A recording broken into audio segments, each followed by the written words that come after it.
So let's talk about course settings. During watching the course, you can use gear settings to speed up or slow down the video whenever you think is necessary.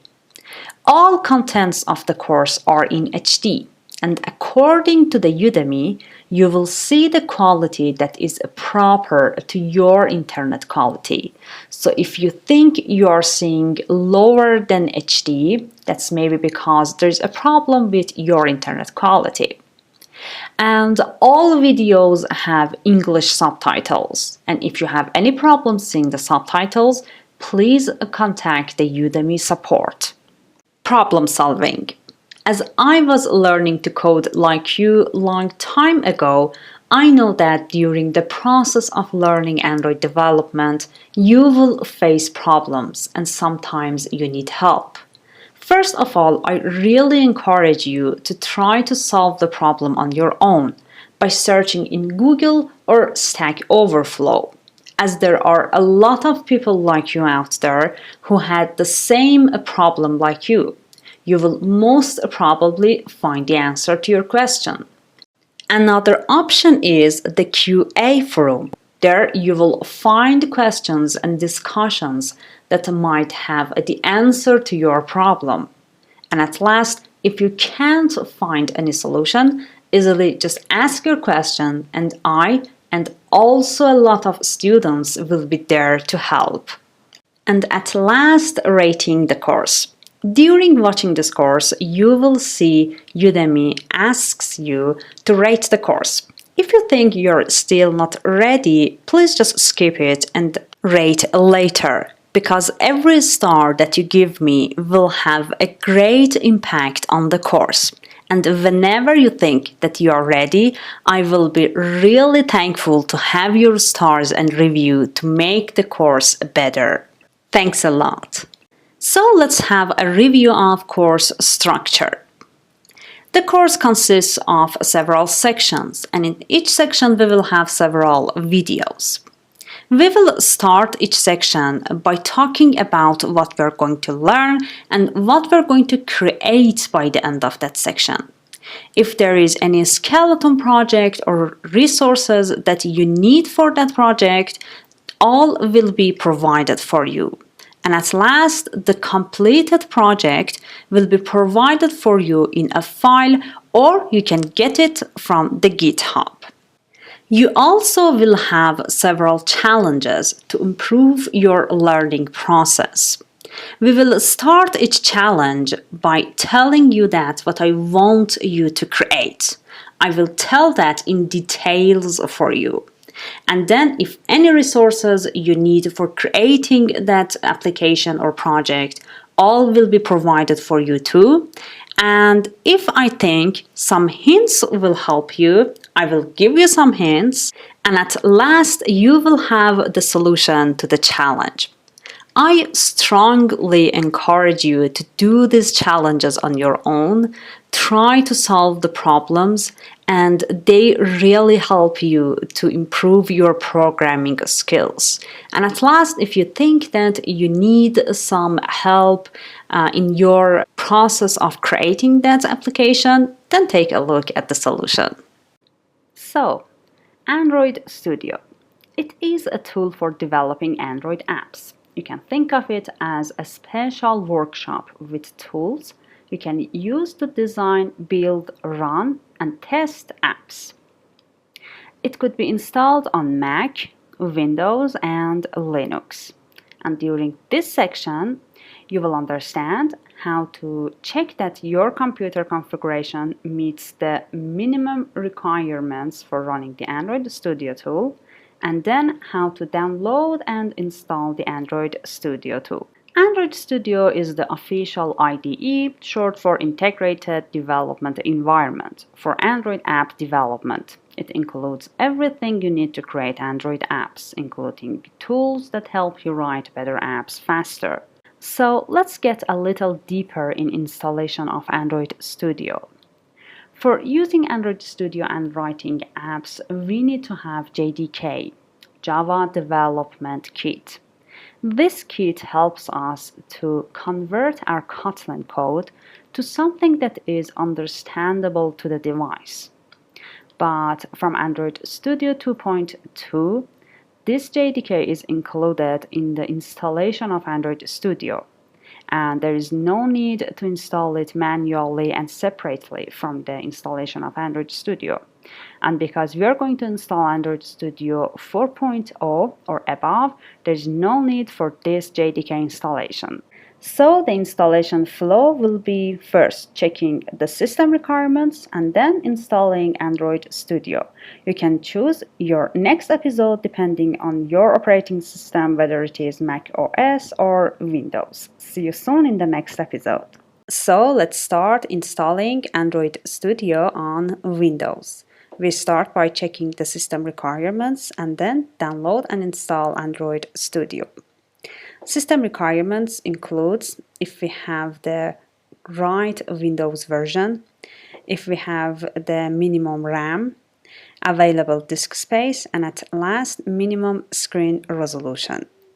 So let's start checking system requirements. I'm going to do this process on Windows 7. If you're on Windows 10, the process will be a lot like this, but if you want, you can just check the notes after this episode that is just specified for Windows 10. So, to start, I'm going to click on Windows and search for Control Panel. Okay, let's click, and here we have a lot of settings, and we have a view by, which you can change and categorize it as you like. Here, search for System, go inside. Here you can see a lot of information about your system. The first thing to check is our Windows version. Mine is 7 and it should be between 7 and 10 according to the requirements. Then check for your system type. It should be a 64-bit operating system. Then checking for our installed memory RAM. It should be 4 GB of RAM minimum and 8 is recommended.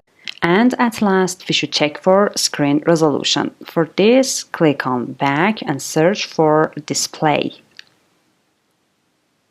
Then adjust resolution. Here you can see that I have the resolution of 1366 in something, I can say almost 800, and the requirement is between 1280 and 800. And if you want, you can just click on this drop down and adjust your resolution as you want. And the last thing we want to check is the available disk space for Android Studio installation.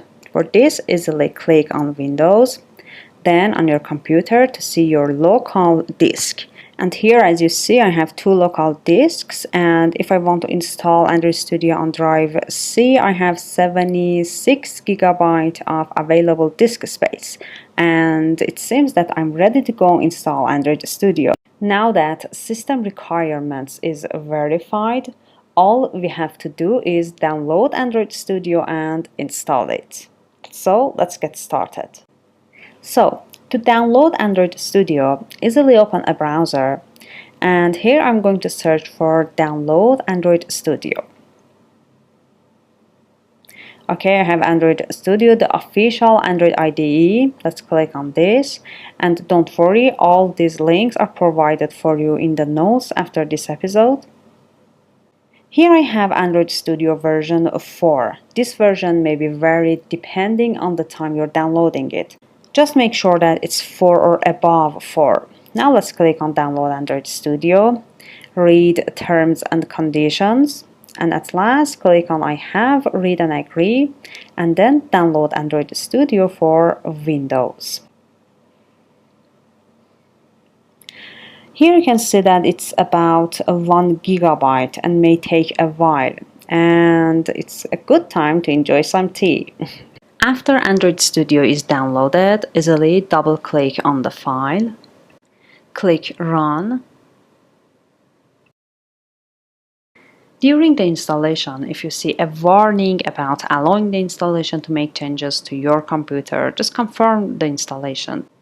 Now we have the welcome page.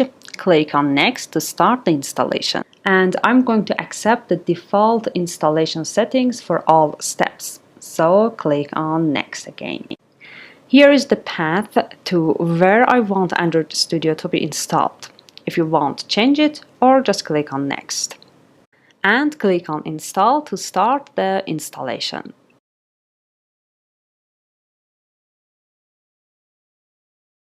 Next, and Finish. Then we will have this pop-up telling us if we want to import any setting to Android Studio. For example, if you have installed Android Studio before and want to import any previous settings. But for now, I'm going to just click on Do Not Import Settings because I'm going to install it for the first time. Then we will have data sharing. By clicking on Send Usage Statistics to Google, Google can gather your data to improve Android Studio for future releases. You can click on Send Usage, or if you don't want, you can just click on Don't Use.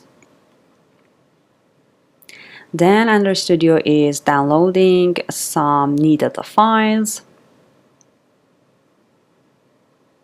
Now the welcome page. Start by clicking on Next. Install type. Choose the standard and then Next. Here you have this option to select your theme. This could be a Dracula theme, which is a dark theme and makes us feel like a hacker, or a light theme, which I think is better for teaching. So let's click on Next.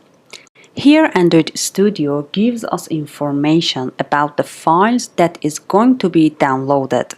And if you scroll up, you can see that Android Studio is going to install and download two major files.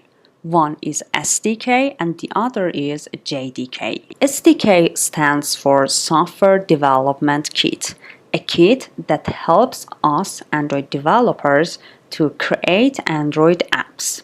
Then we have JDK, stands for Java Development Kit, a kit that converts Kotlin code to something that is understandable to the device. Now let's just click on Finish to start the downloading and installation. And as you saw in the previous page, it's about 500 megabytes and may take a while. Okay, here I have shortened the downloading process to 2 or 3 seconds by speeding up the video. When you see this page, it tells us that the SDK and the JDK is downloaded successfully. And when you click on Finish, you will see the pop-up telling us Welcome to Android Studio. So we have successfully installed Android Studio, the IDE, the environment for creating Android applications for Android devices. And we are ready to go to the next section to start creating wonderful applications. See you soon. So, let's start by installing Android Studio on Mac. We start by checking system requirements and then installing Android Studio. For system requirements, first we're going to check our system version, then the required RAM, then available disk space, and at last minimum screen resolution. So let's start by selecting the Apple menu about this Mac. Here under the Overview tab, let's search for the version. Okay, this version should be between the required range. This should be between 10.10 and 10.14. So it is 10.13. It is okay. Then our memory, it should be 4 and 8 is recommended. Okay, my memory is 8 gigabyte. Then under the Storage tab, let's click on Storage. Here we need to have at least 2 gigabytes of available disk space, but it is recommended to have 4 gigabytes of available disk space, and it seems that I have a lot more than that, and the storage requirement is okay. And then under the Displays tab, let's click on Display. I should have minimum screen resolution of 1280 in 800. And okay, I have 2560 1600. So this requirement is okay too. So now that I know I have the 4 requirements, I am ready to download Android Studio and install it on my system. To download Android Studio, simply open a browser and here search for download Android Studio. Okay, the official Android IDE, download Android Studio. Click on the link, and don't worry, all these links are provided for you after this episode. Here we have Android Studio version 4, and the version maybe is varied depending on the time you're downloading it. So if you don't have version 4 and have version 4 above, just download it and don't worry. Click on download Android Studio. Here, read terms and conditions, and after that, click I have read and agree, and then download Android Studio for Mac. As you can see, it's about 1 gigabyte and may take a while. So a good time to enjoy some tea. After Android Studio has been downloaded, open the file containing the downloaded file and double click on the DMG file. Then the following pop-up displays. Then drag and drop the Android Studio icon into the Applications folder. If you have Android Studio installed on your system before, you will see this message that if you want to keep both of your Android Studios or just stop the process or replace it. I'm going to just replace it. Now double-click on Applications folder, and here search for Android Studio and double-click on Android Studio. So the process will be started. Click on Open, and let's just close the Applications Finder and Android Studio Finder.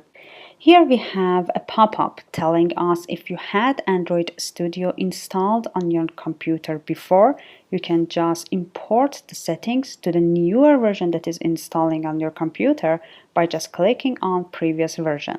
But if you just have installed Android Studio and you didn't have any previous version, you can just click on Do Not Import Settings and click on OK. Here again, because I have had Android Studio version 3.3 to 3.5, it is telling me that you have some unused files that we can delete them. So if you see this pop-up, you can just easily click on Delete Directories. Again, I'm telling you that this pop-up will be appeared if you have any previous versions of Android Studio on your computer. So let's just click on Delete Directories. Here you can see that it is downloading some required files. Click on Next. Here choose type of setup you want for Android Studio. Put it on Standard and again Next. Here you can choose your favorite theme. This could be a Dracula, a dark theme that feels like being a hacker, or this could be a light theme that I think it's better for teaching. Let's click on Next. Okay, in this step we are going to download two kits. One is SDK and the other is JDK. SDK is Software Development Kit. We use this kit to making Android apps. And JDK, as you remember, we talked about it in a previous episode, it is Java Development Kit. It is used to make our code understandable to the device. Okay, we have total download size of 274. This will be much more for you because I had installed much of them before. Okay, and let's just click on Finish and wait until the download is finished. Okay, the download has been finished and I'm going to click on Finish.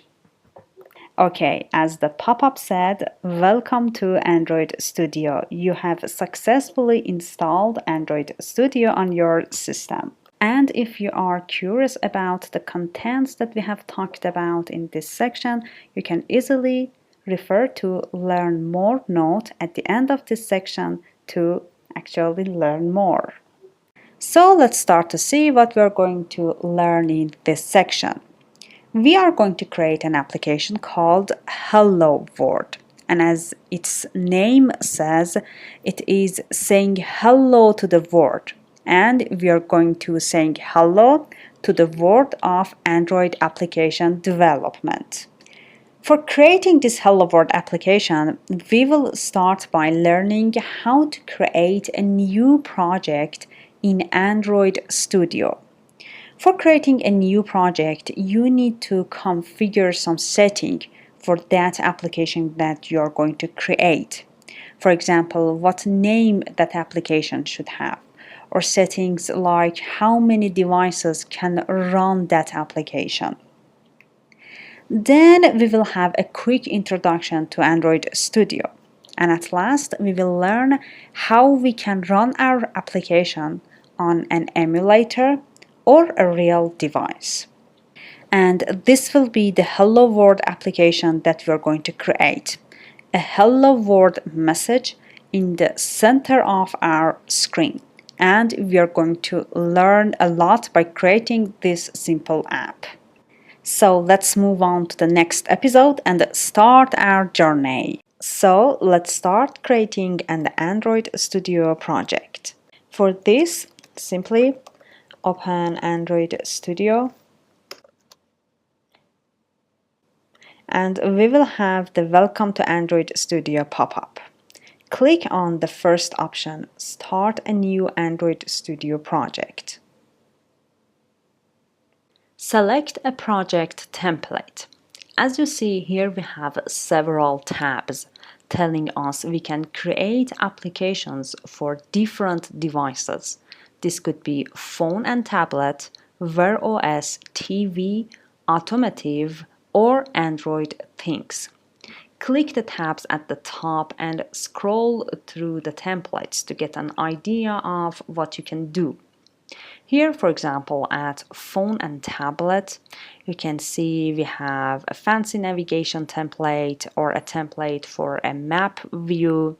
Let's scroll down, or a scrolling template. Here in this course, we are going to create applications for phone and tablet. And in this episode, choose the template for phone and tablet as the default one, which is empty activity. The empty activity template is the simplest template that can be used to create an app. It has a single screen and displays a simple message, Hello World.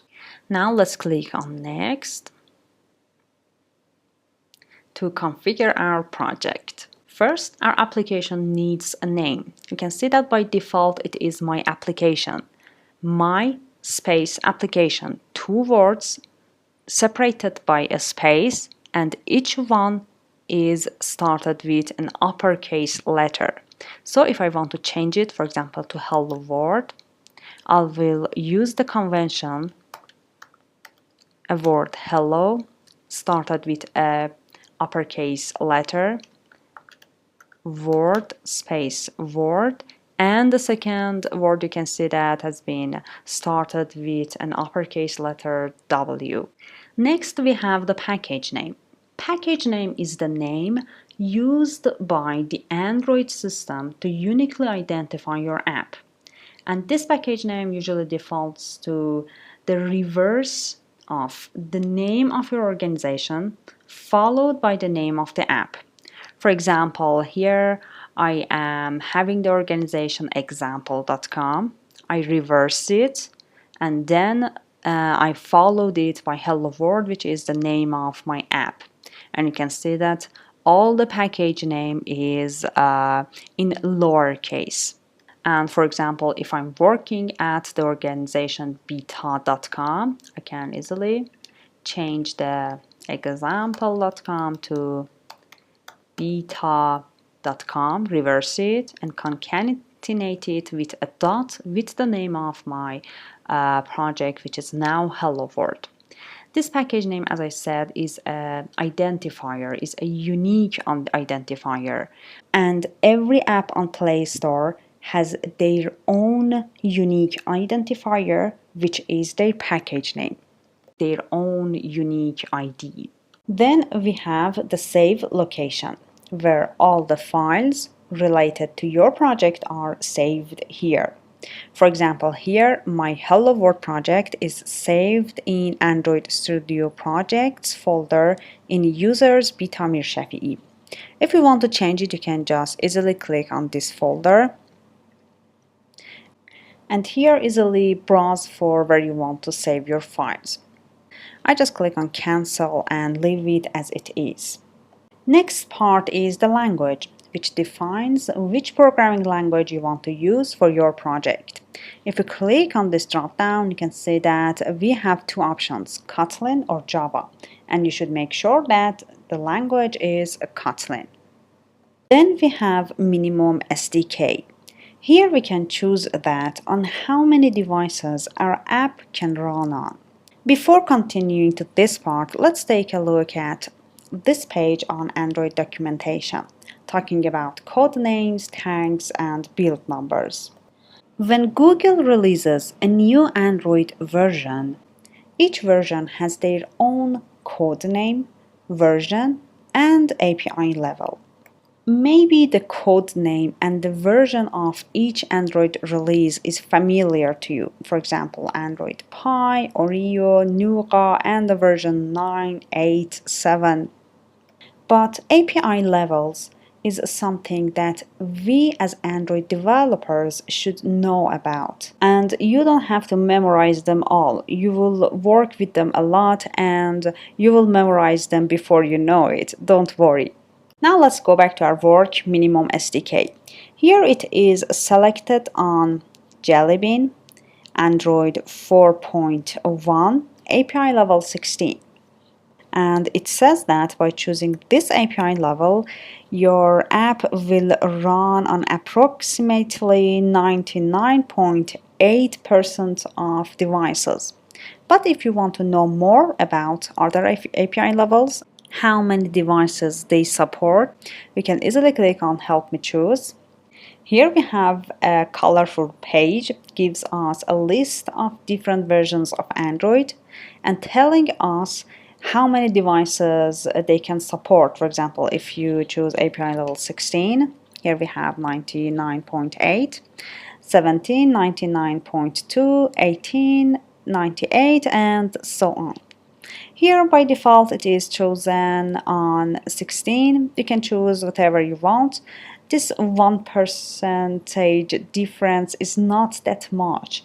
For example, as I'm an Android developer and I have worked on big projects, I know that, for example, most projects are not on 16, maybe 18 or 19 and above. But here I'm going to just put it on 16 to be on the default and click on OK. And at last, just leave this use legacy alone and put it on check and click on finish. Now the project is being loaded. And finally, our Hello World project is in front of us. The first thing that catches our eye is these progress bars and messages right here. This tells us whether Android Studio is still working on setting up your project. Wait until it is finished, then you are ready to go to create your app. And this may take a while. Let's just make our window a little bigger and remove this pop-up. We will talk about this suggestion later. Okay, here is the first look you have when you open Android Studio for the first time. As you see here, we have three windows. The first one is called Project window. This shows the files and folders of your project. Then is the Editing window for editing code. And at last, What's New window, which shows news and useful tips. For now, let's just close this window and hide it like this.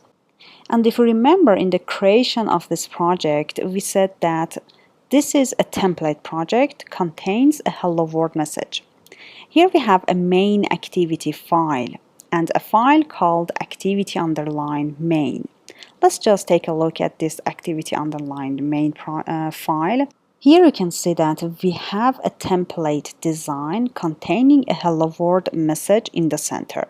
And we are going to run this simple app on a real device and on an emulator.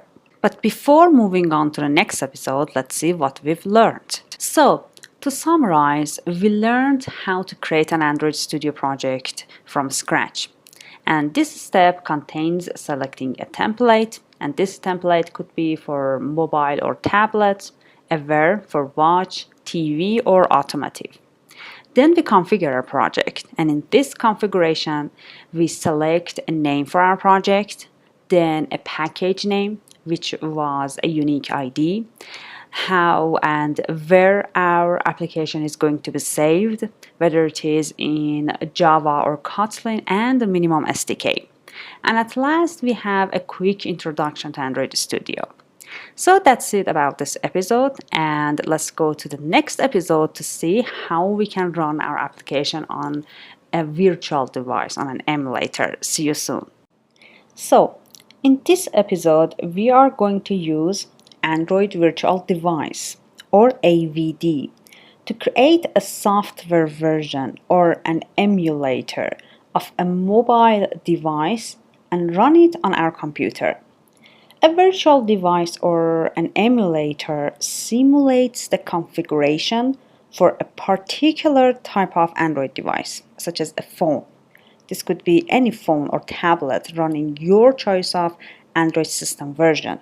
This includes, for example, you want a device with specific sizes and a specific Android version. You can do that with the emulator or Android virtual device, and after that we run our simple Hello World app on that emulator. So let's get started. Here in Android Studio we have a toolbar which lets us carry out a wide range of actions, including running our app and launching Android tools. Here I'm going to click on this icon, which is an AVD manager, and we have a pop-up telling us you are going to create a virtual device. So let's start by clicking Create Virtual Device. Here we have the Select Hardware window, which shows a list of pre-configured devices organized by category that you can choose from. For each device that you select, the table provides a column, for example, Play Store, whether our device has Play Store or not, or its display size, the screen resolution in pixels, and at last pixel density. We will talk about pixel density in the later sections. For now, select phone as category, which is by default it is on category phone, and the recommended device is Pixel 2 with the Play Store, size 5.0, and the resolution 1080 in 1920, and click on Next. Then we have the system image window. From here, you choose the version of the Android system to run on your virtual device. This lets you test your app on different versions of the Android system. And many more versions of the Android system are available than are shown in the recommended tab. You can take a look at the other two tabs and look for the specific Android version that you want. I'm going to go for the recommended tab, and here from the top we have R and Q. I'm going to choose the Android Q because this is the newest and the most stable versions of Android. To install a system image, click the download link right here. And note that the download can take a long time depending on your internet connection. And these Android system images use a lot of disk space, so only a few are part of your original installation. And click on download, and once the installation has been finished, click on finish. So the image has downloaded, and let's click on finish. Okay, now Android Q has been downloaded and it is selected. Let's click on next. Here are some details that you can change, for example, the AVD name, or if you want it to be on portrait or landscape when your AVD is started. And other things like your device and its properties and the Android version is disabled because changing them will be equal to creating another virtual device. And simply just leave the configuration as it is and just click on finish. Okay, a new AVD or an emulator has been added to my virtual devices. And you can create as many emulators as you want here. So let's just close this window. Now I want to run the Hello World app on this virtual device that I have just created. For this, there is a run icon on the toolbar, and on the left, there is a drop-down which gives us the list of emulators or real devices that I currently have. If we just click on this drop-down, this will give us the list of emulators and the real devices. For now, I just have one emulator which I have just created. Click on this and select the device that you want your app to be run on. And simply click on this run icon. After clicking on the run button, this emulator will be appeared. And because this is the first time that we are running this emulator, this will take several minutes to be set up. Meantime, let's see, here we have two messages. One is Gradle build finished. This is telling us that the process of building and compiling your application to something that is runnable on our emulator was successful and there was no problem and no errors in this process. We will talk about this building process in later sections and you will have a complete understanding of it. But for now, know that this message tells us that there was no problem in building our application. And another message which tells us install successfully finished. This means that our app has been successfully installed on the emulator. Now let's go back to our emulator to see what has happened. So it has been set up and thinking to run the app. Let's just wait for several seconds. And yes, our first application, Hello World, with the Hello World message in the center. Congratulations, you have just created your very first app. Before finishing this episode, let's take a look at the emulator. Here we have an icon, a cross icon, which by clicking this icon, the emulator will be finished and completely closed. Then we have the power button. If you click on this power, you will make it power off, and let's just make it power on by clicking again. Then we have the control for the sound. Clicking on this, make the sound higher or to make the sound lower. And then icons for orientation. Let's just click on this, orientation to the left and orientation to the right. And the next icon can take a screenshot of your application like this, and this will be saved, for example, for me here on the desktop, and you can access it easily. For example, if you create an application and you want to share it with your other students in the classroom. Then we have the zoom mode. Let's click on this. Okay, now we are in the zoom mode, and if you just go inside, you will see this zooming. Let's just click and this will be zoom as much as I want. And let's just go back to the mode that we were. Then we have the navigation buttons, back, home, and what is this? To put the app in the background. For example, let's just click on back. Oh, this has been finished, but there is some problems with this emulator, don't worry. Let's locate our app. Here we have the Hello World app with the default icon. This is the icon that will be used if you don't use a custom icon for your application. We will talk about creation of the custom icons and the Hello World name, which we have just specified in the creation of our project. Let's just click on this to put it in the foreground. Now if I click on this button, this will be home.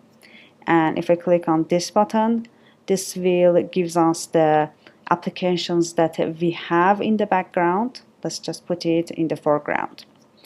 And the three dots. Let's just click on this. There will be much more detailed settings that we might want to access. For example, this location will be needed for creating a map application in later sections, and other things that I don't think that we need them, but this will be good to know.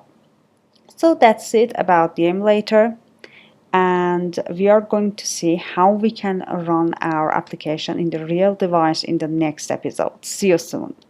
So let's see how we can run our application on a real physical device. For this, we need a cable, something that most of you are familiar with, and connect one end to your device and the other end to the system that you are developing on. And if you are developing on Windows, you might need to install the appropriate USB driver for your device. So I'm recommending you, if you're on Windows, take a look at the article that I have provided for you in the instruction notes. Okay, after you connect your device and the system throughout this cable, we are going to enable USB debugging in developer options. Let's see how. Let's think of this emulator as a real device and enable USB debugging on this, but you should do this on a real device that has been connected to the system throughout the cable. Let's open the Settings app here, and if you are on Android version 8 or above, select System. Otherwise, just go to the next step, which is choosing About Phone. Here I have About Emulator, which is the About Phone in the real device. Click on this. Here search for build number. Let's see. Okay, here in the build number, click on this for 7 times to become a developer on a real device. And notice the message that will be shown on every clicking on this build number. 1, 2, 3, 4, 5, 6, 7. Okay, you are now a developer. Now that I'm a developer, I should see developer options. Let's go back in System, Advanced. Okay, I have developer options. Let's click, and here I want to enable USB debugging. Scroll down. Okay, oh, this is a little hard to scroll. Okay, we have USB debugging is on our device. After this, you should see this real device here in the drop down in your available devices, just like seeing your virtual device. Select the device and click on the run icon to run it on your real device that has been connected to your system. Just like this, as simple as this.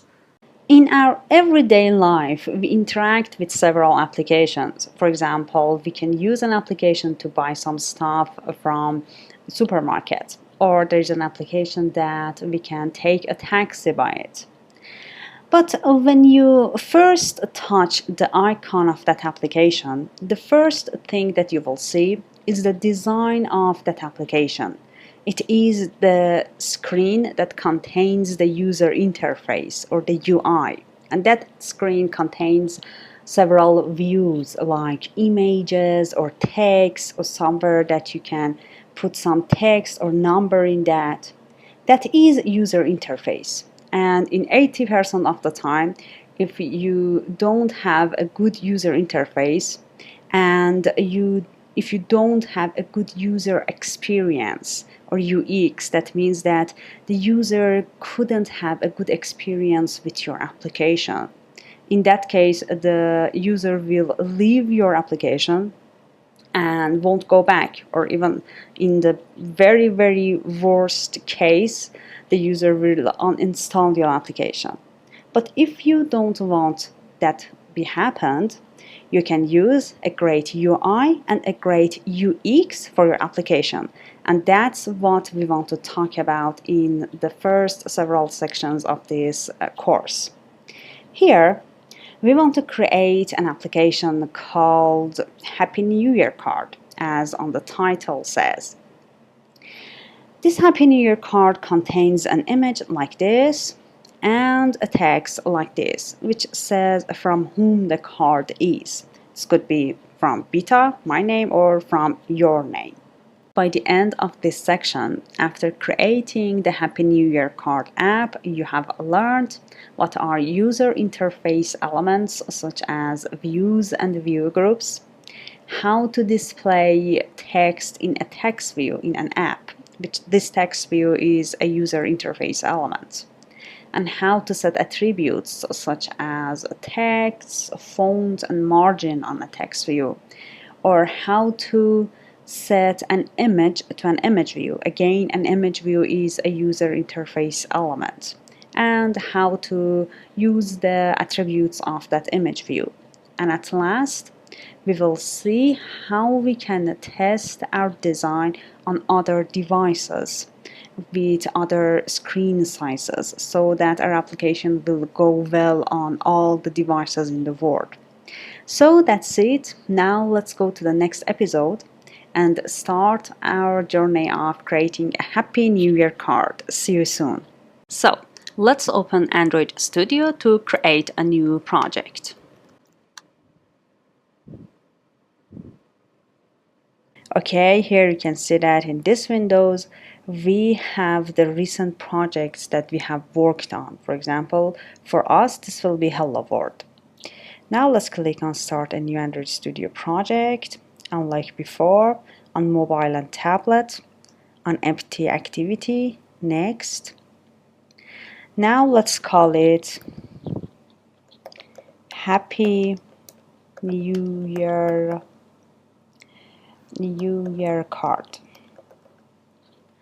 Okay, package name, it is com.beta with the name of my project. Save location in Android Studio project is okay. Language is Kotlin, and minimum SDK is on 16. We will change it during our project if we think that this is really low, and you will see how. Okay, now what we have to do is just click on finish. Okay, the project is being loaded, and we're going to wait until this progress bar is finished. But meantime, let's talk about tip of the day pop-up. This dialog will be shown every time you open Android Studio and will give you some tips and some hints to interact with Android Studio better. And if you don't want it to be shown, easily uncheck Show Tips on Startup. Okay, I have closed the tip of the day pop-up, and now we have another dialog here talking about studio performance could be better. So this is recommending us something that helps us to have an Android Studio with better performance. You can just leave it alone and click on Don't Show Again, or just don't apply this improvement for this project, or you can take an action. If you click on this drop-down actions, you can use a recommended settings and restart your Android Studio or configure it as you want. I'm going to click on use recommended and restart Android Studio. Okay, Android Studio has been restarted and it is being loaded, and the configuration has been changed and applied to our Android Studio, and now we will have an Android Studio with better performance. So let's open the project window that we have talked about in the previous section by clicking on this project. The project window shows the files and folders of your project. Here in this window we have two items. One is app and the other is Gradle scripts. We are going to just focus on app part for now. Let's just go a little bit detail in the app item. Let's open app, then in Java, and then the first folder. Here the first thing that pops in our mind is that we have the package name that we have specified in the very first creation of this application is exactly right here. com.beta.happy new year card. In a project window, files are organized to make navigation between the project files easier when we want to write code. Let's see two different views of our project window. Here in this dropdown, if you click, it is by default on Android. And this is the view and organization of your files, which is useful when working on writing code for your project. So most of the time we are on the view Android because we want to code and we will navigate between files easier. But we have another view too. Let's click again. Here the other is project. In this view, you can see your files as they would appear in a file browser, such as Finder in Mac OS or Explorer for Windows. And if you open it, this is a completely new look in comparison with the Android look. They are just like the folders that you can see in the Finder or in Explorer in Windows. For example, if I want to see where source folder is located, I can easily right-click here in Reveal in Finder if you are on Mac and Show in Explorer if you are on Windows. Just click. Okay, here source folder. If you go back, you are in App. If you go back, you are in Happy New Year card. And you can again go forward, App, Source, Main, Java, and here is the package name, which is a 3 folder in a hierarchy. Let's go back to Android Studio. Again, I'm going to go on Android view, and you can do this on the Android view too. Just click on Reveal in Finder or Show in Explorer. So that's it about the project window and two different views in project window. Here in App Java, under the first folder, we have all the Kotlin source code files. You can say that this is a Kotlin file from this icon here, which is the icon or the symbol of Kotlin. Let's click on main activity and open this file. In the main activity.kt file, which this .kt is an extension showing us that this is a Kotlin file. We are referencing here to a file which includes our view. And this view will be the first screen that when the user touches the app icon will see. And here this view is in activity_main file.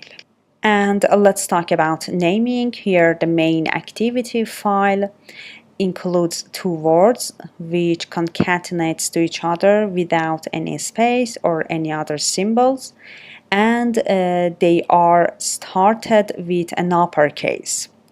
And for the file that is referencing to the view and is included in this file, we have activity_main, which is the reverse of main activity words. So it will be activity main and is separated with an underline. And all words are in lowercase. So let's see where this file is located. Here in the res folder, we have all the non-source code files. This includes views like this, or images, fonts, screens, and so many other resources. Let's open the res folder. Here, the activity_main is in layout folder. Let's open this. Here we have activity_main with the extension .xml. Let's open this. Okay, this will be the view that will be shown to the user. And as like we created the template, the hello world message is showing to us. But as I said, we want to change this view to our desired view, which is a Happy New Year card.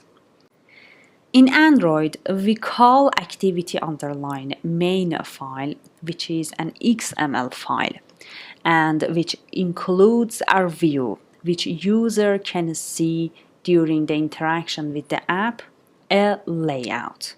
And that's why it is located on the layout folder file. And we should know some structure of these layouts, how they will be created, and how we can add images, text view to it. So let's have a quick introduction to layouts. So follow me to the next episode. What is a layout? A layout is a part of the screen that includes the design. They define the structure for a user interface in your application. By user interface, or the short form UI, we mean the things that you can see on the screen and the things that you can interact with. Layouts includes two elements. One is view and the other is view group. Let's start by view. For example, here we have a device which shows us first an image that we can see. The second one is something that we can enter text in it and write inside that, and a button that can be pressed. Here, the image that we can see is a view. Then we have something that we can enter text and write in it. This is a view too, because we can interact with it. And at last, we have a button. We can interact with it too. We can press it. So this is a view or a widget too. Now, if we take a closer look, we understand that these three views make our application. And that's where view groups comes in. Here, this green area, which includes three views, is a view group or is a layout. And its name is completely comprehensive because it's a view group. It's a group of views, and it's a group of three views on the screen. In a view group, we can define where our views could be located. For example, I want my image view to be on the top, or my entering text area to be in the center, or the button in the bottom. Or even we can define the position of each view in relation to another view. For example, here I can say that I want my entering text area to be on the right of my image view. So I'm locating my entering text area in relation to my image view. This could be on the right, top, left, bottom, and anywhere that you want. Here, this tree of view and view groups will give us a good understanding of what is a layout. Here, the layout is started by having a view group, which this view group will contain several views, or even a view group itself. And that view group will have several views. So here we can understand that a layout consists of views and view groups, which that view group can contain several views and so on. So we will have a hierarchy of view and view group inside one view group, which is the top view group and is the layout. In Android, we have several view groups, but here I'm going to mention four of them, which is the most important Android view groups and is used a lot. The first one is the relative layout. Second one, linear layout. Third, frame layout. And at last, constraint layout. Notice the layout word is repeated in each view group, and that's because a view group could be a layout, as what we have seen in that tree in the previous slide. And we are going to start by the relative layout. We want to create our Happy New Year card with relative layout. And in the next episode, you will be introduced to the power of relative layout and how we can create our user interface with relative layout view group. See you soon. So, as we said, a relative layout is a view group which displays child views in relative positions. This relative position could be relative to the parent, which by parent we mean the relative layout which contains the child views, or relative to sibling elements, which means relative to the views that the relative layout contains. So let's start by what relative to parent means. Here, for example, I have this blue area which is my relative layout. And this is a view group that can contain several views. Now I want to put a view on top of my relative layout. So I align it on top of this view group. And then for the bottom, I align a view to the bottom of this relative layout. So these views are relative to the parent, to the relative layout as a parent. So one could be relative to the parent like this, and the other is relative to sibling element, the sibling views in that relative layout view group. Here again we have this area as our relative layout view group, and inside will go the views, the sibling element. Here I want to add a view like this, and then I want to add another view to the bottom of the first view. So it is relative to the first view, like this. The second view in the bottom of the first view, and then the third view like this on the left of the two first views. So here we have put views relative to each other. These three views are relative to each other, one on the bottom of the other and one on the left of the first two. So that is about relative layout, and in the next episode you will see how we can use this view group in our editing layout and how we can put our views like images and texts by using relative layout relative to the parent or relative views to each other. So see you in the next episode. Let's go back to Android Studio. We were in app, res folder, layout folder, and on activity underline main.xml, which was our layout. Double click on it and open the file. Here the first look of the layout that you will have. Let's just hide it to have much more space. And you will see a lot of tools, but don't get confused. We will get familiar to them step by step. Let's first start by the palette. Palette contains various views and view groups that you can drag into your layout. Then we have the component tree, which shows the hierarchy of components in your layout, or which shows the hierarchy of the views and view groups in your layout. Then what else we can talk about? The design editor, which we can design and edit our layout there.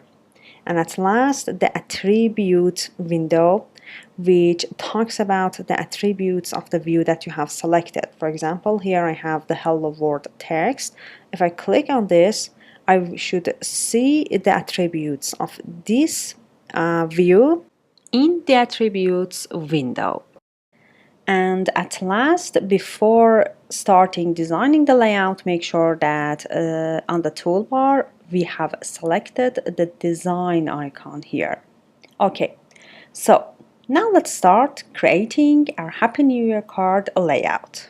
So let's get started. Here in the components tree, we have a constraint layout as a view group. But as we said, we want to create this layout by a relative layout. Just select the constraint layout, right click, here we have a convert view, click on this, and here you can choose which layout you want. Okay, I want a relative layout, and click on apply.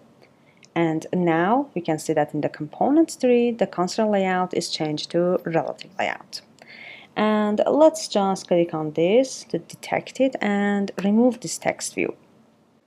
Now I want to show an image in the center of my layout telling me Happy New Year. And that Happy New Year image is something that I should provide to Android Studio and then use it here as an image. For this, we have a needed files in the instruction notes. Go ahead and download it, then right click, extract it here, open the needed files, right click to copy it and go back to Android Studio. Here I need to put this file in a special folder in my project window. So I will open the project window. If you remember, we said that all the resources files like layouts, images, icons, fonts will go under resources folder. Here under the rest folder, we have a drawable folder, and this is where all the images and icons will go. Just right click on the rest folder and reveal in Finder, or if you are in Windows, this will be showing files. Here we have the folder res. Go for the drawable and paste your image here. Now if you close it and go back to Android Studio, you should see that. Let's open drawable. Okay, we have the Happy New Year.png here. Now let's hide it again to have some space. Here in the palette, select image view, which shows an image on the screen. Drag and drop it in the layout like this. And now you will see a pop-up. Tell us pick a resource, because an image view should have a resource to show to the user. Here we have the drawable tab. Then under the app, we will have the image that we have just copy and pasted in our drawable folder. Select it and click on OK. Okay, now we have the Happy New Year image in my layout. But you can see that this is not aligned and this is not in the center as we want. We will talk about that. But before, let's go to the components tree and see what we have done. So in the component tree, we have the view group relative layout, which inside goes the image view as a view and the child of the relative layout. Here we have a warning, which if you click on this warning, we will have a window telling us a message about the warning. And this is about the content description attribute of this image view, telling us that if you put this content description in your view, this will be help a lot much more, because you know why this image view has been added and why you are using it. So this is just a description for your image view. For this, let's just close this window, and here in the attributes window, click on search and search for content description. Okay, as you see, we have the content description attribute, which we want to add a description to it, which this description is a sentence talking about our image view and give us some information about the image view. For this, click on this icon and we will have a pop-up. Again, says pick a resource. This is by default on string tab, but on the top we can see that we have a plus icon. Click on this to add a resource string. And by string means some resource files that contains some words and sentences. Here click on plus and you will have a string value. Select the second one. Okay, the resource name and the resource value. Just notice how I will name my description. Image, underline, description. 2 words, all in lowercase, separated by underline. This is the convention of creating a string value in Android Studio. Then this will have a value. and this value is the sentence or the words that I want to assign to my content description. For example, I can say this is my Happy New Year image. So it is kind of giving information about my image. And this source is set in main. File name, just put them as what they are as default and click on OK. Okay, now you can see that under the string tab we have the image description with the sentence that we have just added. Select that and click on OK. So the content description has been added successfully and there is no warning on our image view in the components tree. Here you can see that the content description is referring to somewhere called @string.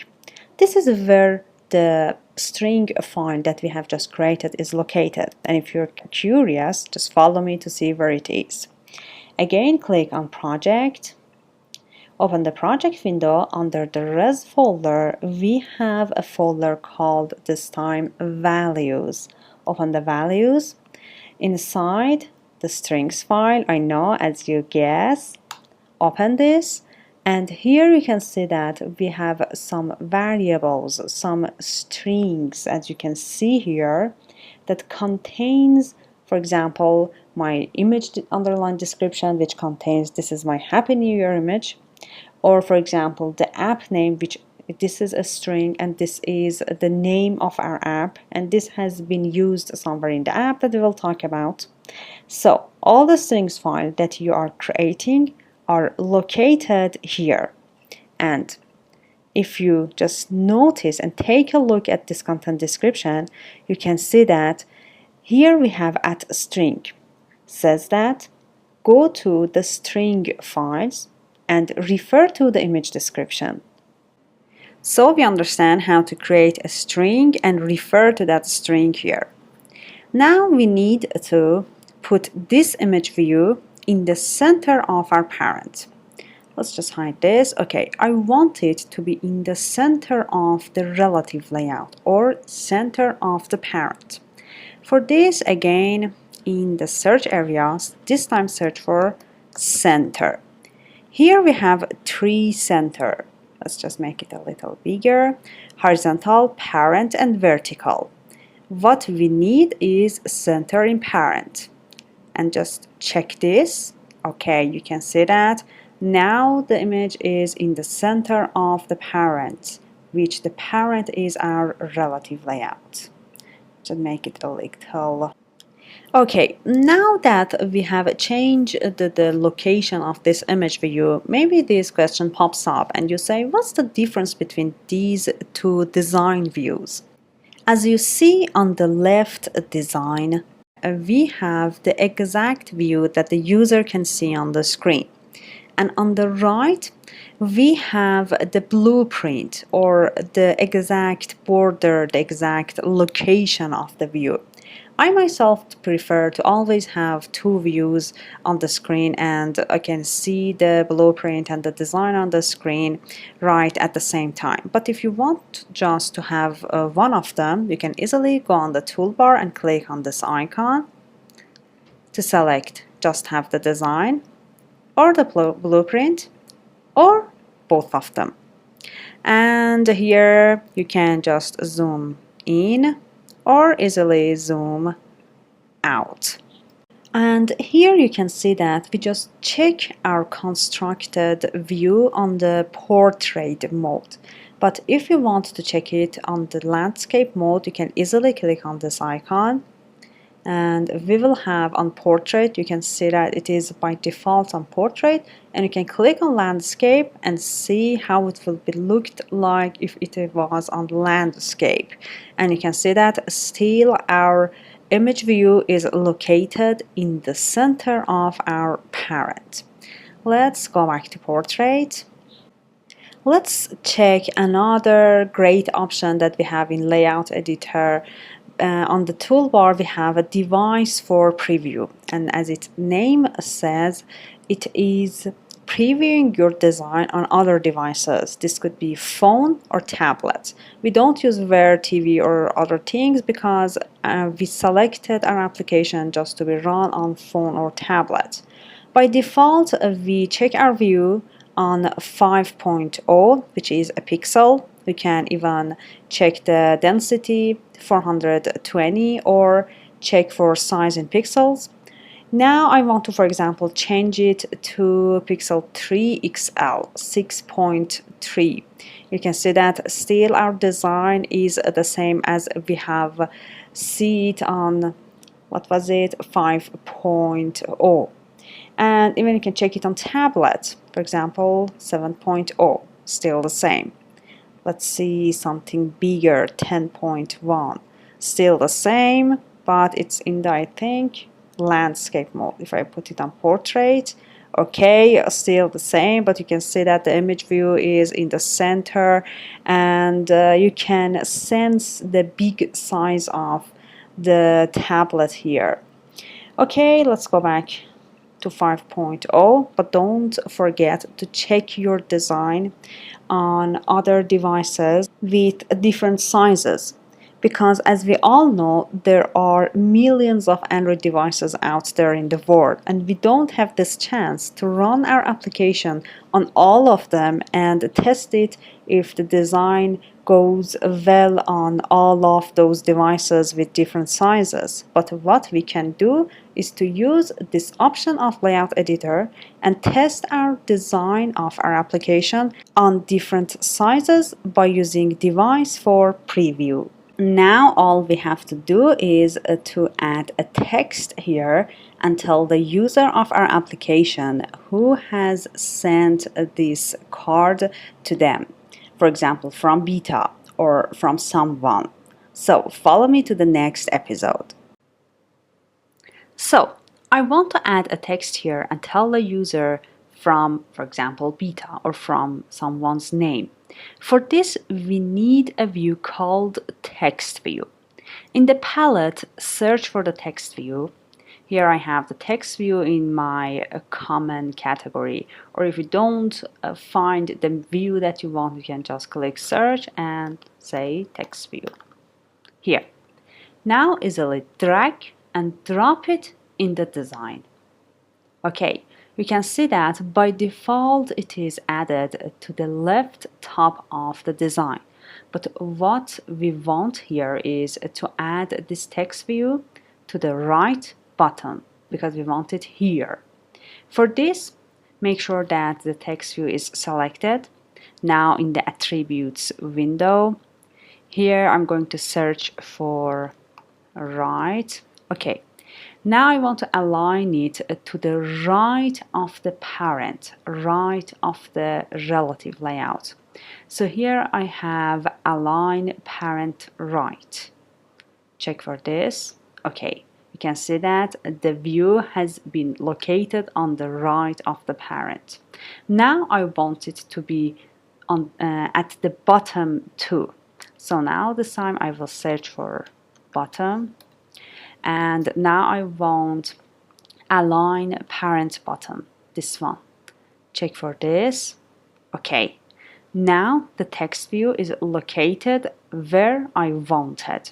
And all we have to do is to add a text to it. By default, you can see that it is a text view. How I can change it? Let's clear this area and make sure that the text view is selected. Here I have a text. You can just write the text that you want, click enter, and you can see that the changed text is appeared. But once again, I don't want to do this messy thing. I'm going to click on this icon here, adding another string in a string value. Let's call it, for example, I'm going to start it with str, abbreviated for string. A string, name it from whom. And in the resource value, I want it to say from beta or from your name. Click on OK. Okay, str from whom has been appeared here. Make sure that it is selected and click on OK. As you know, @string is referring to the string resource file, and after that it is referring to the resource file that I want, str from whom. Now let's see if it is appeared in our text view. Yes, from beta. But now it is very small. Let's see how we can make the text size bigger. For this, again in the search, text size.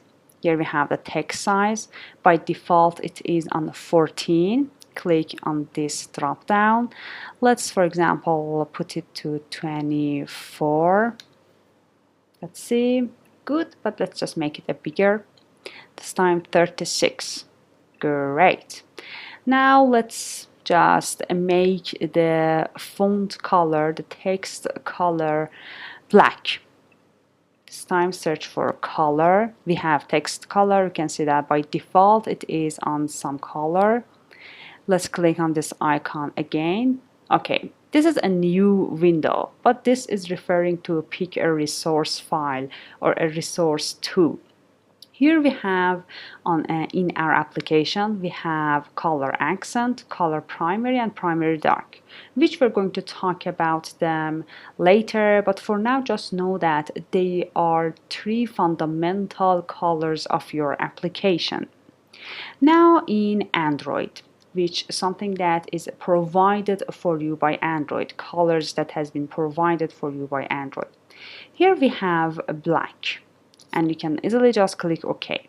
Or if you want to create a custom color in your application and put it below these three fundamental colors of your application, you can easily click on this as you created a string color value. This time call it black. Resource file, you can pick it like this. For example, here you want black. Okay, for example, the hex color is like this. Let's make it just black, black, black. Okay, and click on OK. Now let's see, we have black color. Our custom color has been added to our application colors. Select this and click on OK. Now let's see, the text color has been changed to raw black. Okay, so for now I can say that our Happy New Year card is finished, but there is something about this text view. It is not aligned very nicely. It is completely tightened to the right and the bottom. This will be much more nicer if I put a little space all around this text view and make some space for this text view.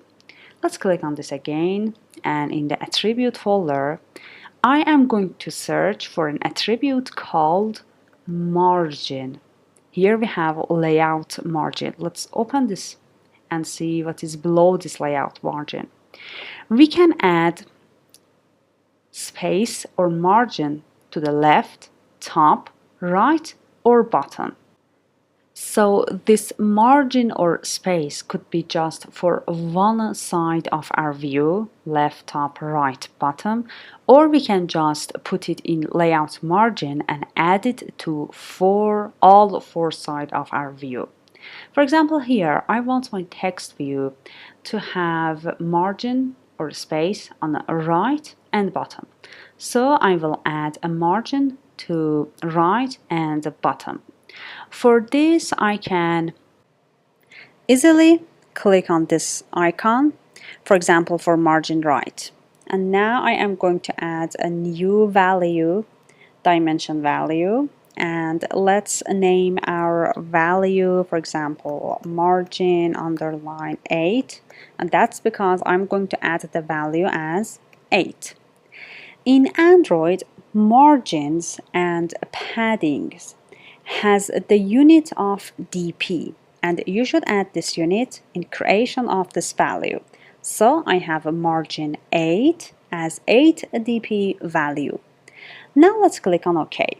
Here we have it, select it and click on OK.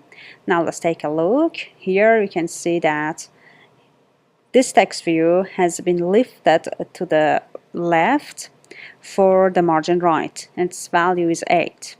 but it's not that much that we want. It's not that nice. Let's make a little more space here.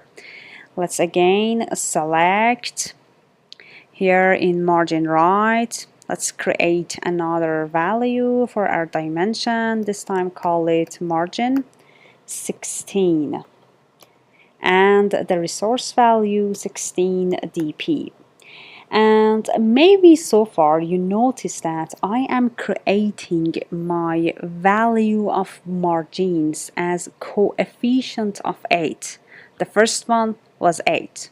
The second one is now 16.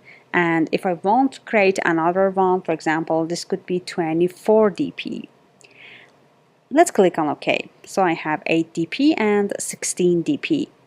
This having the coefficient of A is a convention in Android for margin and paddings that is good to care about, because that way our code and our design will be much more nicer. You can't say it when you create this margin or padding, but when you see all of them in a view, you can notice the cleanness of the view. So I'm going to choose a 16 dp, click on OK, and now you can see that the text view has been lifted to the left. This time we had 16 dp space. This is enough for me. Now let's put it to the bottom. This time bottom. Let's choose 16 dp and click on OK. Now you can see that it has been lifted up from the bottom, and for me it is good and nice. If you think that you want to add some more space or make it a little bit lower, for example, to the bottom, you can do it as you want and custom it as you want. So let's see, here we have at diamond. So this margins values that we have created has been added to the file that called diamond, because we are referring to the diamond file which includes our margin 16 value. Let's see where it is located. Easily again in project window, app, and because they are resource files, I'm going to open the res folder.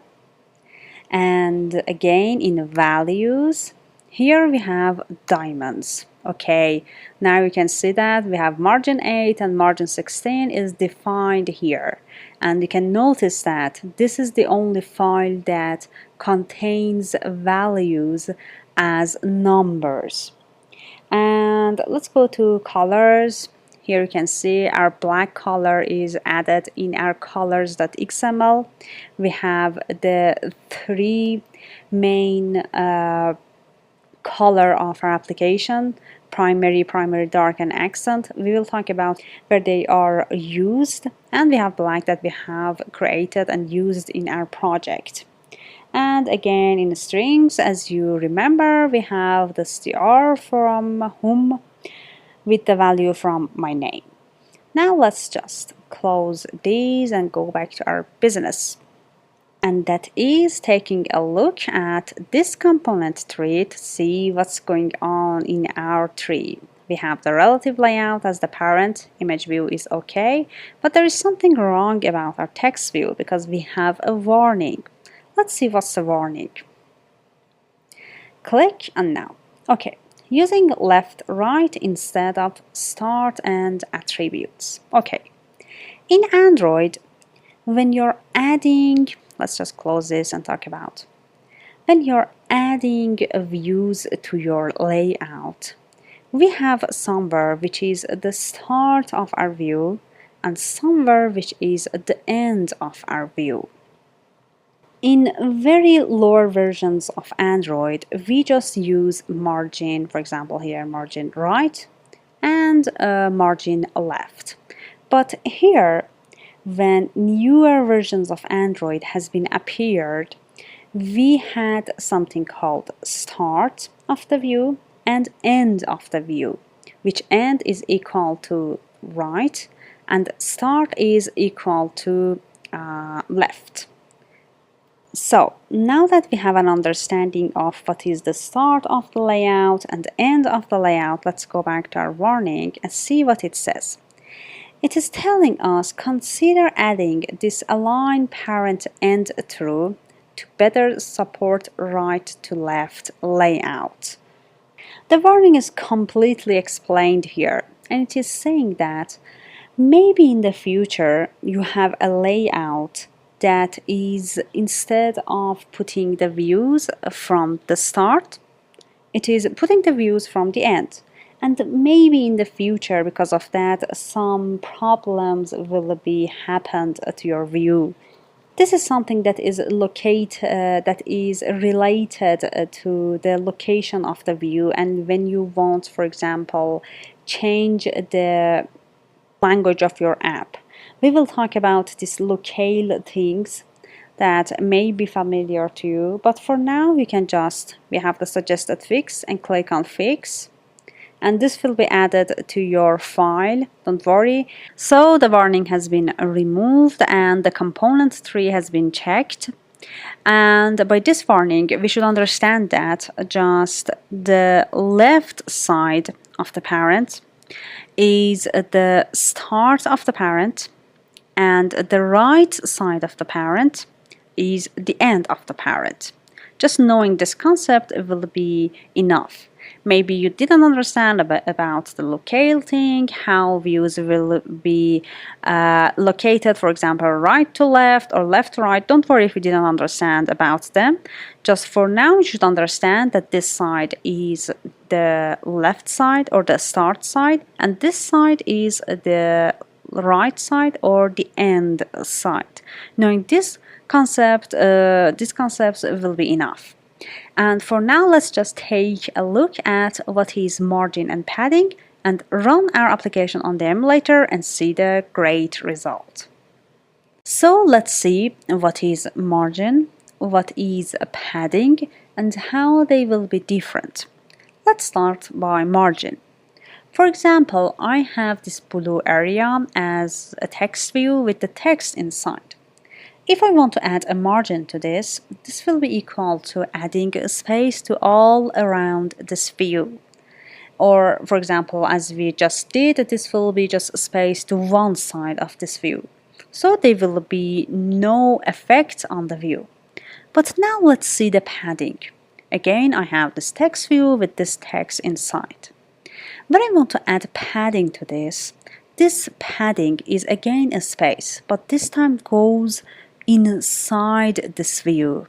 So the view will be much more smaller, and you can see that the text size has been changed. So the space or the padding has been added inside this view. But we have for margin, for example, space is adding around, not like padding adding inside the view. So that's the difference of margin and padding. We will use padding in the future, and you will see how this will be affect our views. So let's go back to Android Studio and see our Happy New Year card, the result. So I want to run the emulator with my application running on it. Let's see, here my emulator has been selected, or if you want to run it on the device, connect it by a cable to your computer, as what we have talked about in the previous section. Select it and now click on run. Now let's see, we have some processes here going on. This is the process of building and starting the emulator. And let's see what we have done. I am really excited. I don't know about you guys. Okay, let's meanwhile just talk about how emulators was. Oh, we have the hello world before. Emulators was much more slower than what we have right now. Before they were much more slower, and this is really a great thing as an emulator that we have. Let's go back. Okay, it is building. Okay, something is going on. Let's go back to our emulator. Yes, they were much more slower, and Google has tried a lot to make them much more faster like this. Let's see. Okay, everything was okay, and wow, our Happy New Year card. You can see that this is a toolbar, which we are going to talk about that later. I know that you have a lot of questions in your mind, but let's keep them and go slow, step by step. Here we have the Happy New Year card, the name of our application that we have defined as creating the project. And we have this Happy New Year card, the image view. Now you can see that the image view is on our screen, and the from beta or from your name, which is the text view. Now I think from now on, when you are looking at the screen of an application and you see something like this, you can guess, aha, this is an image view, or aha, this is the text view. I remember myself saying that when I was learning Android several years ago, and I think you will have it too. Now let's see what is our application will be look like on the device. Let's just close this like this. Okay, it seems that I have the hello world in the background still. Okay, and by seeing the app, I mean seeing this icon. You can see that we have the default icon of Android here. And if you didn't put a custom icon for your application, this is what will be chosen for your application. And we have the Happy New Year card name here. And that's it about this Happy New Year card. And let's go to the next episode because I have a really nice challenge for you. So let's have a summary of what we have learned in this section. We start by Android Studio packaging and naming. We see all the files that we have for the project in the project window and how they are nested below each other. Then we talk about layouts for creating user interface. We understand that a layout consists of several views, which those several views will make the concept of view groups. And then we started by relative layout, a popular layout in Android, and we understood that views in relative layout are located in relation to each other. And based on this layout, we started to create our user interface or our UI. For this, we had an introduction to layout editor, and then we saw where all resource files are located. For example, drawables, layouts, colors, strings, diamonds. We create a resource, for example, a string, and we saw it is located in strings.xml, and the same for all the other files. And then we used image view and text view to create our UI, and at last we have an understanding of the margin and padding concepts and how they could be different. And as you remember, we understand that the margin is a space in the border of the outer space of the view, but padding is a space that will go inside the view. So that's it. We learned a lot in this section, and don't worry if the items that we have learned was a lot. We are going to practice them much more in our future applications that we're going to create together. And as you know, practice is the key of being a professional. So let's continue to the next episode where we have a challenge for you. So let's see how we can import a project into Android Studio. At the end of each section in this course, I have provided for you the completed project that we have just worked on that section. And you can download the completed project either directly or on GitHub. Directly means that you just download the completed project in a zip from the section that you have just followed to create that application. And from GitHub is that I have provided for you the link to that repository, and you can go there and get the project however you want. For example, you want to use Git commands. A lot of people are familiar with them, and this is easier for them to work with Git, and they can get the project from that repository, or they can just download it directly. And to see how we can work with GitHub, let's just take a look to our Happy New Year card repository. For getting the project, you can easily click on code. You can copy the link to that repository and clone it in Git commands, as you know if you're familiar with GitHub and using Git commands. Or if you want, you can just click on download zip and get the zip file of the completed project and extract it to import it to Android Studio. So this is the project that I have get whether directly or from GitHub. And if it is in zip, try to extract it. And then start by opening Android Studio.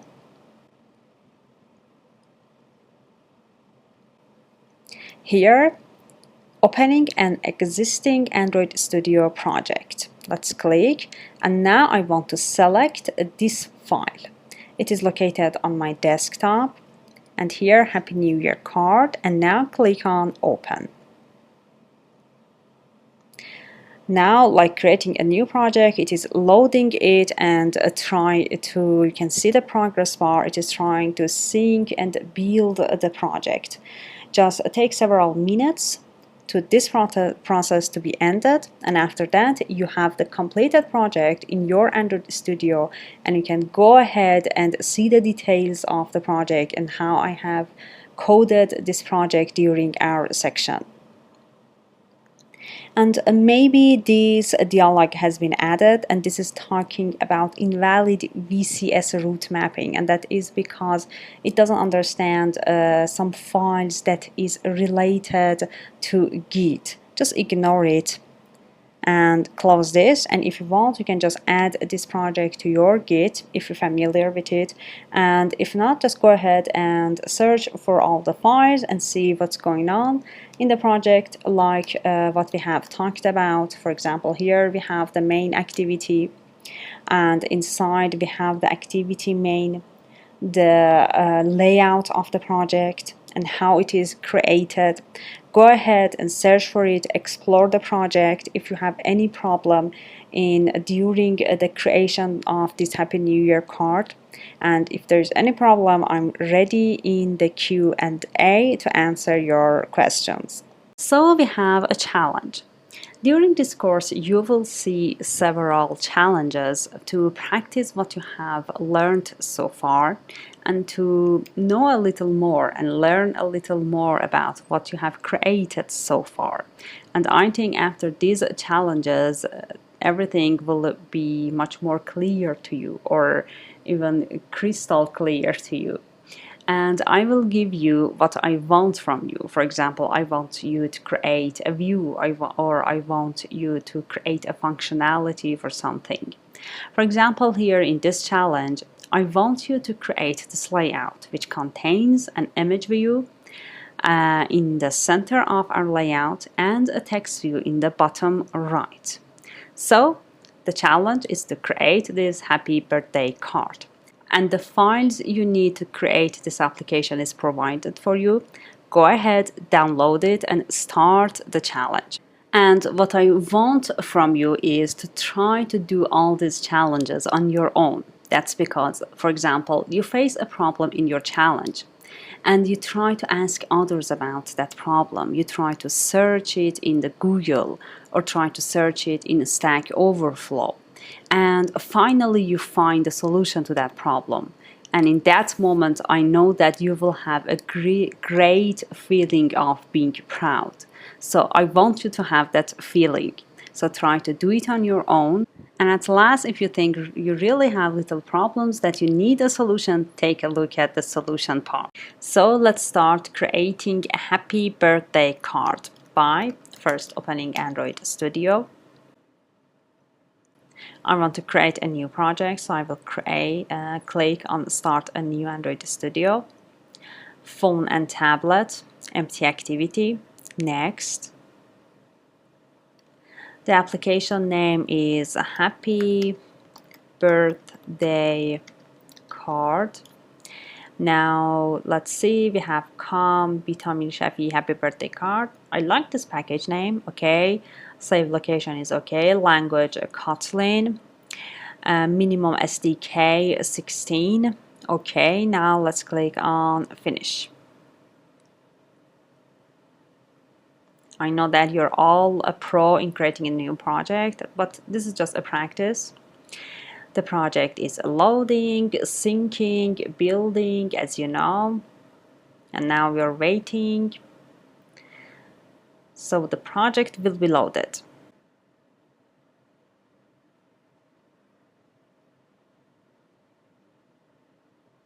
Okay.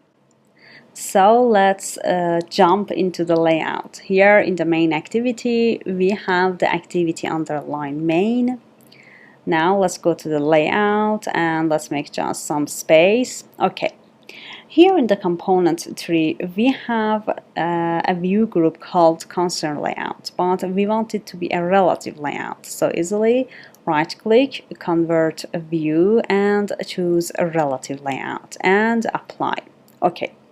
And we have an extra text view. Let's just remove this by pressing the backspace or delete on the keyboard.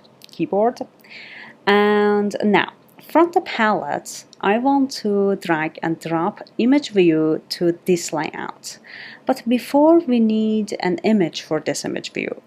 And that is the file that I have provided for you in this section. Let's see here.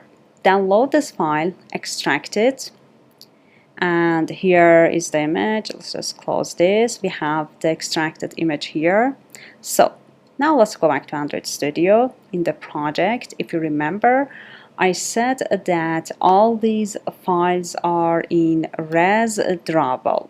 To open the drawable, let's just first open the res folder, right click, reveal in Finder, or if you are in Windows, I think it should be file in Explorer, something like this. Okay, we have res and drawable. Let's just drag and drop this to the drawable folder. Okay, now let's close this and go back. In the drawable, we should have that image. Okay, happy birthday card image. Okay, let's go back to our business. Dragging and dropping image view like this. Okay, we have the image view in app. Click OK, and the image is right here, but not in the center as we want. For this, easily select the image view and open the attributes window. Here, search for center. Okay, I want my image view to be in the center of my parent, of my layout, of my relative layout. Now here I have center in parent. Let's click. If you see these two are checked, don't worry, this is a bug in Android Studio, the version that I'm currently using. Maybe in the version that you are using that should be upper than 4, this will be corrected.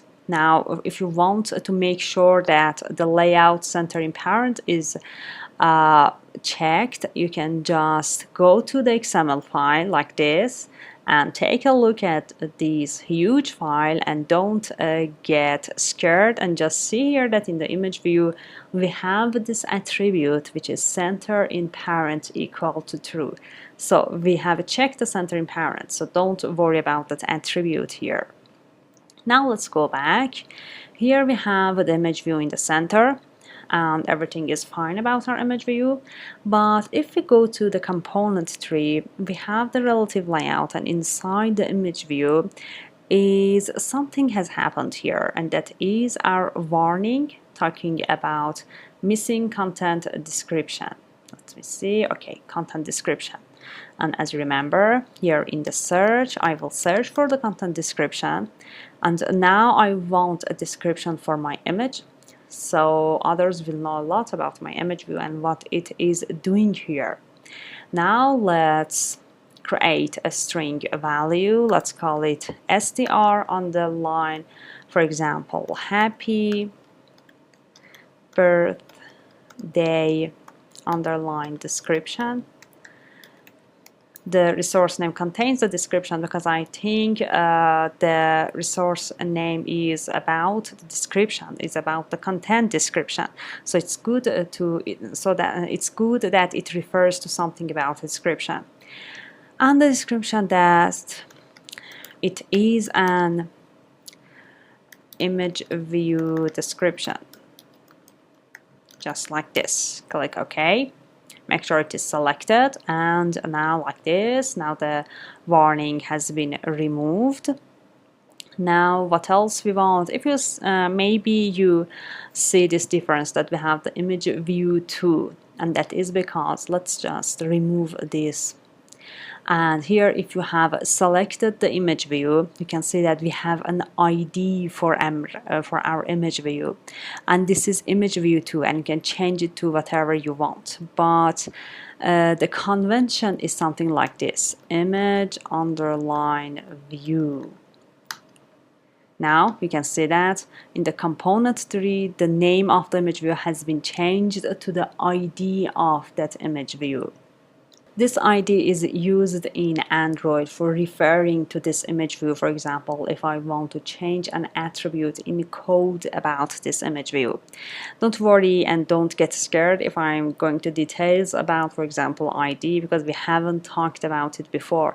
But this is good to know a little bit about these attributes, and you will see a lot and you will learn a lot during our course about all these attributes. So we understand how we can change this. We will understand about how we can change and what is the convention of naming an image view and a text view or other views. We will talk about them, don't worry, but for now just we have a hint about what is ID and how it works. Now what else we want? Now we want a text view here. Easily again in component in a palette. We have a text view. Let's drag and drop it. Okay, it is on top left and we want it on bottom right. So make sure it is selected. In the attributes, let's search for search and I want it align parent right, check, and then I want it align parent bottom. So let's search for bottom. Here, align parent bottom, check. Okay, it is where I wanted, and now I want to add a text to it, our desired text. Now let's search for text. Here we have the text view as default, but let's change it to what we want. String value, let's change it to str from, and it will be from, for example, my name, Beta, or your name, whatever it is. Okay, select str from.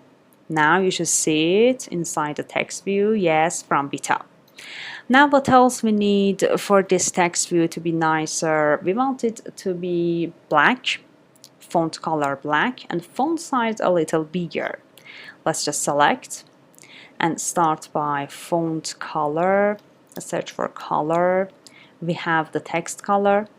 Again, clicking on this icon, we can create a color, our custom color. For example, color black, and here we can enter the value, or you can just search for whatever you want. For example, I want this black, and click on OK. Again, OK. Make sure it is selected.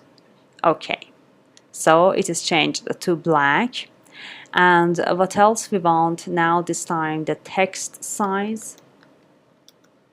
Here we have the text size on 14 SP. SP, if you remember, is the unit for font size. Let's just click here. What else we have? Let's change it to 36 SP. Okay, I think it's good. And at last, we need some space to the right and bottom, so it will look much more nicer.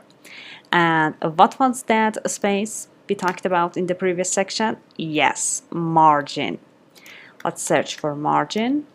Here we have the layout margin. If I add a margin to layout margin, just to this, the space will be added to the fore side, but I want it to be to right and bottom. So I will search for layout margin right and layout margin bottom.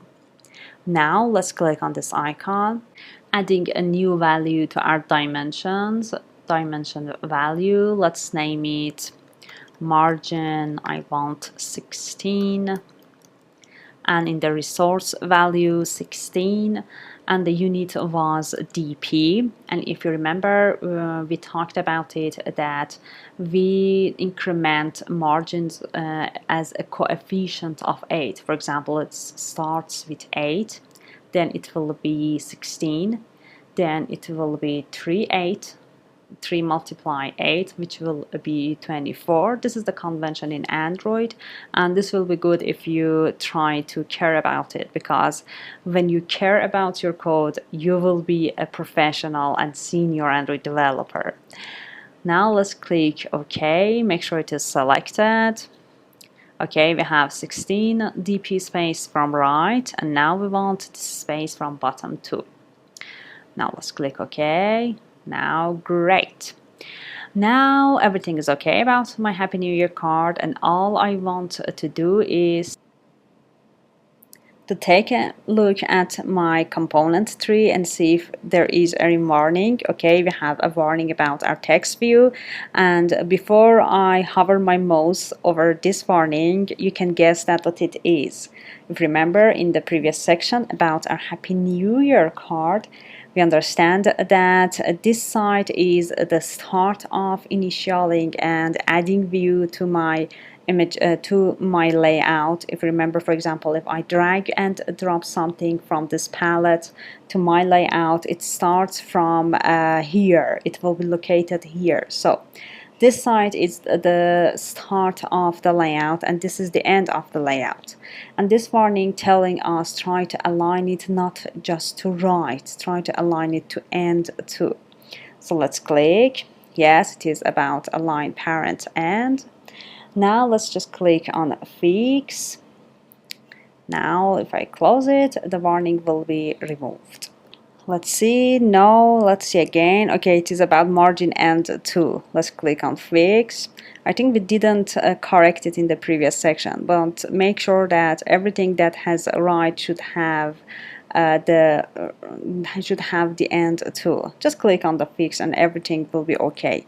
We will see how we can make it okay manually by going inside the attribute, the XML file. For now, just removing warnings like this will be okay, don't worry.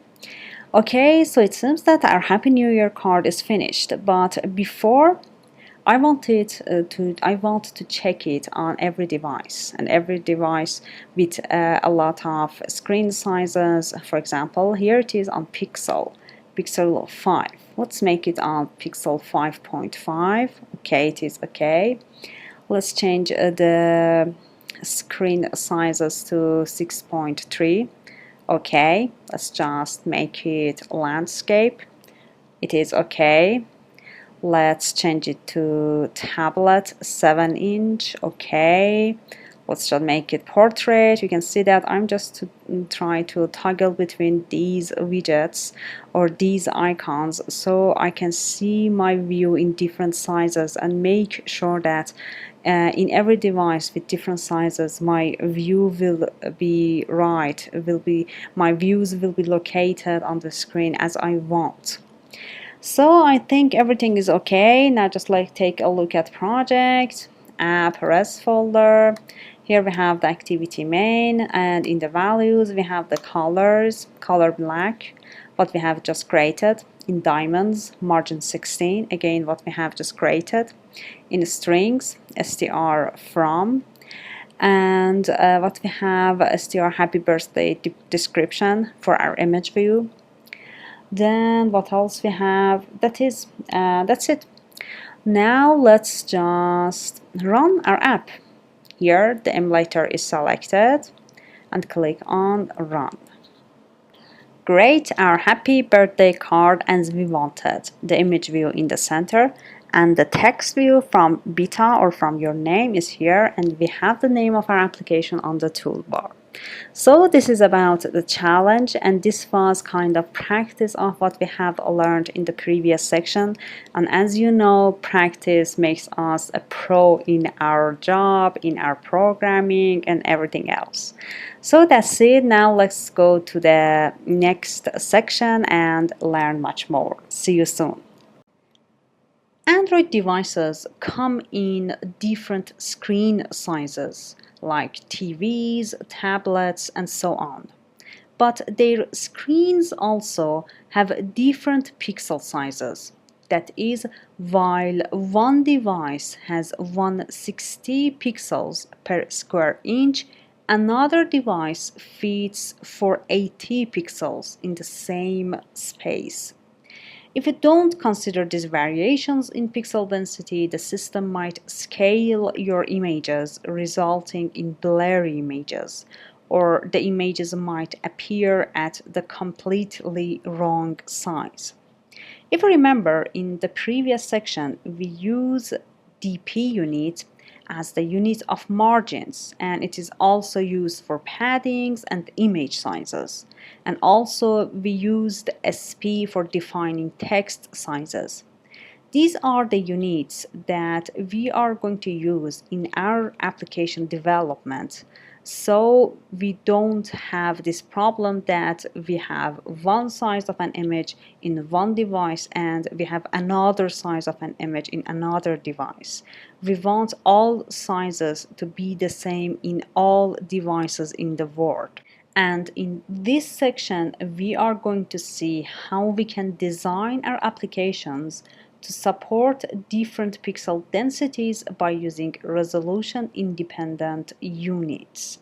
So let's dive into the section and see how scaling really works in Android. Pixel. The term pixel is short for picture element, the smallest unit of a digital image that can be displayed and represented on a device. Here, for example, we have an image of a tiger, and we have extracted 1 pixel from it. You can see that a pixel is a square of color, a block filled with a simple color.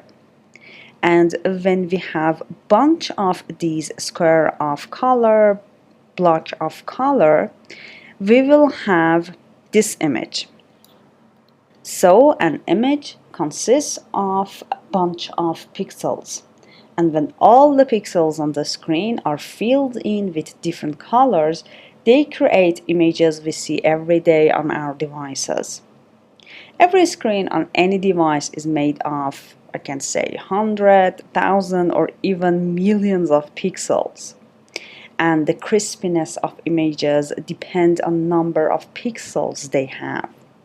For example, let's see, here our tiger image is really blurry and it's not vivid, and that's because the number of pixels we have for this image is really low. But if we increase the number, we will have a much more vivid image. And here, for example, you can see that the crispiness of the image is really high, and that's because the number of pixels that have created this image is much more than the 2 others. Let's put them beside each other so you can see that from left to right our image gets more vivid, and that's because of having much more pixel. And that's what we say, for example, when we want to buy a device, we say that, for example, what is the resolution of the device? Because we know that the higher the resolution is, the better we can see the objects on the device. So now that we have an understanding of what is a pixel, let's see how the units in Android, like DP and the SP, works with pixel. And as you remember from the previous section, we know that DP is the unit of margin and padding. And this is good to know that this is the unit for the size of images too. And we use the SP for text sizes. Now let's see how they are related to pixel in Android and when we are developing Android applications. So let's see in the next episode. Let's start by pixel density. The number of pixels that fit into an inch is referred to as pixel density, which this determines very much the level of crispness of images, text, graphics on the screen. So, let's see how pixel density affects our work as designing our layouts in Android. Android devices comes in all shapes and sizes, and the screens of these devices have different pixel densities, which this number is measured in dots per inch, or DPI. With dots per inch or DPI, we can have a standard for our level of crispiness. Let's have an example to understand DPI better. Here we have a couple of different DPI values and how text, in this case the letter A, would be rendered on those screens. Notice that on the higher density screens, the letter A is rendered in a much more crisp representation of letter A than on the medium density screens like 318 or lower on the left. These pixel densities like 165 to 34 could be very cumbersome to work with. Unfortunately, Android has created something called logical pixel densities or buckets of densities that the real densities would fall into. And Android has categorized all densities into several categories so that we would just work with them to simplify things. Here we can see the most important logical densities that we as developers have to work with. For example, if a device has 165 dpi screen, that would be mapped down to 160 dpi, and everything you would do from that point on, you wouldn't have to be worried about the 165 number. You simply think about, oh, this screen, I will treat as a 160 dpi screen. And this 160 dpi is a special value. It is called the baseline density in Android, which everything we are going to talk about is based on this baseline density. And we have the highest logical density, which is the extra high DPI or XXHDPI. And there are two important categories between MDPI 160 and XXHDPI 480, and they are HDPI 240 and XHDPI 320, which we should be aware of them as a developer. And there are couples that is not listed here, like LDPI as 120 and TVDPI at 213, or even we have something 3x HDPI, and you generally don't need to worry about those. So now that we have talked about density, let's now talk about something that is critical to designing for Android, and that is density independent pixel unit. Let's go to the next episode and see what is density independent pixel. So, density independent pixel unit, which are sometimes abbreviated as DP or DIP, or sometimes dips in conversation. They are virtual pixel units and they are equivalent to one physical pixel on an MDPI screen or 160 DPI screen. Let's say, for example, we are on an MDPI screen and one density independent pixel or 1 DP is actually equal to one physical pixel. And if you are on a larger screen, let's say XHDPI screen, here 1 DP or 1 density independent pixel will be equal to 4 physical pixel, 2 across and 2 down. And that is because if you remember this logical densities table for MDPI, we have the scale for 1, and if we go on XHDPI screen, we have the scale for 2, which is multiplied by 2. So 2 across and 2 down will be 4. So now this question arises, why we need to use density independent pixel? Why we need to use DP as our scaling unit in margins, paddings, and our images when we want to create graphics and objects on our screen?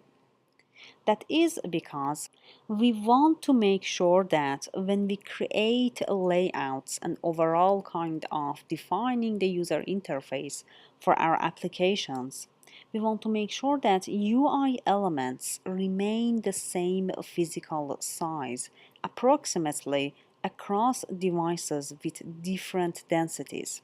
We don't want to have to specify for each individual density what the size of our UI elements should be, because as you all know, that would be really hard. So let's look at an example. Here we have 200 dips, and again, dips unit or DP units keep things roughly the same physical size across devices. So we have 200 DP units, and we have, let's say, this wide blue rectangle that's spanning across a couple of devices. One is a tablet and the other is a phone device. On an MDPI device like the tablet you see here, 200 DPs will actually result in something that is 200 pixels tall. So 1 DP is 1 pixel at MDPI screen. And on an XHDPI device like the phone device we have here, the 200 DPs will actually become 400 pixels tall. And it is actually built-in behavior. If you specify that something should be 200 dp, it would be the same physical size on different sizes. So you can see that with the help of density independent pixel, we don't need to create sizes for every device in the world. We just say we want this object, for example, an image that we want to create, to have 200 dp, for example, height, or to be 200 dp tall. And that image or that object will be the same size on all the devices that we have in the world. So you can see that how DP or density independent pixel can help us during our designing our applications. And one interesting thing about DP units is that since they are the same physical size across devices, we can start representing physical objects in terms of DP. For example, what I've just said, we can create an image view with, for example, 200 dp tall, and that would be the same size in all devices in the world. Or another interesting example could be, for example, the human fingertip is about 50 dps. It is about 50 dps wide, and what that means is that when we are sizing our buttons and other UI elements, we want to make sure that things don't get too small enough to touch. You want to make sure that they are about the size of a human fingertip, so that a regular person could comfortably press that button without making too many mistakes. So that is how we can use density independent pixels, the scaling unit for padding, margins, and the size of our images. And that is the same for example, the text size. We have SP. We use SP, or scalable pixel, to define text sizes. Like the previous sections, if you remember, when we wanted to create text views with a specific text size, the unit of that text size was SP. The SP unit is the same size as DP, but it resizes based on the user's preferred text size. So with the help of SP, we have this option that if the user change the text size, the text of our application will be changed according to the preferred text size that the user has selected.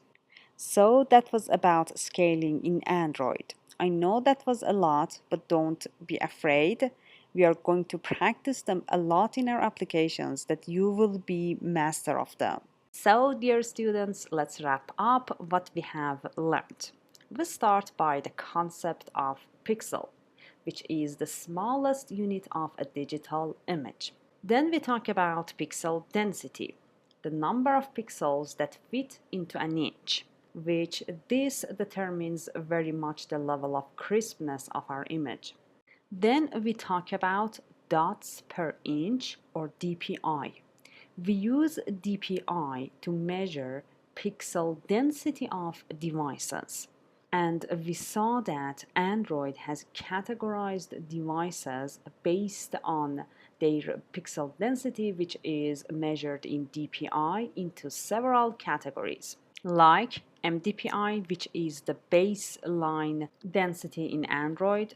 Then we have HDPI, XHDPI, and XXHDPI. We have several others, but these are the most general and most common in developing in Android.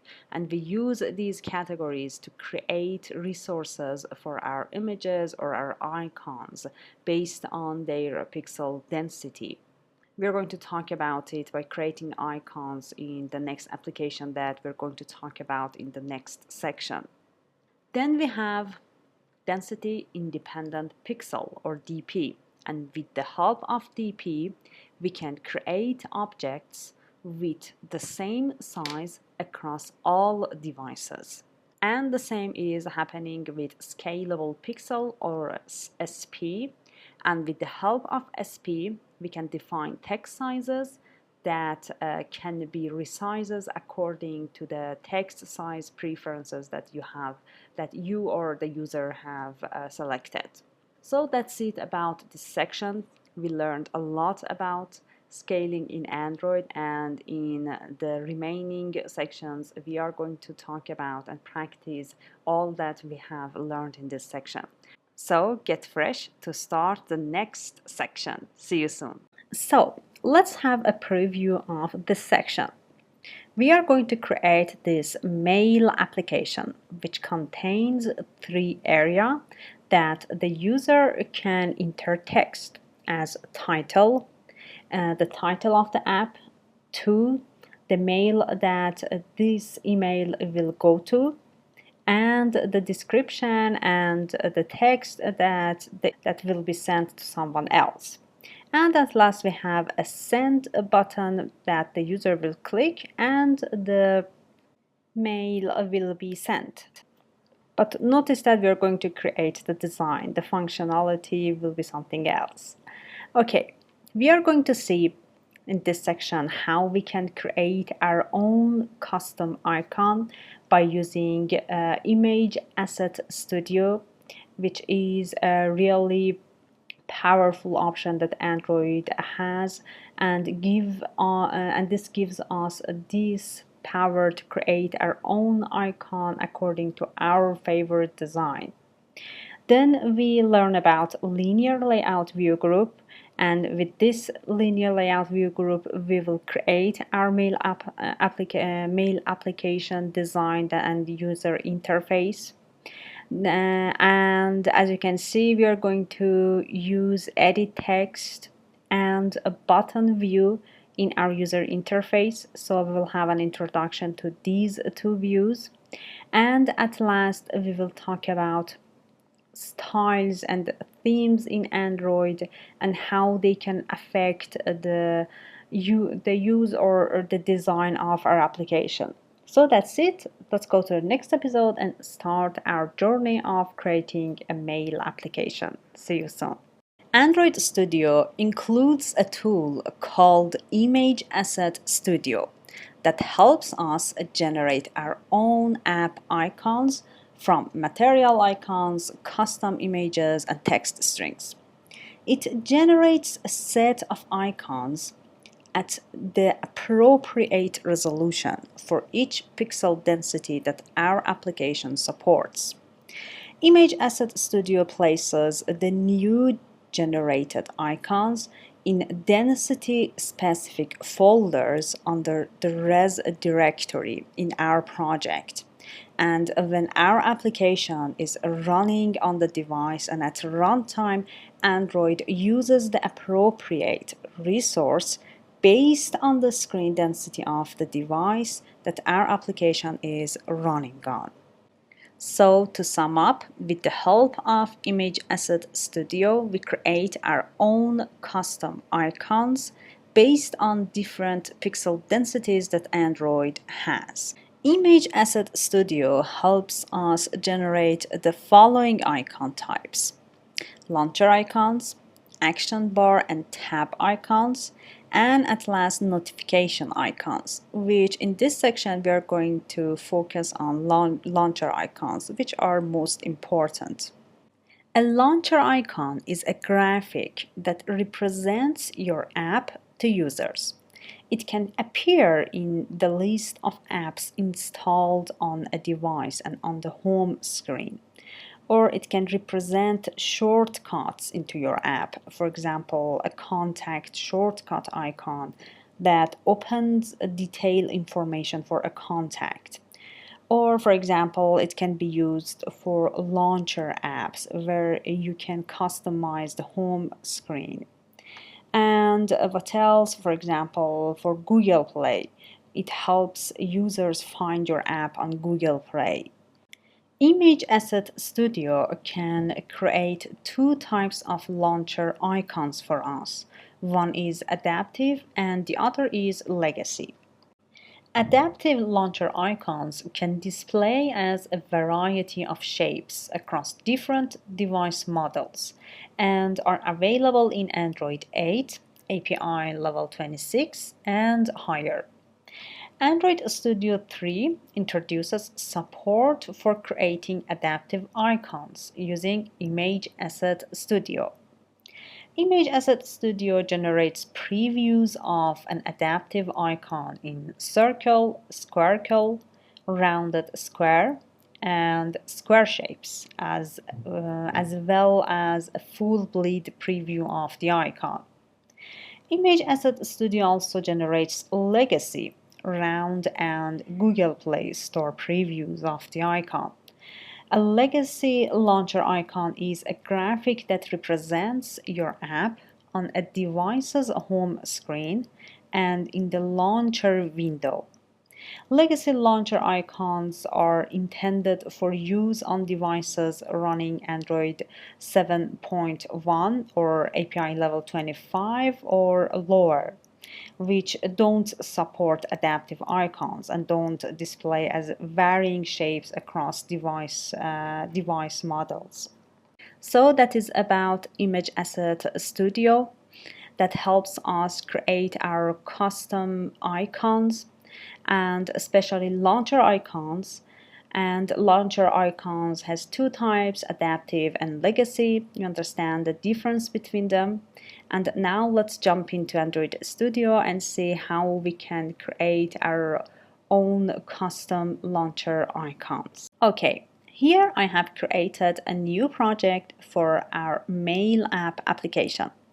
The first thing that attracts our attention is this dialog here, telling us that Android Studio 4.05 is available.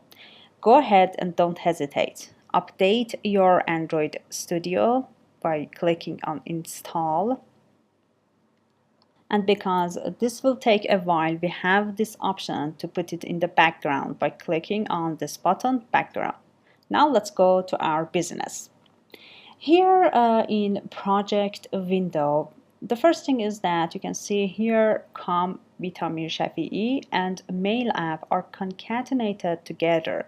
And if you go to this icon, click, and if you uncheck compact middle packages, you can see that all folders are separated, and that's why maybe you notice that in the previous sections we have all these packages separated. But let's go ahead and put it to compact middle packages. Take a look at downloading process. Okay, it is going well in the background. I have saw this dialog of upgrading my Android Studio, for example, in this project, or maybe you will see it in the previous sections or while you are practicing with Android Studio. But every time you see this, try to update Android Studio or plugins. This is the best practice to be always up to date. Okay, now let's go to project window again. Here I want to go and put Android to project to see the folders. Let's open this and go to app, source, main, and then in res folder. Okay, now you can see that we have some extra folders. And here I have MIP map, HDPI, NDPI, HDPI, MDPI. These are the density pixels or the logical densities that we have talked about in previous sections. Let's go to, for example, to MDPI and open IC Launcher. Okay, this is the icon that is used by Android by default for the launcher icons of the application. If you remember, for example, here in emulator, you can see that for our Hello World app, Happy New Year card, Happy Birthday card, all these applications have the same default icon because we haven't created any icon for them. But in this section, we want to create a custom icon for our application. So let's go back. Here, so we understand that in MIPMAP files, which are files that have the launcher icons. So launcher icons are located in MIPMAP folders, but in drawable folders, we locate all the images, for example, that we want to use in our image views. So in MIPMAP folders are where our launcher icons will go. So let's see how we can create our own custom icon. Here we have res. Let's right click, new, image asset. Let's click, and now we are in Asset Studio. So let's start by icon type. Let's open the drop down. Here we have the launcher icons, adaptive and legacy. Then larger icons, only legacy, action bar and tab icons, notification icons, and so on. But in this section, we want to create launcher icons for both adaptive type and legacy type. So let's put it on adaptive and legacy. Then we have name IC launcher. IC is the short for icon launcher. The name is okay. If you want, you can change it. Now let's go to these tabs that we have here. We have foreground layer for our icon and background layer. Let's start by foreground layer. Layer name IC Launcher foreground is okay. Now in the section source asset, we can choose an asset type. It could be image, clip art, or text. Image is, for example, I have my own image and I want to put it in my icon. I can browse it and select it from my files. But before I do this, let's take a look at clip art.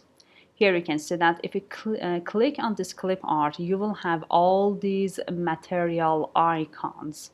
And you can choose whatever you want and create your foreground layer icon. But let's just leave it and go to text. Here you can write the text that you want and choose the color.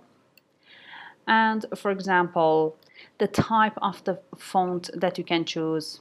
Like this, you can see that it is changed in this window preview.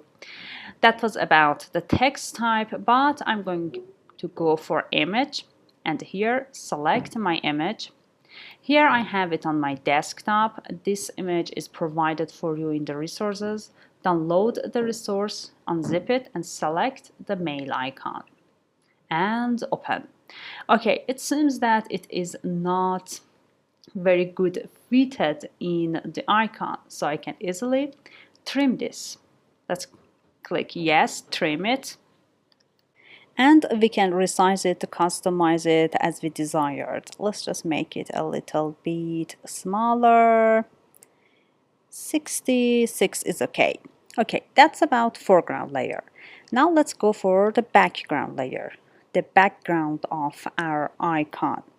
Here we have the layer name, IC Launcher background is okay. Now let's go for source asset. We have two asset type for this, color and image. Let's see, for image you can browse the image that you want to be in the background of your icon. But I want to choose color. Let's click on this. Let's choose something nice. For example, let's see what could be nice. This is good. Let's choose. Okay. Now we don't have any scaling because we haven't chosen image. So that was about background layer, and let's see the options that we have. Here we can select if we want to have a legacy icon or not. It says that legacy icon API level 25 and lower. Generate it, yes, generate, and you can choose the shape.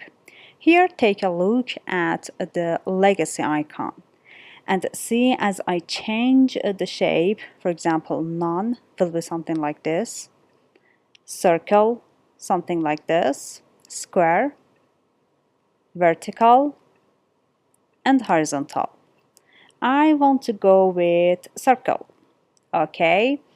Then it says that if you want to generate a round icon API level 25, yes. And if you want to generate the Google Play Store icon, yes, generate it, because if we want to upload it on the Play Store, we need this icon. Let's now take a look at the preview section.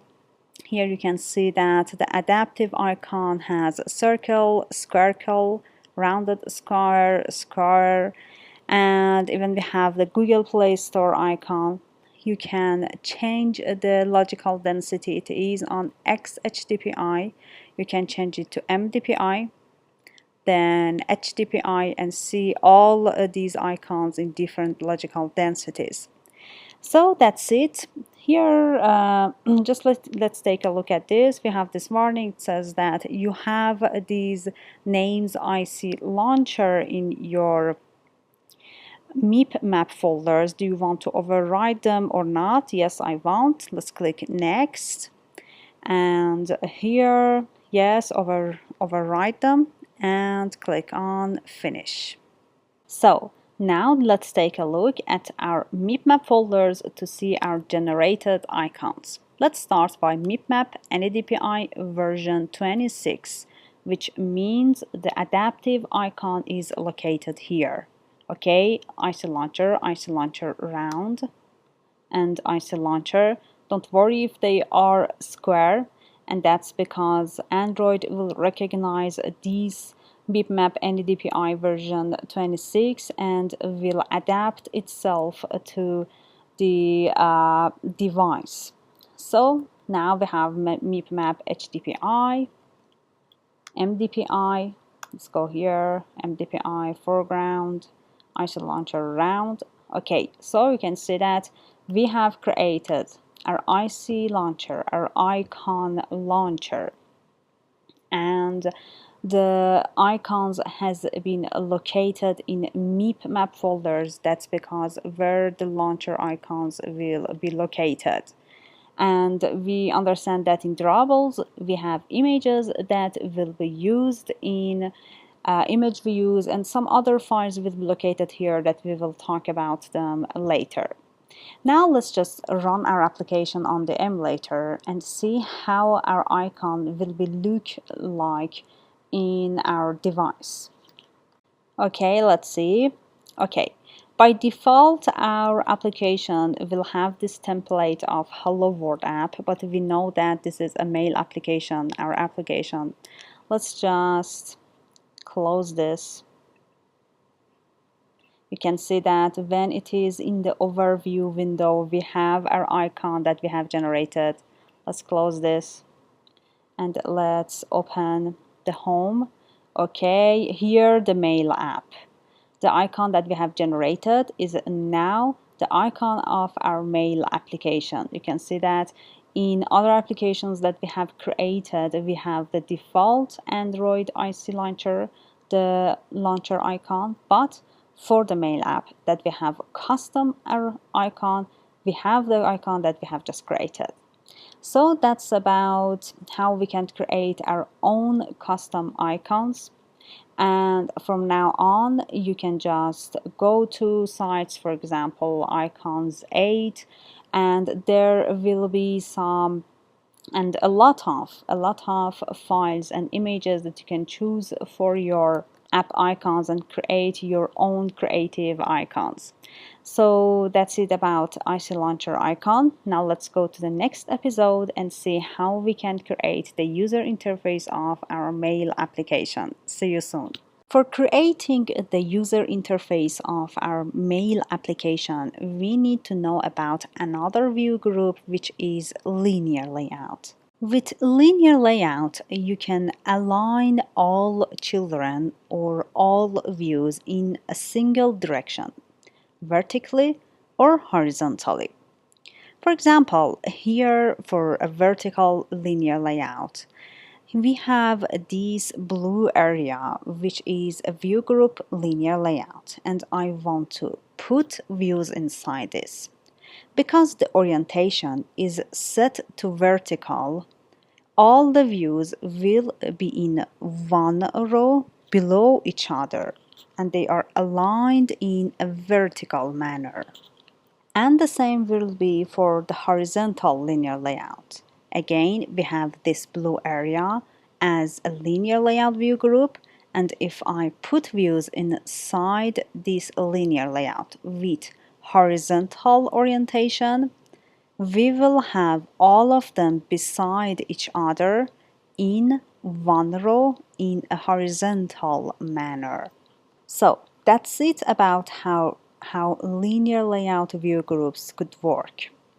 There's some attributes about linear layout. For example, the importance of each view in a view group linear layout. For example, in a vertical manner, we have this blue area as a linear layout view group. Here, we can assign an importance value to a view in terms of how much space it should occupy on the screen.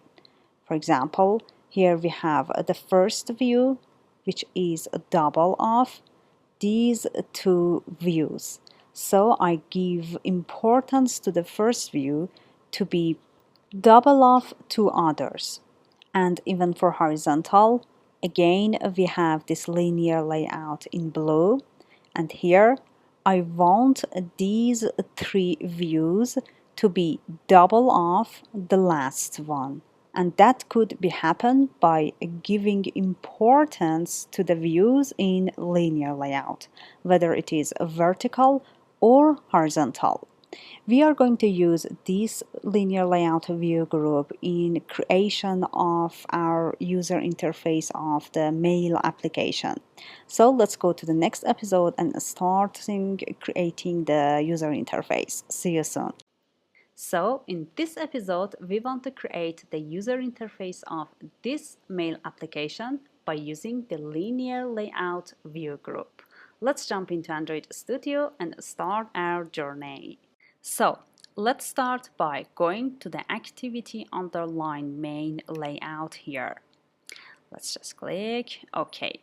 If you want to see where activity underline main is located, or if you want to see where every file that you have opened is located, you can easily click on this icon and it will navigate you to the folder that consists of this file.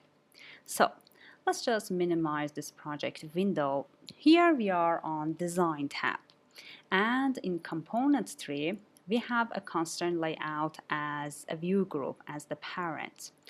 Let's just click and convert this to linear layout and click apply, and let's just remove this text view. Okay, Now, we as Android developers need to know how these designs are created, and that is learning the XML language, which is, by the way, really easy. To see the real file of this activity underline main, click on split to see the design and the XML file, like this. Okay, here we can see that on the left in the window we have a file, and there are some tags that will define every view that we will have on our layout or on our device as a view, the things that user can see. Okay, let's have an understanding of how a view can create and how a tag represents a view in the layout. Here, every tag in XML file that we have just seen creates or represents a view, and a tag simply creates from an opening bracket, then the view name or the view group name, then we have some lines as attributes of that view, then forward slash and the closing bracket. This closing bracket will be vary in view groups, and we will see how they will be different. Let's jump into Android Studio again. So let's start from the top. At the first line, we have something that declaring the XML version and the encoding type, which is necessary for every layout that you are creating. So that's about the first line. And in the first tag, which is a linear layout, which is a view group, we have an opening bracket, then the name of our view group, then we have some lines that is needed for defining the attributes inside this view group or other views that will be included in this layout. And they are mostly called namespaces. If you heard something like namespace, they are talking about these XML and S. Okay, then we have two attributes, which is necessary for every tag that you are creating and you are defining in your layout, and that is width and height of the view that you are creating. Here you can see that, let's make it a little bigger. It is saying Android colon, then the name of the attribute, which is layout underline width, is equal to, and inside the double quotation mark we have the value of that width, and that is a match parent, which means this view wants to be as big as its parent. So it means that this linear layout, the width of this view group will completely fill the width of this layout. And then after that we have the Android layout height, and its value is also match parent, which means that the height of the linear layout will be as big as the height of the layout and fill it completely. So that is about the match parent value. Let's just click on this. You can see this blue area that is completely matched from width and the height.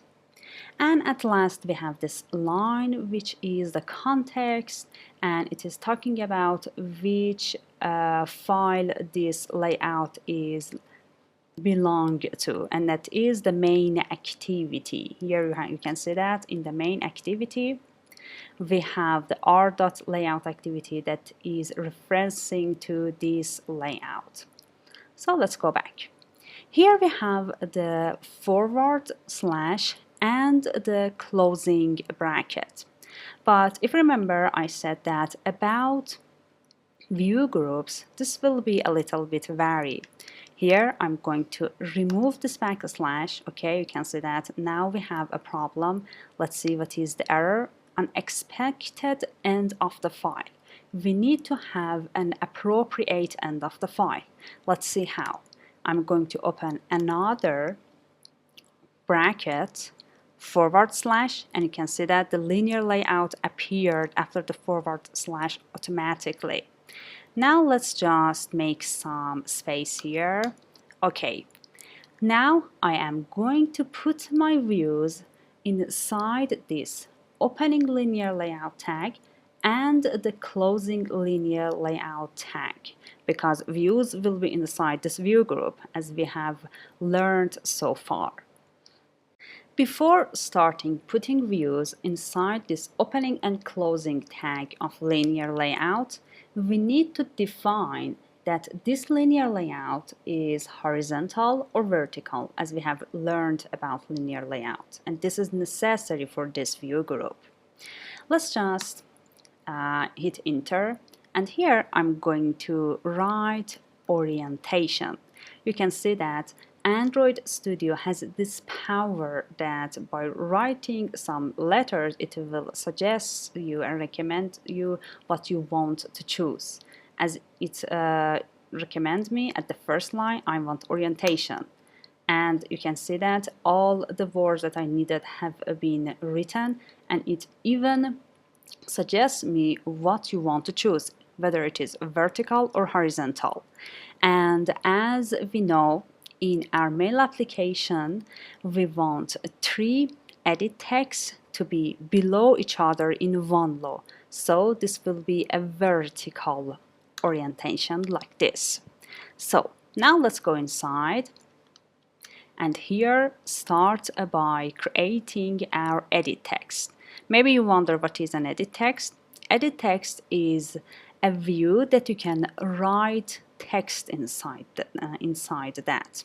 So I want to create a tag which represents the edit text view. So as we know, I'm going to open a bracket, write edit text. You can see that I have started edit text with uppercase. Now it has suggested me that you can choose edit text. Yes, I want edit text. And you can see that the 2 main and necessary attributes are written for me without any trying of me to write them. Whether I want wrap or match parent. We know what is match parent. Let's select this because we want this edit text to completely fill the width of our linear layout. Then for the height, I am going to choose wrap content. But why wrap content? By wrap content, we mean that the view wants to be just big enough to enclose its content, not fill all the height of the layout, just encloses its content. And if you click on the tag edit text, you can see the blue border around the edit text. You can see the width is match parent, fills completely the width of the layout, but the height is wrap and it is enclosing its content. And now I can easily, here you can see that we have a problem because we don't have a closing tag. Let's just put a forward slash, and you can see that the closing bracket is appeared. And now we don't have any error, but we have a warning. You can see that here edit text is a warning, or a better way to see if you have any warning in your file. You can easily take a look at top right of your file, and you can see that here we have a square of yellow. That means that there is a warning inside this file. These are professional tips that I'm giving you. Try to learn them and use them at work and surprise your coworkers about all the things that you know about Android Studio. And they really facilitate your work during your coding, and you will have a better and cleaner code. So let's go back to our job. Here we have an edit text, and I said that there is a warning with it. And there is 3 warnings. First is missing autofill hints. Let's just here say autofill hints. Okay, the autofill hints give the user some hints about the thing that he or she wants to write. For example, let's just click on this. You can say that here in this I want to have a title. So when the user is typing in this edit text, there will be some suggestions from, for example, some previous titles that he or she has been written in other, for example, applications. And there will be a hint in writing of the title. You can say title, or for example, you can, if it is a password, you can write password. Now let's see what else we have. Next one is Android hint. It is telling the user what he or she should write inside that edit text. Let's go inside, this time after the autofill hints. Let's write hint. Okay, here hint. And here I want to write a string, which is a title. Okay, now take a look at the edit text in the design. You can see that the title is appeared there, and it is telling the user that this is where the title will go. Okay, but here we have a problem, and that is we shouldn't hard code this string. And by hard code I mean just putting that right inside this file. As you know, for strings, we create a string variable and then we refer to that string here by saying, let's write it this time at string, and the name, let's call it str underline title. And it is red because this string has not been defined. For defining this, I'm going to go to project, app, res folder, and values where strings are located, strings.xml. Let's make it a little bigger. Now, open bracket, string. The name was str underline title. This is what I have defined in my activity main. Let's close the tag, and this is the closing tag, and inside let's write title. Now let's go back to activity main. Okay, now the red is now what is this color? Green, and it says that it is defined in the string folder.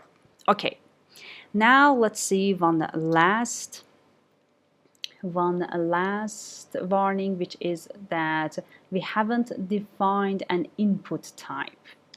Let's go ahead, this time input type. We have a lot of input types, but what we want the user to type is the text.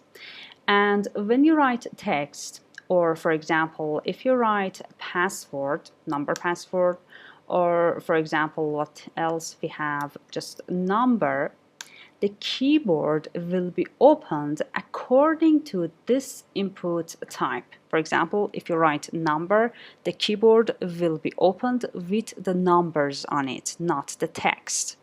But when I write text, the keyboard will be opened with the text, text buttons, and this will include numbers too, because maybe the user wants to open numbers too in their text.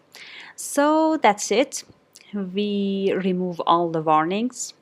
By removing all the warnings, you can make sure that there will be no misunderstanding for the user. For example, when you write autofill hints or give it a hint, that will be really great. Now let's see, we still have some warnings, and let's see, this is the warning: namespace declaration is never used. You can see that here this line is in gray, and that's because when we changed the constraint layout to linear layout, this line has not been used. So let's just remove it. Okay, you can see the tick here, the green tick here, that tells us you are ready to go to continue to your layout editing because there is no warning and you're a really good developer. Professional developers, let's run our application on the emulator and see what we have done so far. Let's click. So this is what we have done so far. You can see that we have the edit text and there is a hint inside this. Let's click. Okay, let's write something here. For example, title my mail. You can see that when you write, that hint disappeared and your text is appear to you or your users. Now let's see for the input type. We say that we put it on text. You can see that we have a keyboard as a text. Let's just take a look if we change the input type to, for example, number. Let's here put it to number and see how it will change. Click on run. Okay, it has installed. Let's go back. Okay, let's click on this again. Okay, we can see that the keyboard has been changed to number type. Okay, that is, and you can see why Android has given us warnings for not putting this attribute input type, because when you write input type, we help the user to write easier. So let's go back to our business. Okay, here we have the edit text, match parent, wrap, title, we have hint, input type. Then we have another edit text to define where this email will go to. Let's again edit text. Width will be match parent. Height will be wrap. Let's close the tag like this. Okay, we have some warnings. This time for autofill hints. If you don't want your user to see any suggestions for what he or she is writing, you can say important for autofill hint for autofill and say no, just like this. In this way, the edit text will have no suggestions for the user that is typing. So the next one is the hint. This time I want to say to, but we know that it is not good to hard code the to string here, which means to put just that big to right here. We are going to be professional. We can define it in the strings file like this. String name will be str underline 2. Try to choose names like me, for example, str underline and the name of that string. This will give a hint to other, for example, developers that are reading your code. And let's just write 2. Go back to our activity main. At string, here we have the str underline 2. Now let's take a look at our edit text. Okay, we have the 2 as a hint. What else we want? Again, here. Again, input type, which I will put it on text again because that will be an email. Notice that when we are adding views inside this linear layout view group, because the orientation is vertical, the edit text which contains the 2 here, this edit text is below the edit text which contains the title, and that is because we defined it to be a vertical linear layout. So that's it. We want another edit text for putting the content of the mail. Width will be match, height will be wrap. Let's close this. You can see that with practice, all these XML tags will be really easy for you. And you need to know how to write tags and how to write in XML, because if you want to be a professional Android developer, you need to understand how all files work in Android Studio. Okay, next we have, I don't want any suggestion, important for autofill, no. Then what else we want? We want a hint. Oh, some hanging. Okay, hint. This time I don't want to define the string in the strings .xml file and then import and then refer it here. I can easily just click on this edit text, go to attributes like this. I will have a hint here, and like before, the days in the sections before, I can say string value the str dot, let's call it containing text, containing, let's see, text, and the resource value, let's say right here, and click OK, select it, OK, OK, the hint is here. Let's just make it minimize.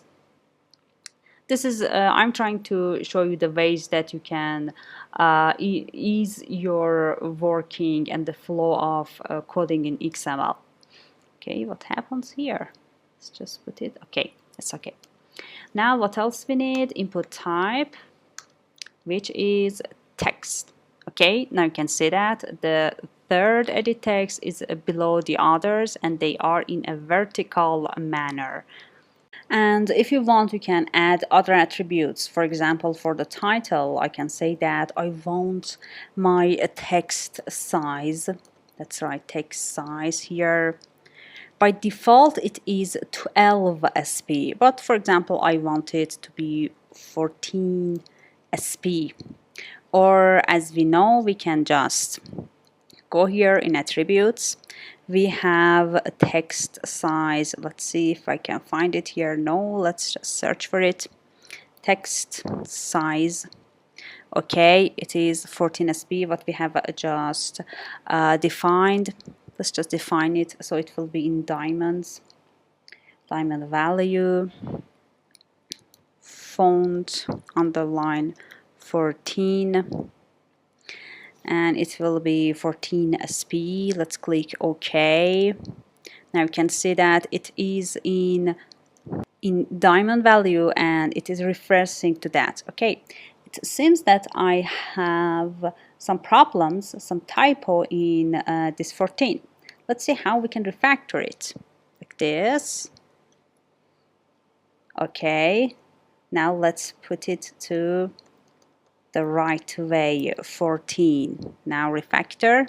Okay, you can see that everywhere this 14 word has been changed. So that was another trick to you to be a professional. Okay, let's close this and see. Here we have the 14 SP. Let's make it. Okay, we have hint 14, title is 14 SP, or even we can change the color, let's say color, text color. It could be, we have these suggestions, Android, color, background dark, we want black. Okay, this is the default colors for Android that Android has. For example, Android color, the black, it has the black, so I just put it right here. Okay, you may say that why this does not affect the edit text here, and that's because we are talking about the text that the user is entering. If you want to change, for example, the text color of this hint, you will say hint. For example, we have the text color hint, and for example, let's make it again Android color black. Okay, you can see that it has been changed to black. Let's just run it again and see how it has been affected. So title, let's write here. Oh, it is on number, I think. Let's go back. Yes, let's put it on text. Okay, and run it again. Now let's go back. Okay, here let's write something. Okay, it is a black and 14. Let's make it just, for example, something like 20. Here we have where it is. It was this edit text. Let's just change the text size this time to dimension value. Let's call it font underline 20 SP, and let's see if we have any change for that. Let's close this. Okay, you can see that the hint is now affected too, because from the previous change that we have done, the text size affected the hint size and the text that the user is entering. So let's just run it again. So the text size is both for the text that the user enters and for the hint. Okay, it will be launched. Now let's see. Okay, it is much more bigger. For example, a beta. Okay. So let's make them for other edit text too. I'm going to just copy and paste them in all of them like this. Okay. Oh, not the input type. The text color hint, and the text size. Let's copy and paste it here, and again copy and paste it here. Okay, great. So that is about our 3 edit text. Now, if you remember, I said that you can give importance to each view in linear layout. Let's see how. For this, I'm going to give this linear layout a way sum, and I'm going to put it to, for example, 4. And now I want the last edit text to be double of 2 others. So for this, we have the way sum 4. I'm going to give 1 to the first edit text, again 1 to the second edit text, and 2 to the third edit text. Now let's just, here after the height, I'm going to say way. We have the layout weight. I'm going to give it 1. Then for this one, I'm going to write weight. Again 1. You can see the change in the design. And at last, for the last one, I'm going to give it weight 2. You can see that the last edit text is double of 2 others. Now let's see. Okay, great. So this is how you can give importance to your linear layout. For example, if you want the, for example, this one to be how much, for example, triple of the 2 first one, you can just add 1 to it by making it 5.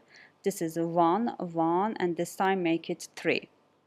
Okay, you can see that each one of these 2 is 1/3 of this big one. Okay, but that doesn't make our view very nice. What I want to do is to just remove all this weight and do a magic. Let's see what I want to do.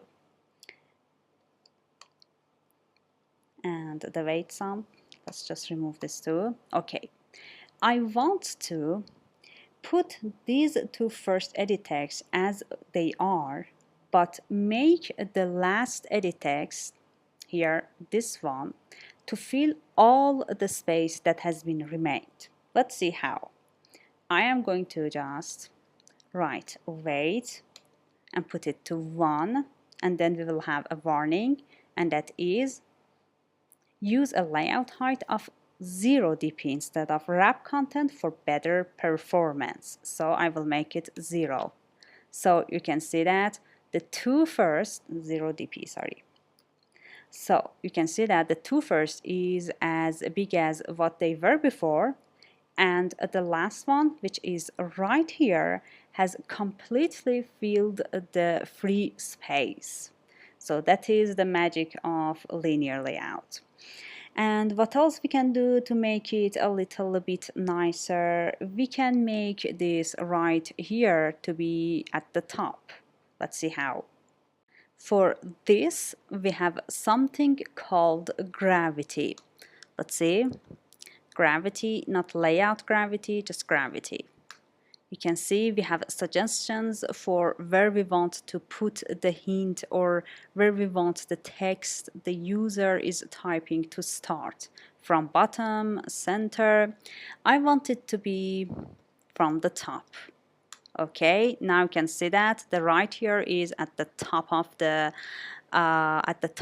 edit text. So that was really great.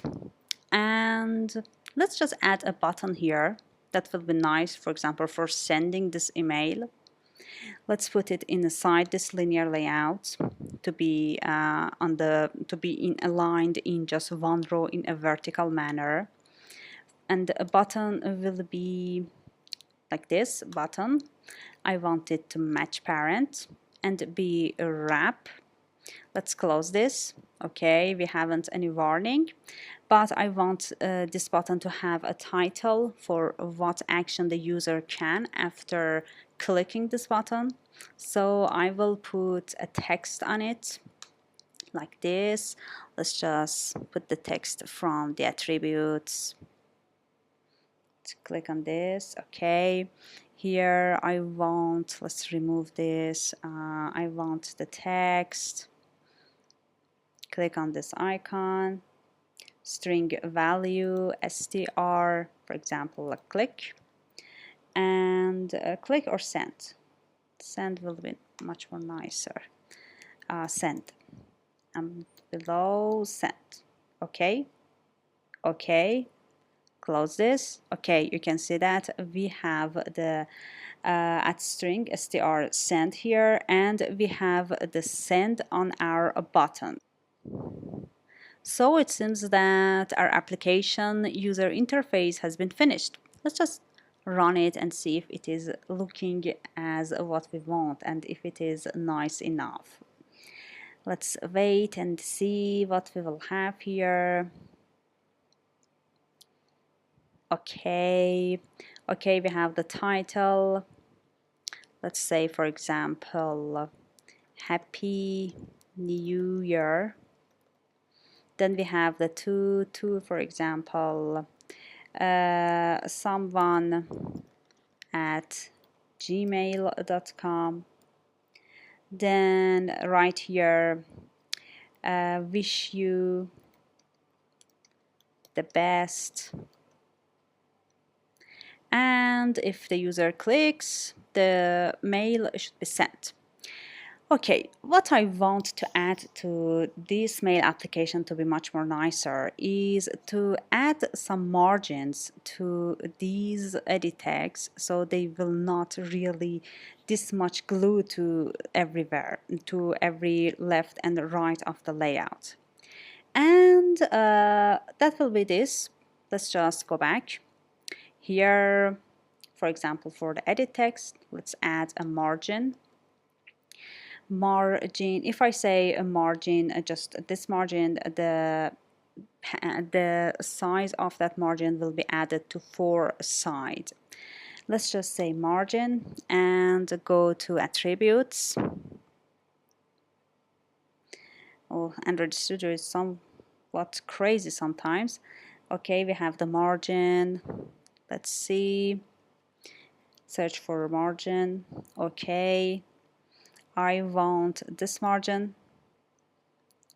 And if you remember, we said that margins start by 8. So I will say margin underline 8. Give it 8 dp. The unit is dp. Okay. Now the margin 8 is here. And we have some space around our edit text. Now let's just put it for the two others too. Okay, you can see the difference. Makes it much more nicer. Great. Now let's make it for the send too. See how it will be affected. Okay, nice. Let's run it again.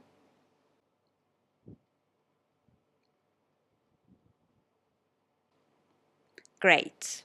Now this is the thing that I want to say. So that was it, dear students, about how to create this mail app application. Congratulations.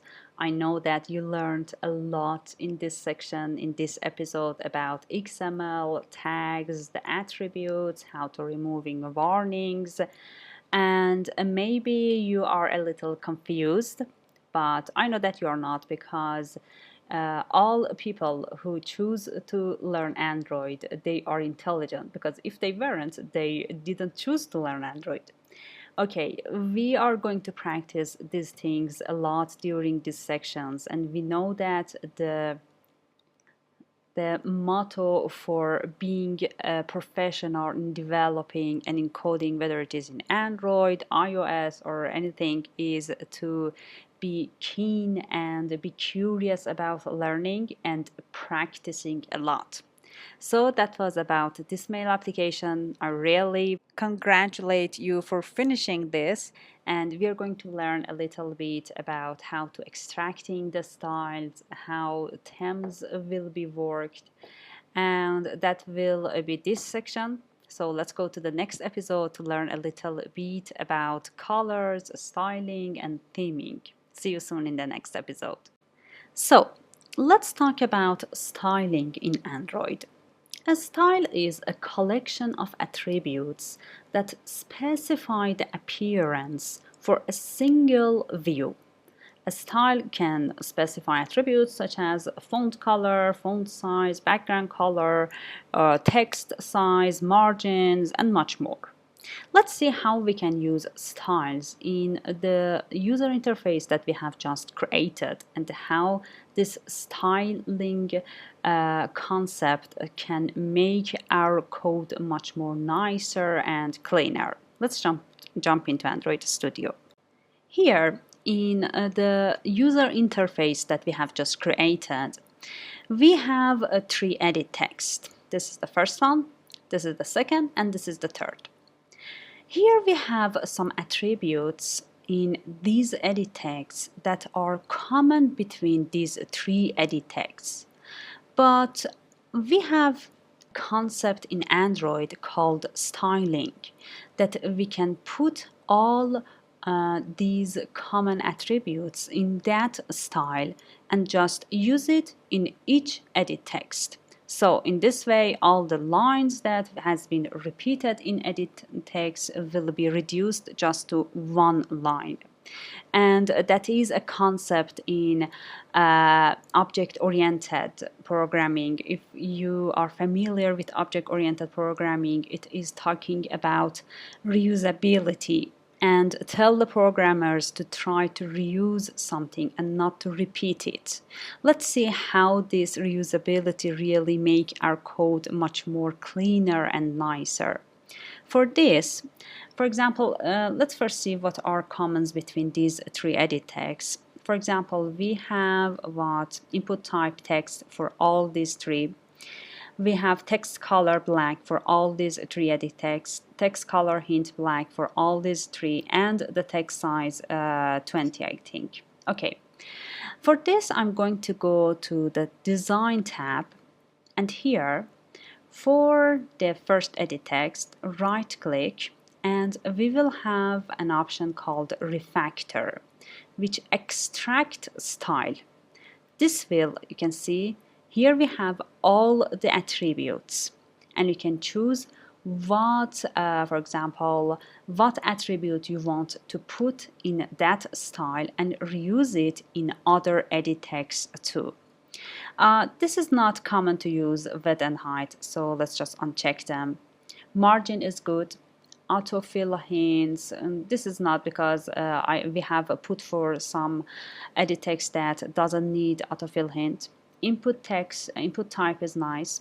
Text color hint, and text size. Okay, I am going to put all these attributes inside a style called, for example, let's call it edit text styling, and click OK. So now let's go back to the split mode. You can see that all those lines of attribute are summarized just in one line in edit text styling. Let's go to this styling.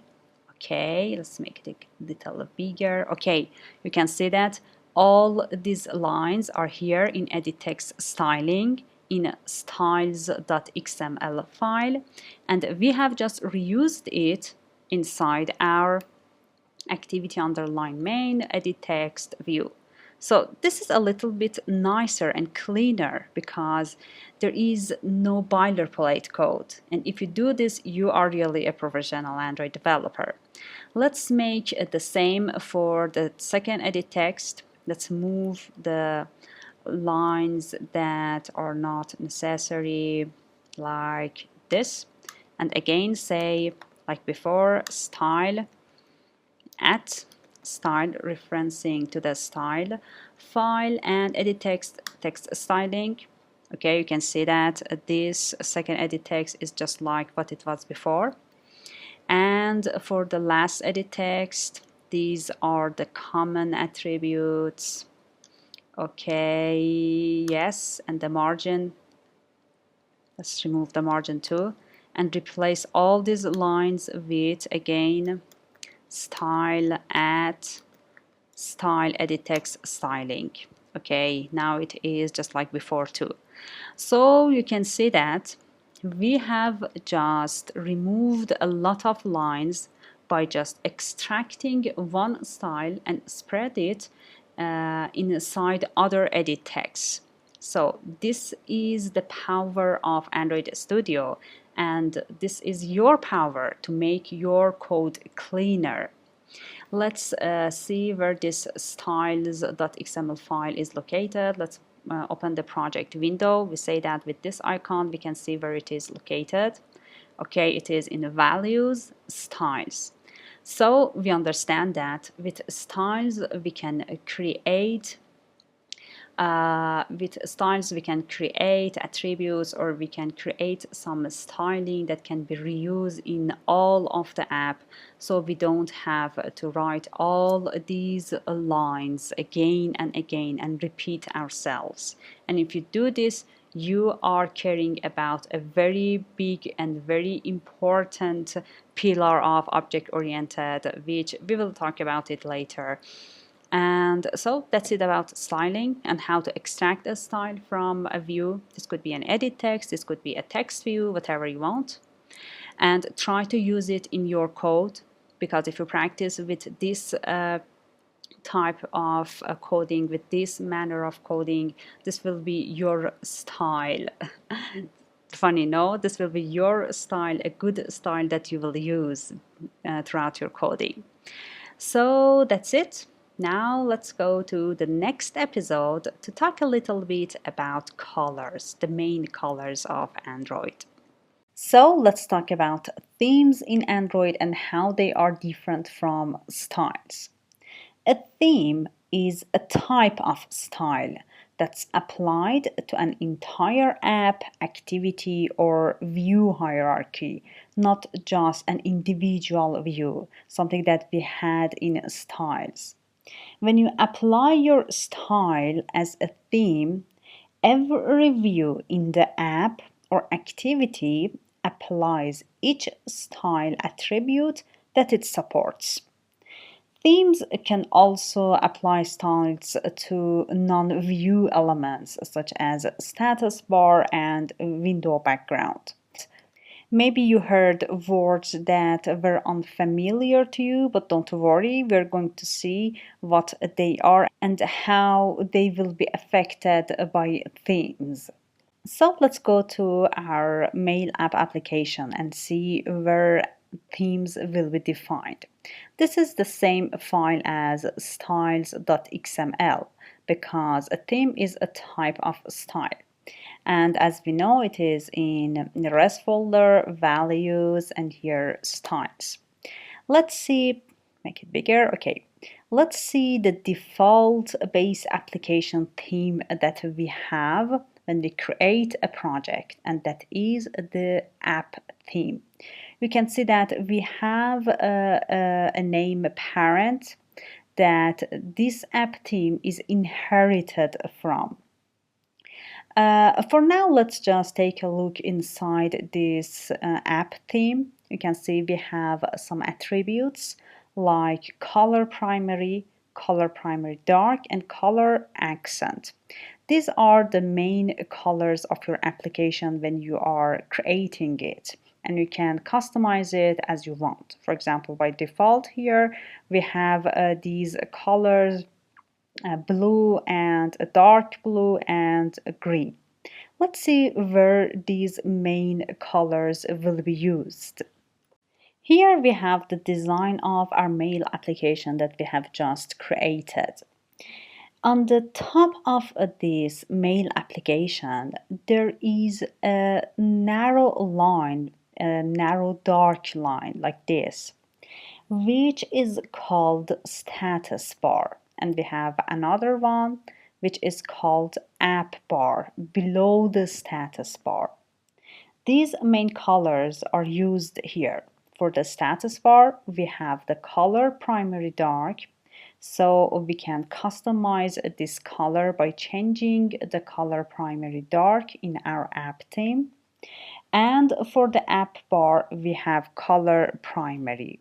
And this is a convention in Android that the status bar color, which is the color primary dark, and as its name says, is a darker version of the color primary, which is the app bar color. And for the color accent, let's go into the emulator and see how that color will be affected our application.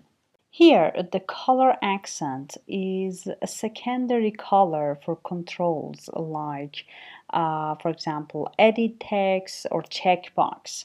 For example, in our mail application, you can see that here we have this color for our color accent, and you can see that in the edit text, when it is on focus, we have the color accent for our edit text, and the same for other edit text too. Let's just make it here. Okay, the green, the light green we have here, or other things. For example, we have a component as a checkbox, and that checkbox will get the color accent.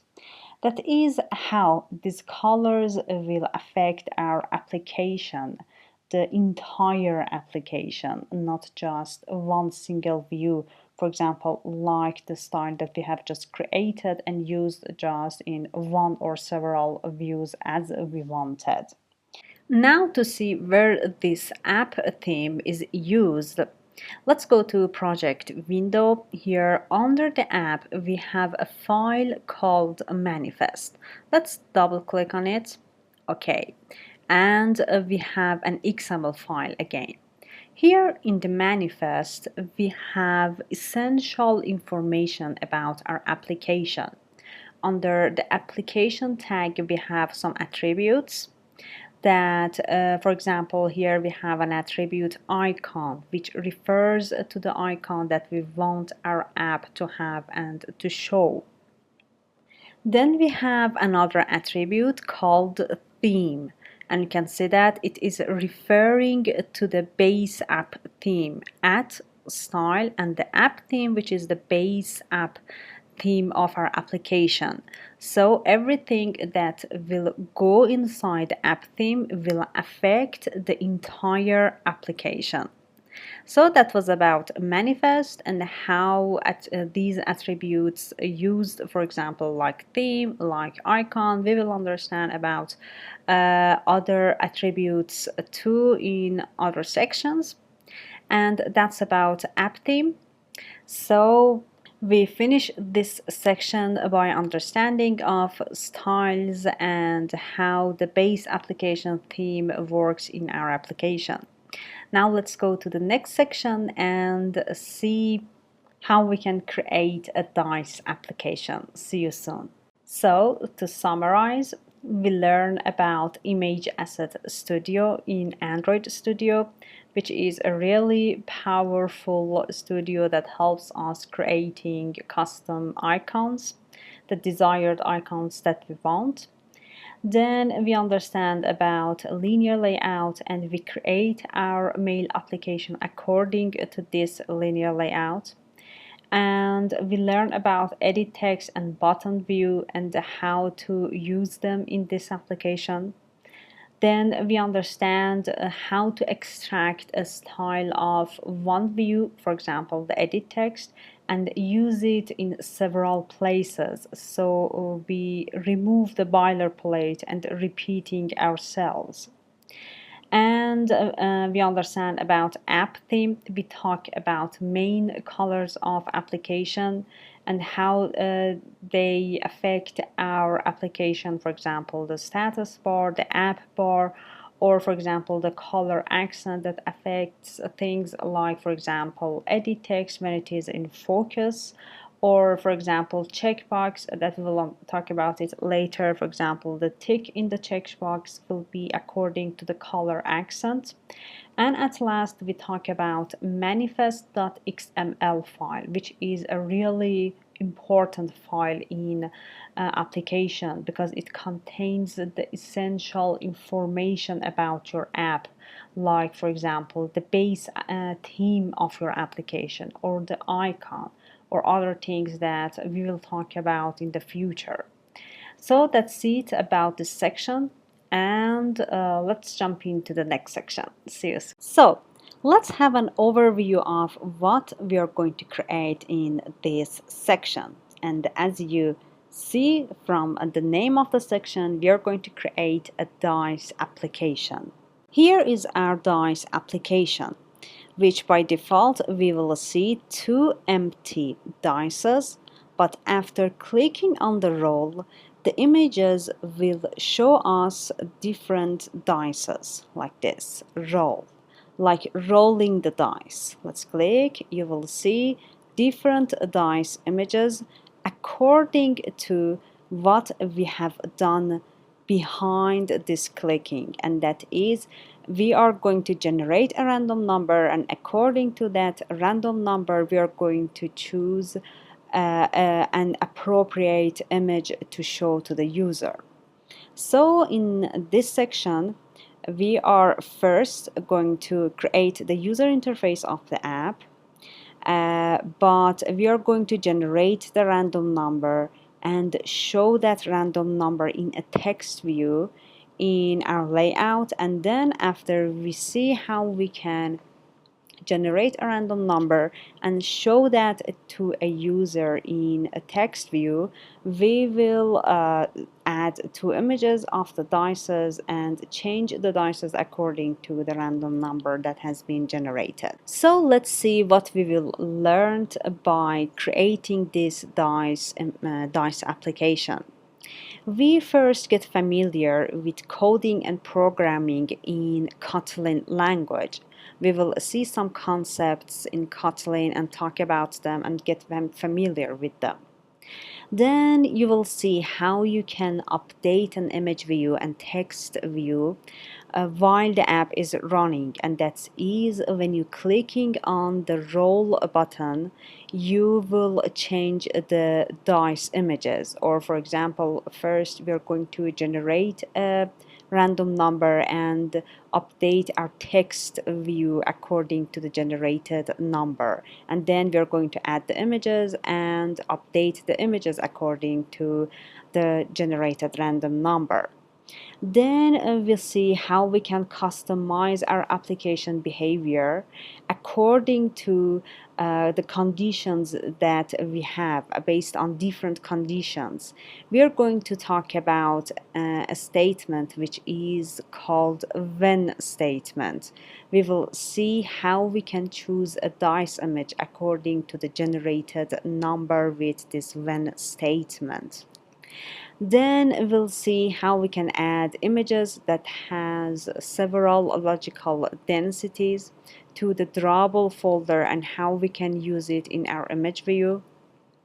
And at last we will talk about XML namespaces, which helps us a lot especially us developers, when we want to edit layouts and have a better experience of what the user will see when the app is running.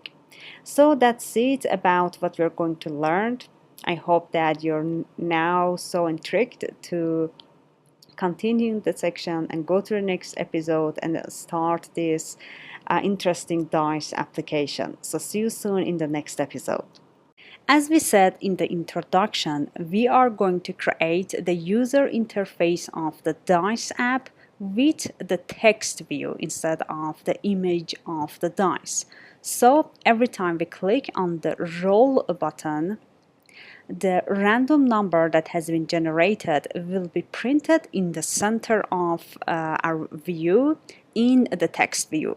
And after we understand how to create the user interface and how to create the functionality of this app, to how to generate random numbers, we will add the dice images and see how we can choose the appropriate dice image according to the random number that has been generated.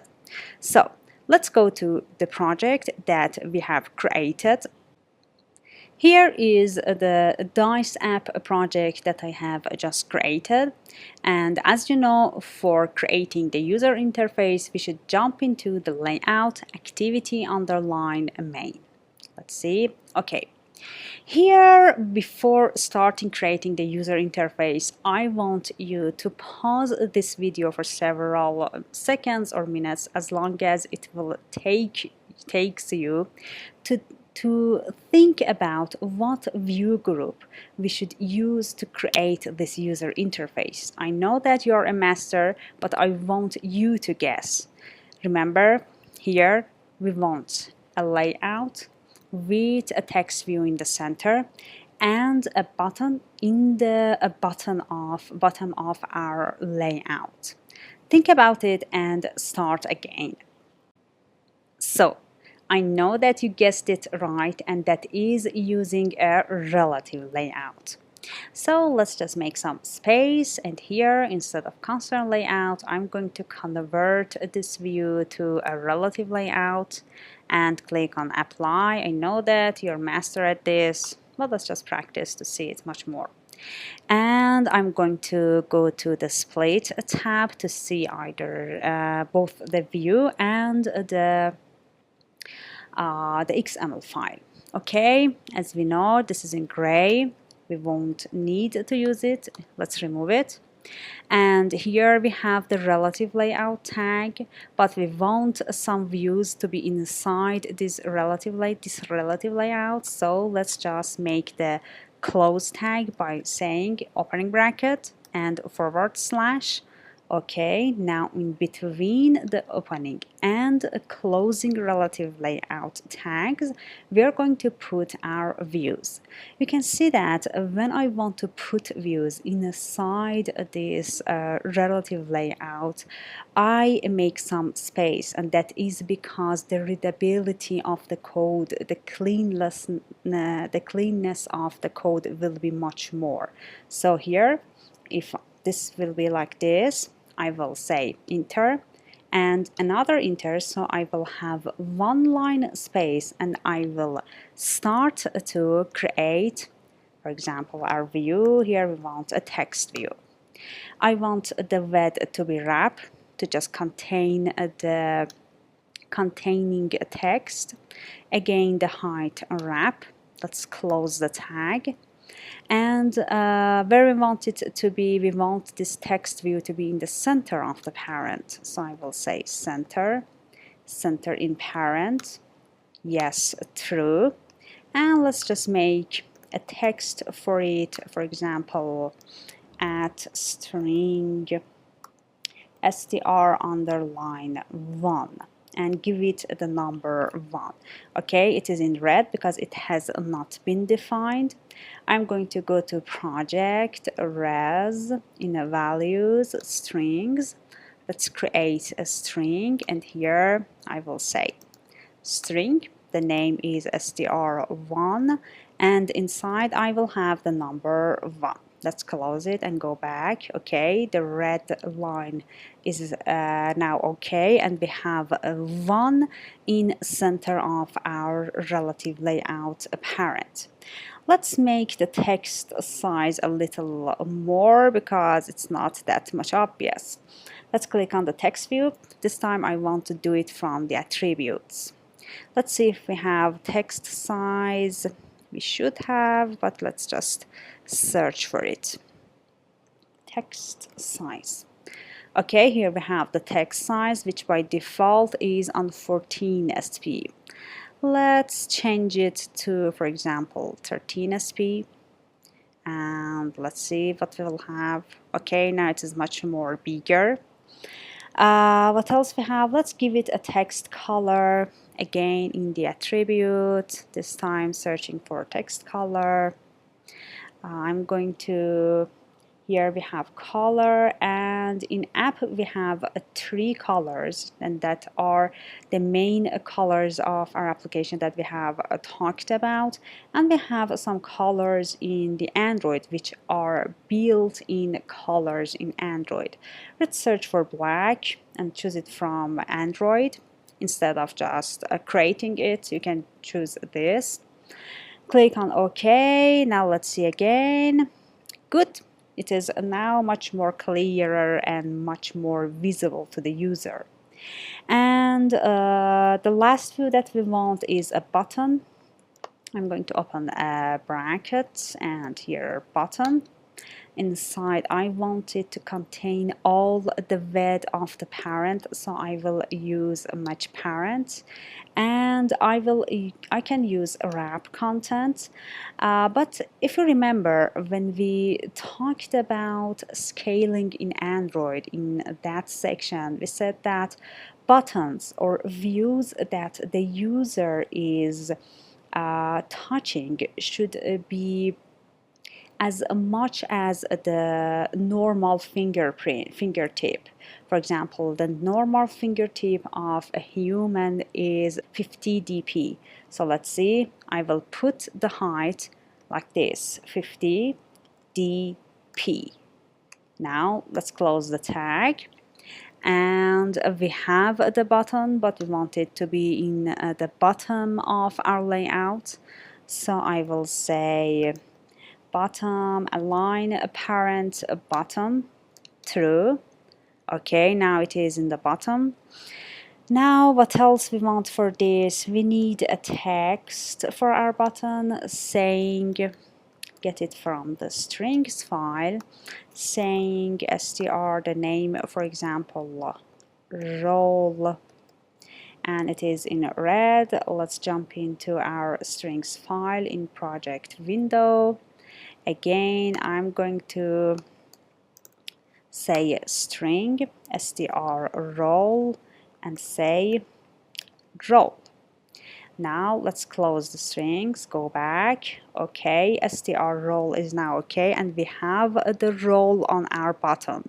You can see that it doesn't matter how you define the role in your strings, uppercase or lowercase. You can see that when you write a text on your button, all will be uppercase, and that is a convention in Android. So that was about role, and if you remember, we choose a nice color for the background and for our bottom. But before creating those colors, let's just make some margins for this. Again, I'm going to attributes, and here I will search for margin. Okay, I want the margin to be for 4 side. So here I will choose layout margin. Here, dimension value. Let's say margin underline 8 will be good. And the resource value 8 dp. Okay, make sure it is chosen and okay. We have the margin 8, and now the roll button is much more nicer. Now let's go back for the coloring. For the color of our layout, here for the relative layout, I want the background color of the relative layout to be something that I will tell you the number. But here we have an attribute for relative layout called background, and here we can say add, go to color files and choose the color that I want for the background of this layout. And for example, let's say color, what is it, for example, layout underline background. Now let's go to project, this time in colors, and say color with the name that we have just defined, and inside write exactly what I'm writing here. Start with a hashtag and then write this number 98D8 E uppercase and 0. We can see this will generate this color that we have here. Now let's go back to our activity main. Okay, you can see that the background color has been set successfully. Okay, and this ring is my washing machine calling me. Let's go back to our course, sorry. We have other options for choosing our color. For example, you want another color. You don't like this color that I have just suggested. For this, click on the relative layout and like before, go to attributes and here search for background. Okay, here I have the background and this is the color that we have selected. Click on this icon and it is on color, and these are the colors that I can choose from the colors that are defined in my application. And we have lots of more colors that is in Android, and you can choose whatever they want. But you have this option to go here and, as you know, color value, and here you can create and choose the color that you want, like this, or for example write the hex color of the hex value of your color and choose whatever you want. And you can see that we have other tabs here. That means if you want, you can choose a drawable.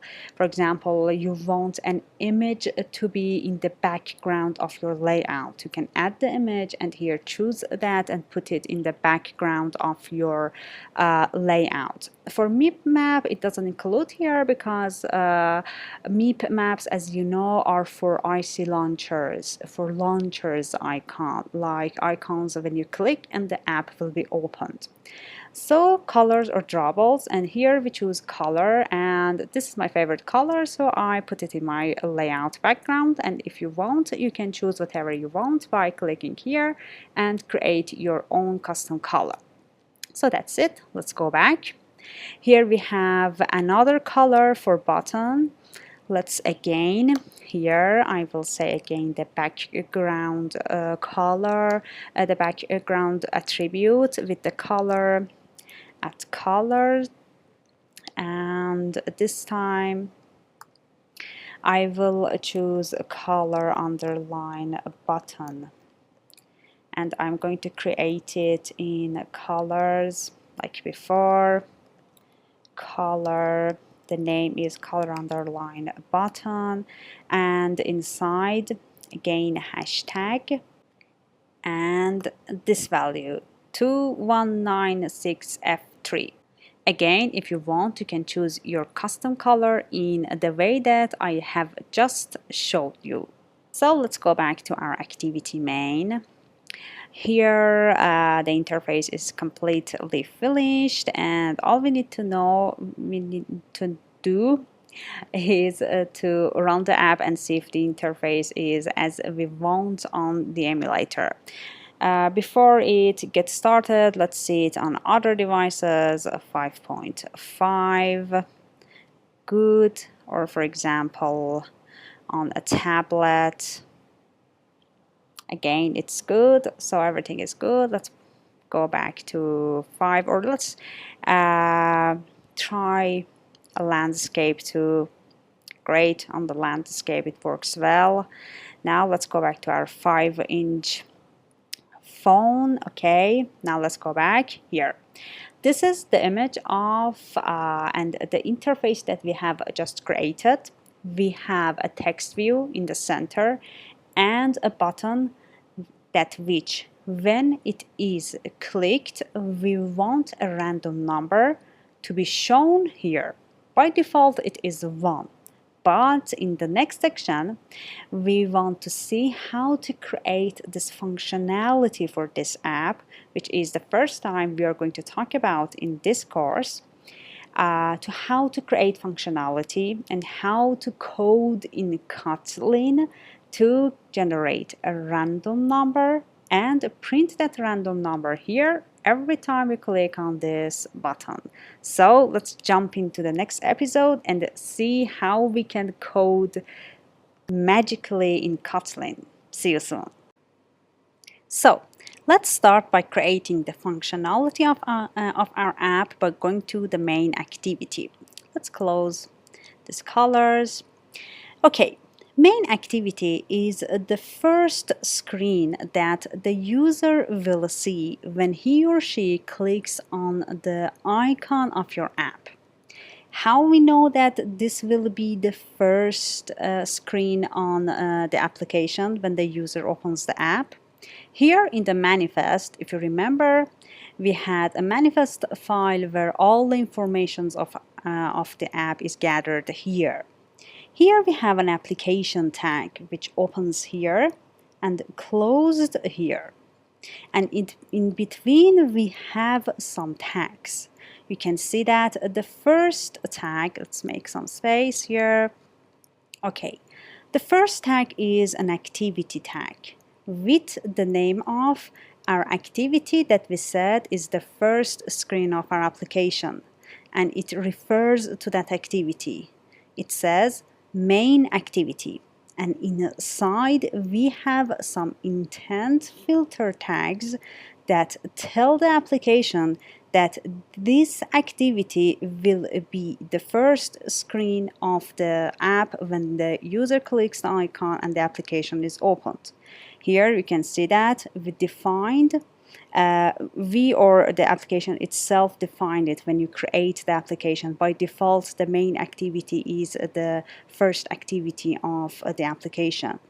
We have the intent filter tag. Again, it is opened here and closed here, and in between we have two other tags of this intent filter: action and category.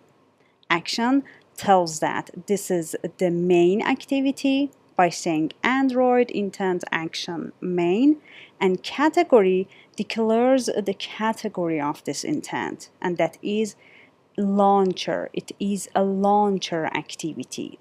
So with this intent filter, we tell the application that this main activity is the main launcher activity of our app. And every activity that we create in our application that we want to be the first screen, they should have this intent filter. But just one activity can have this. If 2 or 3 activities have these intent filters, there will be some bugs in your application and you can't compile your app. So intent filter will be belong to one activity. For example, if I want to create another activity, here, new, here I have a search for activity. I can create an empty activity, let's see, like this. And here, let's just leave all these to be all the default and click finish. Okay, we have some syncing. And now if I go to manifest, I should see the main activity 2 here. Okay, here you can see that we have the main activity 2, and inside the opening and closing activity tag there is no intent filter, because by default the main activity is the main launcher activity of the app. We will talk about intents in the future and you will have a much more deep understanding of them. But for now, know that how you can make an activity the launcher main activity of your application. So let's just remove this main activity to go back to our work. It says that it is used somewhere. Let's just delete it anyway and remove this line. And this line, now everything is go back to normal. Let's close this, and we have an activity main too, which has been created for the activity that we have created. Let's remove this too. Okay, now we are normal. Go back to normal, and here. Let's start. Here we have the main activity, which we said that it is the main activity, the launcher activity of the app. And inside, we have some lines from here to here. This block of code, you can see that it has been started with override. We don't have anything to talk about override for now, but there is a keyword called function. This is telling us that this is a block of code. You can see that when I click on this opening braces, it will highlight the closing braces and talk about and indicate that there is some lines in between and there is something is happening inside this onCreate function. By function, I mean a block of code. This onCreate function by default will be executed when the main activity shown to the user. And inside we have an onCreate. Here we have a line called super.onCreate that we don't have anything to talk about for this now. But in the next line, we have something called set content view. Set content view, as the name says, it says that I am going to initialize the layout. You can see that we have the r.layout referencing to our layout activity underline main. So the app opens, then the main activity launched. After that, onCreate will be executed.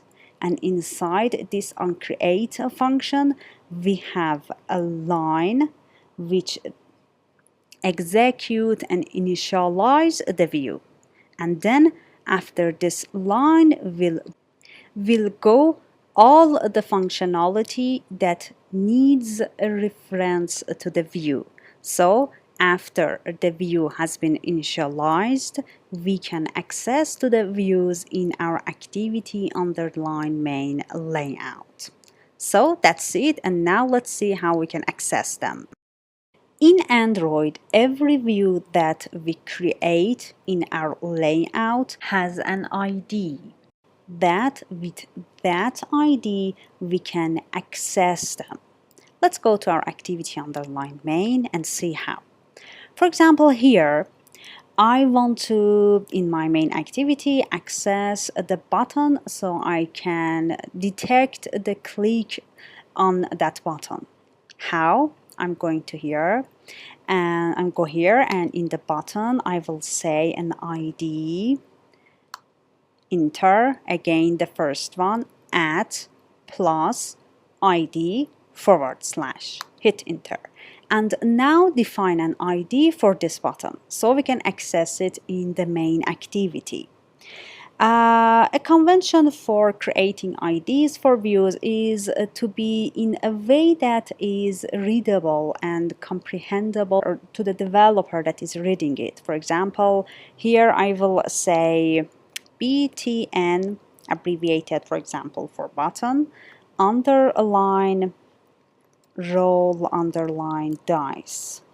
This will be a good ID for my button. Copy it and go to main activity. Now let's see how we can create a reference to this button. I will say val and a name, for example, let's say, for example, roll button. Okay, now let's see what is roll button, val roll button. This roll button will be a variable. What I mean by variable is that it will be a container that I'm going to put my reference of the button inside this variable roll button, inside this container. And I will say it is equal to, now I want to define the reference and put it inside the roll button and assign that to the roll button container by saying find view by ID. You can see that Android Studio is that intelligent to recommend this to you. Find view by ID, and you can see inside there is something called ID. Let's hit enter. And in this diamond, which is an opening and a closing bracket, I'm going to call it diamond from now on. It will need the type of the view that we want to reference to and find the ID of that. So, as we know, it is a button. And inside will goes that ID of our button by saying r dot ID dot, now the ID of our button, it is btn roll dice. Great. So let's see what we have done here. We create a roll button container or a variable and put the reference to that button inside this roll button by saying find view by ID, and as the name is really comprehensive, it is saying that find the view that has this button roll dice ID, and this view is of type button, and then put that inside the roll button container.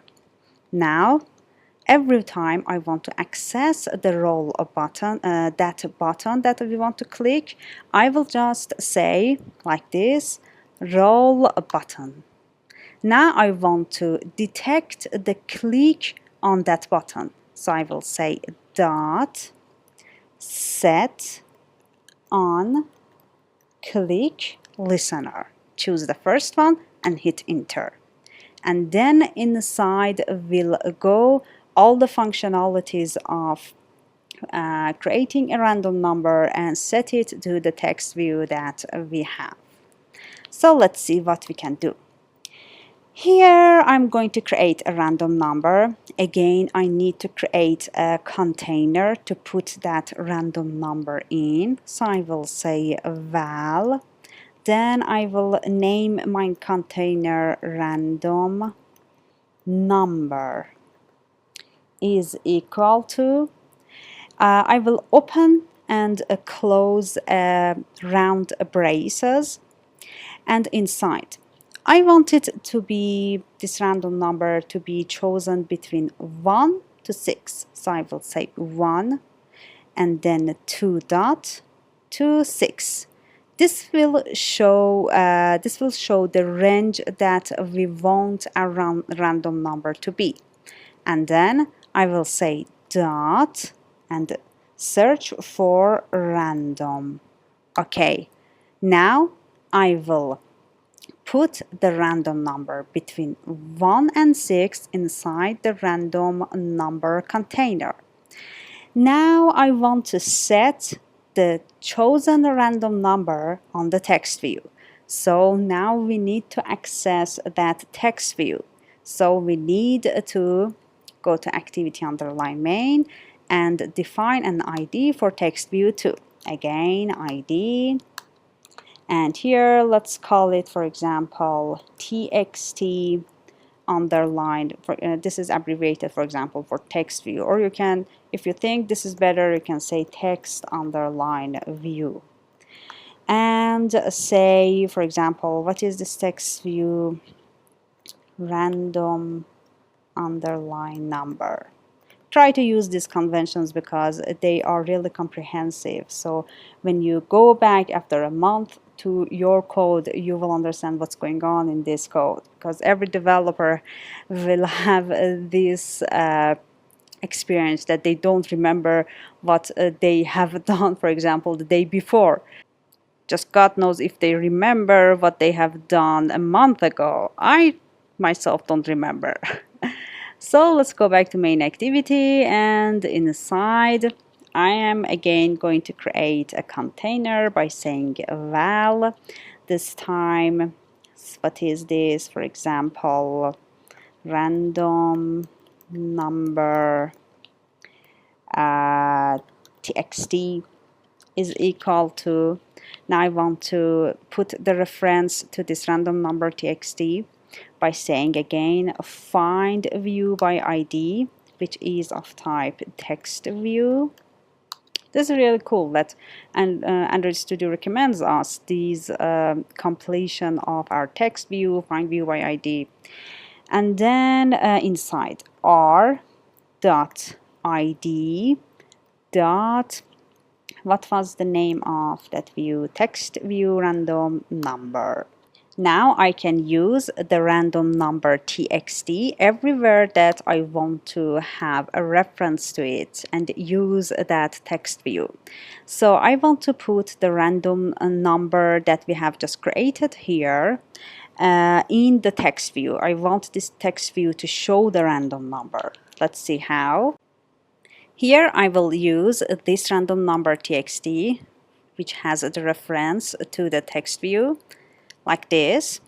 And now if you remember, when we want, for example here in the text view, when we want this text view to show a text, we use this text attribute.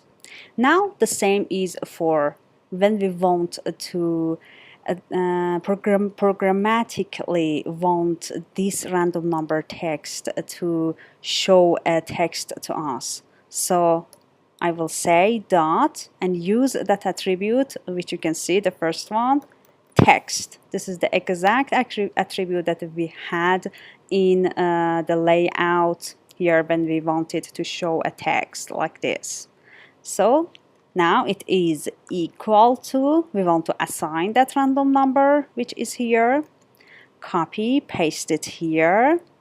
Now we have one step to complete this random number generation, roller dice, and showing it in the print in the text view, and it will be printed by that.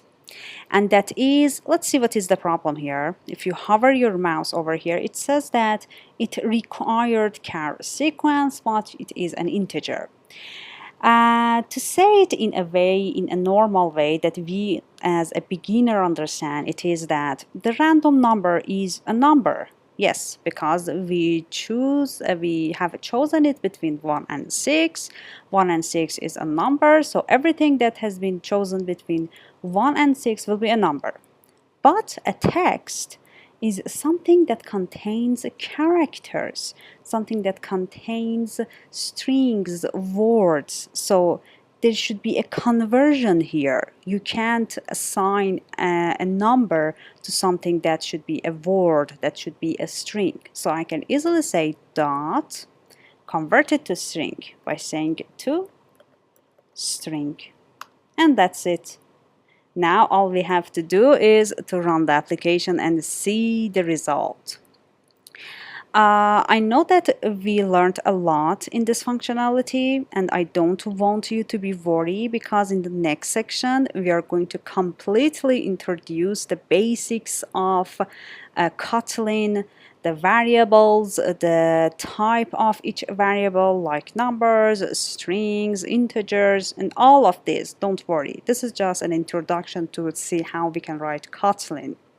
So it has been loaded. Let's go back. Okay. The first number is the number that we have printed in the text view. By default, it is 1. Now, if I click on the roll, I should see the magic of generating random numbers. So let's start. Roll. Let's click roll. Okay, 4, roll. 6, roll. 2, roll 4.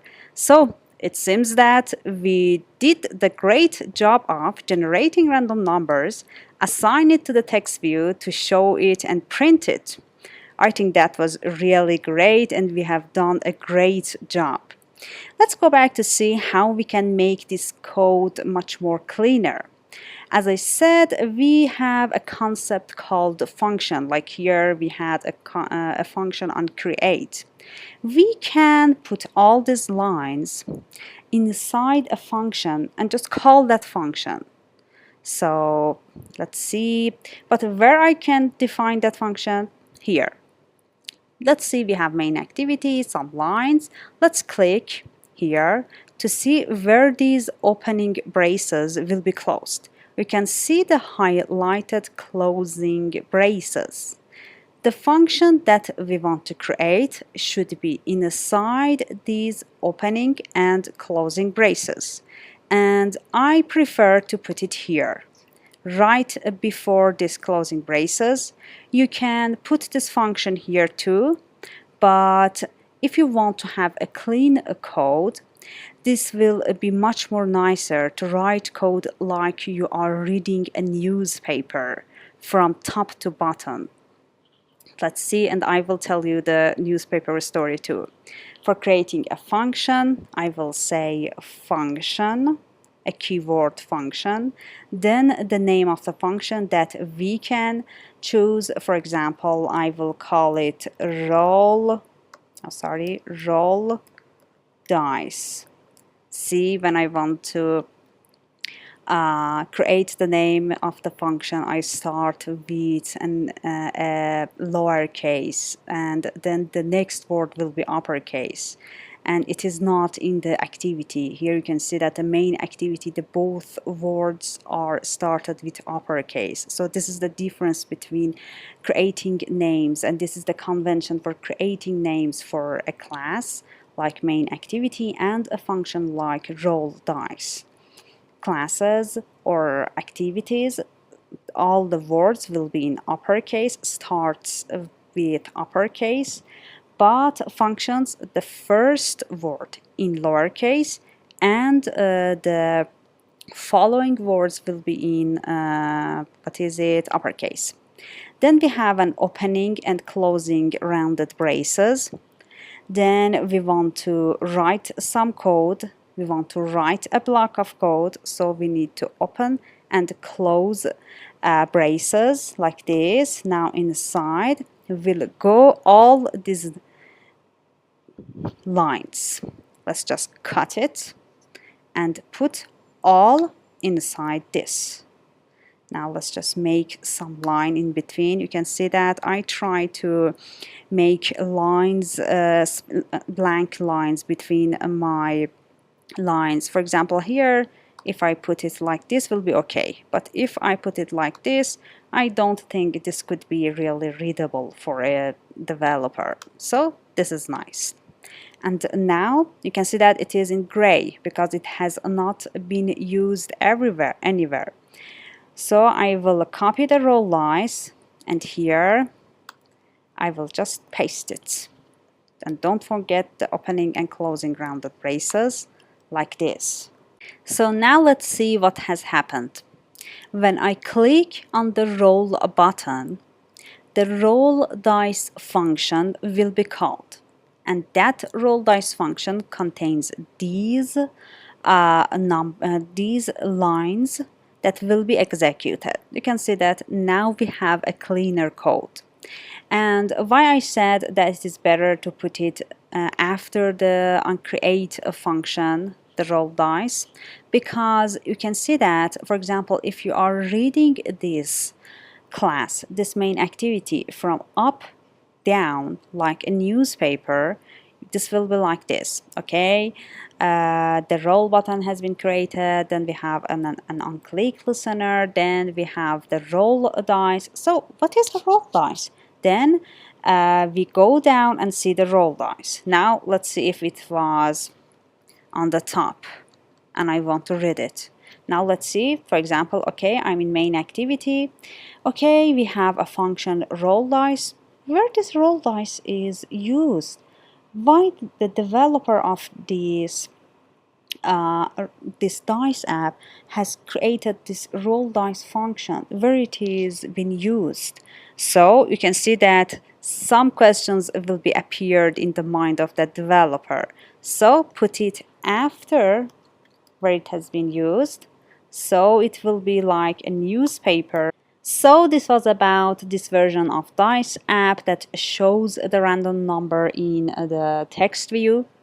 I'm going to talk about a little bit about efficiency of applications that we create in Android in the next episode, and at last we'll see how we can add the dice images and use the random number to select the appropriate dice image. So see you soon in the next episode. So far everything go well in our application and everything works in our dice app. But there is more to developing apps than just having code that works. You should also understand how to write performant, well-behaving apps. This means your apps should run well, even if your user doesn't have the most expensive Android device or the best network connectivity. Your apps should also continue to run smoothly as you add more features and your code get bigger and bigger. And your code should be readable and be well organized. This is what we're going to talk about in this episode. We want to see how to make the efficiency of our app better. And this time we want to talk about how we can make this efficiency better for our views. So let's jump into Android Studio and see how we can make it better. So let's see what makes our app non-efficient here. Here we have a roll dice function which every time the user taps the button and click on that, the roll dice function will be called. And every time the user taps that button, your app calls find view by ID for the text view and gets another reference to that text view.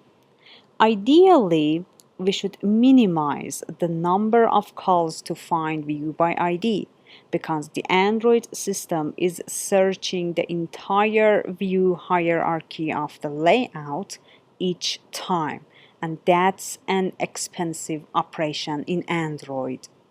In a small app like this one that we have just created, it's not a huge problem. If you are running a more complicated app, and let's say it is on a slower phone, continually calling find view by ID could cause your app to lag.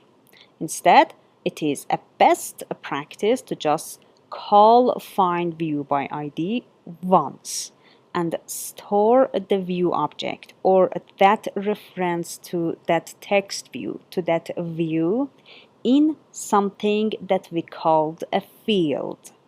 Keeping the reference to the image to the text view in a field allows the system to access the view directly at any time, which improves performance. So let's see how we can create a field that contains a reference to our view, and that reference just called once and we just reuse it in rolling the dice function.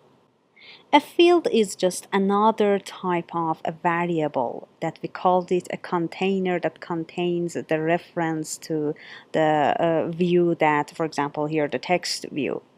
But the location of defining it is different.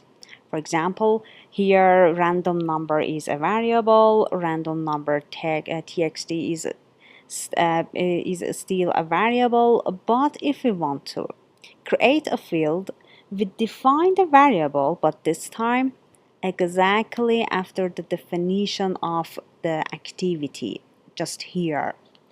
Here I'm going to say a val and call it random number txt, just like this, random number txt. and I want to say it is of type by saying colon. It is of type text view. Okay, now let's see what is the problem. Property must be initialized or be abstract. Okay, it should be initialized, and the error is caused because we haven't initialized it here. But as I said, when the activity comes on the screen, the onCreate function will be called. And then after that, in set content view, the layout will be initialized. So here we cannot initialize the random number txt field before initializing the layout, and that will cause problems in our application. That will cause our application to be crashed. Let's just see the crash, and that will be a good experience for us. Let's just say here is equal to this 5 by view ID here, like this, and see what will be happened. Let's just run the app. Okay, here you can see that we have a dialog saying Dice app keeps stopping. Let's close it and again open the app, Dice app, again stopping. Let's see how we can see the problem. Let's go back to Android Studio.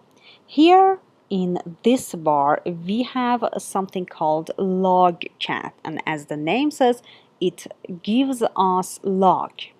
Let's open this. Let's make it open. Okay. Put it here on show only selected application, and I'm going to run the app. Let's just minimize this. And here we have this on Dice app. Now let's take a look. Here a bunch of red lines telling me unable to instantiate activity. Let's go null pointer exception. Attempt to invoke virtual method. Get application info on a null object reference. This is all talking about why you want to access this view before initializing the layout. So that caused our application to be crashed. So what we can do is that we just give a value to it, and that value will be null. And if you want to give null values, you should make it nullable by saying text view, a question mark. We are saying random number txt field is of type text view. And we put the question mark right after the field type to say that it could be nullable, and then we assign null to it. Now what is null? Null in programming and in coding is something that is called nothing, an empty thing, something that doesn't exist. So when we put null in, for example, a variable, and we try to use that variable, the app will crash because null is not something that has been defined for our compiler. So here, maybe you say, why so we put this null in our random number txt? We put it because later, after this set content view, after our layout has been initialized, we want to initialize our field and then use that random number txt. So now let's say random number txt is equal to, again, our reference to the view like this. This is completely okay, but still there is another problem. Let's see, val cannot be reassigned. And this is because the variable that we have defined is of type that cannot be assigned by a value later. So I just put val and change it to var. Now everything is okay. Again, don't worry, this is just an introduction to Kotlin. We will go deep in these field variables. Val can be assignable or cannot be assignable in the next section. Just for now, know that we create a field, random number txt, we make it nullable so we can assign a value null to it, and initialize the field random number txt later after the initialization of the layout. Now all we have to do is to remove this repeatedly referencing to the view or the text view in the layout. And here we have the random number txt initialized after the set content view and is used here. And we have this problem because this is nullable and we should use a question mark here. So this was one option to try to reduce the repeating a lot the find view by ID in the roll dice function. And you can see that here we create a field. We said that it is of type text view and it is nullable, and we assign the null value to it.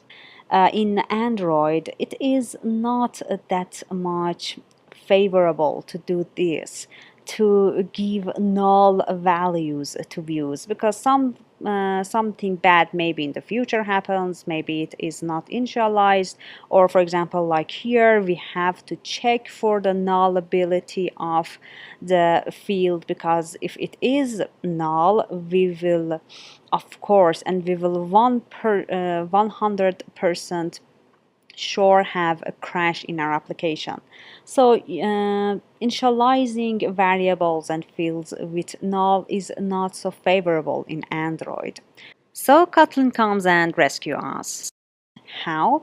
In Kotlin we have a keyword called late in it. Let's see. Here instead of a var, I will say late in it var. Now we have a problem because this shouldn't be nullable and be initialized.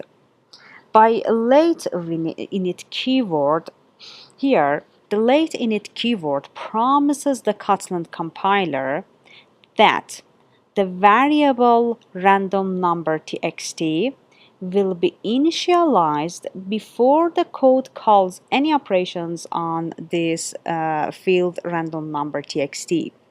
Therefore, we don't need to initialize the variable to null here, and we can treat it as a non-nullable variable when we use it. It is a best practice to use it late in it with fields that hold views. Notice I say fields that hold views in just this way, because using late in it var in other part of the code, for example initializing view models, things like this, that if you are a professional programmer or coming from other languages, you may know things like this. For example, view models. If you use late init for these things, this could create a problem in the future and be problematic. So here we make the var, the late init var, and promise the compiler that it will be initialized later, like this. Number txt is initialized here, and now I can easily, without this question mark, use the random number txt without saying that we need a question mark, maybe because maybe in the future it could be null. And that is the power of Kotlin language, that gives us this late init keyword that promises us that when you use this random number txt, for example, getting the text attribute and want to set a text to it, the late init var promises us that if you do this, there will be a reference in random number txt. It won't be null, and that's why it is favorable for us Android developers to use. So we understand we can make the efficiency of our application better by not repeatedly calling find view by ID in roll dice. We create a field, initialize the view or the reference to the view in that field, and then reuse it in our roll dice function. We understand in so far that what is a variable, we understand that it is a container. It could be defined by a var keyword or a val keyword. Val cannot be reassigned later. It just can be assigned a value to it one time. But a var keyword is a variable that can be reassigned as many times as you want. Then we understand what is a nullable. We can make a variable nullable by using a question mark following by the type of that variable, and we can make it null, which null is a value that is nothing. It means emptiness, nothing, that is not defined in programming languages for the compiler. So it will make problems in the future for our application, and it is better not to initialize our values with a null value. And we use the power of Kotlin, and we use the late init keyword, which said you have this possibility to not just initialize your variable right here in the first field. You can initialize it later, and actually you cannot initialize it here. For example, if you say it is equal to where is the find view by ID, like this, you will have some problem. Here we can see that late init modifier is not allowed on properties with initializer. So we create a field with the keyword late init, and it at the late init keyword promises us that you will have operation on this random number txt whenever it is initialized, like what we have in roll dice random number txt dot text. But don't forget, when you use the late init keyword, you need to initialize it somewhere. So, because if you didn't initialize it and then roll the dice, we will have a crash on our application. Let's say, for example, if I comment this line, and by comment I mean not using this line, tell the compiler that just skip it and don't see it. Let's see what will happen.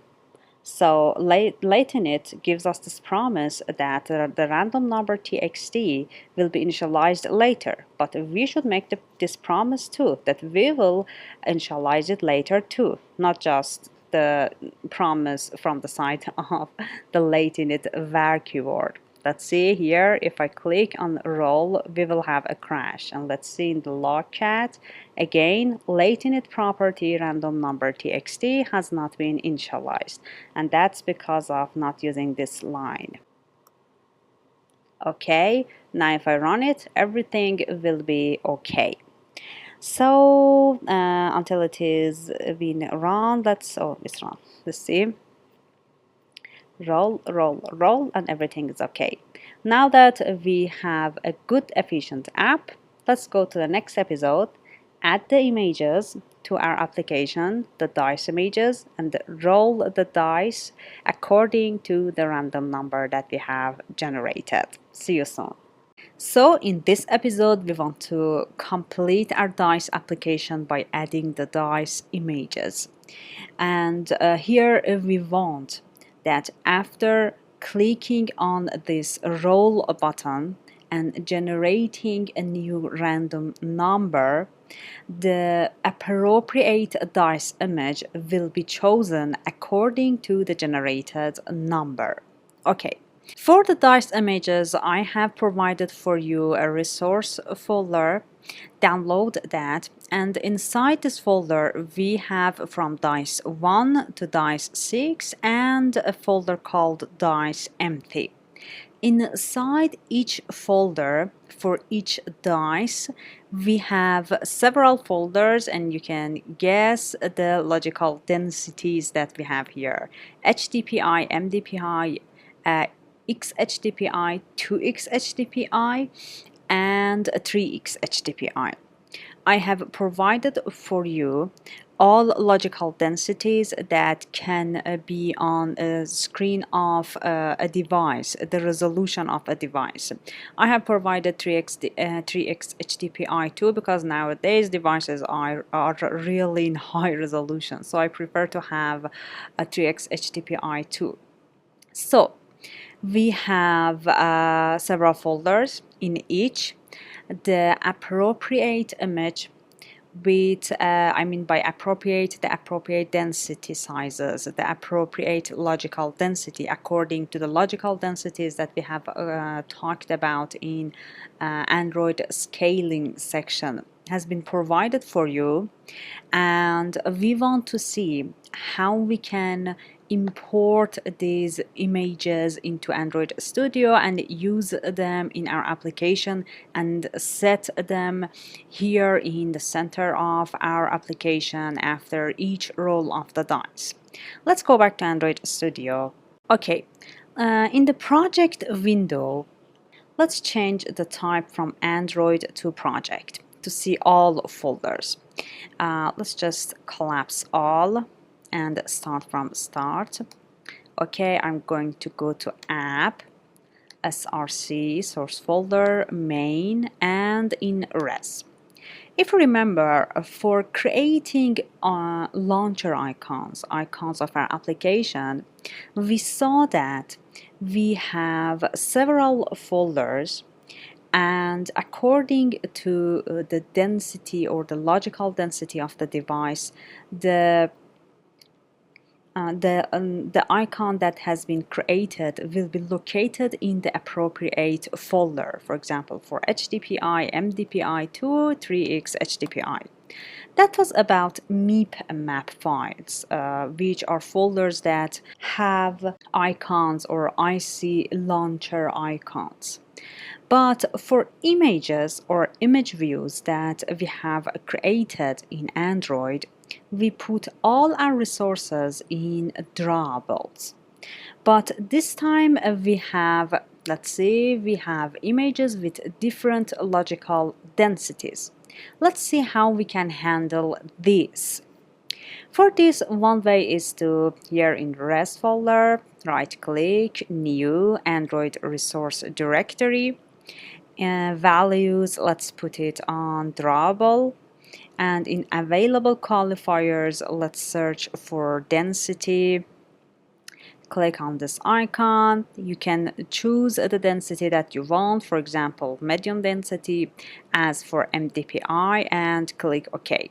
You can see that the folder for the images with MDPI logical density has been created, and I can just drag and drop all the images which has the MDPI logical density inside this folder. But this is so confusing or cumbersome and hard to handle. So Android has a new feature, and with that this will be much more easier. All the folders will be created and all the images will be located in the appropriate folder. Let's see how. Here below the project we have resource manager. Let's click on it. Okay, here we have several tabs: drawables, colors, layout, map files, strings, and much more that you can access from these three dots. Here you can see a little design of what you have inside your app. For example, drawables are these two, colors are these, layouts. You can see you have a little design, and so you will have an idea of what you have in your application, for example, about layouts or about map files or strings. So let's see how we can handle these huge big images that we have to import them into Android Studio. Put the tab on drawable, then here on the plus icon click, and click on import drawables. Okay, here you can import all the drawables that you have. For example, I will start from dice 1. Let's start by drawable HDPI. Double click. Okay, you can see that I have my dice 1 with the density HDPI or high density. And if you want, you can change the density here as you want.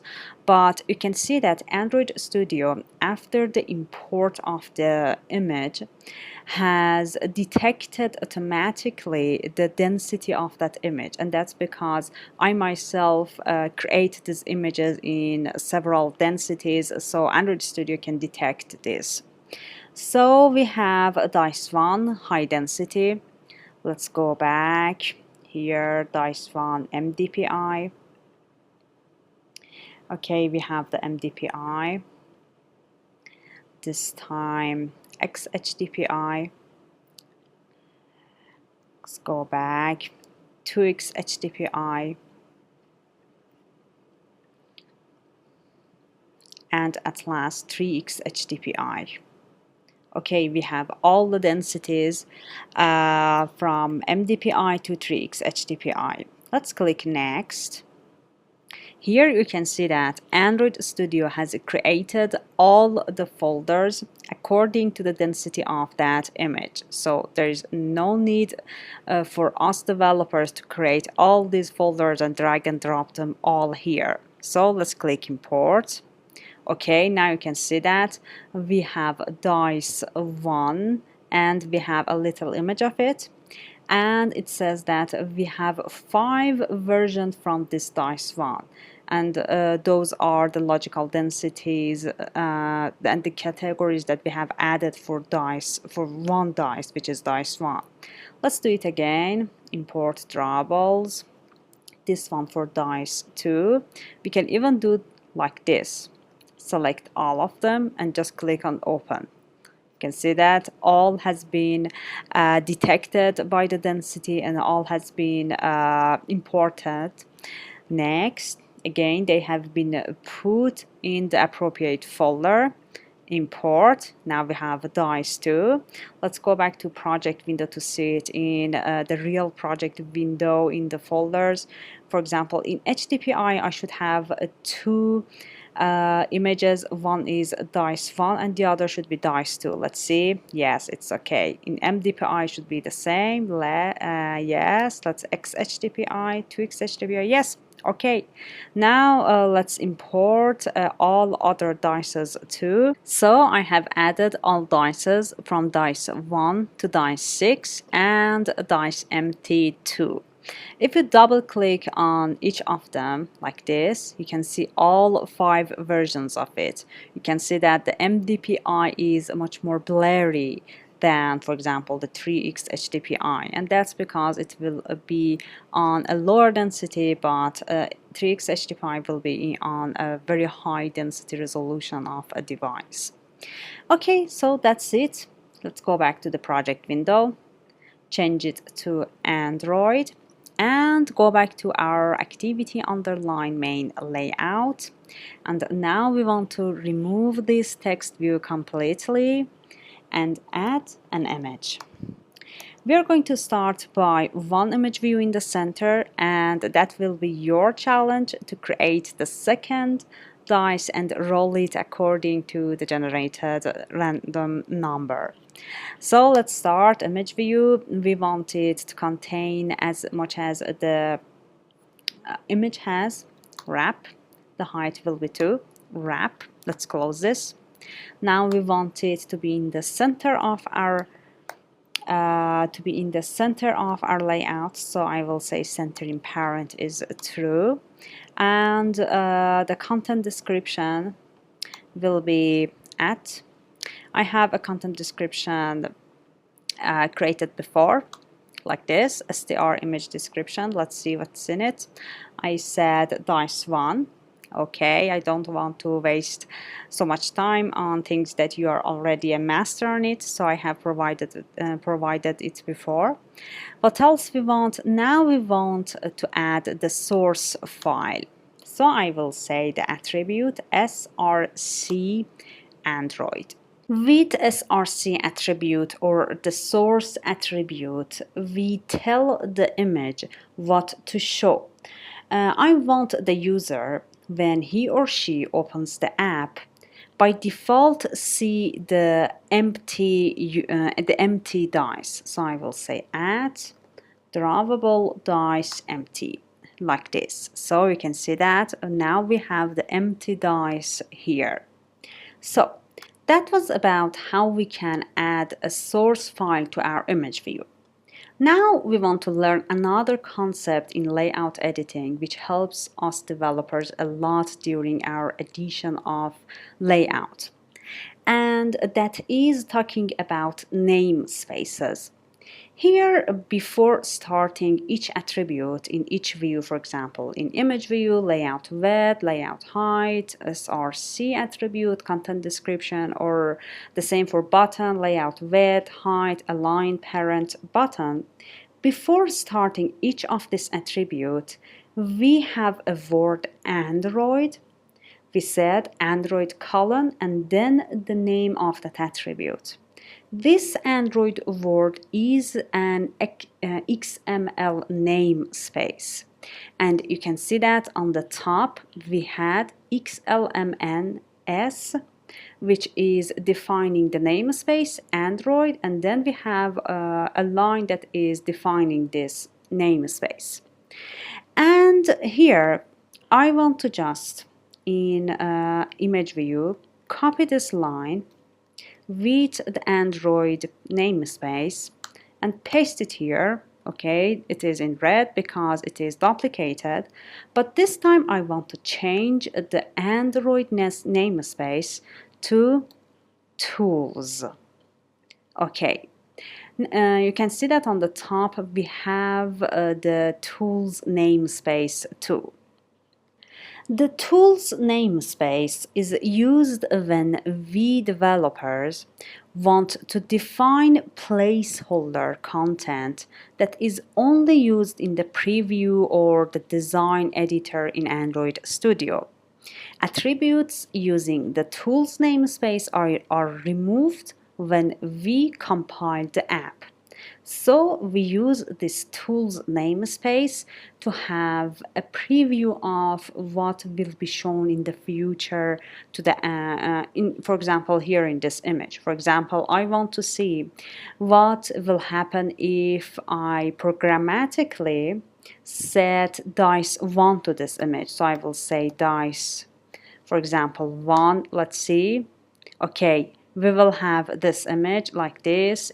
If it is a 2, it will be like this, a 3, and so on for 4 and 5. But if you now run this app, you will see that we will just have the image dice empty because it is with the Android namespace, the default namespace for layout editing.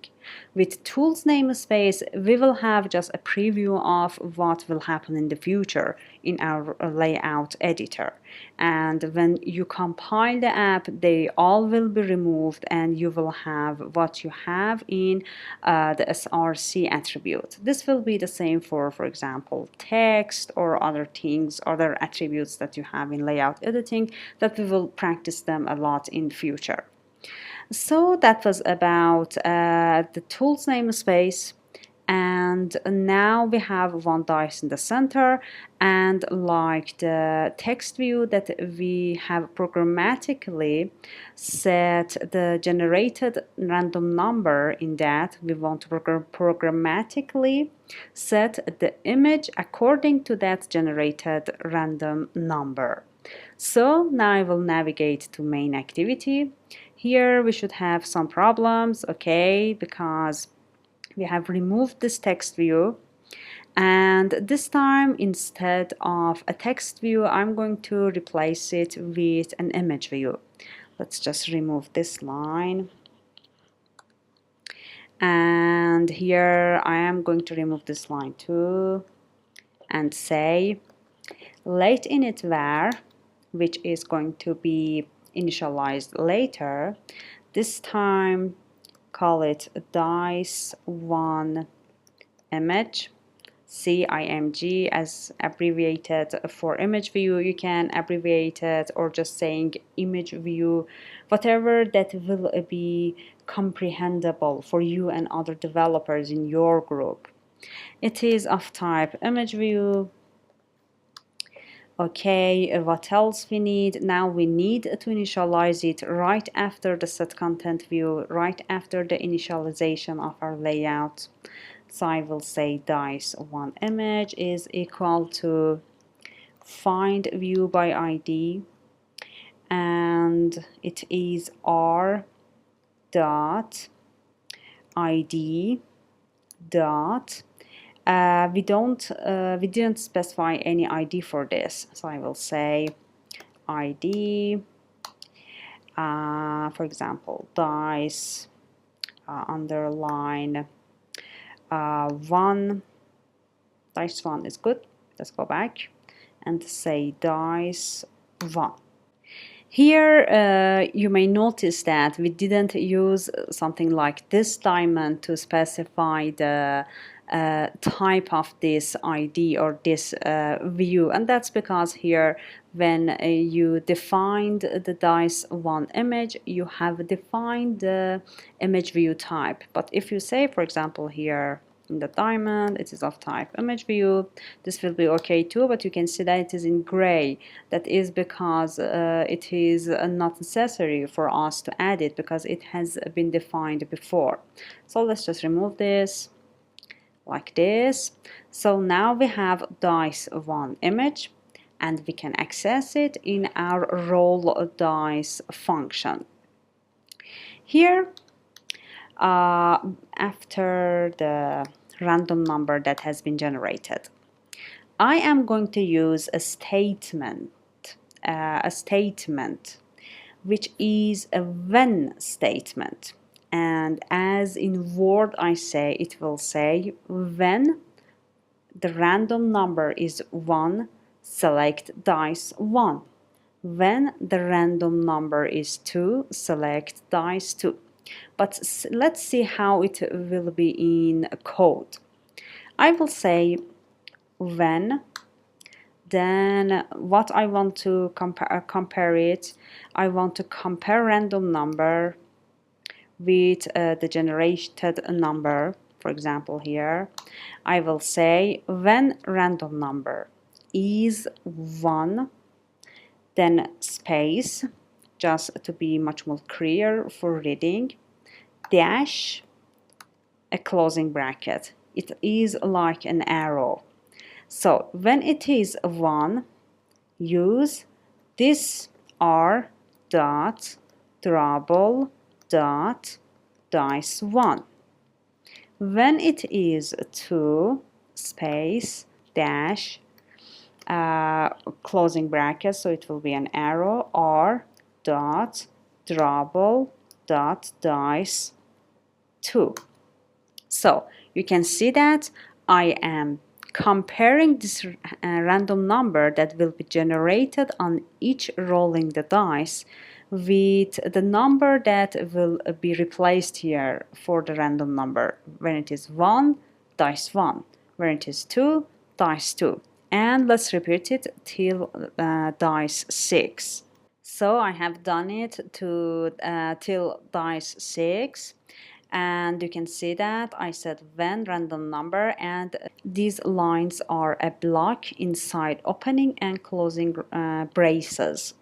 So now I want to put this returning drawables inside a container, or as we programmers say, a variable like this, a val. Let's call it, for example, image is equal to this. We have a problem, and that's because it says that choose an else branch. So when none of these has been selected, there will be something to do. For example, if in the future you change this and you will 7, there is nothing to do. So I will say else you have other numbers, put it to, for example, dice empty, r.double dot dice empty. So now here we put that double inside this image, and because it's not going to be assigned, we have put it to val, not var.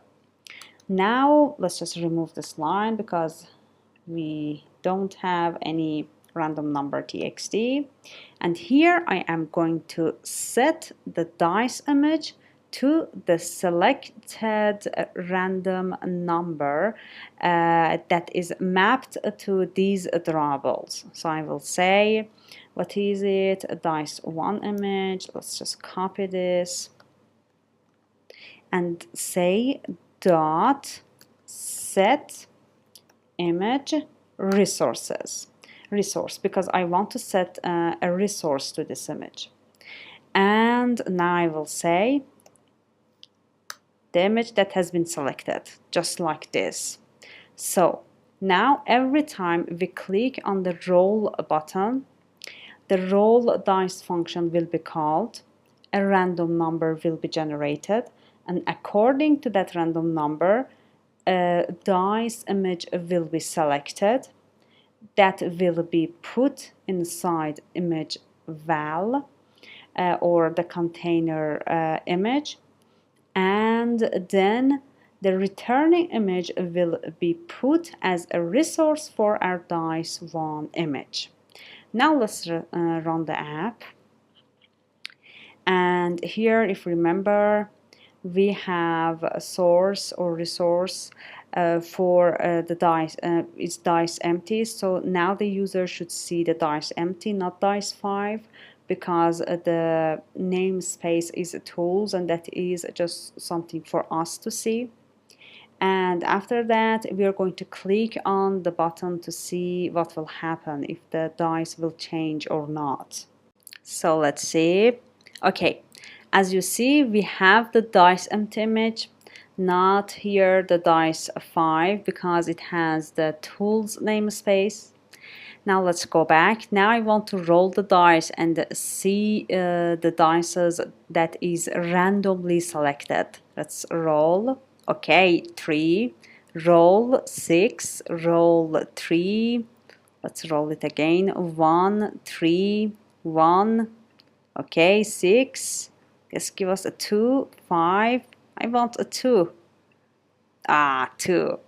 Great. So that was one dice that I have added, and you learned how to add this dice image and change it programmatically. Now it is time for you to add the second dice image and roll it just like the first one. And as a hint, I can say that the second dice is going to be next to the first dice, so they will be in one row horizontally. So you can see the hint. It should be inside a horizontal linear layout, and that linear layout will be centered inside this layout. And you will going to define the second dice here and refer it to that dice. And like this one, just set a click listener on it and roll that dice. But this time you should set an image resource for the second dice. So that's it. Let's give it and let's start, and this is your time, and start the challenge. I know that you can do it. Try to do it on your own, and if you have any problem, you can see the solution that will be provided for you in the next episode. See you soon. So let's see what is the solution to our challenge. I know that you have done it on your own, but let's see what's the solution. Okay. Here, as I said, I'm going to create a linear layout inside our view group relative layout. So you can see that this is possible to have a view group inside a view group. So linear layout, let's put it the width to match to contain all the width, and height to wrap. Let's just close this like this. You can see that the closing tag has been generated and there is going to be some dices inside this. But before, let's define the orientation, and I want it to be horizontal, so 2 dices will be inside in one row in a horizontal row. Now I'm going to say that it should be in the center of the parent, center in parent, true. And I'm going to just cut and paste it as a view inside this linear layout. You can see that I try to have one line, a blank space between all view and view groups, so that will be much more readable. Okay, let's remove the center in parent because this is not a relative layout. We are inside a linear layout. And now let's just define another image view, wrap, content description. This time let's just copy and paste it like this, but this time let's change it. Image, let's change it to dice1 and see how we can change the name. Okay, str image description 1, click on refactor, and let's change it to 2. You can see that when you change refactor this name, the name will be changed everywhere in your project. Now for this one, let's just define it in project, app, res, values, strings. This will be like this, but this time 2, and this will be dice2 as the content description. Now let's go back. Okay, we have the image description 2, and let's close this tag.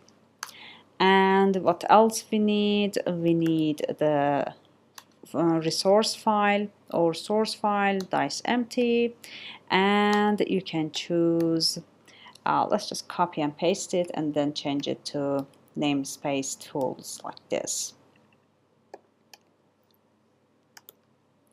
Okay, here is dice empty, but I want it to be, for example, dice 4. So 5 and 4 just beside each other. I want these 2 dices to be a little more, how can I say it, to be a little more space around 4 sides and a little resized. For this, I am going to this time use a padding. You can say that, you can see that we have just padding. When you say padding, this will be added to 4 sides. And if you remember, padding will be opposite of margin. Margin was a space around the view. Padding will be a space inside the view and resize the make the image or the view smaller.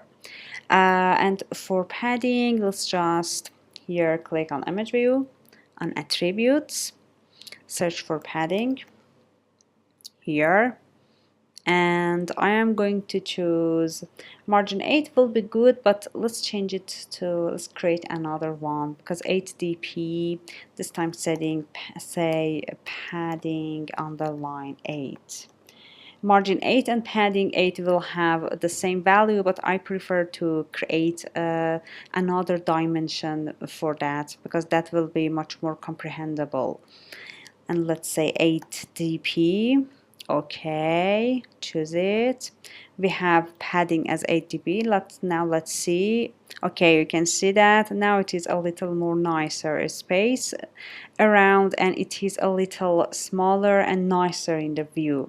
Let's do the same for the second dice. I'm going to just copy and paste it here. Okay, there's a problem why this is much more smaller. As you can guess, the problem is that we haven't give them weight. They aren't divided similar equally inside this horizontal linear layout. And for this, if you remember, I'm going to say weight sum. I'm going to put it to 2, and for each of them I'm going to give a weight of 1, and the same for this, weight of 1. Now they are the same here with the same size. So now you can see that giving importance in linear layout is really make our view much more nicer, and was really a good solution here. So that was about this. Let's give it an ID so we can define it in our main activity. I will name it, for example, dice underline 2, or I can say, for example, image view, or for example, better will be to put the image view in the first. Image view dice 2. Let's change it to image view dice 1, so it will be much more understandable to the user. Image underline view dice 1 refactor. Now go back to main activity. Now all we have to do is to here say latent var, this time dice to image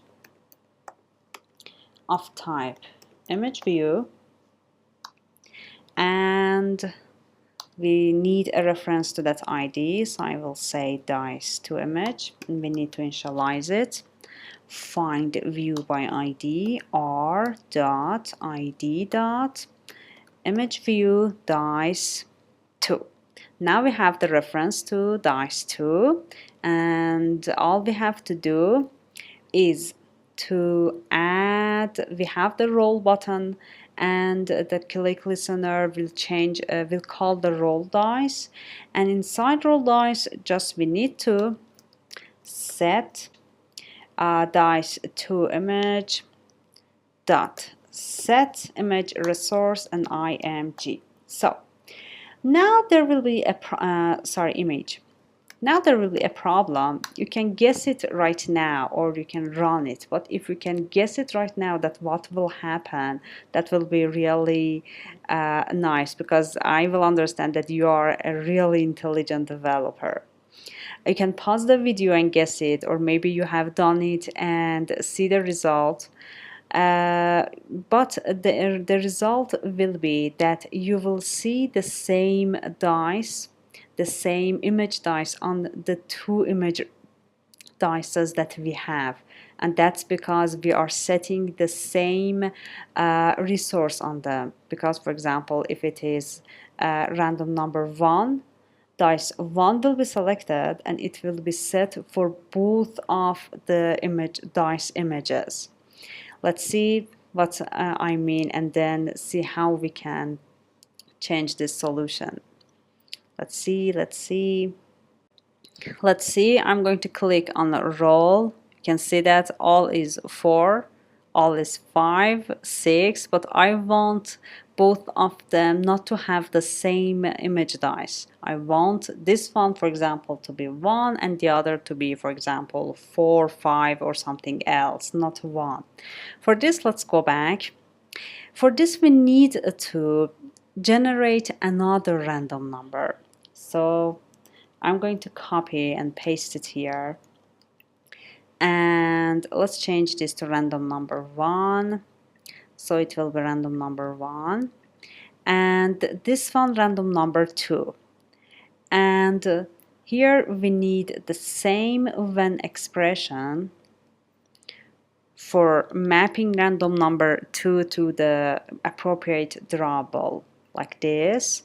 And let's call it here, for example, image 1. And so this will be image 1. And this will image 2. And the dice to image will be set to image 2. And what else we need? You can see that it is in gray because it should be used inside random number 1, not 2, not 1, like this. Now we should see the result that we want. Here we generate one random number, select the appropriate dice and set it. And again here we create another random number and select the appropriate dice and set it on the dice to image. Now let's go back. Let's see. Okay, now we have the dice images that we want. They are changing according to the random number that has been generated for each of these dices. So that was about this section. I know that you learned a lot, but this was an introduction to Kotlin programming, and we are going to have a really deep and in-depth understanding of what are variables, what are, for example, the type of variables in Android, and for example, what else we are going to talk about, the expressions, the statements in Android, like when we have other statements in Android too, we're going to talk about them too. And when you understand them in depth, that will be much more easier for you to understand. But that was an introduction, and this section was needed for you to have a concept of how to write code in Android. So that was it. Let's go to the next section and first see the summary, because that will help you a lot, and then go to the next section to have a deep understanding of Kotlin. See you soon. So let's start by variables. Variables are like containers which store information. For example, let's say we have a value number 10. We create a variable with a name, let's say my number, and I put this 10 value inside this variable, and from now on, every time I want to use the data 10, instead I will use the my number variable. You can see that what we have done here, it's like we label our data with a descriptive name. And from now on in our programming, in our code, instead of 10, we use the variable my number. So that's about what are variables. They are like containers that store information. So now that we have a grasp of what are variables, let's talk about data types. Data types are a very simple but very important concept available in almost all the programming languages. And as its name indicates, it is the type of the data that we want to store in our variable. We have different type of data types. Let's say we are going to talk about the name of our data type, then the type of it, which means how we are going to show it in our program, and then some examples. So let's start by integers. Integers in code will be shown by int, and examples are like numbers, for example 1, for example 5, 100, 2000. These are examples of integers. Then we have floating points, which will be shown by float, and they are decimal numbers. For example, like 5.8 or 100.08. So they are decimal numbers, which will be shown by the type float.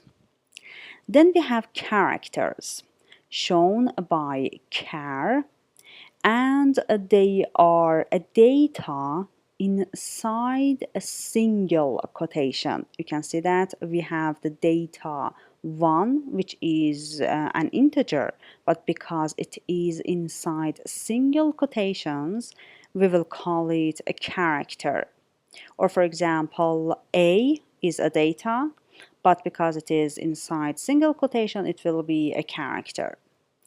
Then we have strings, which will be shown by string in code, and they are like words or sentences, this time inside double quotations. For example, hello or how are you, they are inside double quotations.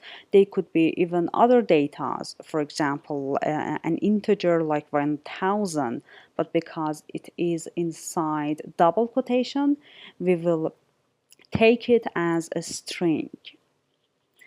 And what else we have? We have booleans shown by boolean in code, and they have just two values. They are either true or false.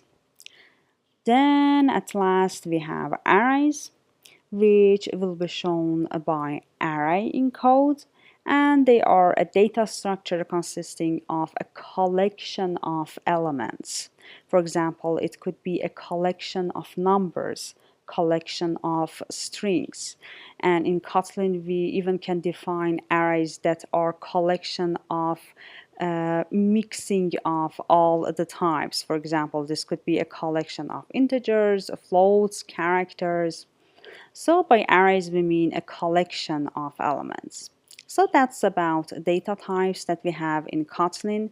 There are other data types also in Kotlin that are not very important for us to talk about in this section, but if somewhere in the future we need to use those data types, we'll talk about it, and that they are not that much hard to understand, but we will talk about it and you will understand them all. But for now, we're going to talk about data types: integers, floating point, characters, strings, booleans, and arrays.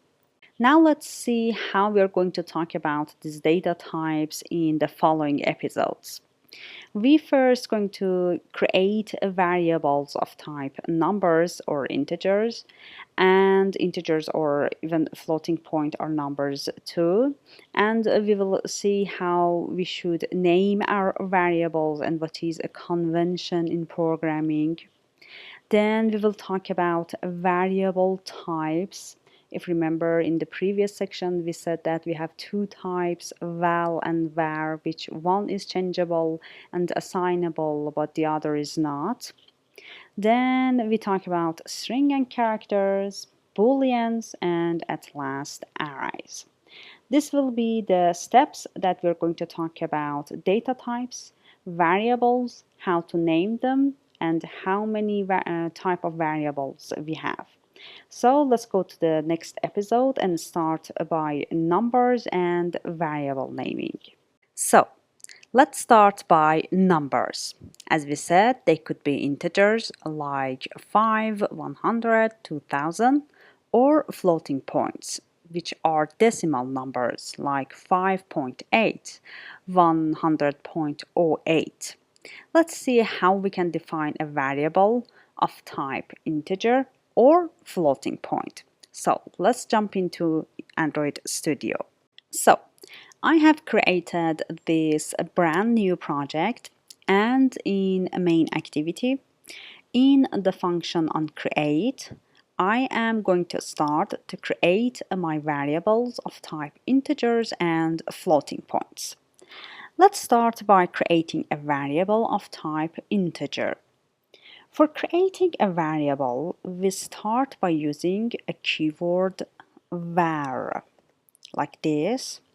You can see that when I say keyword and when I type var, it is not in the color black. It is some kind of dark blue because it is a built-in keyword.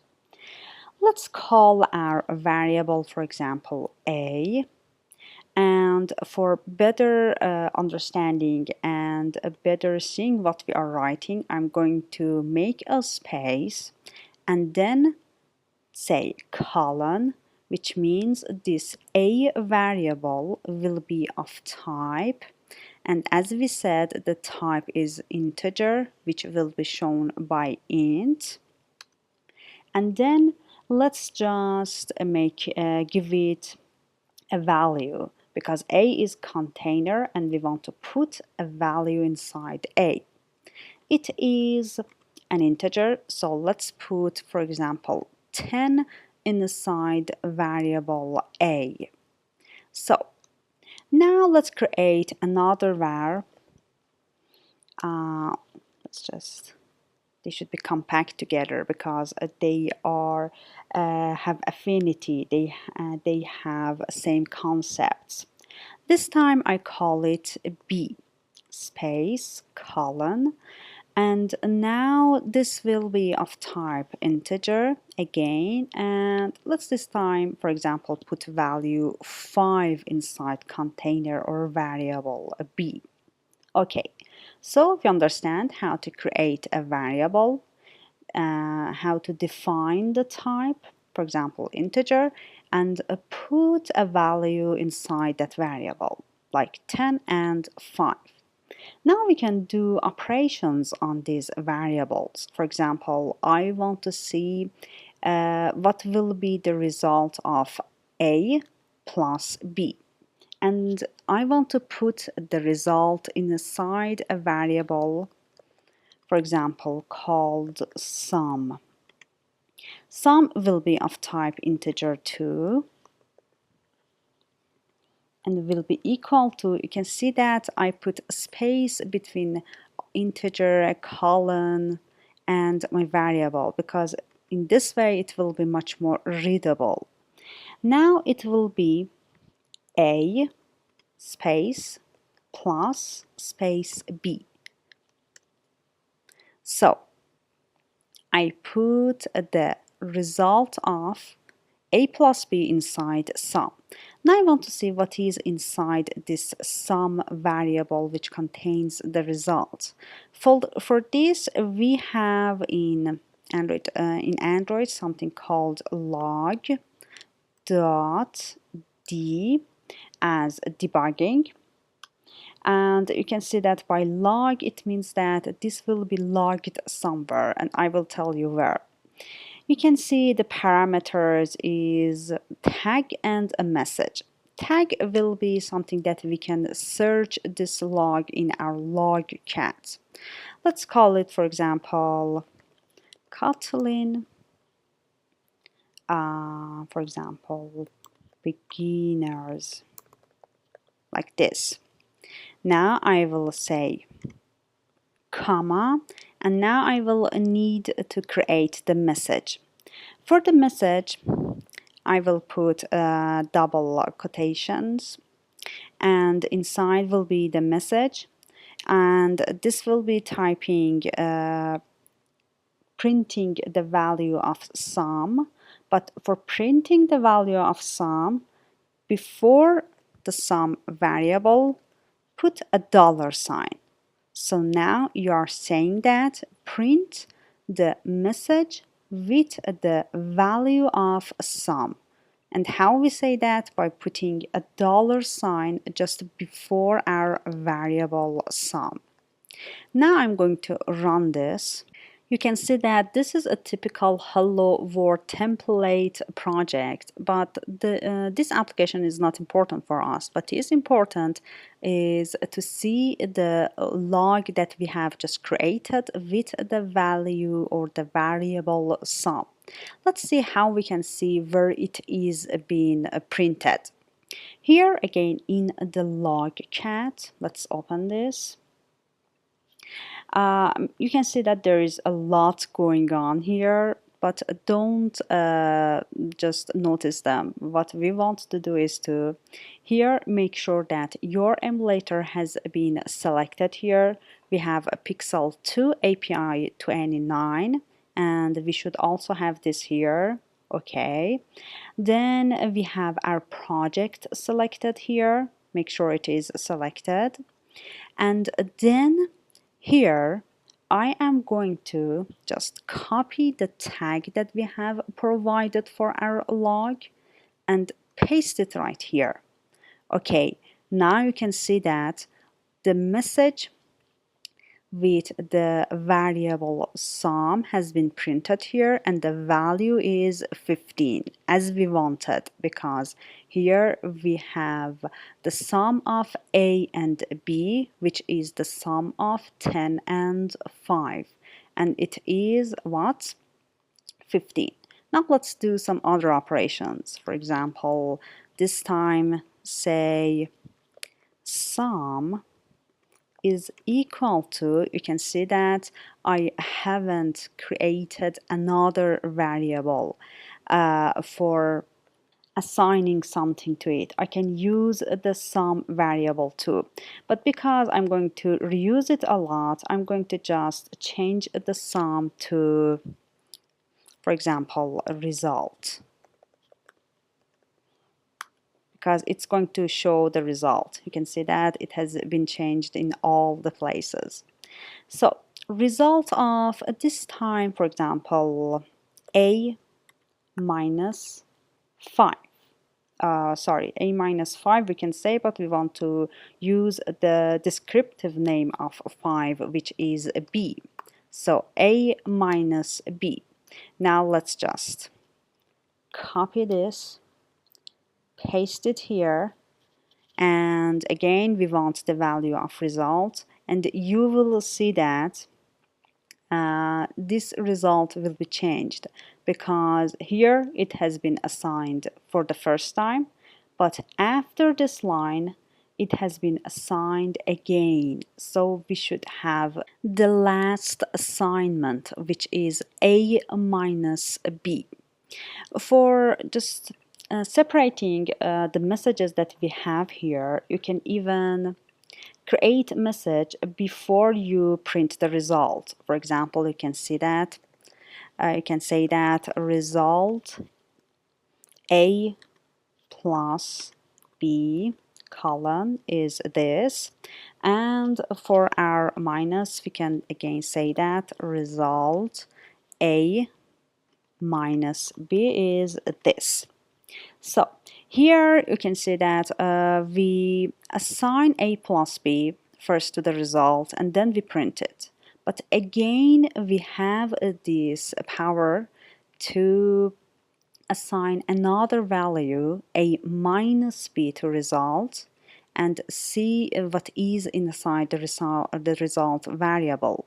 So here we will have the last value that has been assigned to the result, and we will see it in a second by after running the app. Here we should have 15 for the first log and 5 for the second one. Let's take a look. Okay, result a plus b is 15, and the result a minus b is 5. So you can see that here we have the last assignment to the result. Let's do for other operations. This time result will be, for example, a slash b, which means that a divided by b. You can make things like this, but for divide it will be better to be like we don't have any space, because we will talk about it, because this is about operators precedence. We will talk about this precedence operators in just several minutes, don't worry. So this one, this time I want the result of a divided by b. Let's just copy and paste it here. This time we want the value of a divided by b. Let's see. Let's just close this one to have much more space. Okay, now result a divided by b is 2. That's because 10 is divided by 5. So this will be 2. What else we have in operators? This time we can use multiplication. So again, I will say result is equal to A multiplied by B. Now again, let's just copy and paste it here. And this time A multiplied by B. Let's see the result of this multiplication. And as you know, this should be 5 multiplied by 10, or 10 multiplied by 5 is the same. This will be 50. Let's see. Okay, we have the result of 50. Okay. Beside these operators like plus, minus, divide, and multiplication, we have another operator which could be really helpful in our programming, and that is how to get a remainder of one variable to another. For example, here the remainder of 10 divided by 5 will be 0. But here, let's just create another var. This time call it C. And it will be of type integer and is equal to 3. Okay, now I want to see what is the remainder of 10 divided by 3, and that will be 1, because 3 multiplied by 3 will be 9, and it will have just one value to 10. Now let's see how we can do it in programming. You can see that I defined the var C just below the two other variables because these are related to each other. I don't want my code to have one variable somewhere and the other somewhere else. We want to have lines that have that are conceptually related to each other, to be below each other and vertically below each other. Now let's see this time. I will say, let's give me the result of first A, and for having the remainder of A, I will say, I will use the percentage operator B, like this. Now let's see the result. This time a percentage B, let's see, and as we said, 10, the remainder of 10 by 5 should be 0. Let's see what we'll have in the logcat, and then we will talk about C. Okay, it is 0. Now let's this time say result is equal to remainder of A percentage, this time C, which is 3. Now again, let's just copy this log. And this is A, remainder of A by C. And this time we should have the value 1 for the result. Let's see. Okay, we have the remainder is 1. So this remainder operator is a good operator too. So we learned a lot about how to use integer and how to do operators on them, and that was a lot. And at last we want to talk about operators precedence. Okay, you all have read about operators precedence or in your math course in elementary school. And you may or may not know, we are going to talk about it here, that operators plus, minus, multiplication, and divide. There are two operators here that have the most precedence in comparison to the other two, and that is divide and multiplication.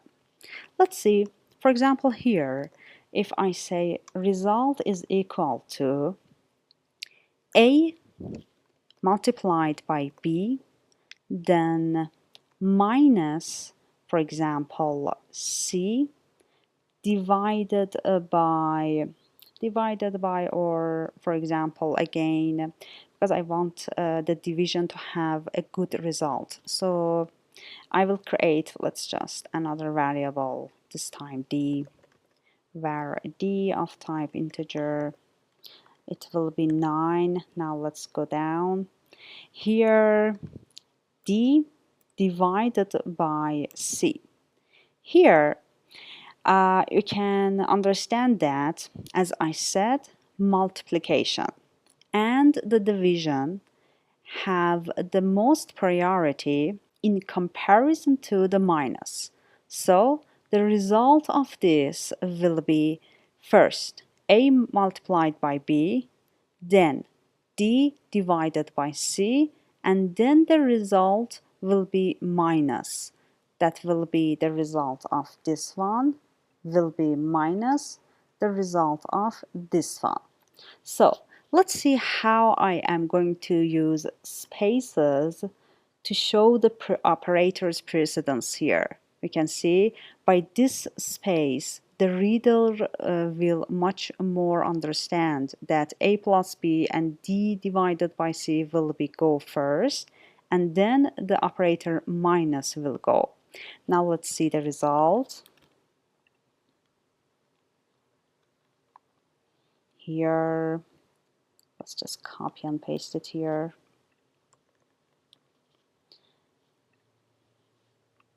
This could be minus, or this could be, for example, a plus. Let's see the result here. Okay, a multiplied by b minus d divided by c will be 47. Let's see if it is okay or not. Okay, a multiplied by b, we had it before, is 15. And d divided by c will be 9 divided by 3 and will be 3. So 15 minus 15. Here we have this 15 minus 3 will be 47. So we can see that we have multiplication and division have much more priority than the minus or even the plus. Let's even do the plus operator here. This time say plus, and this will be plus 2.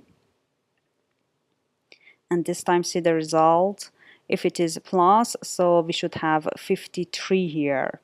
Let's see. Yes, we have the 53 number here as the result. But what if I want to, for example, here, again, let's just copy and paste it here to see how we can change the operator precedence. For example, here I want a multiply b, then I want it to really be sum by d and then divided by c. So I want to change the precedence of the operators. For this, we have an option, and that is using parentheses. I will put this inside this parenthesis. So I am saying that I want first this operator to be done and then divided by c. So let's see the result. Let's just copy and paste it here so we'll have a better message to understand what's going on, and run it. So this will be 50 plus these 9. This will be 59 divided by c. Okay, we have a 19 as the result. But in real world, if you divide 59 by 3, that will not be exactly 19. That will be 19.666. So that will be a decimal number that we did not show it here. We just have 19 here, and that is because the variable that contains this 19 is the result, and result is an integer. So because it is an integer, it could not show the decimal, could not show the decimal number, the things that will go after the dot, like dot 666. So we will have just the integer 19 here. So you can see that now here this line is completely different from this line. You can see the difference between the values, and that is because we use parentheses to change the operator's precedence, to tell this operation that what operator to go first. So that is about how we can use how we can create variables of type integers, how we can assign value to it, how we can create a variable like result, and how we can assign several variables, several values to this result. And always the last assignment will be printed for us, like the result variable that we have just used here. So that's it about integers. Now I want to talk a little bit about how we should name variables in programming and what is the convention of creating variables, the naming variables, and then we will talk about floating point. So let's see what is the convention to name our variables. Let's first start if we have one word as a variable name. For example, like this name that we have. They all are in lowercase. So if I have a one word variable name, all will be in lowercase, like the example that here we have, like just a name. Then if we have two words or more, we will use a style that is called camel case, like the bump of the camel. You can see that, for example, if I have a two word in my variable, like my name, my is in lowercase, is started in lowercase, but name is started by in uppercase. So my name. Or even if we have more than two words, this will be the same. The first word is started with lowercase, and the other words will be started with uppercase. We can see that when you use a camel case style, the variable name is much more visible to the eye, so it will be much more readable. That's why we use camel case in Kotlin, Java, and all other programming languages, and this is a popular style. Then what we shouldn't start a variable with is numbers. For example, if I have my name variable and I started with a number, for example, 1, it will be wrong.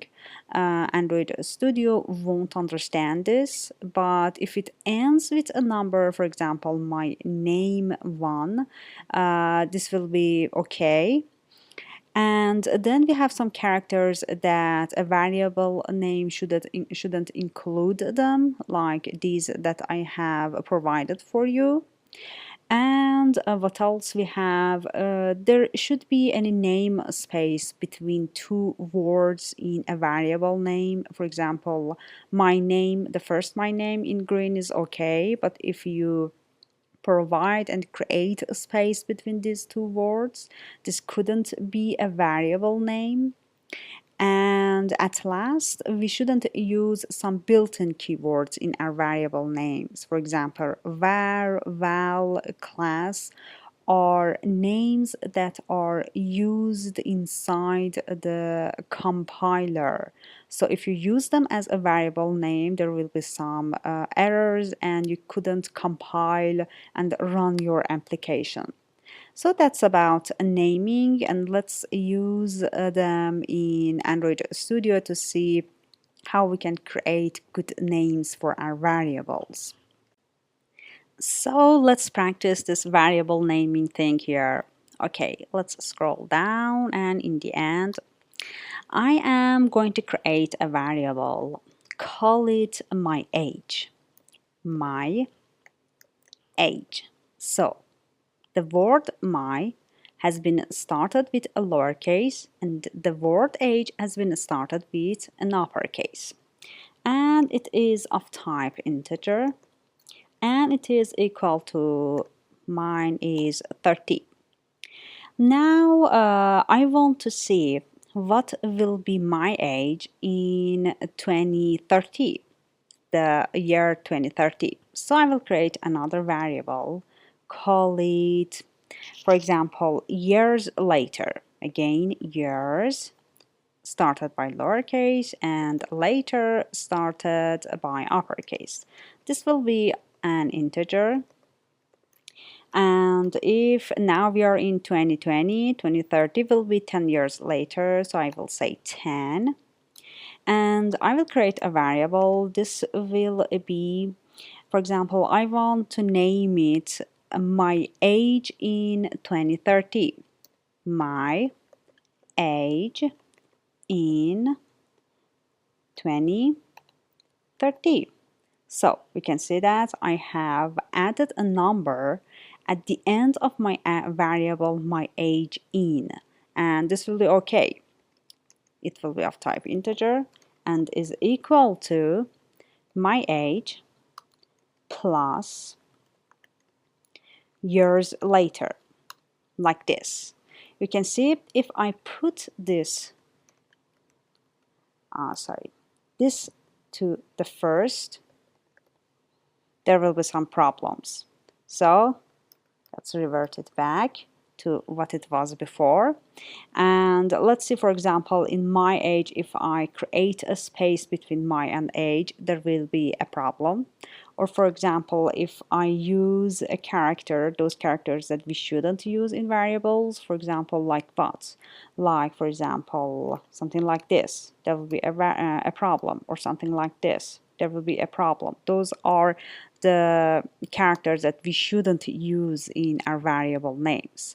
So now, if I print it, I will have my age in 2030, like this. Let's see the result. You can see that I have used variable names that are descriptive, that they tell the developer about what this variable is storing. For example, 30 is my age, and if I just put it inside a variable, for example, like A won't be that descriptive. No other programmer or developer that will read my code won't understand what's going on. But when I say my age, the developer will understand, okay, 30 is the age of the developer that has been written this line. Years later is descriptive too, and again, my age in 2030 is descriptive too. And this means that I am going to add 10 years to my age to see how old I will be in 2030, and that will be 40. So that's me in 2030. So that's about naming for variables, and what are the conventions and why we use this naming. That would be a great style if you use, because that will show that you are a professional in writing code even. And we understand that a descriptive name, how it could be a great code, that when another developer, for example, read your code, will completely understand what's going on. So now let's go to the next episode and talk about floating points. So in numbers, we talked about integers. Now let's talk about floating points, which contains decimal numbers. Let's jump into Android Studio. So for floating points like integers, we can create a floating point. For example, I start by creating a variable, call it, for example, my number, and I will say it is of type float, okay, and is equal to, for example, a decimal number 1.4. There will be a problem. Let's see. Here it says that the floating point literal does not conform to the expected type float, and that is because when you define floating points, after the decimal number that you have defined, you should use F. The character F will show you that the 1.4 is a number in type of floating point. So that will be the important thing about floating points, that you should use F character in front of, without any space in front of your number.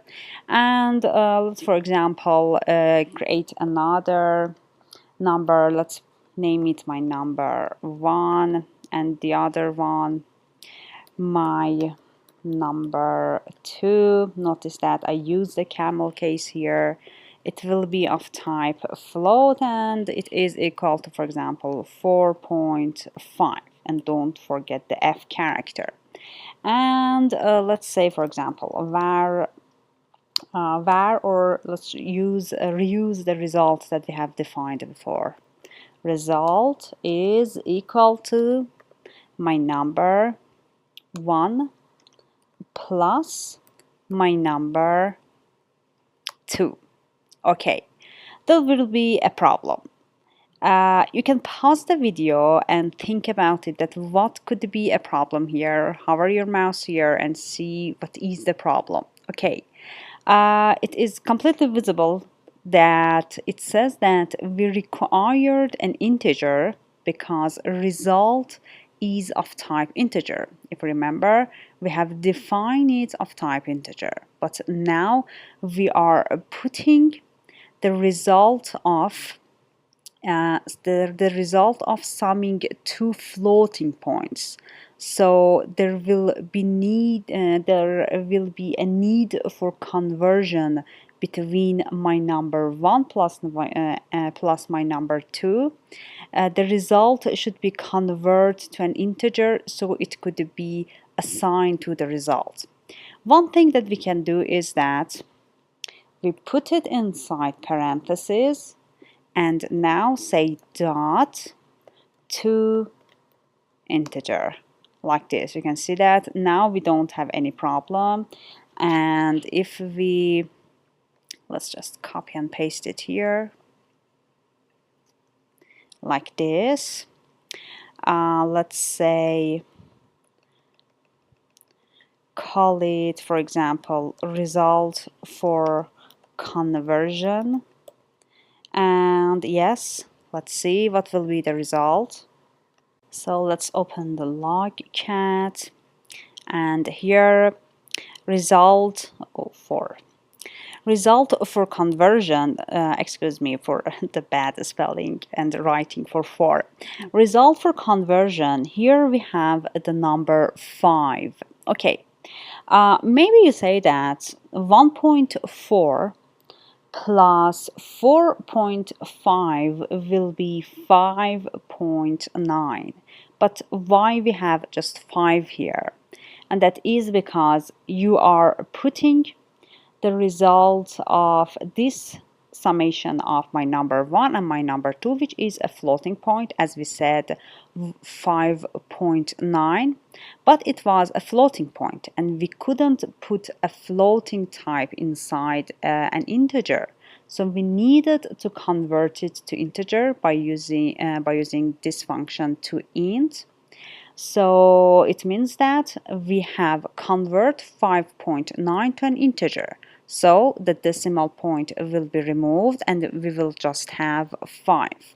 But what if we want to have the decimal numbers, the numbers after the dot too? That is easy. You can easily just create another variable, call it result for floating points. like this and say is equal to, this time, my number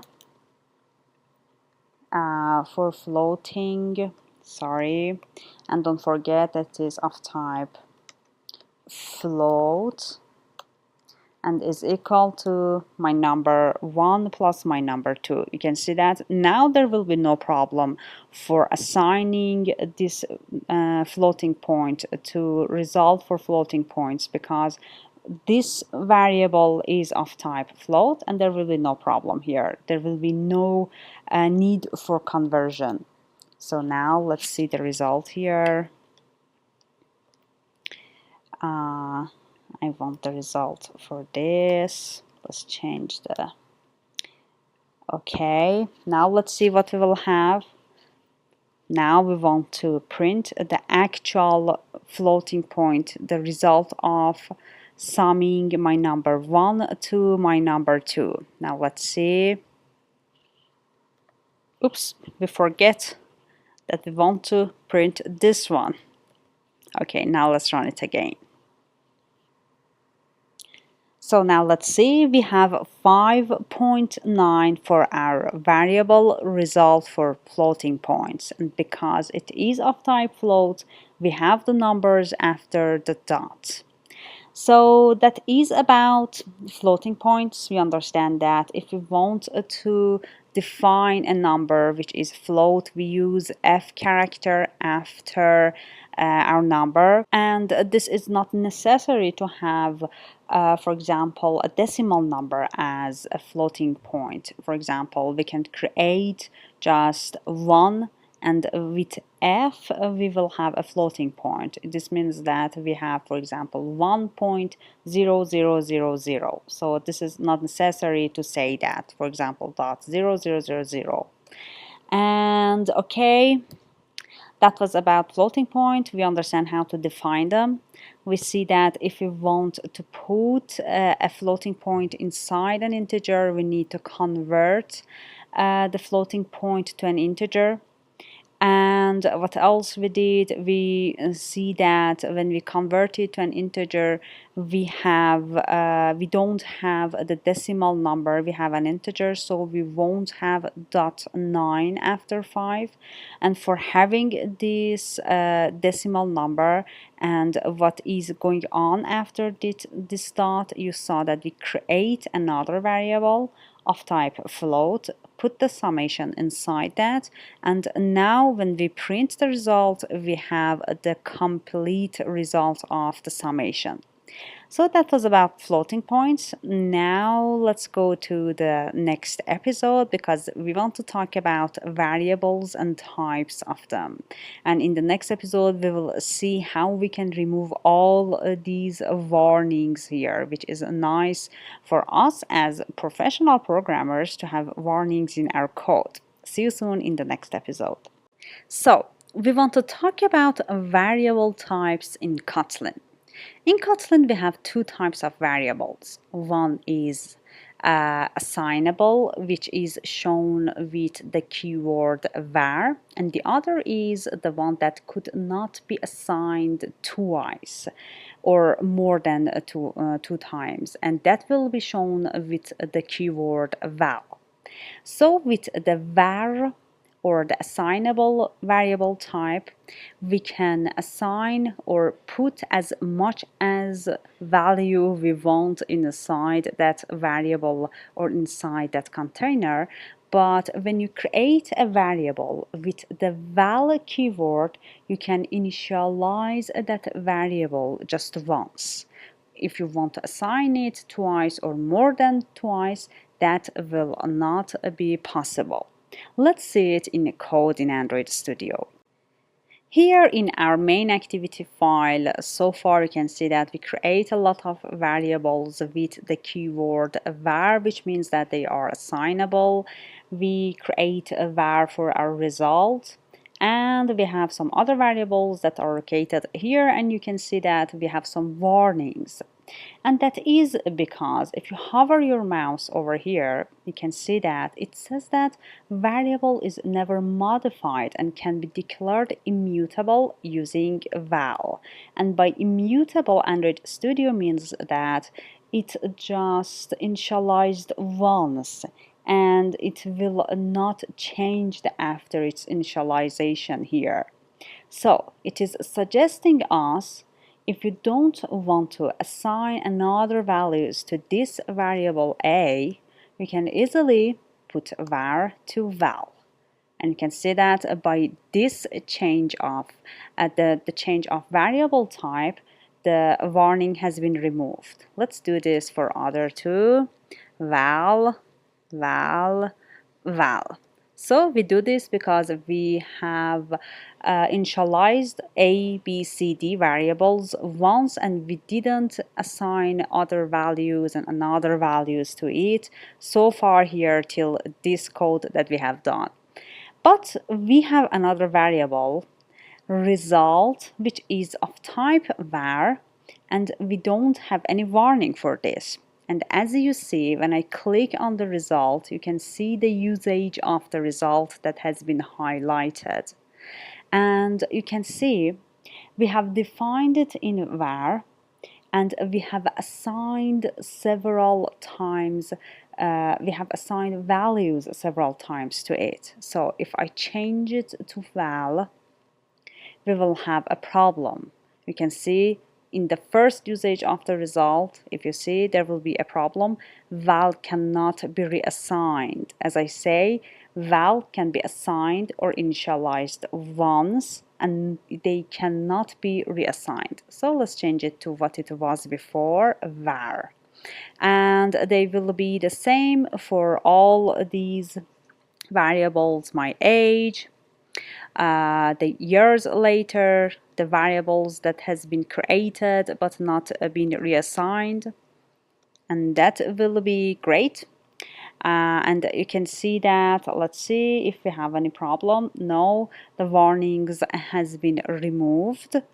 And that was it about the concept of variable types in Android. So use val if you want to initialize it once, and use var if you want to reassign to that variable. That's it.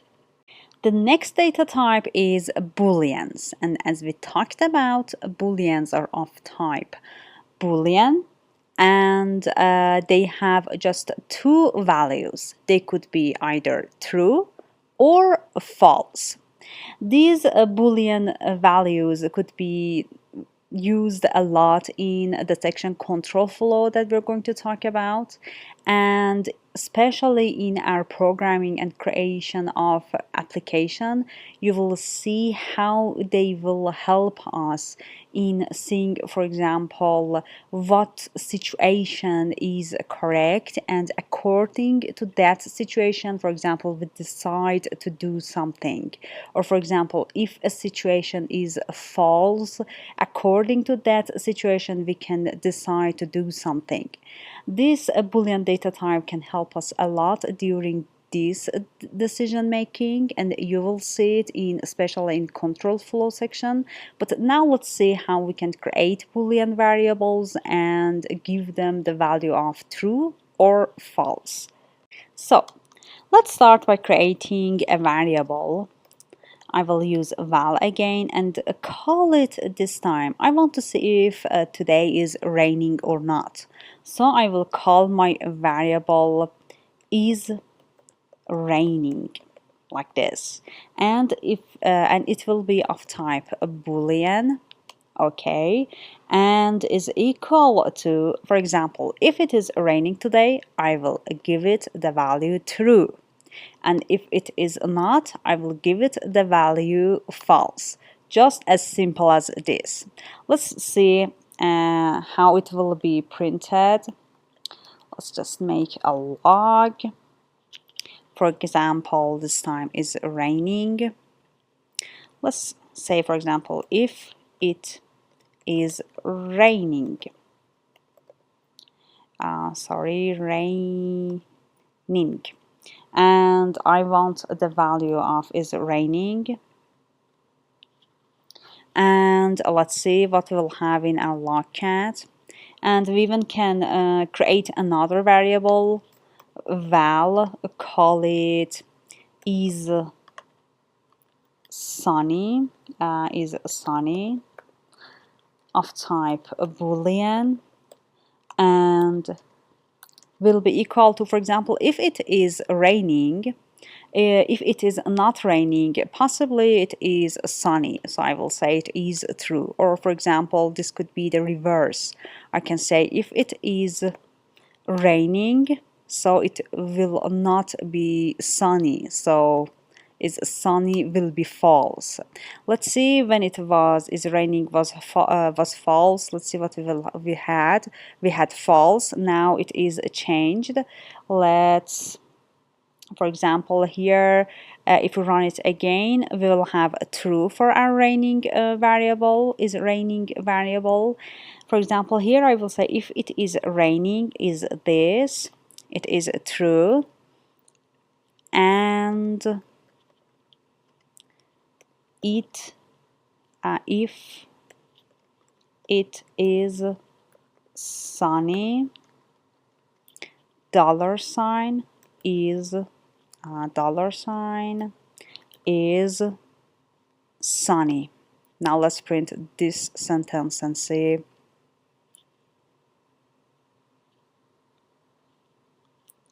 Okay, if it is raining, which is true, and if it is sunny, which is false, because for example it is raining and the sky is cloudy. And we can decide situations according to these variables, whether it is true or false, and they help us a lot, as we talked about in the start of this episode. And we will talk about them in control flows and of course in our future applications. And that's it about Boolean data types and how we can define them, and they just have values of true or false. Now let's go to the next episodes and talk about array types. They are really interesting and is my favorite. I hope that it will be your favorite too. Let's go to the next episode. So now let's this time talk about strings and characters data types. If you remember, we said that characters are of type char, and examples are, for example, one inside single quotations or a character inside single quotation. But for defining strings, which are of type string, they are inside double quotations. For example, this could be a word like hello, or a number like 1000, or for example, symbols that you have on your keyboard. Let's jump into Android Studio and see how we can define these type of data types. So let's start by characters. Here, I am going to create a variable, but I want to just assign ones to this variable. So I will use the val keyword and call it, for example, first character. Okay, this will be of type char, which means of type character, char, and is equal to, we said that characters should be inside single quotation, so I will use two single quotation, and inside, for example, I can use letter A. Okay, what if I use, for example, more than one character inside these single quotations, like A and B? So there will be a problem. So this means that if you want to create characters of type char, there should be just one character inside single quotations, and that's the rule for defining characters. Now let's define another character. For example, let's call it second character. Again, notice notice that I am defining these name variables in camel case, and this will be of type char2, and this will be equal to, for example, this time I can use a symbol. For example, let's say at sign. You can see that. Still, this will be a character. Doesn't matter if it is a symbol or if it is a number. For example, I can use 1, 2. That's about characters, and we're not going to use them a lot. Let's just, for example, print characters like this, and we use them much more for example, comparing to character. For example, we have a program, we want to compare two characters to each other because the comparison will result something in our program. But yes, they don't use a lot in our programmers, at least I know in our applications. But maybe in the future you have an application that you need to use characters. So for that we learned about it. So let's see, first character, we have printed. First character is A, and the same will be for the second character. Let's see, I just double it. Now let's see about second character. That will be the letter or the number 1. So let's see here, the second character will be 1. So that's about characters and how we can define them. And the important thing was that they are inside single quotation and they couldn't be more than one character inside those single quotations. Now let's talk about strings. Strings are used a lot in our applications. So notice how I am going to create a string. I use a val because I'm going to initialize my variable just once. Let's call it my first string, and it is of type string and is equal to. So I said strings are inside double quotations. So I have double quotations, and inside I'm going to say, for example, let's start by this, my name is colon. You can see that inside strings I can use symbols like colons, and the second val is my second string, is of type string of course, and is equal to, this time inside double quotation, my name is beta.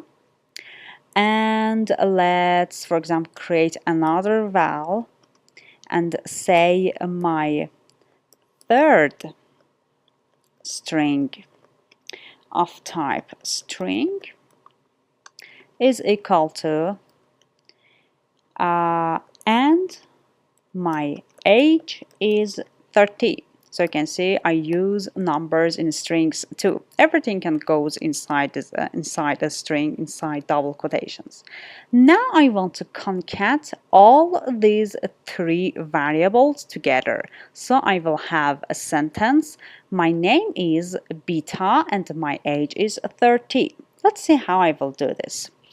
I will again create a variable with a val and say result of strings, for example, or any name that you think is a much more comprehensible. Result of strings, which is of type string, and I am going to concat all of them together. One way is to just concat them with the plus. So I will say my first name plus my first string plus my second string plus my third string, like this. By using plus, the strings will be concatenated together. Now I am going to print the result of strings like this. And now let's see what I will have inside the logcat. Okay, installing. Now let's see. Result of strings is my name is a colon beta and my age is 30. There's a problem. I forgot to put space after beta, because if it will be concatenate to this string, there will be completely no space between the beta and. So now let's run it again. Notice these spaces. For example, if you want to create a text view and put your text inside that, this will be noticeable to the user. So now let's see. My name is Beta and my age is 30. So that's it. Now there is another way in Kotlin that we can concatenate strings together that is much more preferable by developers, Android developers, to use, because that is showing your skill of using operators in Kotlin and use the power of Kotlin. And that is, let's just double this and this time call off call result. You can see that when I have two variables with the same name, we have problems. So I should change the name to let's put it result of strings the second. Oh, the names I'm choosing for my variables is really strange.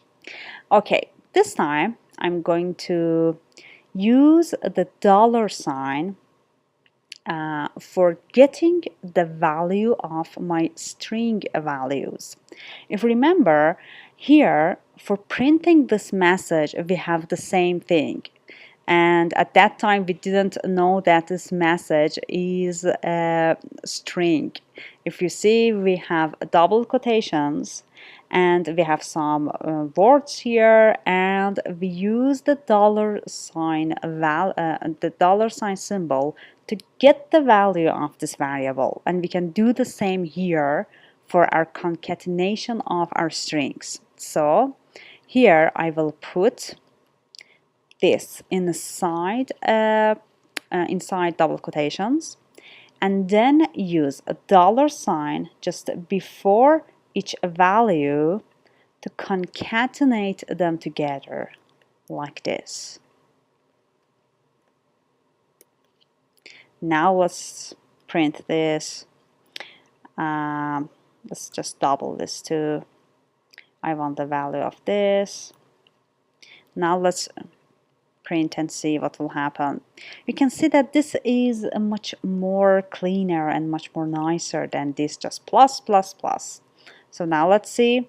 My name is Beta and my age is 30. You can see that there is no difference between these concatenations, but this is a much more preferable by Android developers, and this will show you that you know Kotlin and you know how to use the power of Kotlin.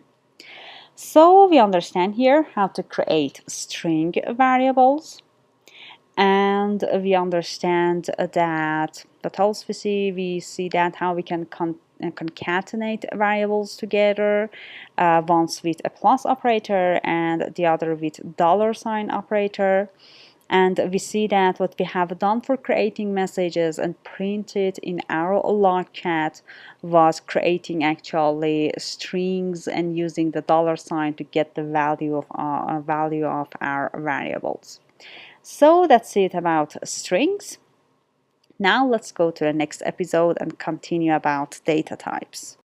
So let's talk about array data types.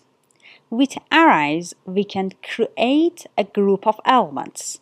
This could be a group of elements of type integer, strings, floating points, all the data types that we have learned so far. Or this could be a mixed group of all these data types. For example, it could be a group of integers, strings, booleans, and all the data types that we have. So let's see how an array will be created. For example, here I have the variable myArray, which is of type array. And this is the container for the array. When we want to put a group of elements inside that array, this will be something like this. For example, I want to create a group of elements which are of type integers. 5, 3, 10, and 8. So they will be something like this. And if I want to point to the first element of this array, which is 5, I will use the position 0. And that is because positions in arrays or some other array types, for example, like lists, will start with 0. And this 0, this position of elements is called index. So 5 is in index 0 and the next will be in index 1. And then 2, 3, and so on, as many as elements that you have in that array. So that is how arrays will be look like. If you want to see it in its container, it can contain several elements of one type, or we can even create of several types. Now let's go to Android Studio and see how we can create this array type of containing a group of elements. So let's start by creating a variable. I want to create an array of integer. Let's name it int array, which is of type, of course, array. And you can see that the first recommendation has the diamond or the brackets with the type inside.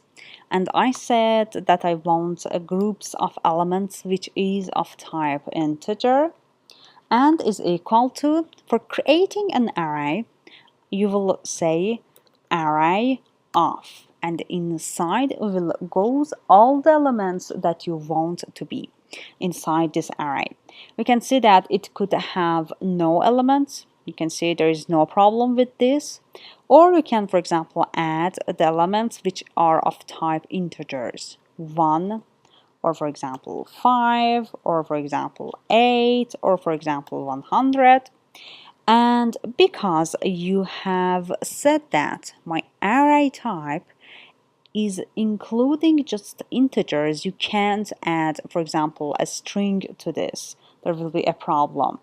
And you can do the same, for example, for creating array of strings. I will say a string array of type array, and the type of the elements will be string and is equal to array of, for example, my name Vita, or for example another string 30, or another string Android. And that was about creating arrays of the specific type. For example, I want all the elements to be of a specific type. What if I want to have a mix of all the types? For this, we can easily say, for example, mix array of type array.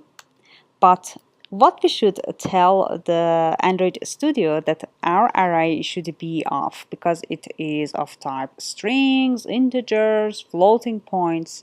Easily, we have something called any in Kotlin. And now you can add as much as element as you want in any type that you have or known. For example, here I will say array of. I can say 1. I can say a string like my name, or I can add a floating point like 1.5f. Or what else we have? I can add a true as a boolean. What else we have learned? Strings, a character. Oh, a character like, for example, what I can say b. So because it is of type any, you can add a mixing of all the types that you have learned. So now let's see how we can access a specific element in our array. For this, for example, in int array, I want to access the first elements that I have. Let's just copy and paste this log here. and let me tell you how interesting it is. So it will be int array, and I want to print the first one. Here I said I want the value of int array, but this will not show you a valid value. For getting the first element of int array, you can use brackets like this, and inside will go the index of that element. So the first element, the index, as we said, is 0. So, but this will not give us what we want, the element 1 here, because this is an expression int array with these brackets that points to the position that we want. So for this, we should put it inside these curly braces. So now you will have the value of 1, the first element of our int array. Now let's print this to see what will be the first element of our int array look like. Okay, we have int array 1. So we have accessed it by pointing to the first index, which is started by 0. You can use, for example, let's say this, and inside will goes, okay, we have a problem here. If I want to have some space, oh, I have removed this, okay. And I will say, for example, a comma, and inside I will have int array, or let's this time, for example, access string array. And this time I want to access the second position or second element, so I will use 0, 1. So I will say 1. And for a mix array, let's say, for example, $, it's an expression, so it will go inside curly braces, and I want to access, for example, this one, so I will say 0, 1, 2, 3. So I will say mix array brackets 3. Now let's see what will be the result of this log. I can change it too. Change this message. Okay, 1 int array the first element, 30 string array the second element, and true mix array the third element. The third element, or we can just say 0, 1, 2, 3. It is actually the fourth element, but because it is started from 0, it will be the third element. And this will be the same for int array. It is the first element, second element, and fourth element. You should notice these things. For example, I myself sometimes confuse these things, like what I have just said. So 1 is in the position of in the first position, but the index is started from 0. This is how we can access elements in arrays, and we will see how we can loop through these arrays and how we can print all these elements of one array just by something called for loop that we'll talk about. That is really interesting too. And that was about array types. You saw that how you can create groups of elements by using array data type. It could be of type integer, strings, floating points, or it could be a mixing elements, a mixing type of elements, and use any, and access them by using the index of them and point to that index, which started from 0 in array data types. So that's it about array types, and I know that you learned a lot. And now this was the part one of learning about Kotlin for the beginner part, and we have the other parts too. Keep going on. And if you think you need practice, there will be much more practices in creation of applications. Don't worry. And I will put some learn more things that you can access them and more and learn more about other data types. And that's it. See you soon. So let's see what we have learned in this section. We started by variables. We understood that variables are like containers which contain a value. Then we talk about the data types, the types of data that a variable can have. We understand that we have numbers like integers and floating points. Then we talked about booleans, which include just two value in booleans. We have either true or false. Then we talk about string and characters.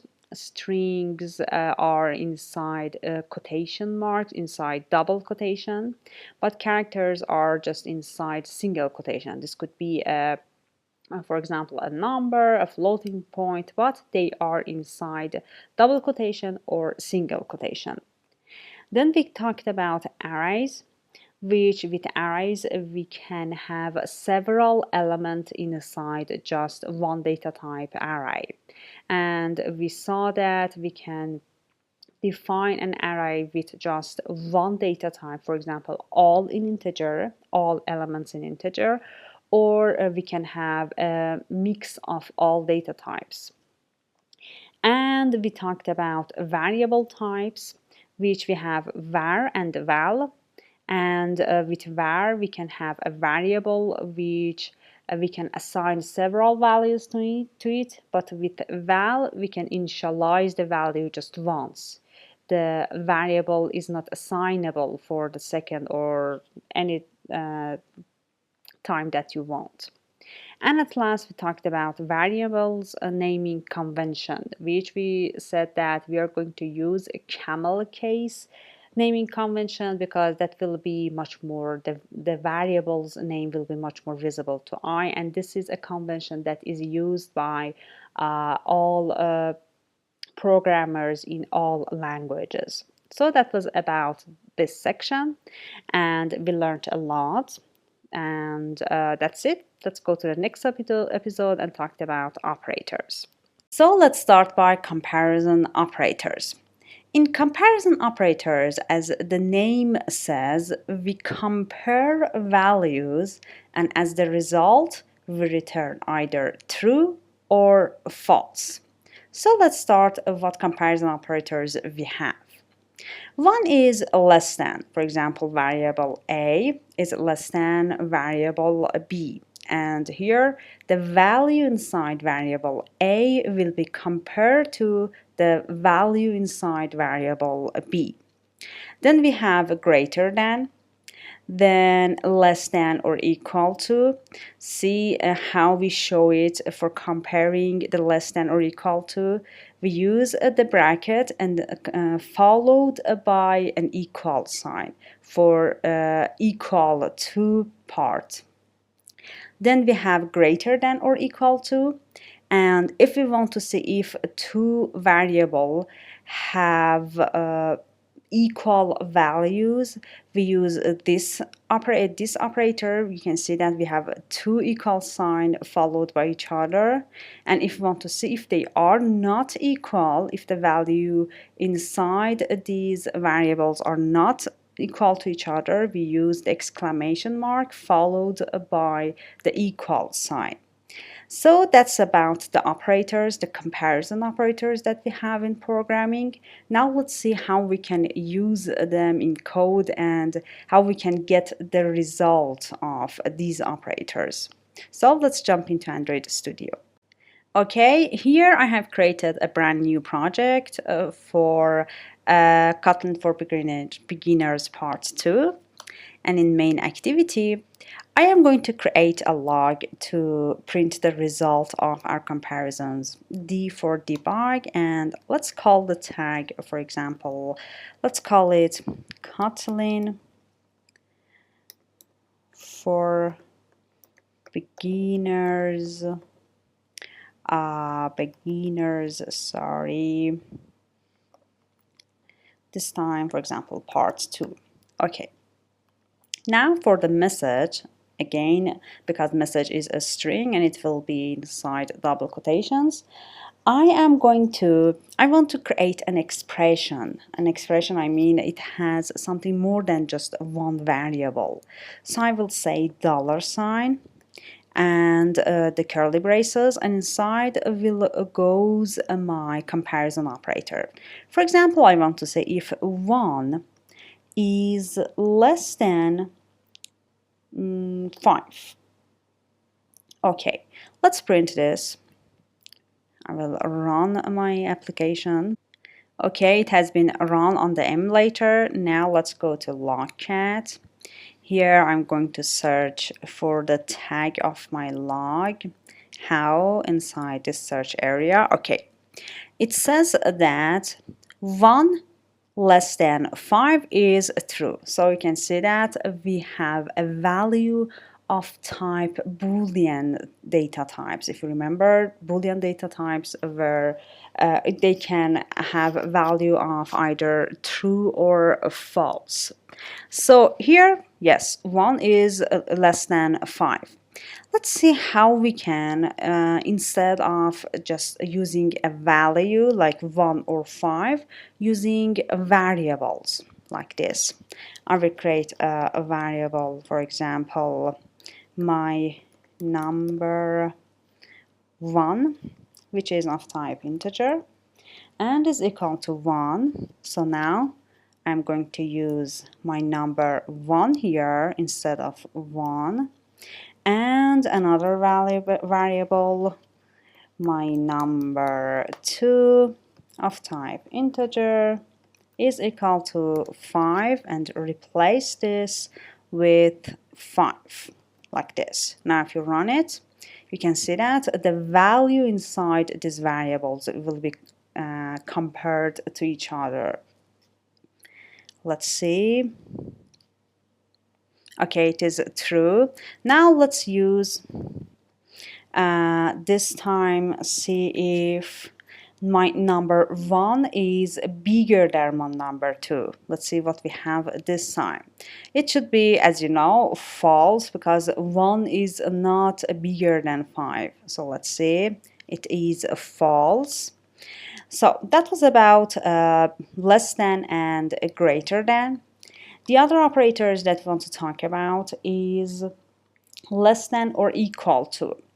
For example, this time let's just copy and paste these numbers, these variables, and create them here again. This time this will be 3, my number 4. Let's give them a value of, for example, this time this will be 10. And let's give 10 to my number 4 too, and see how we can see the less than or equal to or greater than or equal to. Okay, here my number 3 will be compared to my number 4. I want to see if my number 3 is less than, notice I'm going to, is less than or equal to my number 4. So less than operator is followed by the equal operator, the equal sign.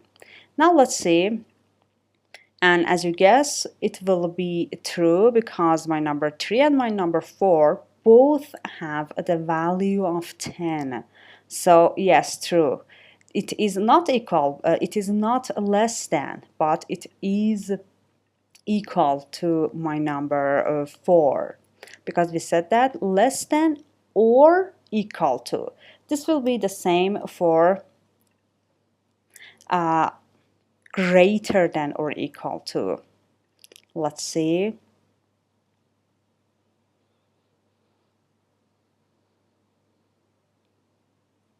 Okay, it is true too. Now let's see if we want to say if they are just equal. If you remember, the sign was two equal sign to each other, because if it was just one equal sign, it means that I want to assign my number 4 to my number 3 variable. I want to assign the value to it. But if you want to compare these two variables, the value of them, you should use two equal sign together. Now I want to see if my number 3 is equal to my number 4. Now let's see. This will be true too, because we have two 10 values inside 3 and 4, my number. So here we have 4 lines, but we know that we have 5 log to be printed. And if you run your app again by this icon, run app, you will see a message like this. Apply changes successfully finished and activity restarted. No code or resource changes detected. That's because Android Studio says that we didn't have any special changes for our application. Just a log won't be something that will affect our application, and that's why it gives us this message. So if we want to really apply the changes, even the logs, we can use this icon, which is apply changes and restart the activity. And to better understand which log corresponds to which log, to which value that we have here, I'm going to just like this put these just before the value that want to be printed, so we will have a better understanding of what we have, what we are seeing in our logs. Let's close this. And what else we have? This one for our log, and again this one,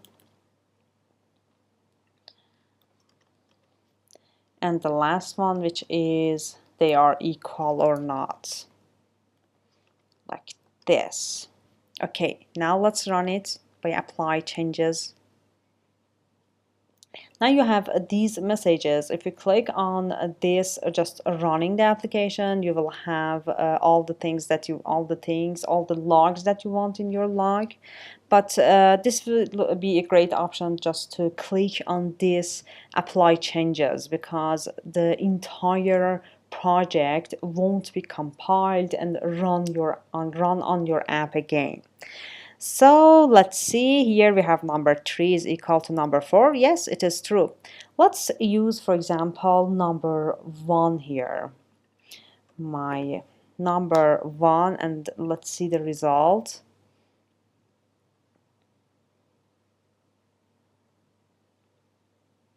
Okay, I didn't click the apply changes. Okay, this time it will be false.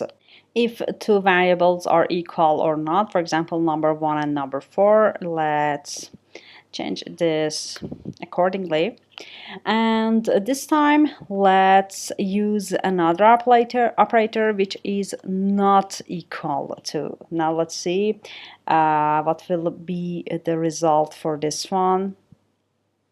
Number 1 not equal to number 4, which should be true, because number 1 is 1 and my number 4 is 10. Yes, they are not equal. But if I use number 3 here and see if number 3 is not equal to number 4, but they have the same value, this should be false.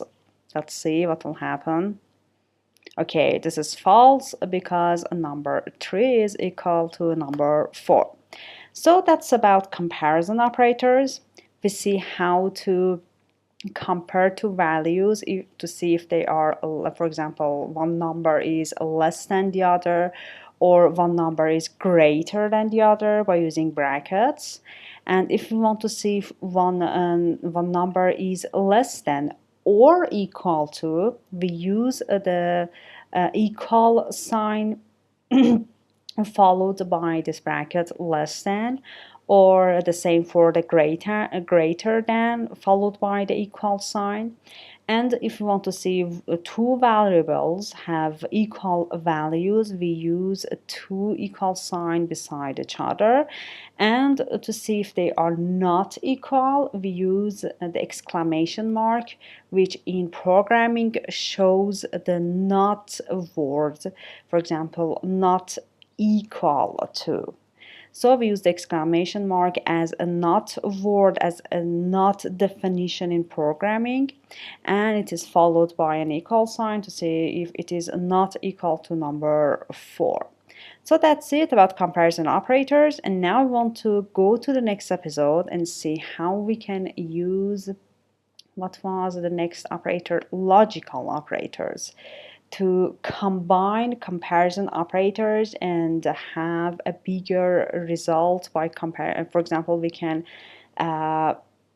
combine several comparison operators with logical operators and have the result. So let's go to the next episode and see how. So let's talk about logical operators, which with logical operators we can combine several comparison operators and see the result.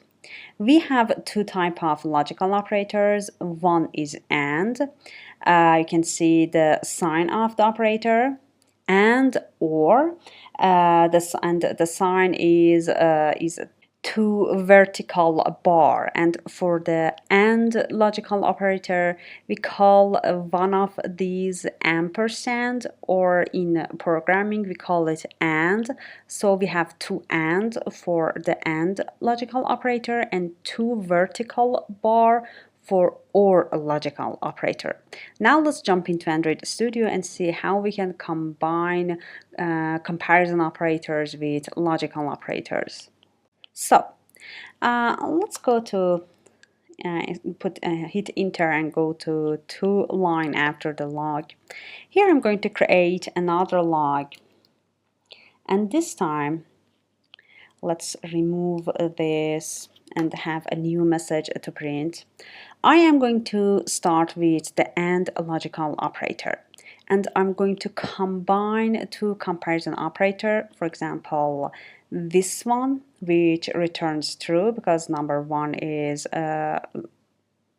less than my number 2, and another one, for example, which is true too. Let's see, for example, my number, let's see, number 3 and number 4. Okay, this is true too.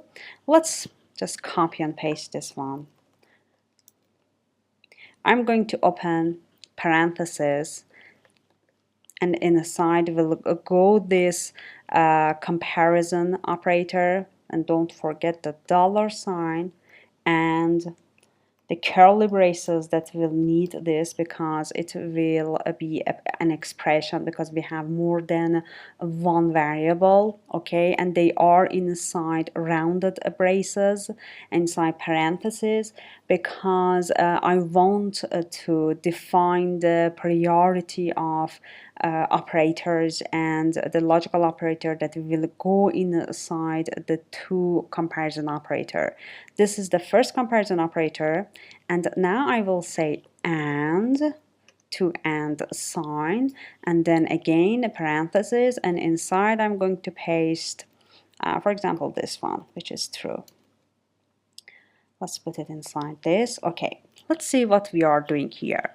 I am saying that here the first comparison is true, and I'm going to say AND to the second comparison, which is number 3 and number 4 is 10, so this will be true too.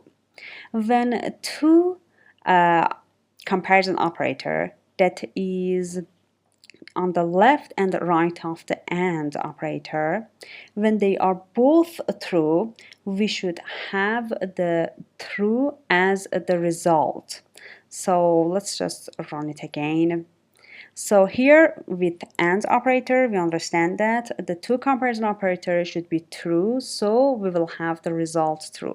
Let's create a message for it. For example, say and operator. For example, this is case 1.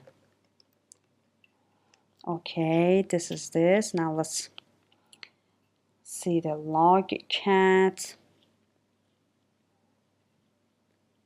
Okay, and operator case 1 true. So because we are saying that here we have something true and another thing that something is true, so we have the true as the result. But if one of these comparison operators is false, it doesn't matter the other is true or false, the result will be false. Let's see. Here we have this comparison as true. Let's put something here as wrong, for example. We can make it not equal to my number 4, which we know that they are equal. So this will bring us false. This will bring us true. And we want to say true and false. And as we know, if one of these comparison operators is false, it doesn't matter what happens to the other. The result will be false. So let's just say compare operator case 2. Let's see the result.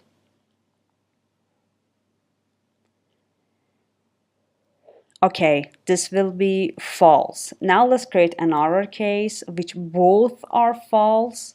For example, if we say number 1 is greater than number 2, this will be the case that we have false here and here.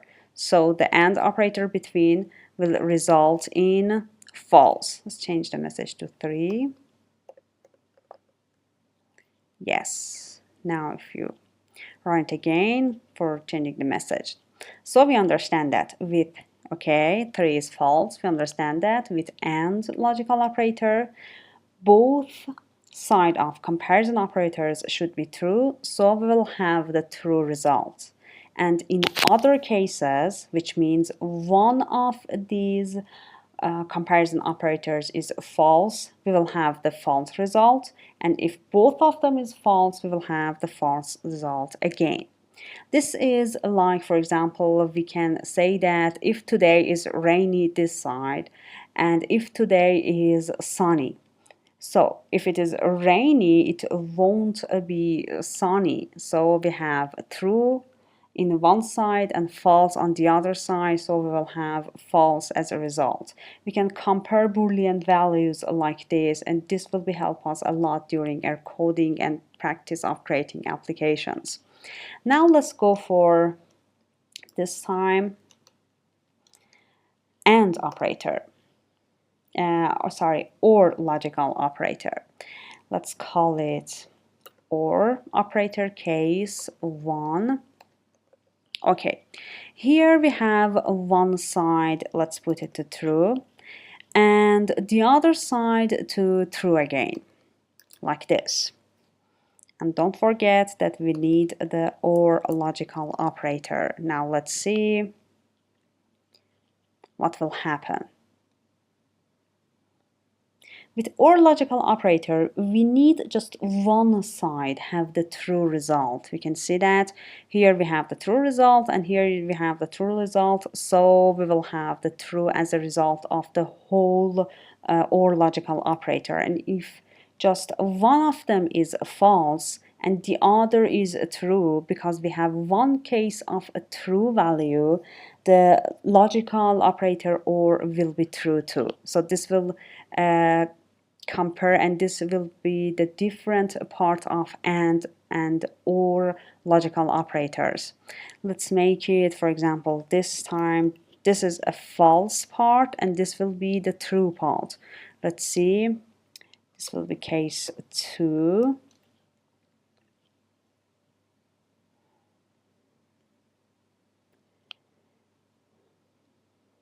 Okay, OR operator case 2 is true.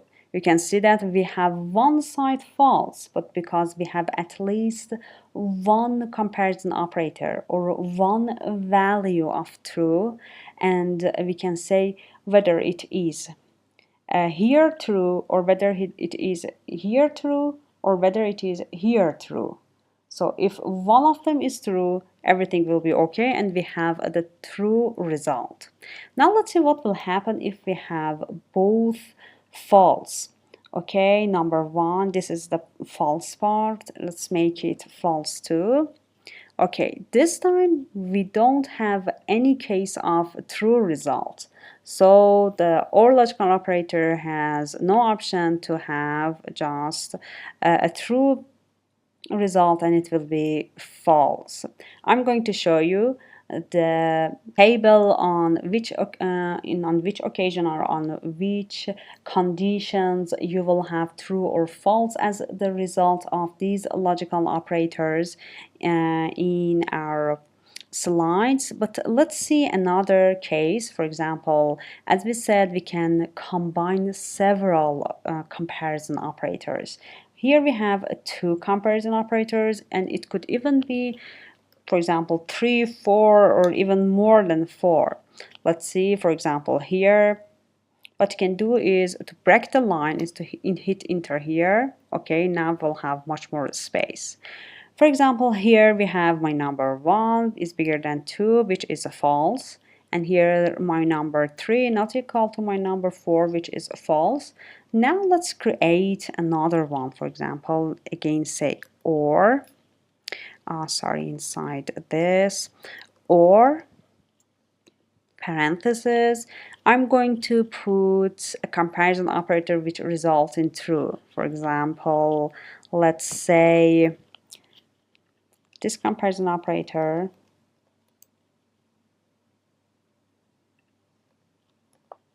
but this time my number 1 is less than. Now let's see what will happen. Let's change it to 3.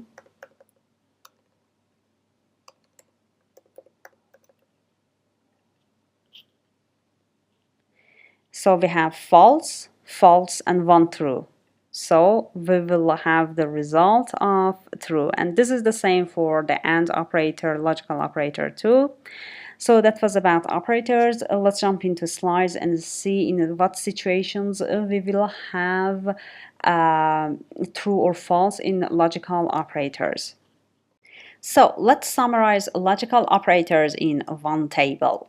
Here we are going to talk about the values that we have and in what will happen for AND logical operator and OR logical operator.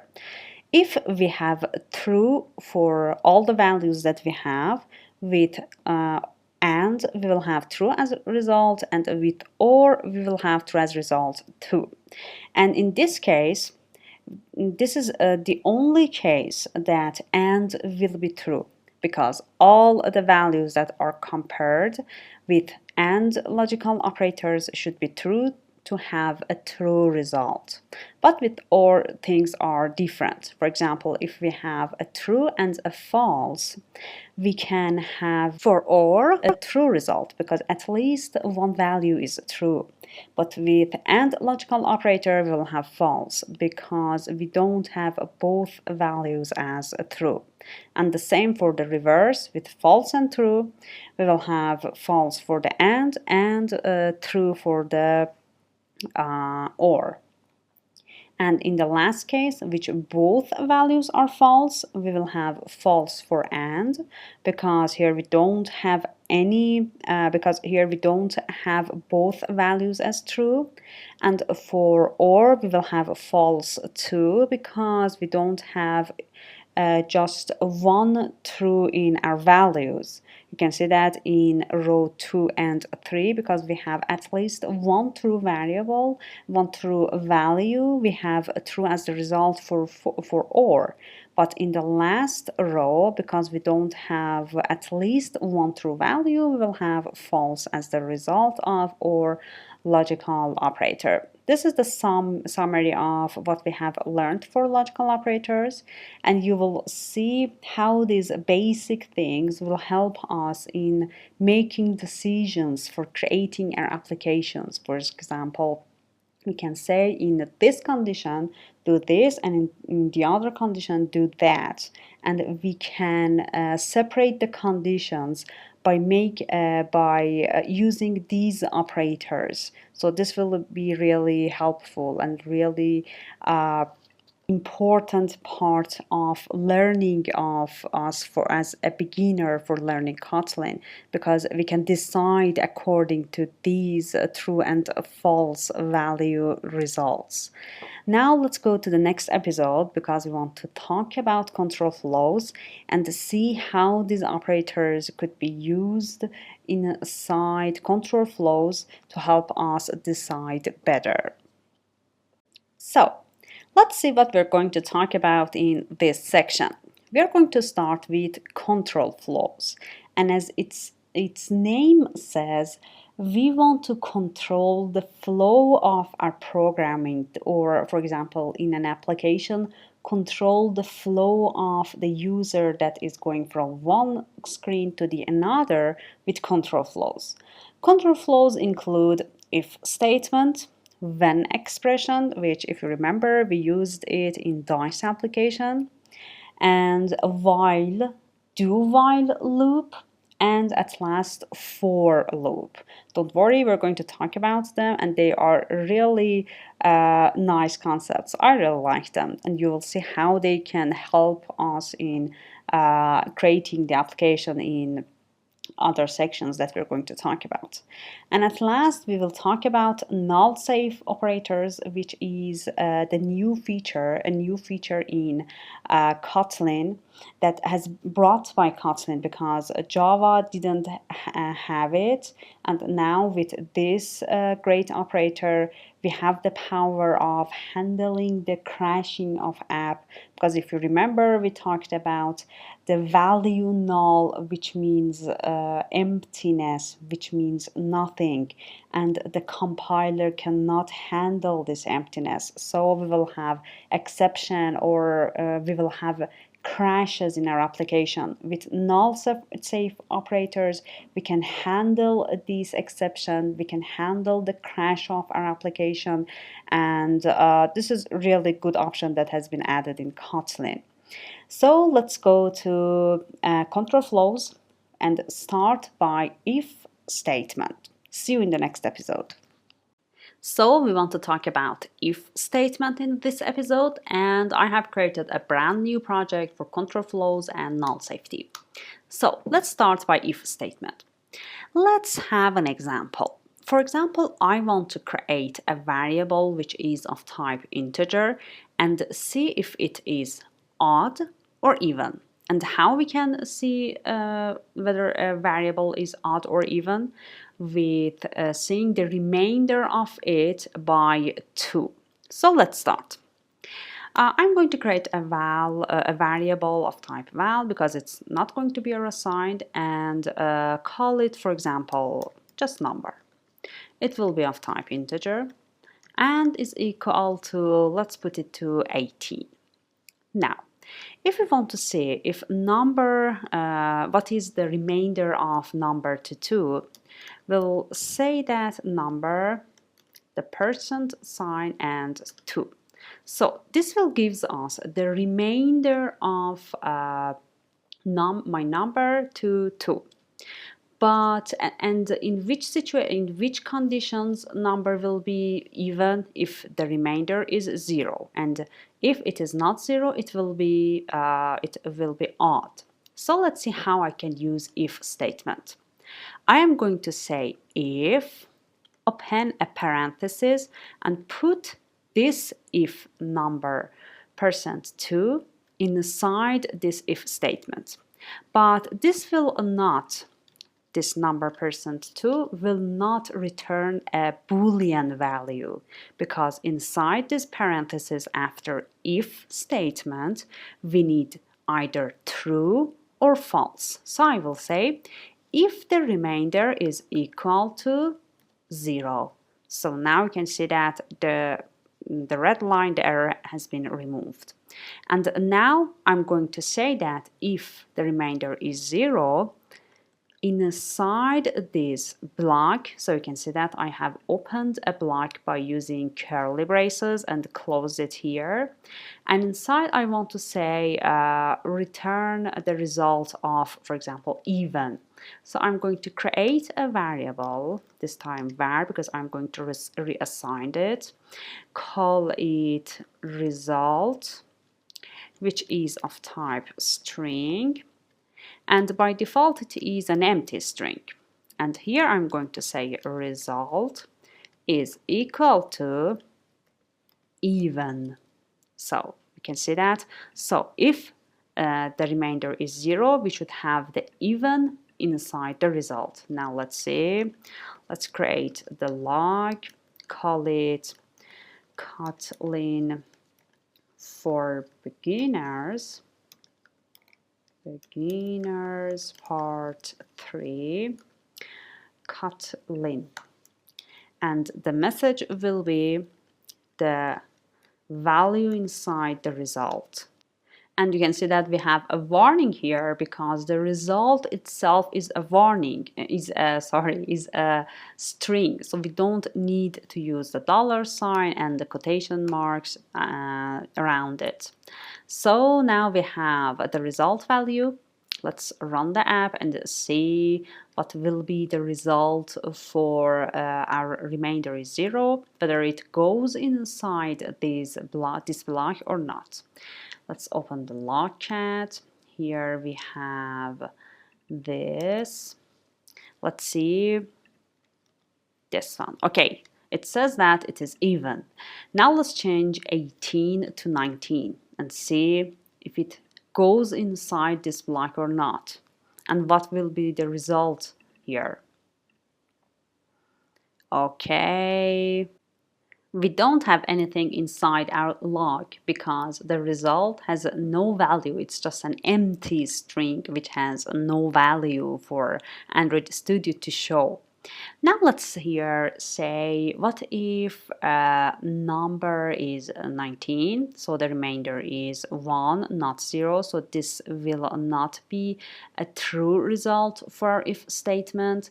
Let's see how we can say if it is not even, if the remainder is not 0, print the odd, because in that situation we will have a number with the remainder of which is not 0. So for this I will say else do this block, use the result and put the odd value inside our result. Now let's see what we will have, if the result will be odd or not. Okay, you can see that now result has a value of odd because 19 remainder to 2 will be 1, so this situation won't happen and it will go inside the else block and the result will be odd. Now let's have another example. For example, I want to have two variables of type integers and compare these two variables to see whether, for example, A is bigger or B is bigger. Compare them and put the bigger value inside a variable called, for example, maximum. So I want to see the maximum between the two values. So let's create a variable, call it my first number, which is of type integer and is equal to, for example, 45, and another one, my second number, which is of type integer again and is equal to 50. Okay. We can even do this for float numbers. Let's see, let's not just use integers. For example, let's use a float. And this is, for example, 45.6. And don't forget the F character. And again, a float for this one too. And this will be, for example, 50.9, the F character. Now, I'm going to create another, this time, variable to put the maximum of these variables inside that. So because I want to assign something to it later, I'm going to make it a variable, call it max, of type, of course, float, because I'm going to put one of these inside this max, which are of type float, and by default, let's put it to 0, and don't forget the F character. And now I'm going to say, if inside the parentheses, my first number is bigger than my second number, okay, create a block by creating curly braces, put inside the max, put my first number. But if this situation is not true, this condition is not true, go to else statement inside this block and assign my second number inside this, because if my first number is not bigger than my second number, so my second number is bigger than my first number. Put it inside this and easily say, let's just print this by copy and pasting it here. And here, because I can't just say max, because max is of type float, not string, so I'm going to put it inside double quotations. You can see that how easily I have done this. I select the variable and just create the quotations. It will in itself put max inside quotations. Now, because I want the value, I will use the $sign. Now let's see. Let's give it a message, call it max number is. Now let's see what we will have. Okay, max number is 50.9, and that is because my second number is not bigger than my first number is not bigger than my second number. The code is not have not gone here, and it is here in else, and my second number has been put inside the max. And one great thing about Kotlin that we can do is that we can easily, instead of creating a var instead of val, we can easily remove this and here say remove this max too, because they are not defined. And just before if, I will say val max is equal to. So you can see that these numbers will be returned and will be put inside max. So max will be just assigned and initialized once, so I can make it val. And you can see that if I apply the changes, we will have the same result.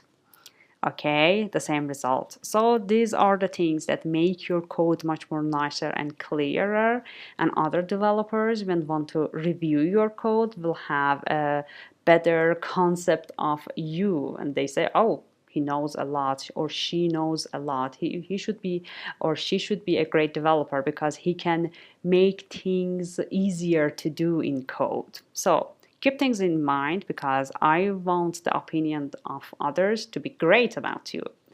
So that was a great examples for if statement to understand. Now let's have our last example for if statement to understand it better and see how we can use comparison and logical operators to see whether our age, we want to enter our age and see whether we are, for example, a child, a teenager, or an adult, or middle age, or we are old. Okay, I'm going to create a variable and call it age. And not a variable because I'm not going to reassign it, so val will be okay. And it is of type integer, is equal to, I'm 30. And here I'm going to say if the age variable is smaller than 12, so The person that has this age will be a child. So let's say val. For example, let's call it, for example, the result will be equal to, let's just do this like this. Okay. I'm going to return a value, call it child. And else if, because maybe the user has the age, the age is not less than 12, and the age is, for example, between 12 and 17, and this will not the only conditions that we have. And if, for example, I have just one condition like this, age 12, below age 12 is child, and bigger than age 12, for example, is an adult. But here I have not just one condition. I want to have several conditions. If I had one condition like this, I will use if, and if it is not this, it will be the other thing. So I will use else.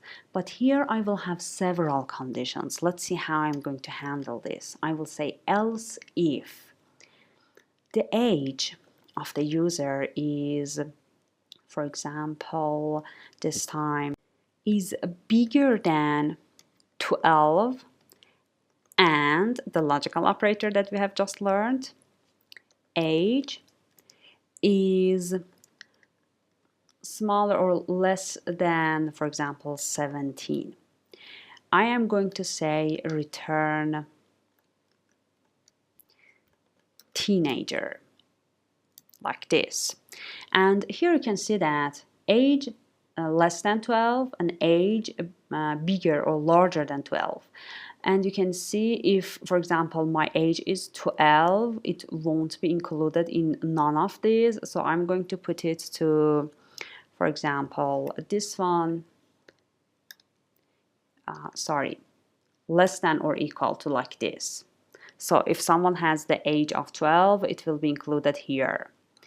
And again, else if inside the age, here I want to say if the age is in a range between 18 and 21. Let's see how I'm going to use an operator to tell my Android Studio or tell the compiler that I want to check if the age is in a range. I will say if age in 18 and 21. Call it young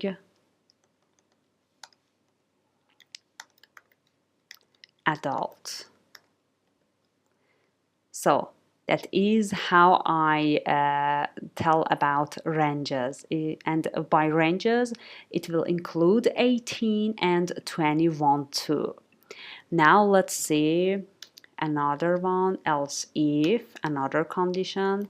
Age is between 22 and 30. You can see that here we have 21 included for young adult, and here I started from 22.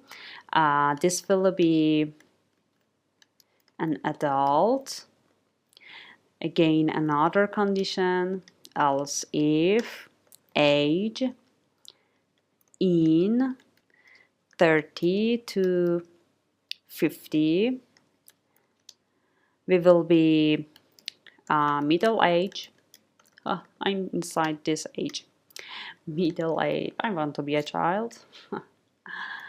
And now I want to say if the age that the user has is not inside one of these conditions, and none of these conditions will include that, and will not, and the age will not be inside none of these conditions, I will say else, and that will be, for example, old.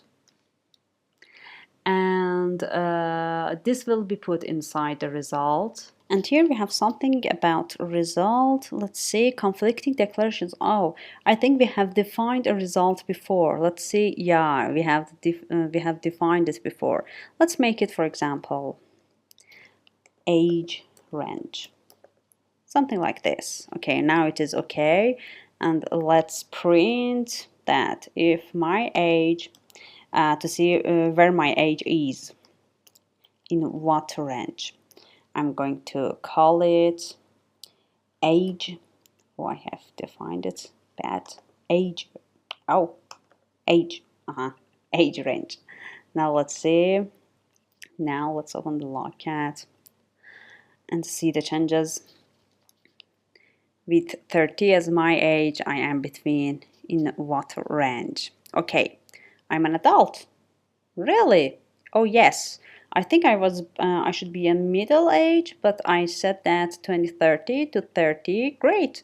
I'm not middle age, so let's put it 31 to 50. Oh, please, I want to be an adult, so I have put the range 22 to 30 and 31 to 50 as middle age. And so that was the last example. To see this time what is else if. We understand with if statement we can check a condition, and if that condition was not true, we can use an else and say if it is not true, go to the else block and do your job. And we saw, for example, we can, instead of reassigning max several times, we can say just val max is equal to the returning variable. And that I said that was a cool thing to do, a really great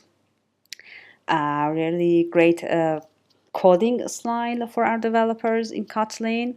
And we saw that if we have several conditions to check, if it is not just an if-else statement and we have several conditions, we can say if age is smaller or equal to 12, child if it is in this range, return 10 if it is in this range. So we have several conditions. So for this we can use the else if statement after the if. And at last, for all other conditions that are not included in these conditions, we use old. And we printed and we saw that the age range of me is adult. We can put your age inside this age variable and see in which group you will be and see your age range. So that was it about if statement. Now let's go to the next episode because we want to talk about when expression. See you soon. So in this episode, we want to talk about control flow when expression. So let's start by an example. Here I want to create a variable, for example, day of week, which is an integer. And according to that number, I want to return the day of the week. For example, if it is 1, it will be mapped to Monday. If it is 2, it will be mapped to Tuesday. Something like this. Let's see how we can handle this with when expression. So I'm going to create a variable, call it a day of week of type integer, and let's start, for example, by 4. Now when expression. I am going to say when day of week. Now inside curly braces or inside the block of when expression, I'm going to say when day of week is 1. Now an arrow with a dash and a closing bracket. And inside I'm going to say if it is 1, return this Monday, the day of week. And let's create a val here, like what we had for if statement. We can say that it will return the string and put it inside the age range. This will be the same for when expression, and let's call it, for example, day is equal to when day of week is 1, return Monday. When it is 2, return Tuesday. And the same till the day 7. And if you just hover your mouse over when expression, you can see that it is saying that expression must be exhaustive at necessary else branch. That means that if you want just to handle 1 and 2, you have 4 in day of week, so 4 has not been handled, so you should do something about it.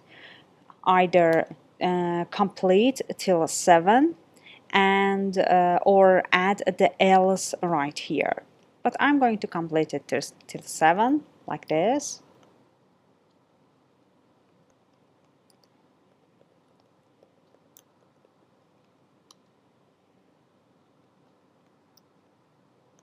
Now you can see that when I enter the for the day of week situation, the when expression, the error has been removed because 4 has been handled.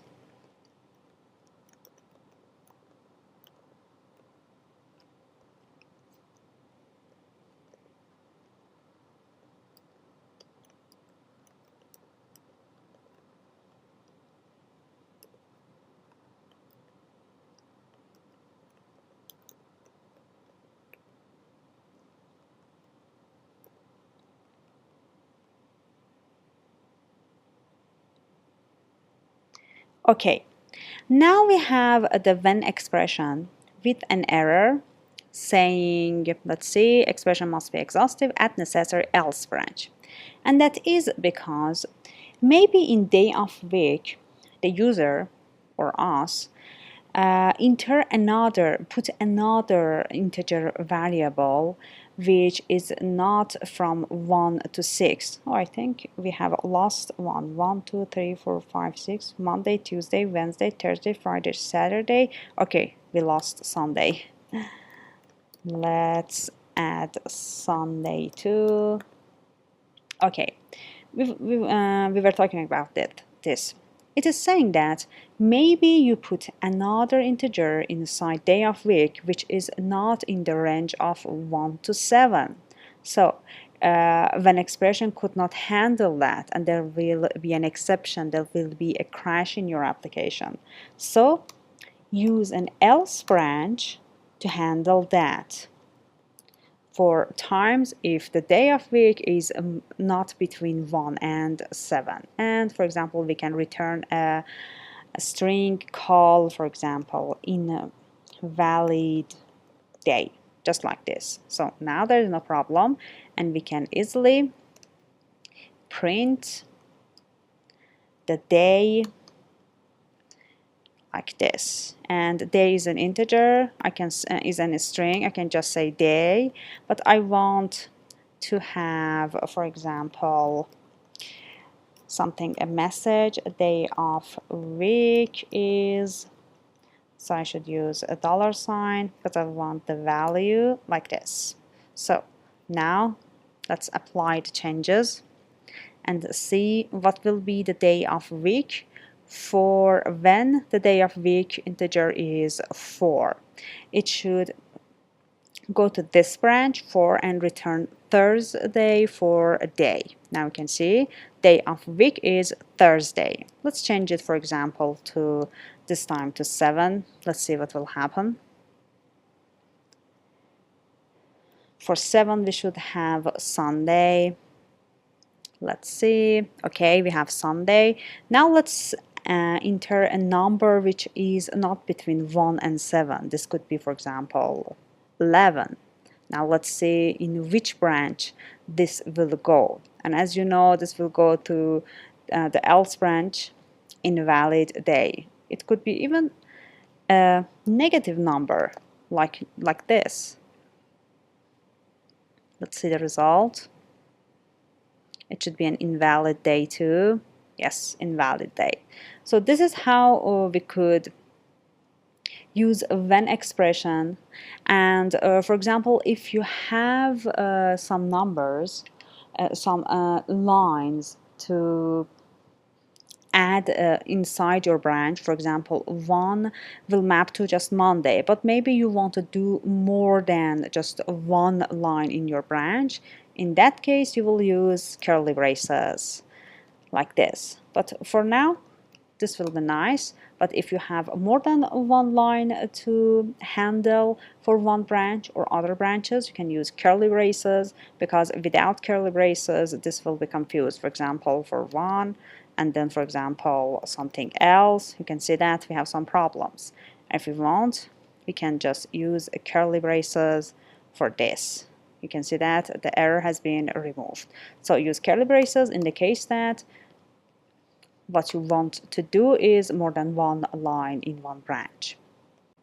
Now let's see how we can handle several branches in just one branch. For example, we want to do a special thing from day 1 to day 5, and day 6 and 7 will be our weekend.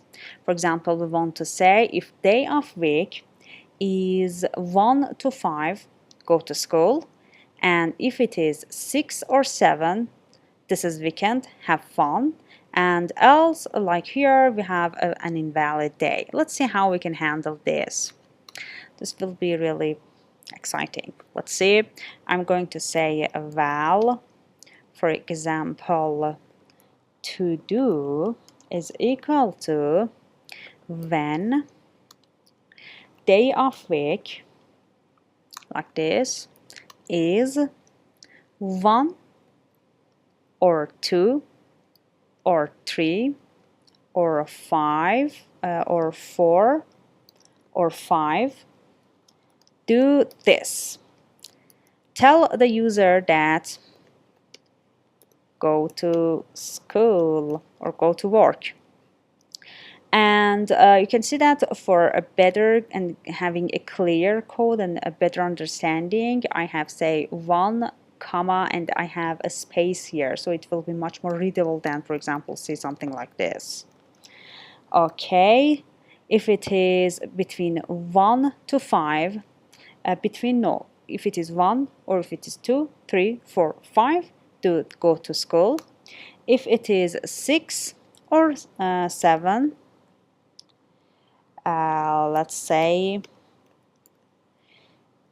have fun, it is weekend, and an else branch for times a user enter an invalid integer, for example, like what we have said, 11, or for example even a negative number, we will say like before, invalid day.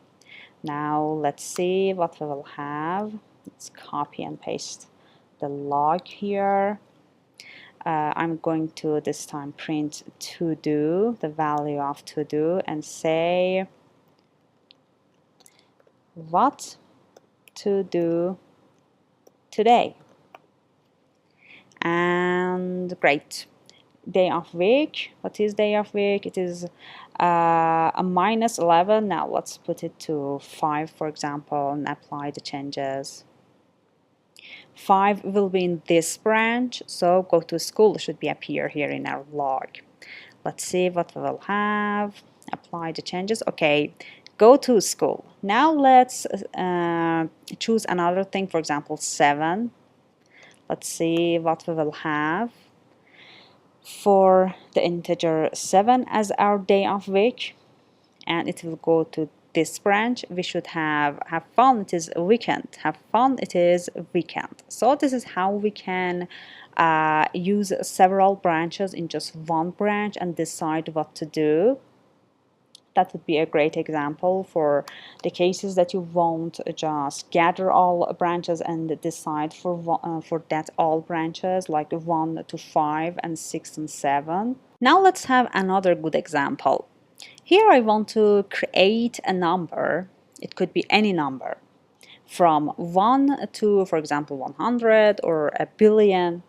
I want the user enter the number, for example, 100, and according to that number, when expression decide what to tell the user. And what to tell the user is that, for example, how many digits it will have. For example, if it is 100, it will have 3 digits. If it is, for example, something like 22, it will have 2 digits. So for doing this example, we need to use some ranges. If you remember, for using range, here we have something range, age in between 18 and 21. So we are going to use something like this in our when expression. So let's start by creating a variable, call it number, and it is of type integer, and is equal to, for example, let's start by 1. We have defined it before, so let's call it, for example, my number, like this. Okay, now I'm going to say, again, we're going to return a string value and number of digits, because we want to know the number of digits that my number variable has. Then inside parentheses, my number. Now let's start with the branches. I want to create a range, so I will say in range 1 to 9. It will be a 1-digit number, so I will return 1-digit number. Okay, now the next range will be between 10 to 99. It will be 2-digit number. Isn't that great? You can summarize all these ranges just by saying 1 to 9, 10 to 99, or in this time 100 till I can guess it should be 999. This will be a 3-digit number. 3-digit number. Okay. And I want to have an else branch and not continue, because that will be a lot of ranges and won't be finished. And else, I'm going to say more than, let's make it uppercase, it is nicer, more than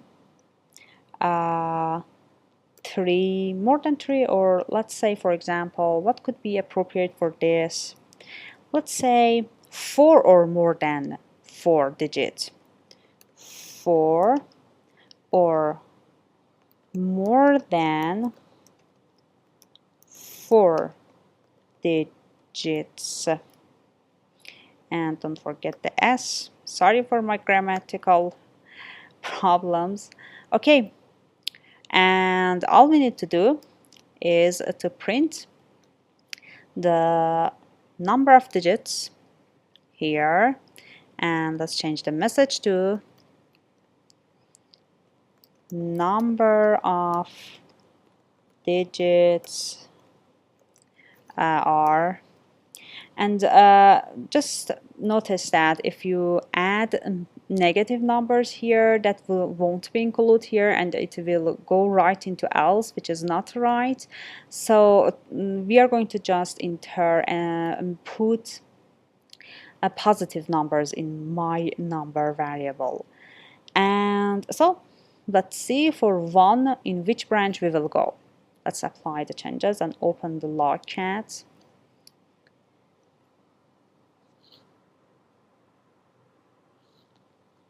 Okay, let's go down. Number of digits, 1-digit number. Sorry, 1-digit number. Stupid beta, sorry. Okay, so 1 is between 1 and 9. Now let's use, for example, this time 156. Let's see in what range it will go and how many digits it will have. Okay, now let's see 3 digits number. It will go to this branch. So this is how we can use ranges in a when expression. We can even do the same here. For example, we can say here in 1 to 5, or here in 7 to 6 to 7, like this. And that will be the same just like what we have done here. And that you can see that ranges helps us a lot, because if we want to do something that we had done here before, we should say that 1, 2, 3 to 9. And that will be worse for the second branch. That will be 10 to 99 that we should write. So ranges helps us a lot here. So the last example for when expression is to use a keyword which is keyword. With is keyword, we are going to we are going to see how we can get the type of one variable, how we can guess, or how we can understand the type of a variable. Let's see what I mean to understand the type of a variable. For example, I have a variable which is, again, let's call it number type guess, something like this. And it is of type any. If you remember, I said that any is any includes every type that Kotlin has. It could include strings, integers, floating points, booleans, arrays. So I'm going to call it any and get the exact type of number type guess with the when expression by using the keyword is. Let's see how. So let's make it correct. Okay. Var number type guess, I am going to call it 5.8 with the F character, so it will be a floating point. Now let's see how we can see. I am going to say again a val and call it number data type and is equal to when expression. Inside I want the number type guess, and I want to guess the type by say is. If it is of type integer, return the value int. And if it is of type float, return the value float. And what else we have is of type string, return the value string. What else we know of data types is of type string, is of type boolean, return boolean. And at last we learned about arrays, is of type array, return. So before telling what to return, you can see that the array has some problems because we haven't tell the branch that which type of array. For the type, we use this diamond, which consists of 2 opening and closing brackets, and inside you can see that we have a T on up. This T means that the type. Here I can't say, for example, if it is of type string, we'll have problems, because we could have an array of any type comes in. So instead of defining a type of string, booleans, integers, I'm going to just use an asterisk here.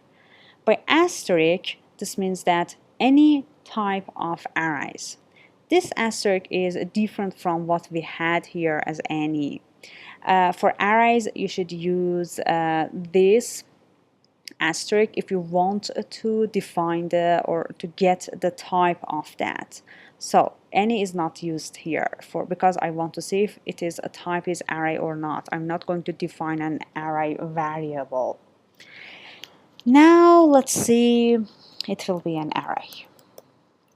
So, and all we need to do, okay, we have a problem because we didn't define an else branch. And I'm going to say invalid data type, or for example haven't been studied yet, because there are data types that we haven't studied yet and we're going to talk about them later in our creation of applications. Studied yet. So now let's print the log,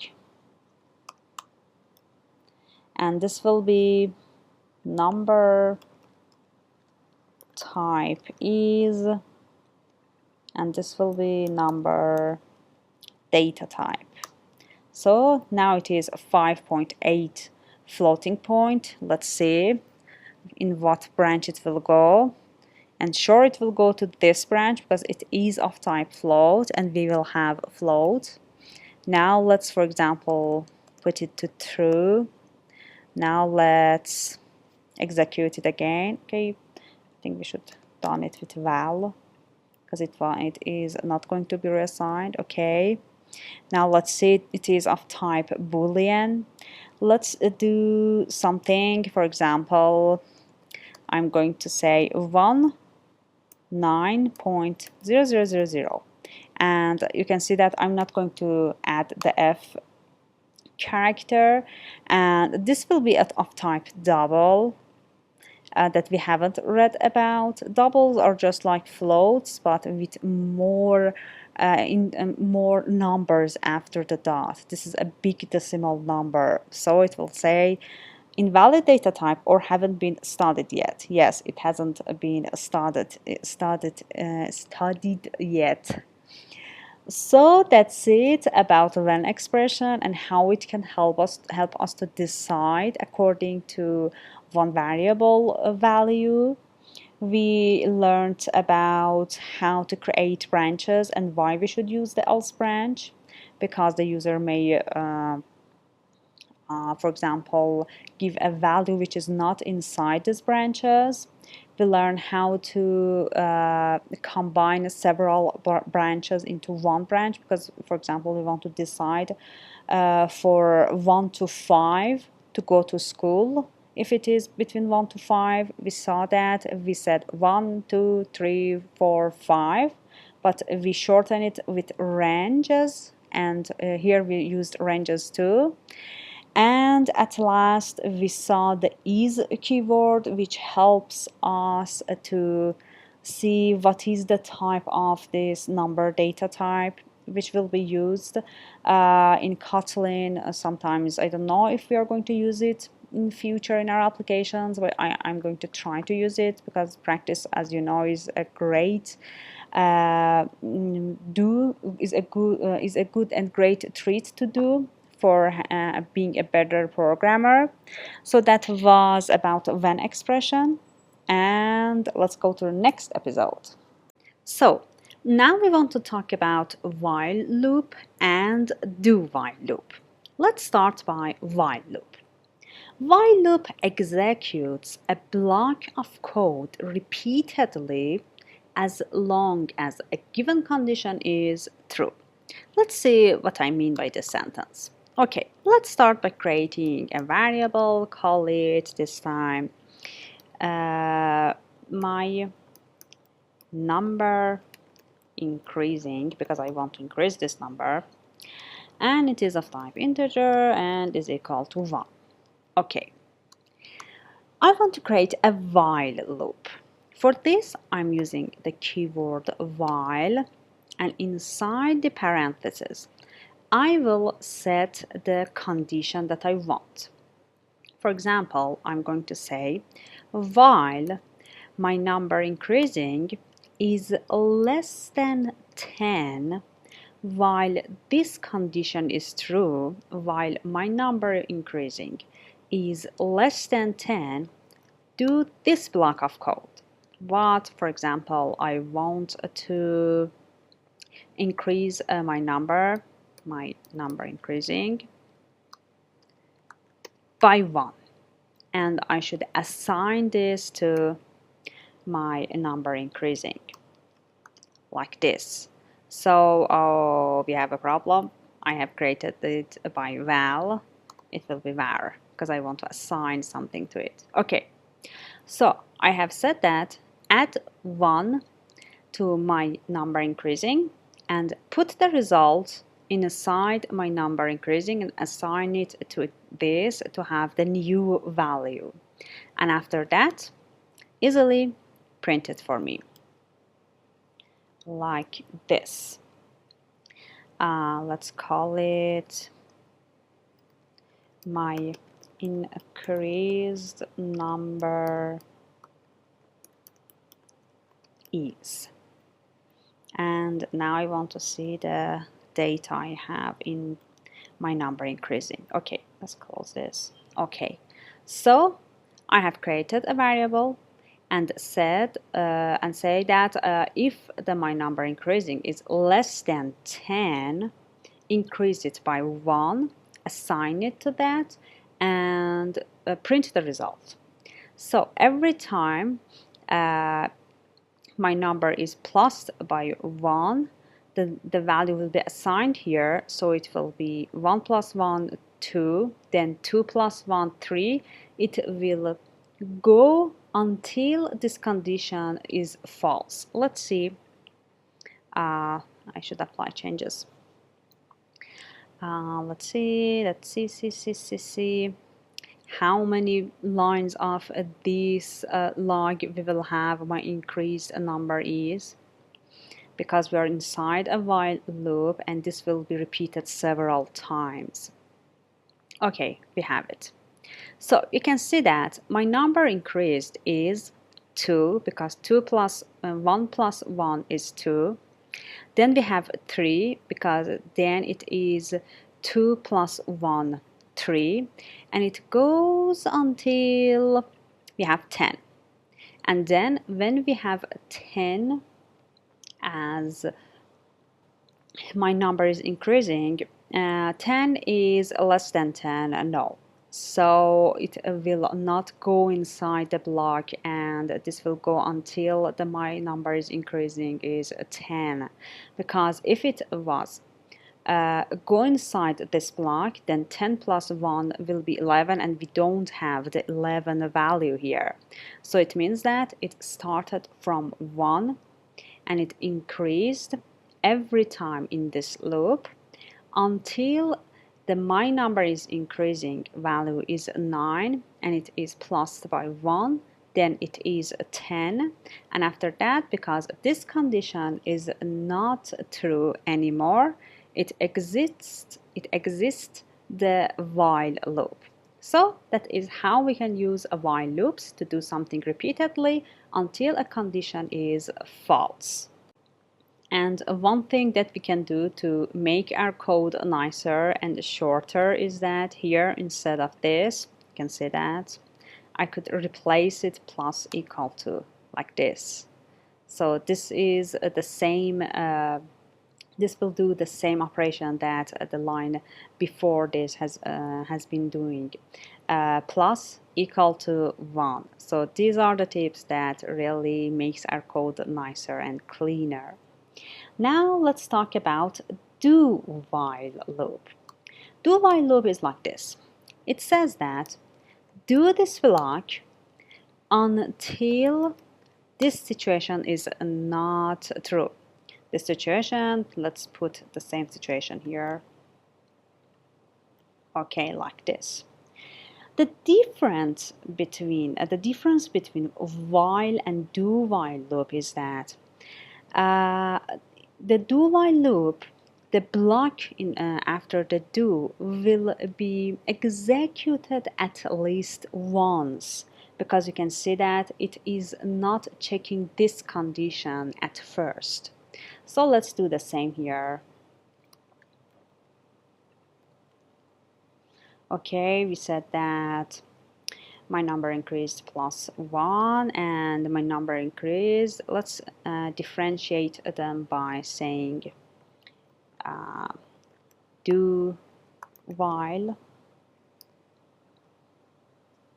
and this will be just while, like this, and a comma will be nice. Now let's see how the result of while and do while loop will be different. Let's apply the changes. So before taking a look at the logcat, let me tell you that when my number increasing is 1 and then go inside this block, it will be increased until 10. So now we have my number increasing with the value of 10, and then this do while loop will be executed. Here now let's go to the logcat.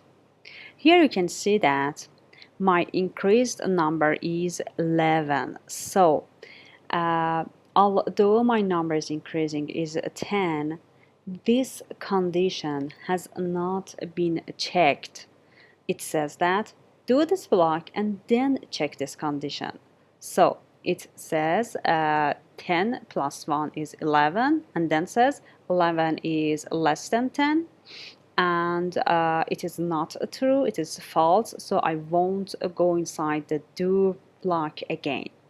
And you can see that when our value, my number increasing is 10, this while loop has not continued its operation, but here in do while loop it is doing its operation because it is not checking this condition at the first.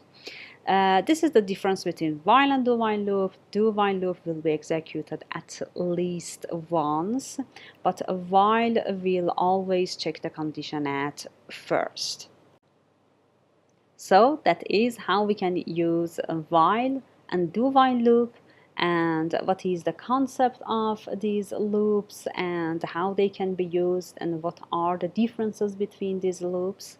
And then now let's go to the next episode to talk about other loops, which is a for loop, and that will be used a lot in our applications, and they are different operating of this for loop, which is really interesting, especially in Kotlin.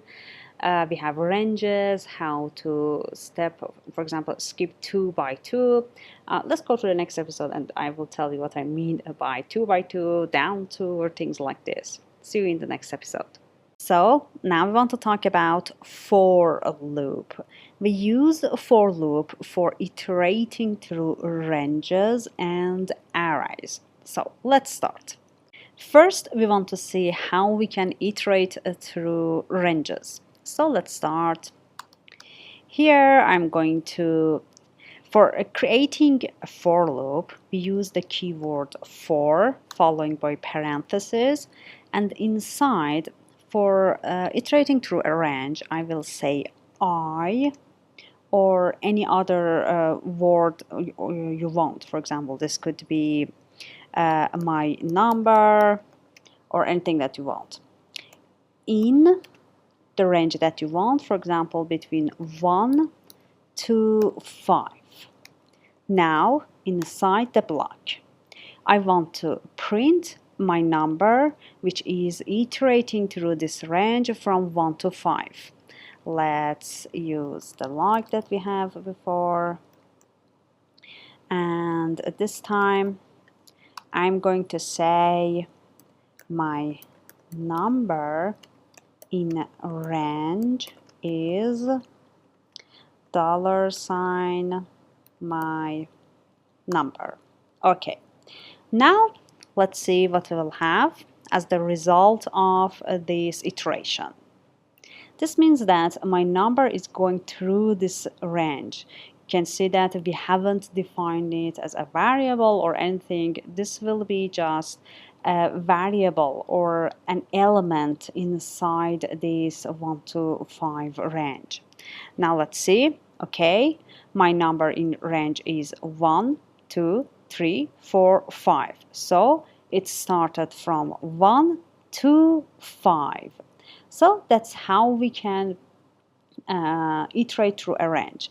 Okay, we have a warning and it says that name shadowed my number, and that is because we have defined my number before, so it is recommended to change it to, for example, another name. I could just use an I, because I is a representative for index, so it will go from index 1 to 5. Now let's see another version of for loop, how it can go through a range. Okay, here we iterate from 1 to 5. Let's see how we can iterate from 5 to 1.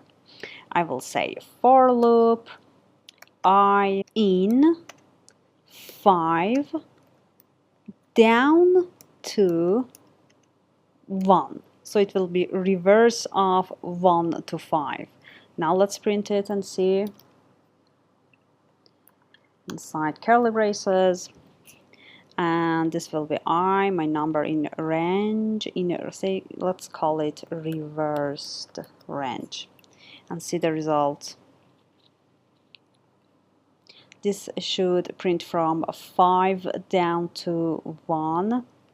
So let's see, yes, reversed range 5 to 1. So this is how we can reverse the range. In for loop or other, for example, in if statements, if you have just one line of code, you can just omit these curly braces like this and everything will be okay. But if it is more than one line, and you should use the curly braces, but I recommend you to always use these curly braces, because this is completely separate this block from other lines of code that you have, and this is much more readable for you and your co-workers, other developers that want to read your code. So always try to use these curly braces, even if it includes just one line of code. Now let's see another case handling by for loop, and that is we want to iterate through a range and we want to advance 2 by 2. Let's see, here I have my for loop, again I, or any number that you want, any name that you want, in. For example, from 5 to, for example, 20, and I want to advance, so I will say step 2 by 2. Now let's print the log. Okay, this will be in advance 2.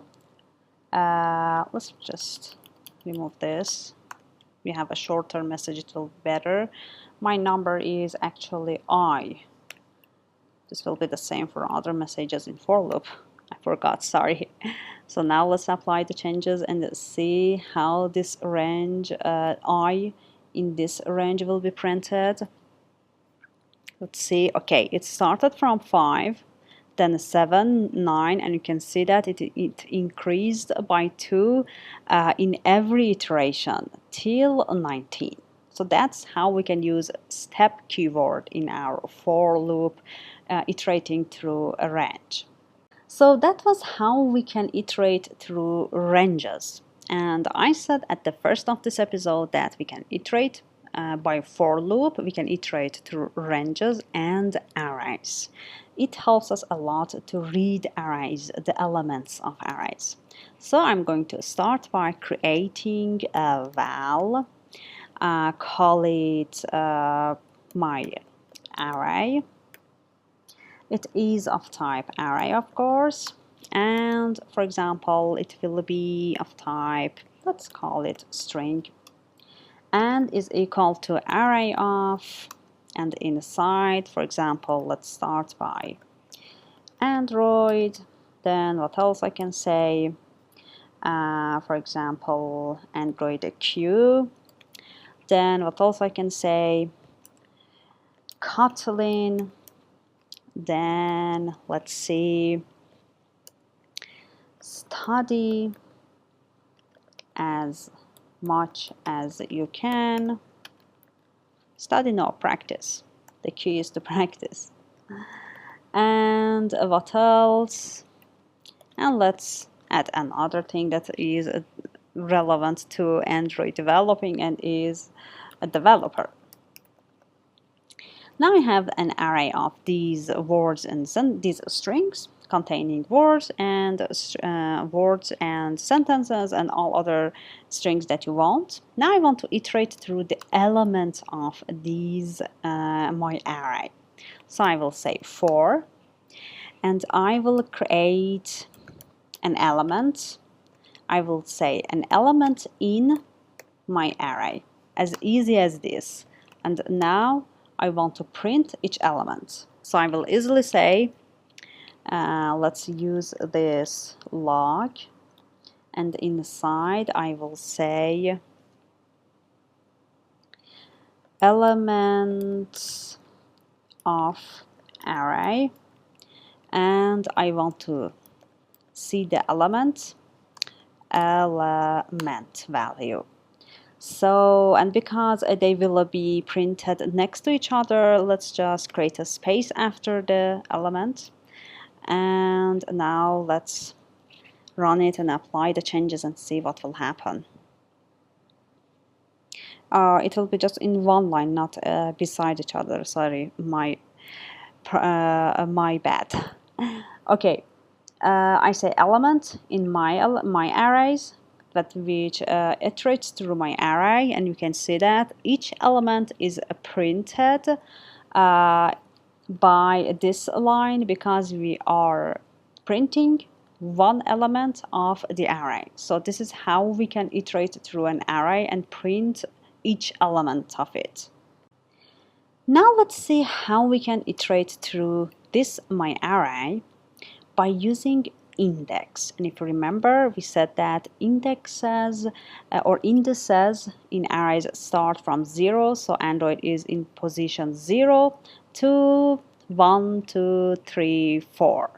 So this time we want to iterate by using index. So I will say for index in my array dot indices. So I get the size of this array by saying my array indices and iterate through that indices. I said that the size here will be 1, 2, 3, 4, 5, but minus 1 because it starts from 0. So it will be 4. And index will start from 0 and iterate through this number. So inside, let's see, let's get the print log. And now here I'm going to say, let's see how I'm going to print it. I will say my array, and inside brackets, I'm going to print the index by saying $index to get the value is equal to $, and it will be an expression, just not one variable. So I will use curly braces, and inside I will say my array, and I want to get a special index of this my array. So I will say index, which is iterating through indices. So now let's see what it will give us. How we can access my array elements by the index. That will be nice. Now let's see. Okay, my array in position 0 or in index 0 is Android. My array in index 1 is a Q. So this is the values of the index, which is iterating through indices, and these are the elements that have been given by my array and the index of that element. So this is how we can iterate through arrays by using for loop. We even have another case for loop iterating arrays, that you can iterate an array by both indices and the elements. That is really interesting, and that is, I'm going to say for, and I'm going to, inside parentheses, say index and the elements. Now let's see how I'm going to iterate through my array. But don't forget dot with index. Now I'm going to print. Let's see. I'm going to say, let's just remove this line. And I'm going to say my array, like before, $index is equal to the element, $elements. This will be the same like before, but with using both the index and the element. Now let's see how we can use for loops in several cases. Yes, like before, it starts from Android to developer, 0, 1 to 4, and the elements. Okay, so that was about for loops and how we can use them to iterate through ranges and arrays. Keep in mind these cases. I know that developers won't use, for example, for loop iterating through my array, for example, using indices or index and elements, or for example in ranges down to, or for example using steps to advance by, for example, a number. It could be 2, 3, or any number that you want. These are the tips that I'm trying to giving you that will separate you from other developers, because you know something that other developers don't know, and they try to handle it in a messy way. But these things will really separate you from others, and you will be really bold in developing and in coding. And all I want you to do is to, yes, learn Android, and beside know how to write clean code.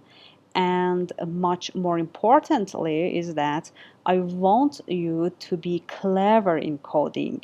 Use styles, use some techniques in your code that is really different from other developers' code, that makes you really shine in your position of being a developer. This could be an Android developer, iOS developer. Try to learn these hints, and when you want to code, try to remember these hints and try to use them.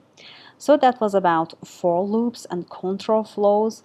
We have one last episode which is about null safety, which is a really important option in Kotlin. We didn't have it before in Java. In Kotlin, we can handle the null pointer exception, which was really bad because always this null pointer exception caused a crash in application. We are going to talk about it in the next episode and see how Kotlin saves us from crashing our applications by the null pointer exception. See you soon in the next episode.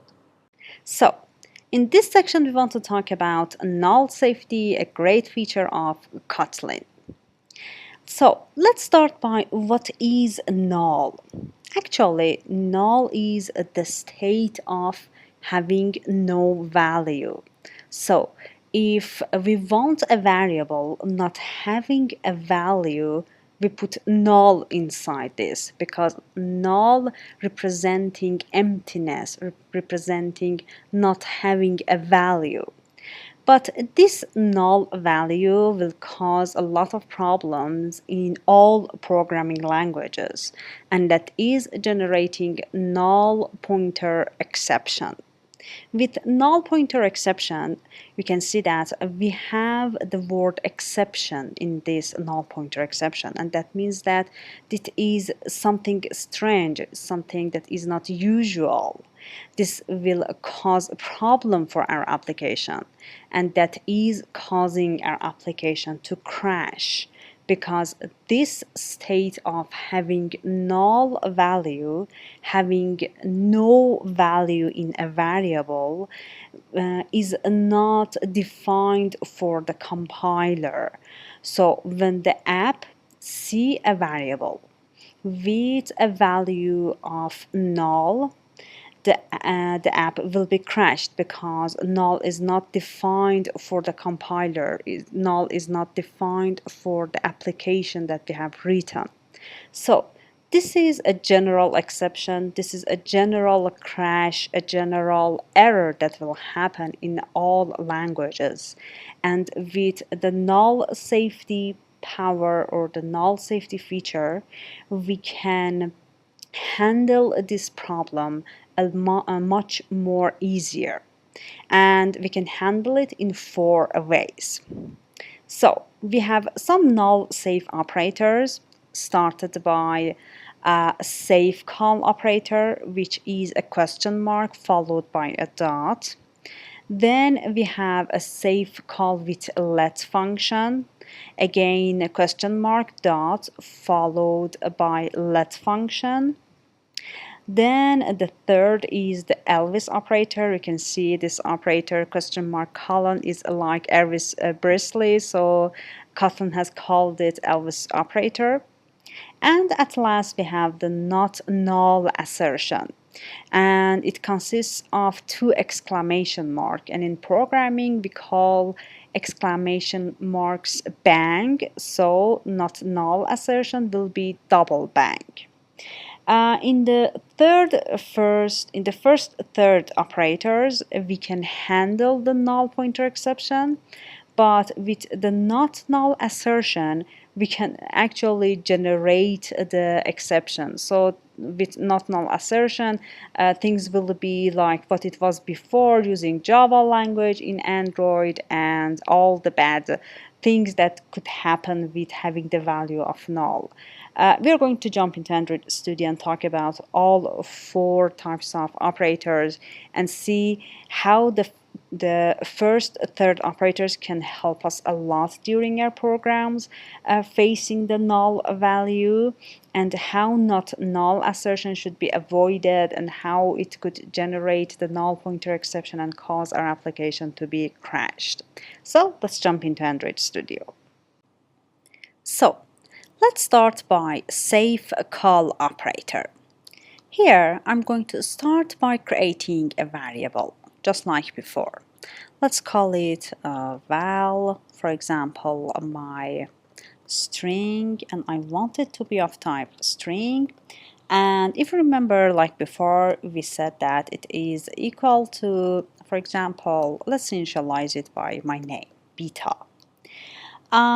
First, let's tell you a very important or very noticeable thing that you have seen when you create variables, for example, a string, or for example, let's see, before we had created variables like, for example, my number. You can see that the int or the integer, the data type of that variable, this is of type int, or this could be of type boolean, is in gray. And that is because you can see that when you hover your mouse over it, it says that explicitly given type is redundant here.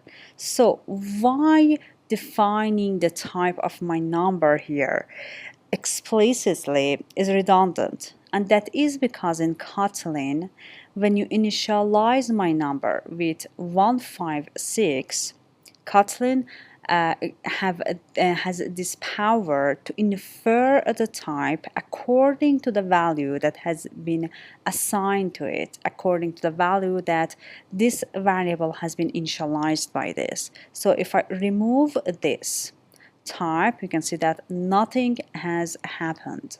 And this is the same for creating the string here. You can remove it like this because you're initializing by a string, and Kotlin can infer the type according to the value that has been put inside my string.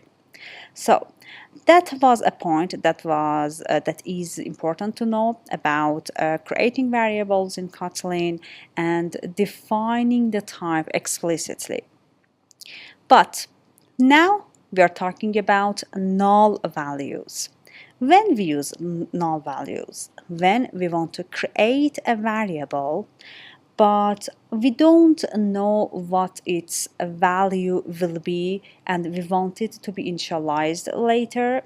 For example, I'm going to create a val, call it, for example, let's call it, let's remove this and create it again.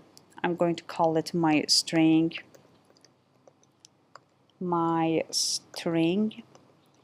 and I am going to explicitly define the type. And that is because I want to put the null value, the state of having nothing inside this, by this. So we will have a problem. And that is when you want to put the null value inside a variable, you need to define the type of that nullable by using a question mark following by the type of that variable, my string. So for creating a variable which can have a null value, you need to make the type nullable by using the question mark. Okay. Now I want to, for example, get the length of my string to see how many characters is inside my string. Let's start by, for example, a log and remove this. Let's call the message null safe operator colon. Okay, now I want to get the length of my string, so I will say $sign inside curly braces. I will have my string, and for getting the length I will say dot length. Okay, and we will have an error. You can see the red line just below the dot, and that is saying only safe or non-null assertion calls are allowed on a nullable receiver of type string. Here, this error says that you are having a variable that is of a data type which is nullable. So maybe, which in our case is true, my string is null. So you need to use the operator, the null safe operator here. So in the future, if you have the value null in my string value, nothing bad will happen. For example, nothing bad will be things like crashing the app or something, an exception, something like this. Okay. Now I have the null value inside my string, and now I want to get the myString.length. You can see that we have the null value, so there's nothing to get the length of. But let's apply the changes and see what we will have. When you put the length on something that is null by using the null safe operator, this is where you can generate actually the value of null printed in your logcat. So here with the question mark dot, we use the safe call operator question mark dot, and by this, when my string is null, the null value will be printed, and everything after this question mark, like dot length, will be ignored by Kotlin, because the compiler of and the compiler in Android Studio in Kotlin will say that my string is null, so there's nothing that I can get the length of. So let's ignore the length and just print the null value. Now let's initialize my string variable with something that is not null, something apart from null. For example, let's initialize it with our name. And now let's see what we will have as the result of my string.length. Let's apply the changes. So in the previous case, we saw that when my string is null, the rest of things that we have after the question mark will be ignored and null will be printed. But now that we have something inside our nullable value variable, let's see what we will have as the length of our string. Okay, 4. So you can see that we didn't have any exception or crashes when we have my string with the value of null. So we handle the null pointer exception with the safe call question mark dot. So the next case is to use the let function. So when you use the let function, you have this ability to not print null. There are cases or there are times that you don't want the result of your anything that you have here. For example, we have my string.length. You don't want to have the result of null. For this case, we can use the .length function. But how? We say my string question mark dot let, and you can see that we have an opening and closing curly braces, and inside you can see we have something it of type string. This it is the my string result, but when it is not null. So when you use it inside your curly braces, the let function will assure you whenever you use it, it is not null. So you will never have the result of null in your logcat. So now I can say it, which is the result of my string, but the non-null value inside, and say dot length, just like this.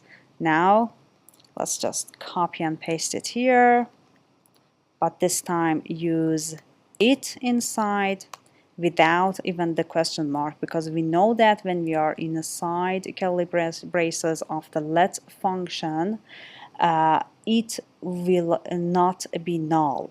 So this let function assures us of not having null as the value of it.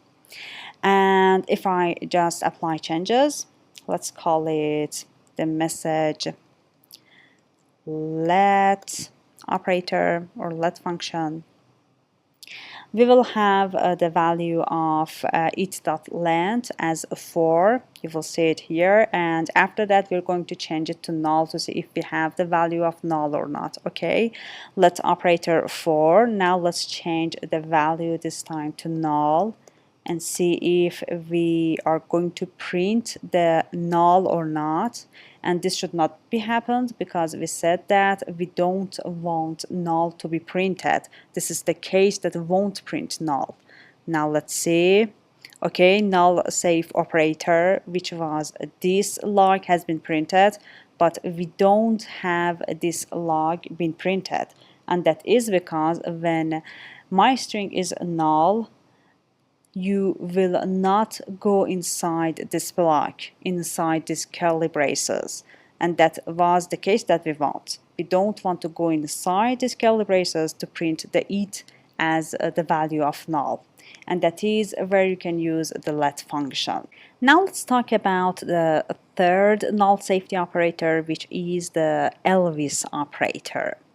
Okay, we use else operator especially in case that we want to use if else to check if my string is a null or not. Do this, and else do that. Let's see, for example, I will say if my string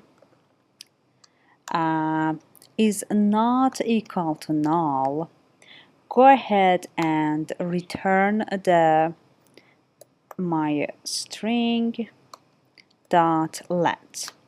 Okay, but else if it is null, go ahead and return -1 and put this inside a val, call it length is equal to this. Okay, so let's just make it inside curly braces and also for else. So here we check if my string is not equal to null, put my string dot length inside length variable, else return -1 and put it inside length. Okay, and we can easily after that just print the length like this. Here I'm going to say $sign length, and let's change the message to this time Elvis operator. Okay, let's apply the changes and see what we'll have. Okay, we know that my string is null, so it will not go inside this block and it will go inside the else block. Okay, we have -1, and that is because it has gone inside the else block because my string is null. Now let's see how we can handle it with Elvis operator. Instead of this, we can just handle all these lines inside just one line by using Elvis operator. By saying val length, let's call it length 2, for example, is equal to return my string dot length if it is not null, else return -1. And don't forget, because my string is a nullable variable, you should use the question mark here. So we have summarized all these lines in one line by using just the Elvis operator. This is where if goes here, and this is where else will go. So we said that if my string dot length is not null, return the value and put it inside length 2. And if it is a null, just return the -1 value. And sorry, forget me because of my bad. It will be th for this and th for this. And let's change it to th too. Okay. Now let's print this time length 2 and see how nicely it has been handled in just one line. Now we have my string with the null value. Okay, it will Elvis operator. The second will be length 2 with -1 value. Let's change this time null to beta and apply changes and see what will be happened. We should have the real length, and that is 4. For Elvis operator, the second log we have 4, and for the first log it is this length, which has been handled by if else. Okay, so we have done all these null safety operators and we have learned them because we don't want to face the null pointer exception.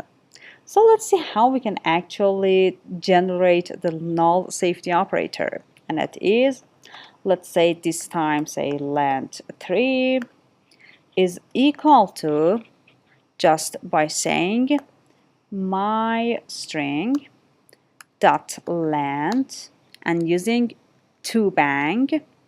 toBang should be just after my string, like this, because my string is nullable, not length. So we can see that the error has been gone, but with two exclamation mark, or to be saying in a developer way, with two bang, you're telling the compiler that my string will not be a null. You're assuring compiler and you're promising to compiler that my string won't be null. But we know that what we have done here in my string, we told the compiler that it is nullable, and sometimes in the future, like now, it could be null.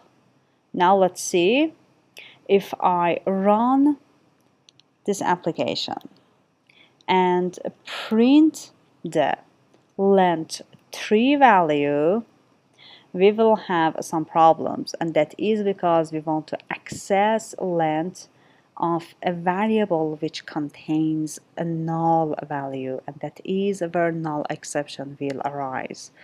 Let's just apply the changes and see what we will have in the log cat. Okay, let's just remove this to see the complete log. You can see we have a log with a lot of red lines, and now let's see, now let's see, in this line we have the Kotlin null pointer exception, exactly what we don't want to be happened, and exactly why we use that first three operators consisting of safe call operator, question mark dot, and Elvis operator, question mark colon, and the last one was the second was the let function, and the last one was the Elvis operator, because we don't want this happen in our application and cause our app to be crashed. And this is happened in our log cat because our app has been crashed. And if you look at your emulator, you can see that there is no template hello world, and that is because this project application has been crashed. So this is how null pointer exception could be generated, and we are trying to not use this to double bang in our applications because we don't want to face things like this. And if you change null to something called, for example, beta, this won't happen, but our application has this potential to be crashed in the future, because maybe in the future my string could be null and something like this, this null pointer exception will be happened. Let's see, we have, let's change it to double bang to see where exactly our log has been gone. Okay, we have the double bang operator with the value 4, but as I said, our application has this potential to be crashed because my string is nullable, and this double bang won't understand that if it is null, it should not access the length because null has not been defined, and it will immediately be crashed. It won't do something like this. For example, it won't ignore the length, the dot length, the rest of what is happening after my string, like what we have in safe call. It won't it won't go inside this curly braces for let function, and it won't return -1 because my string is null, like what we have in Elvis operator, and it will just crash because we used double bang. So that's why we shouldn't use it. So that's about null pointer exception and what is null and how we can handle it to avoid null pointer exception in our programming, in our applications.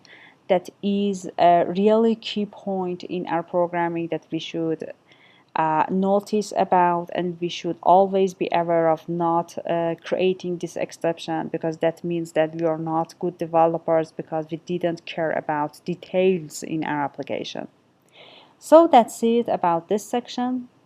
And now we know a little bit about Kotlin and how we can use it in our programming, in our applications, to create better applications with more functionality. Now let's go to the next episode and see a summary of what we have learned, and at last go to the next section to start creating applications again. So let's see what we have learned in this section. We talked about control flows, which, as the name says, is controlling the flow of our program. For example, with if statement. With if statement, we can check if a condition is true or false. If it is true, the block of if will be executed, and if it is not true, the block of else will be executed. And if we have several conditions to check, we can use the if else statement. Then we talked about when expression. With when expression, we can check one variable, and according to that variable, we can say do several, for example, do some things. For example, we have several branch in when expression, and we compare those branches with the variable inside the when, and according to what condition is true, we will decide to do something. And then we have a while loop and a do while loop. We understand that with while loop, we can do something, we can put it inside a loop. The block of that loop will be executed till the condition inside the while will be false. So it will be executed until it is not true. And we talked about do while loop, which we understand that the comparison with between the difference between while loop and do while loop is that do while loop will be executed at least once, because the condition will not be checked at the first execution of that block. And at last, we talk about null safety. We understand that what is a null value, and null value is the state of having no value inside a variable.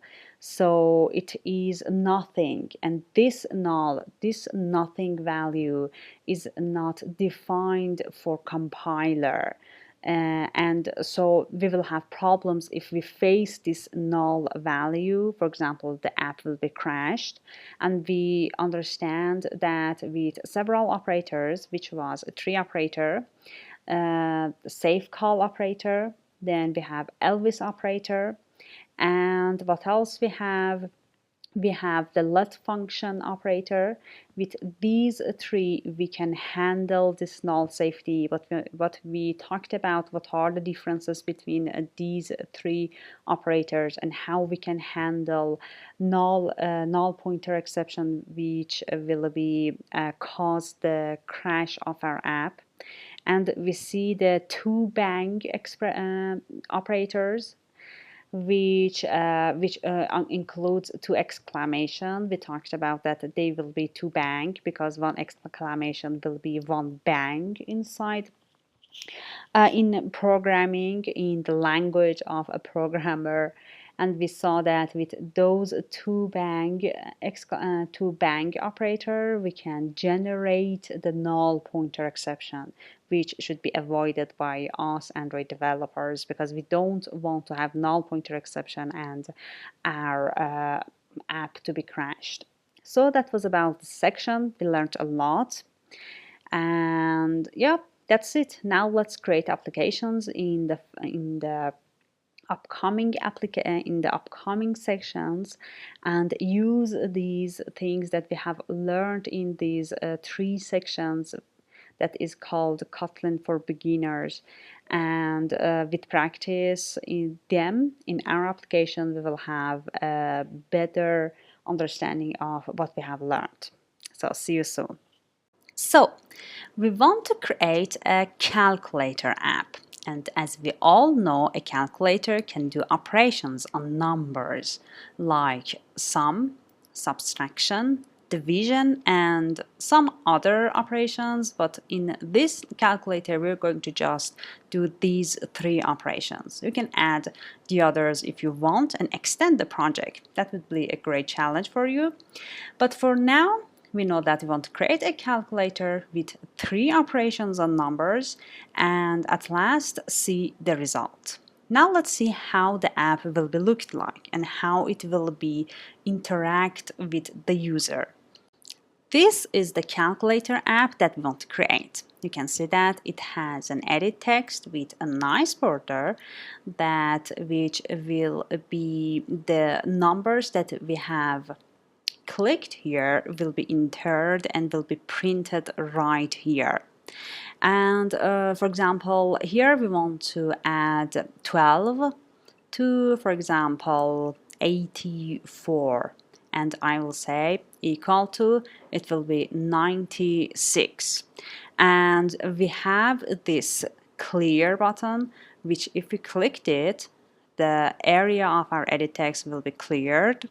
And let's do another thing. For example, 12 minus 6 will be 6. Again, clear. Let's this time do, for example, 58 divided by 9 will be 6.44444. And this will be a decimal number.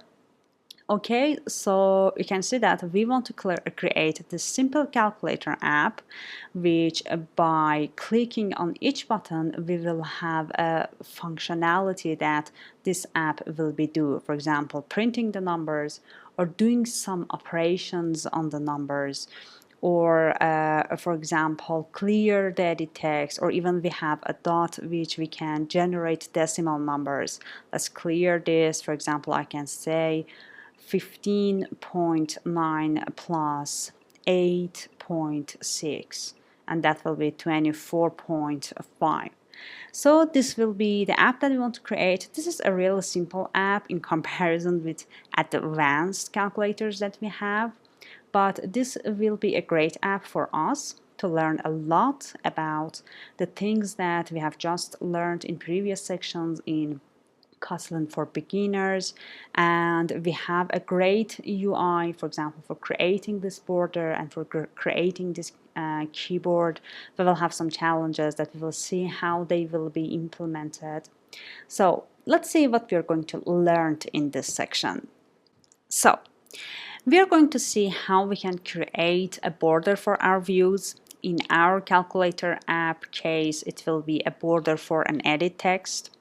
Then we will see how we can use nested view groups. For example, for the keyboard, we're going to use two linear layout inside each other, nested view groups.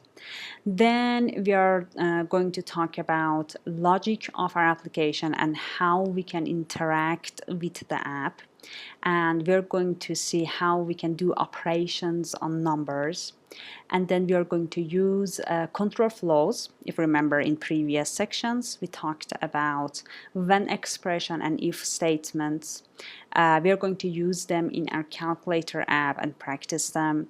And at last, we will have an episode which will be a great episode for you to see, because we want to see how we can have a clean code. You can see that I have put clean code in italic because this is not a code that is clean.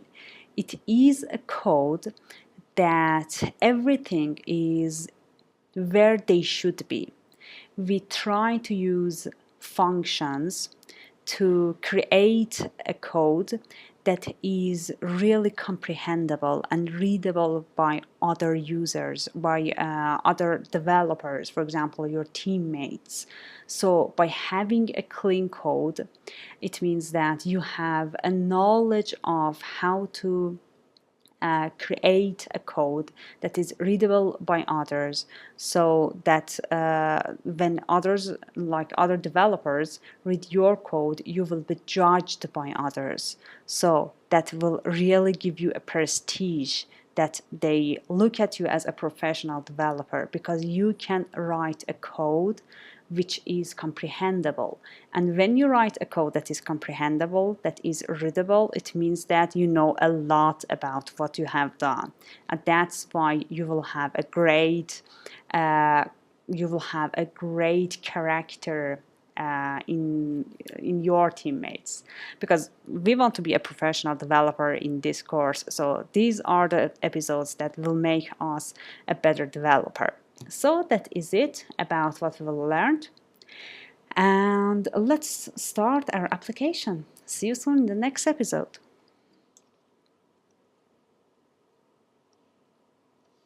So let's see how we are going to create the user interface of our calculator app. This is the user interface that we are going to create. Let's see how we are going to use views and view groups to achieve this design. Okay, I'm going to start with a relative layout. And I'm going to put the edit text, which the text that we have hit on the buttons will go there on the top. So I will align the edit text on the top. Then we want to create the keyboard. For the keyboard, we are going to create a linear layout with the orientation vertical. Why? Because we are going to put 4 linear layouts inside this red linear layout, which they will be horizontal. Why? Because the buttons of the keyboard will go inside in a horizontal row like this. So this is how we are going to create the user interface, using the relative layout as the parent of whole, and then using a linear layout for the keyboard, a vertical one, and then horizontal one for the buttons to be put inside that linear layout. So that's it. Now let's go to the next episode and see how we can create it in our XML layout editor. So in this episode, we want to create the UI of our calculator app, starting with the edit text. Here you can see the edit text that we have here is not a normal edit text, because we have a border for our edit text, and you can see that we have curve corners as a border for our edit text, which makes our edit text or our design much more nicer. And in this episode, we're going to create this edit text with this border and see how we can create our custom borders for our views. For example, like the edit text that here we have, by using drawables, and how we can create that drawable, and how I can or how we can tell that drawable that the type or the kind of border that we want. So in this episode, we're going to focus on this edit text and the creation of the nice border that it has. So let's jump into Android Studio. So like before, I have created a brand new project, and let's jump into activity underline main. Okay, I am going to convert the constraint layout in component tree to convert view. As we said in the 2 episodes before this episode, we said that we want the parent to be a relative layout. So let's apply this and remove this text view. Okay, now let's go to the split mode to see both the code, the XML code, and what else we have, the design. Okay. Here the relative layout has been ended here, but we want to put some views inside. So I will say opening bracket and closing it like this by slash. Now let's go inside. Okay, we said that we want to create an edit text. As remember, creating an edit text was as easy as set an edit text. We want the width to fill the width of the parent, so I will say match parent. And the height, I want to give it a static height. So for example, let's put it to 150 dp. Okay, you can see that we have this edit text. Okay, now let's close the edit text. Okay, now what else we need? If remember, we need autofill hints. I don't want it to have any hints, so I will say important for autofill false or no. I don't want it to have any hints for the user when he or she wants to enter her or enter her or his numbers. Then let's see what else it needs. Okay, Android hint. Okay, let's give it a hint. And for the hint, I'm going to say, for example, let's go to attributes here for the hint. Let's open this to create a string value and say edit text hint, and the value will be, for example, enter number. Now let's click on OK, select it. Okay, now we have the hint as let's see, okay, enter number. Now let's see. Okay, what else we have to remove the warning? Input type. Okay, input type, I'm going to put it to input type as numbers, but we're going to enter these numbers by clicking on the buttons, but for the sake of not having a warning, I have put enter numbers. Okay, now what else we need? For making our edit text looks much more nicer, I'm going to give it some margin for foresight. So click the edit text, go to attributes, and here search for margin, and I want margin for foresight. So here I have a margin 16. I have defined it before. You know that you can go to this plus and dimension value.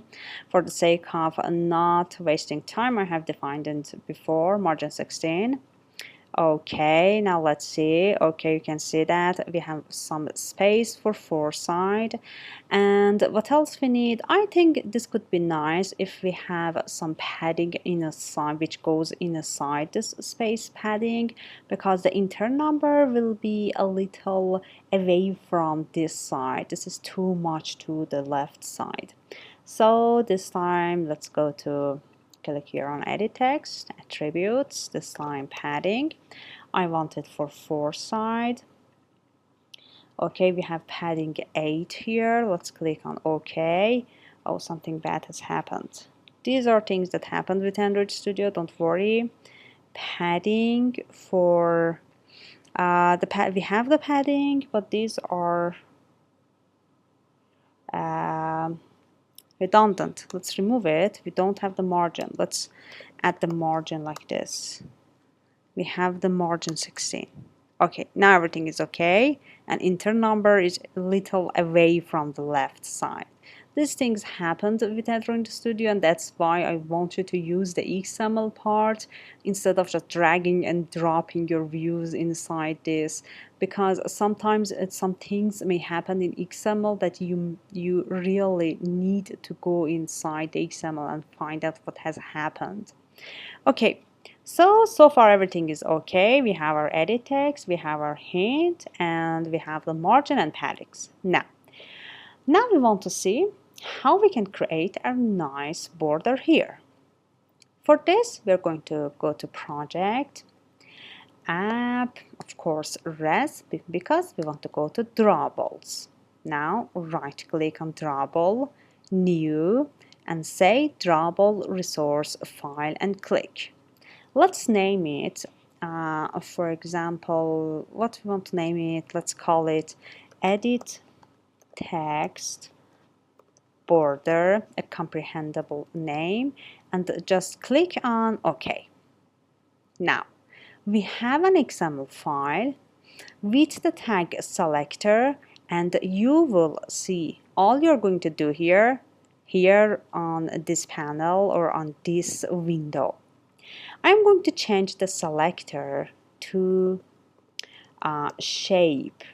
I want to create a shape. What is that shape?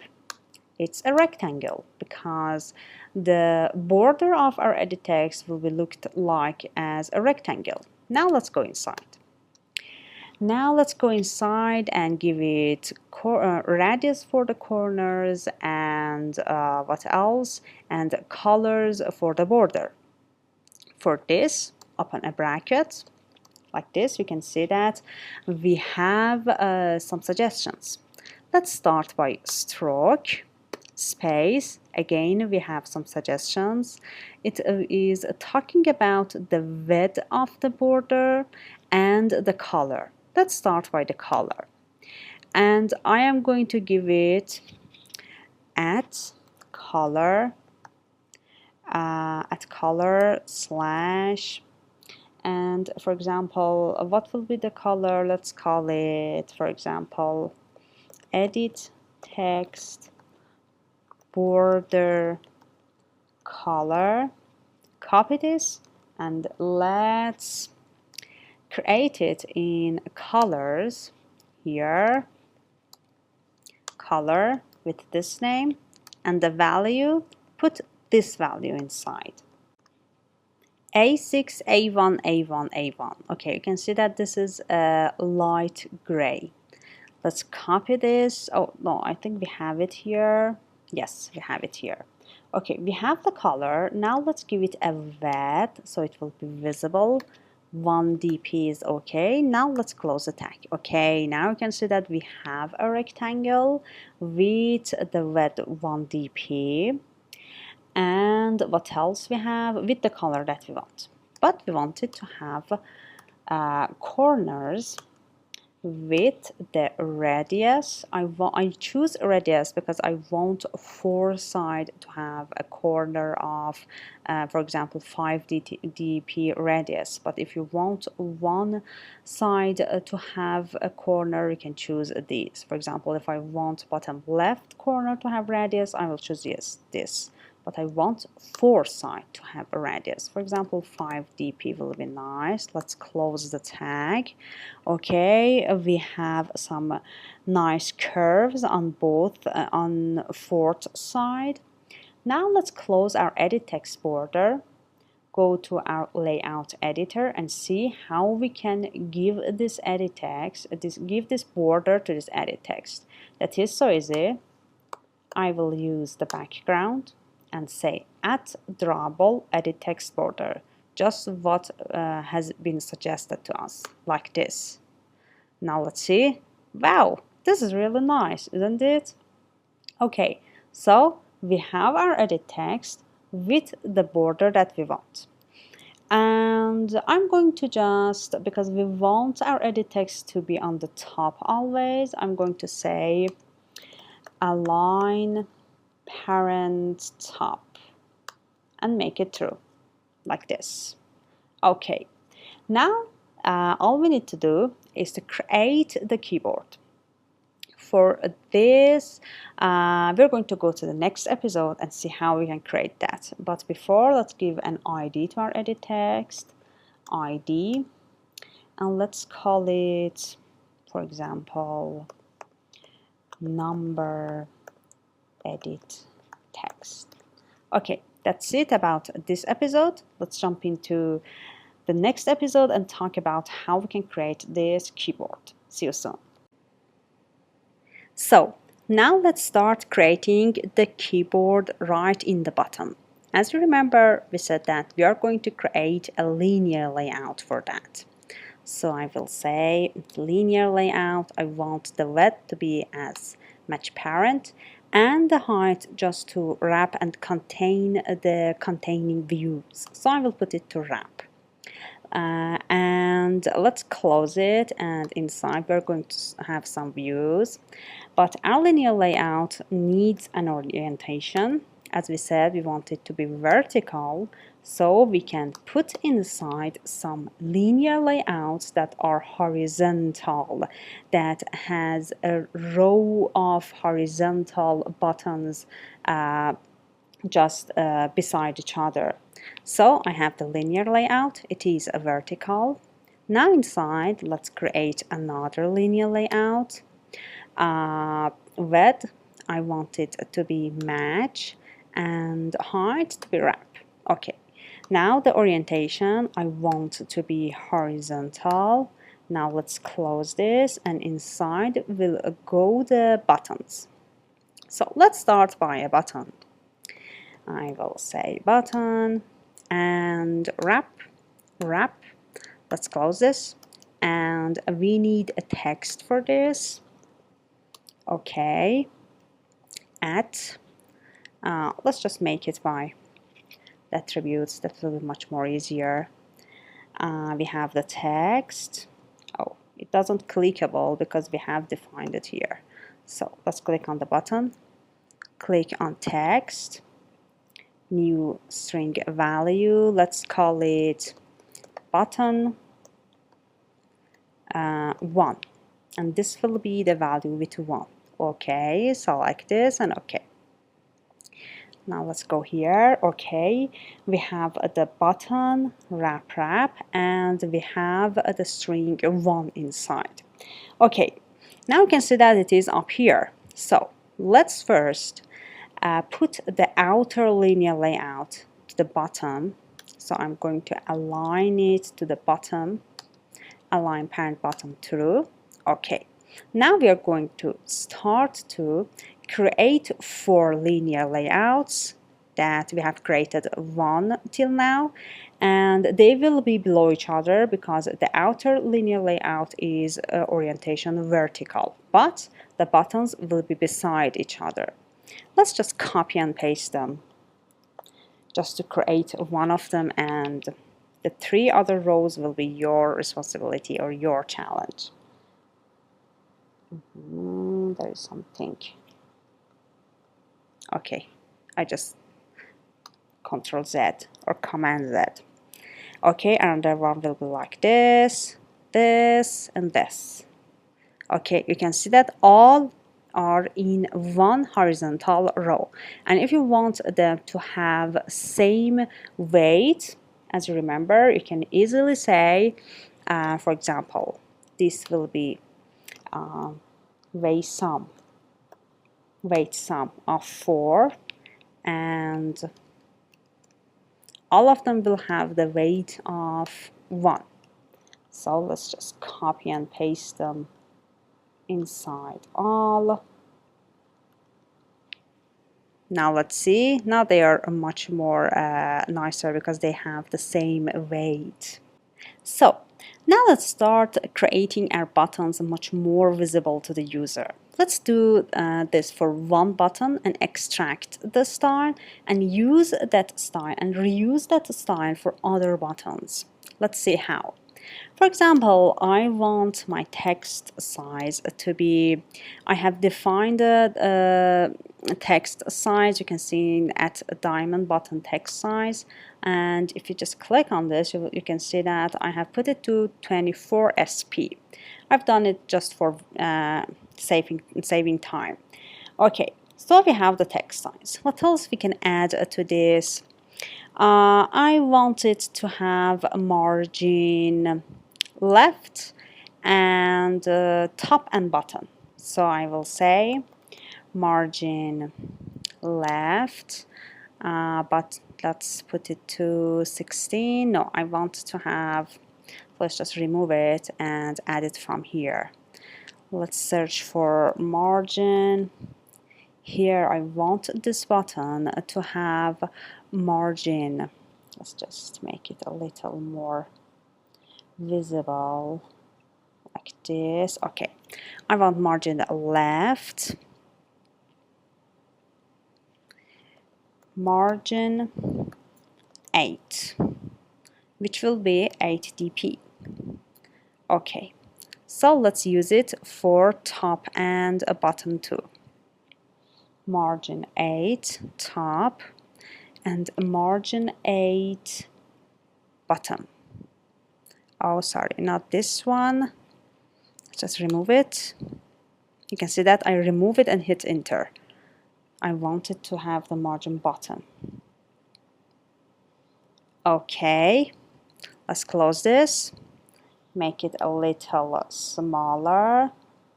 Okay, now we have a little space on top button and left. And here we will have a warning. Let's see what is this. It says that if you add a margin left, try to use margin start too.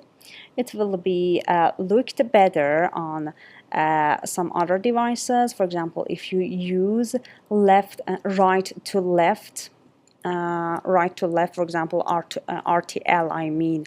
For example, if you have an Arabic language or Persian language, and if you want to use RTL, this margin start will help you to have a better design. So it will give you that margin too. Let's just cut it and put it right below this, or just like this. Okay. So we have the margins, we have the weight, we have the text string, text size, and I want it to be a square. Let's see how. I'm going to just give it 75 in 75 dp. So this is much more better. So I think this is a good button for the user to see and tap. Now let's go to design and extract the style. Here, click on button, right click, refactor, extract style. And the styles that I want to extract is width and height. I want them to be 75 dp. Margin left, start top button. I want them weight and text size. Let's give it a name. For example, button style, like this, and click on OK. Now if you go to this, you can see that we have just a button with a style that much of our attributes will go here. So I'm going to use the same for all the buttons that I have. Instead of these, instead of this, I'm going to use the style. And for this too, style, and for this too. Now let's go to the design to see what's going on. Okay, we can see that they have the same results. But let's see, for the last button, we don't have margin right, so it will be completely glued to the right side. So I'm going to just give this one a margin right, margin right, which is 8 dp, and we will have a warning which tells us try to say margin end to. Okay, great. And all we have to do is to change the text string of this. For example, this will be 1, 2, 3. Then according to the design that we want to create, we want this row to have the operators. Now I want you to create the 3 other rows of numbers and operators, put the strings on your own, and just create the keyboard. So I have given you the hint,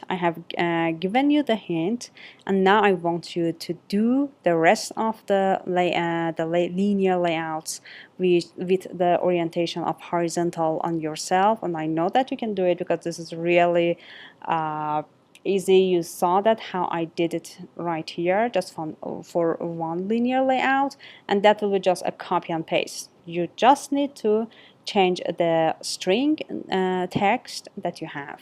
So let's go ahead and see what you're going to do.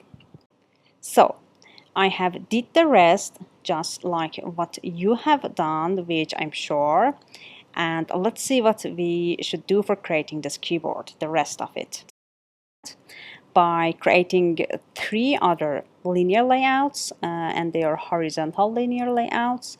I add the buttons and just change the text as I want, from 1 to 9, and we have a 0 here, we have operators here, and a dot which can generate decimal numbers for us, for example 1.2, and a button for clearing the edit text.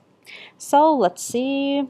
Here I have just copy and paste the horizontal linear layouts and just change the texts.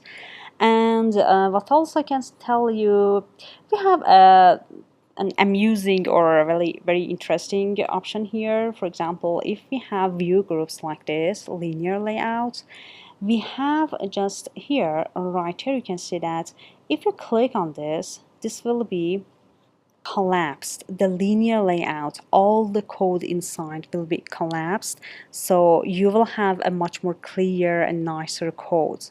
Or even if you click on this plus sign, this will be expanded like this. For example, if you don't know where, for example, just want to work on this linear layout, which means that the first linear layout, and these 3 linear layouts just make you lose focus and don't know where everything go, you can easily just go ahead, click on the linear layout and collapse it. This one, collapse it, and this one, collapse it. Okay, now you know that you have the first linear layout that you are working on. So this will make your code much more nicer and cleaner, and these are the tools that Android Studio gives us to have a better experience creating our designs. Okay, now let's just run the application and see what we will have as a design for our calculator. Let's just make it smaller and click on run. Now let's see if the design is what we really want or not. Let's take a look.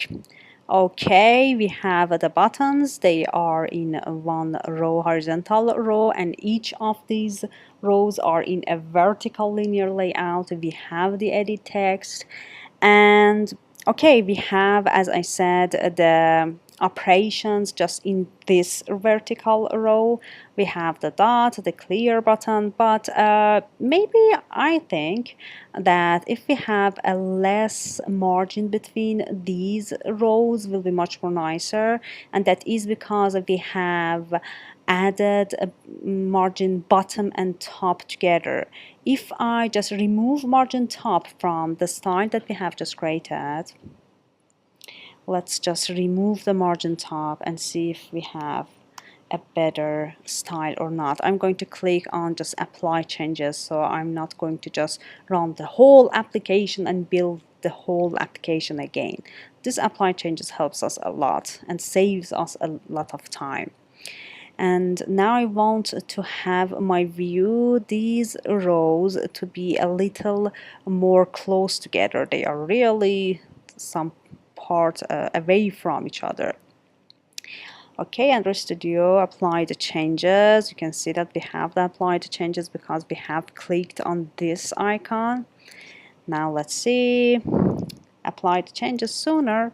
Okay, now you can see that this is much more nicer as my point of view, but you can apply what you want, for example coloring these, or for example changing the hint here. Just make it as you think is nice. For example, another thing we can add here is to make our numbers and our texts bold. Let's see how we can do this. I'm going to navigate to activity main and do this for just, for example, number 1. If you want to do it for a text or a button, we can easily say style, but this time text style. And you can see that we have 3 options: bold, italic, normal. I want it bold. And now let's see, this is much more visible to the user eyes. So let's just cut it, because I want to do this to all these buttons. I'm going to go to the extracted style, and let's just double one of them and say this, and just put the bold right here, bold. So you can see that how we can add attributes here. I just extract the Android text style, put it here, and put the value between the opening and closing item tags, which was bold. Now let's apply the changes and see if they are all in bold or not. Okay, let's see. Okay, now they are much more visible to the user eyes. Okay, so that was it about the UI or user interface of our application. Now all we have to do is to give functionality to this app. We want to click or tap each of these buttons, and by each tap we see the text in this text view, and we can divide them, minus them, plus them, and see the result by tapping equal, and clear this text area by clicking on C. So that is the functionality that we expect this application to do, and this will be your first experience to giving functionality to an app. And I remember mine experience of giving functionality to an app and not just having a view. That is really interesting, and I know that you want to do more after this application. And we are going to use lots of Kotlin things in this app by using operators, by using control flow statements like if statements or when expressions. We're going to practice what we have learned in Kotlin for beginners part 1, 2, 3 a lot in this section by doing this calculator app. So follow me to the next episode and see how we can easily give functionality to this calculator app. So in the previous episode, we have created the layout of our calculator app. Let's open activity underline main and see, yes, we have created this layout, and now all we need to do is to give functionality to the buttons that we have here. Okay, to do this, I am going to add a line and add an attribute to each of these buttons that I'm going to click, we are going to click, and we want them to do something. Okay, let's start by button 1. Okay, here I am going to define an attribute or use an attribute which is on click. And as the name says, it is doing something about clicking on this button. And inside I'm going to define a name, which this name is belong to a function that will be implemented in the main activity file. Let's call it, for example, operation function. And as you see, I have name it in a camel case. Operation started with a lowercase letter, and then the next word function is in uppercase letter. So I have cared about the camel case naming, about functions too. So now let's go to project here.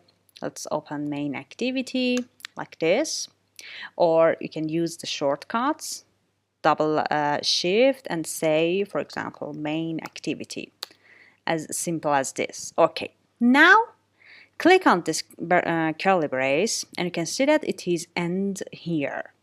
Just before it, I am going to just use the name of the function that I have just created here, and it is in red because we haven't defined and implemented here.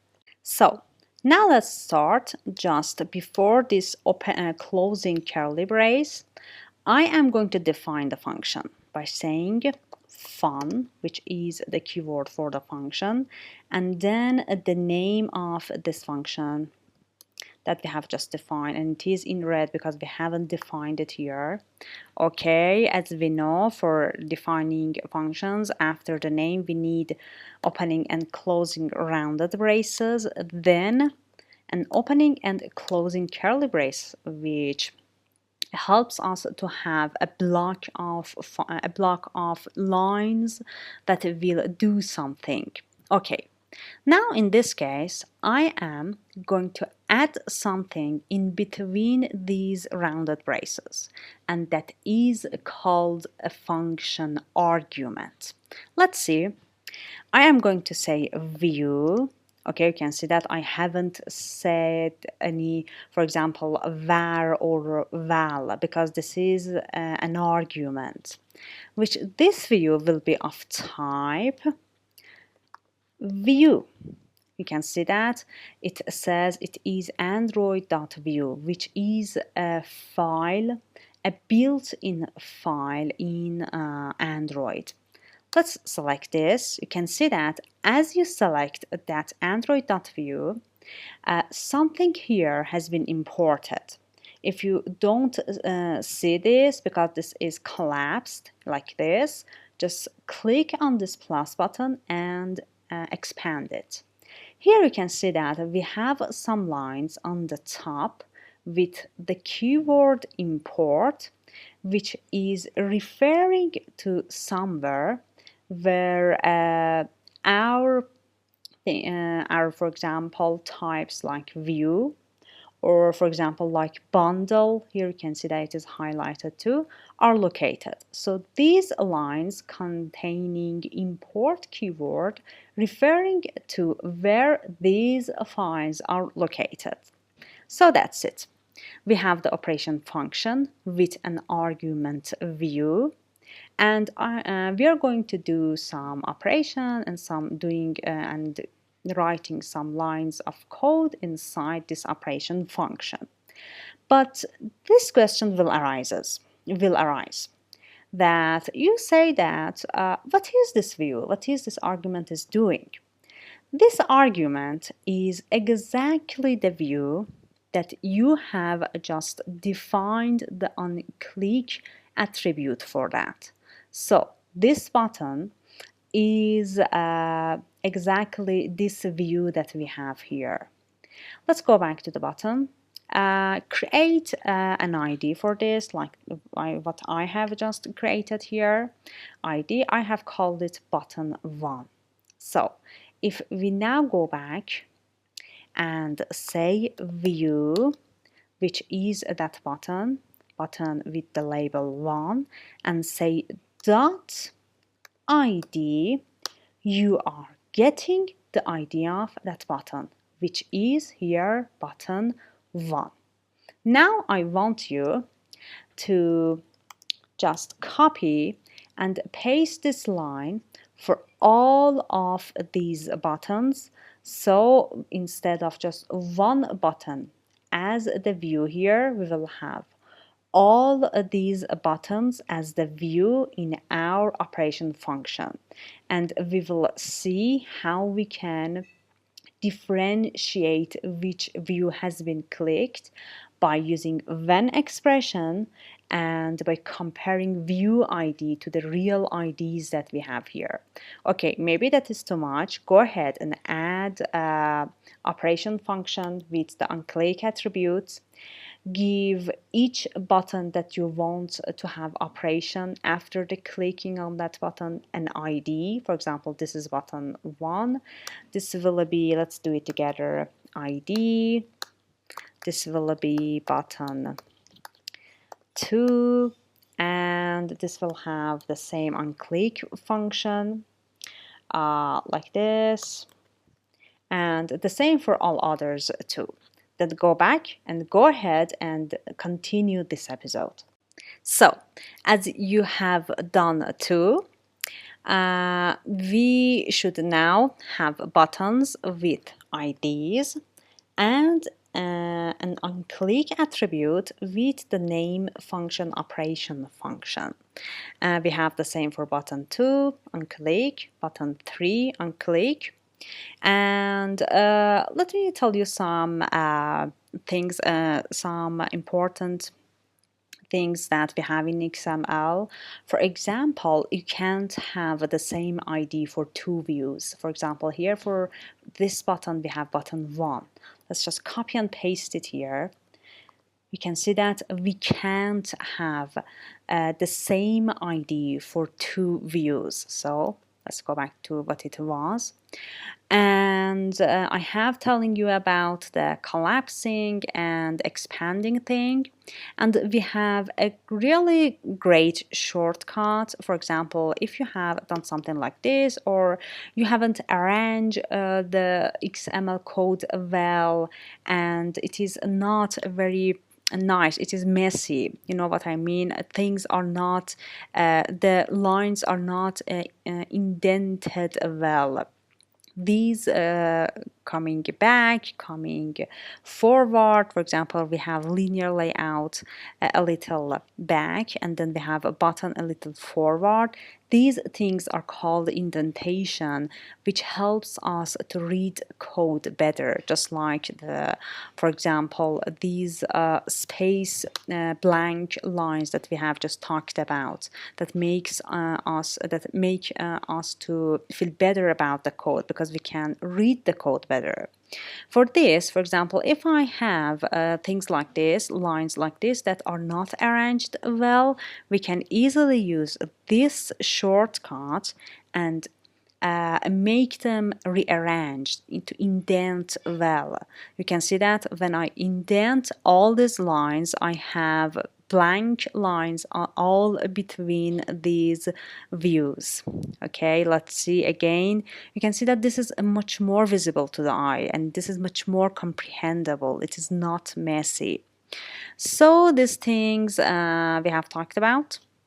And let's see, for example, for button 1, if instead of button I did something like, for example, button, and I have added another n, you can see that here button has changed, because this is not a defined tag in XML for Android, so things will not go well, and you can see that these signs is that there is something wrong with the XML code that you have. So let's just remove the N.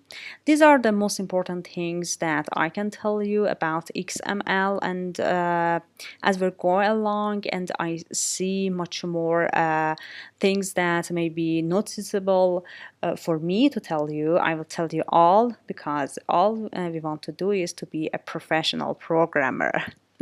Okay, now here I am going to create a when expression by saying when, and if you remember, after when expression we have rounded braces, because inside we are going to have something to compare with, and we are going to have branches inside this when expression. I am going to put this view.id, which contains the ID of the views that have this operation function in their onClick attribute. Then I'm going to open a block, and inside I will say if view.id is r.id. Notice that I am trying to access the ID of buttons that we have here. For example, the first button is this. Let's copy, dot, paste it. Okay. If the view.id is r.id.button1, it means that the user has been clicked on the button 1. So an arrow with the dash closing bracket, and then inside we will have a block that we want to implement. And what we want to do, we want this calculator, when the user click on this button, number 1 be printed on this edit text. So now, I should have an ID for edit text. We have it, number underline edit text, and what else we have? We have IDs for all. Okay, Now let's just copy this edit text ID, go back to main activity.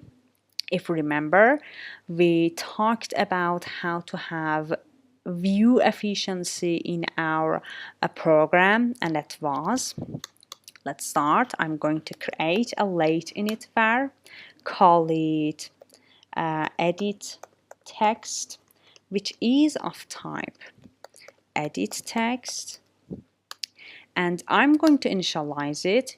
If you remember, we said that late init is that we are going to initialize this later, when just after the onCreate, after the set content view, where our view has been initialized and shown to the user, we will say edit text is equal to.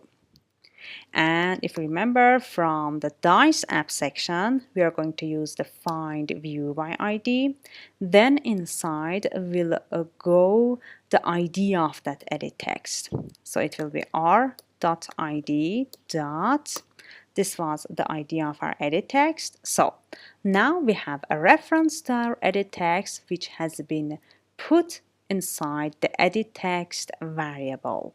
And you can see that we have used the late init var because we want to have view efficiency. If you don't know what I'm talking about, go back to Dice app section and read the episode talking about view efficiency. Okay, now I'm going to use this edit text which is referencing to the edit text. So let's make our view a little bit smaller. Here the app has been run. Now let's click on one and see what will happen. Okay, we have the one printed in our edit text. Now let's do the same for button 2. So for button 2 it will be r.id. This time button. You can see we have the list of all the IDs that we have for our buttons, but we are searching for button 2.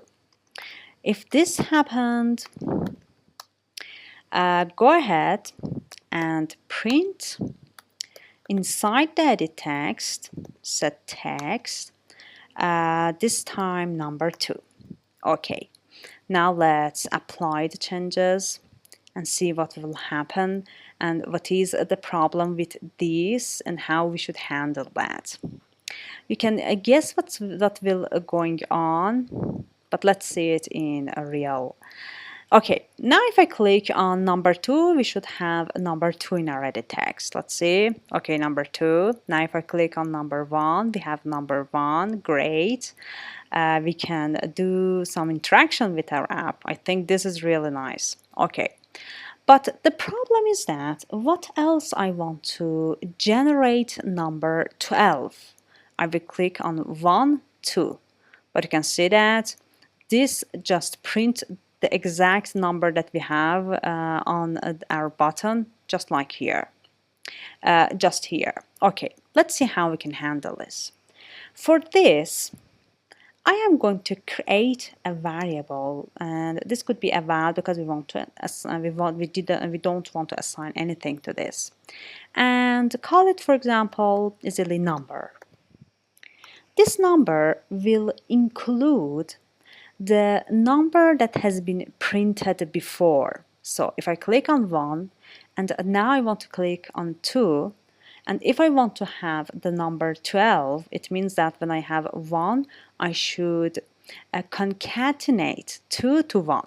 So I'm going to store 1 in this number by saying the edit text dot text.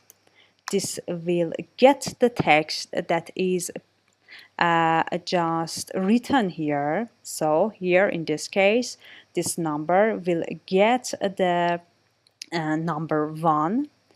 And because this is not of type string, we are going to convert it to string.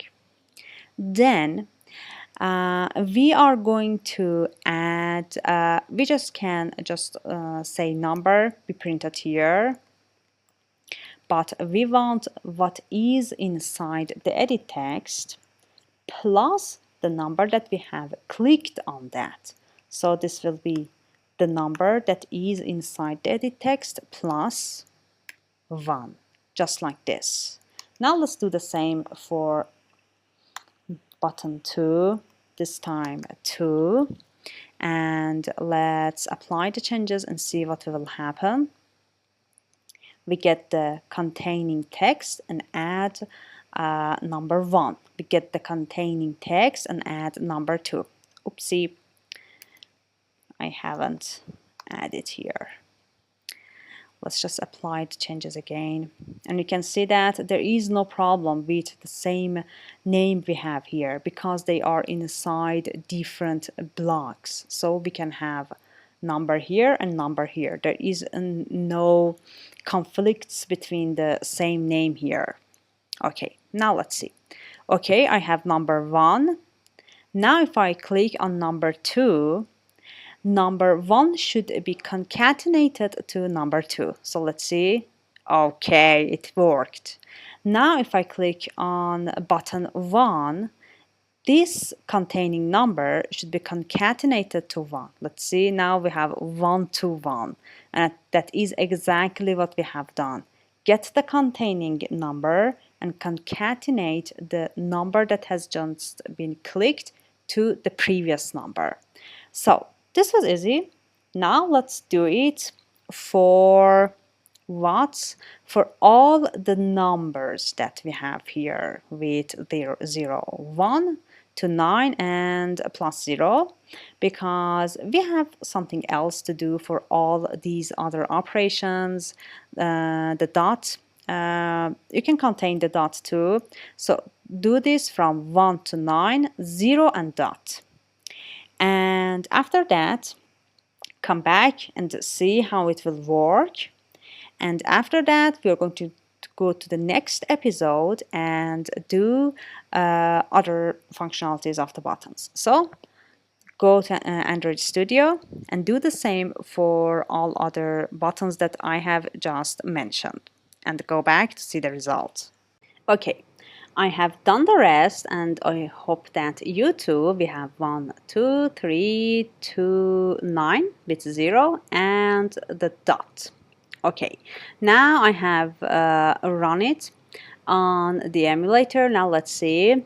I have 1, 5, 8. Okay, you can see that they will be concatenated together.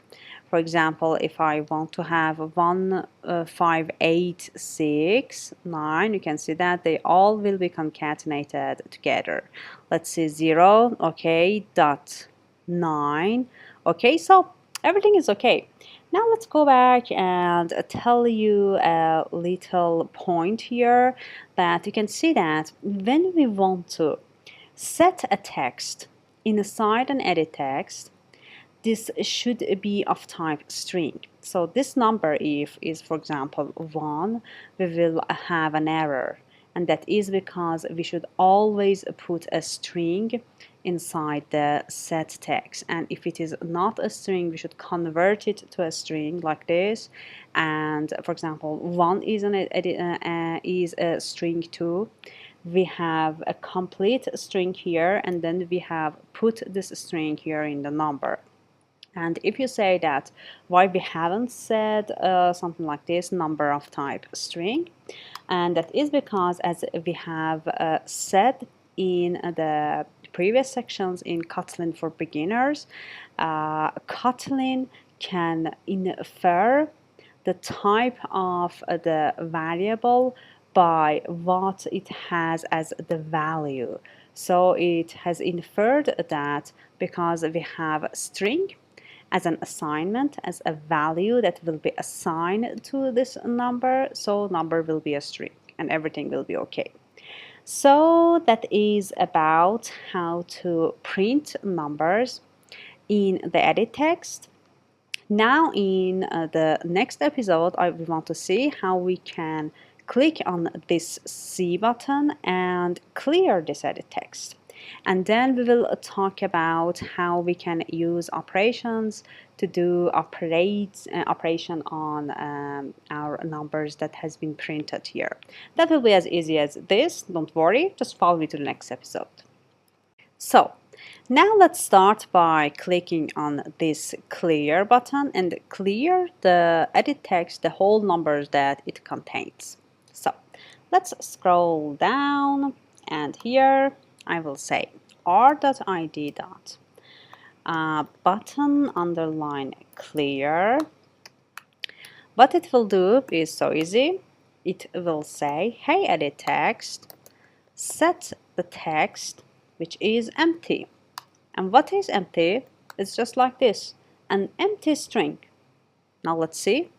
Let's apply the changes and see what will happen. We should, after clicking on the C, we should have nothing inside the edit text. Now let's click on C. Okay, clear. And great. Now let's see, 5.2, clear. 7.8, clear. So that was as easy as this. Now we want to see how we can use these operations: divide, minus, and plus. You can add as many as operations that you want. For example, you can add multiplication or remainder, which is shown by the percentage sign, if you remember, for example, getting the remainder of something.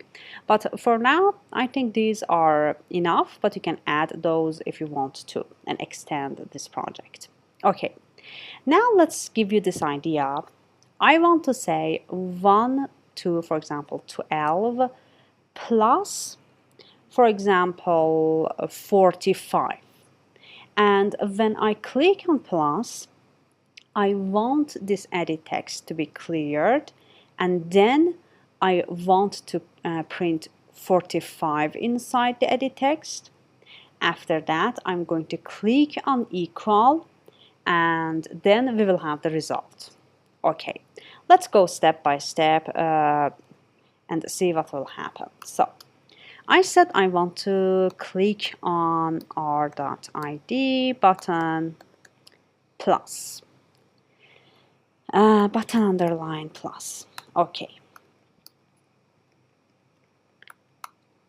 When I want to click on this plus, I want to save this 12 somewhere. So when I want to add it to 45, I know that what was the previous number. So as we know how we can store that, we are going to create a variable, for example, val number, for example, number 1 is equal to what we have currently inside that edit text. So it will be edit text, the text that we have inside that, and then I will change it to string, because the text.edit text is not something that you can use as an integer. This is something which Android understands. You should convert it to string, and then I want it to be of type float. So I will say float,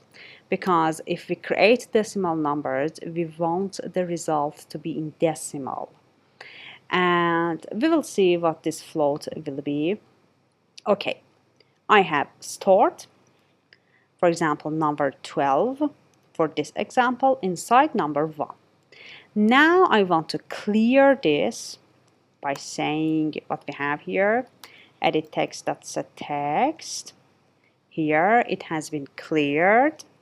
Now let's apply the changes and see what will happen. For these two lines, we should have the edit text be the number 12 be stored here, and then we should clear it. We won't see this line because we haven't used number 1, but we'll see that it will be cleared, just like this. I will click on plus. Okay, it is cleared, but we have the 12 inside number 1.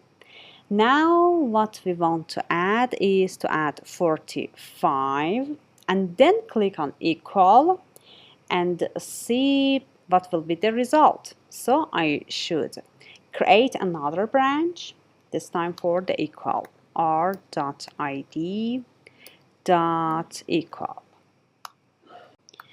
Now let's see how we should implement inside this block.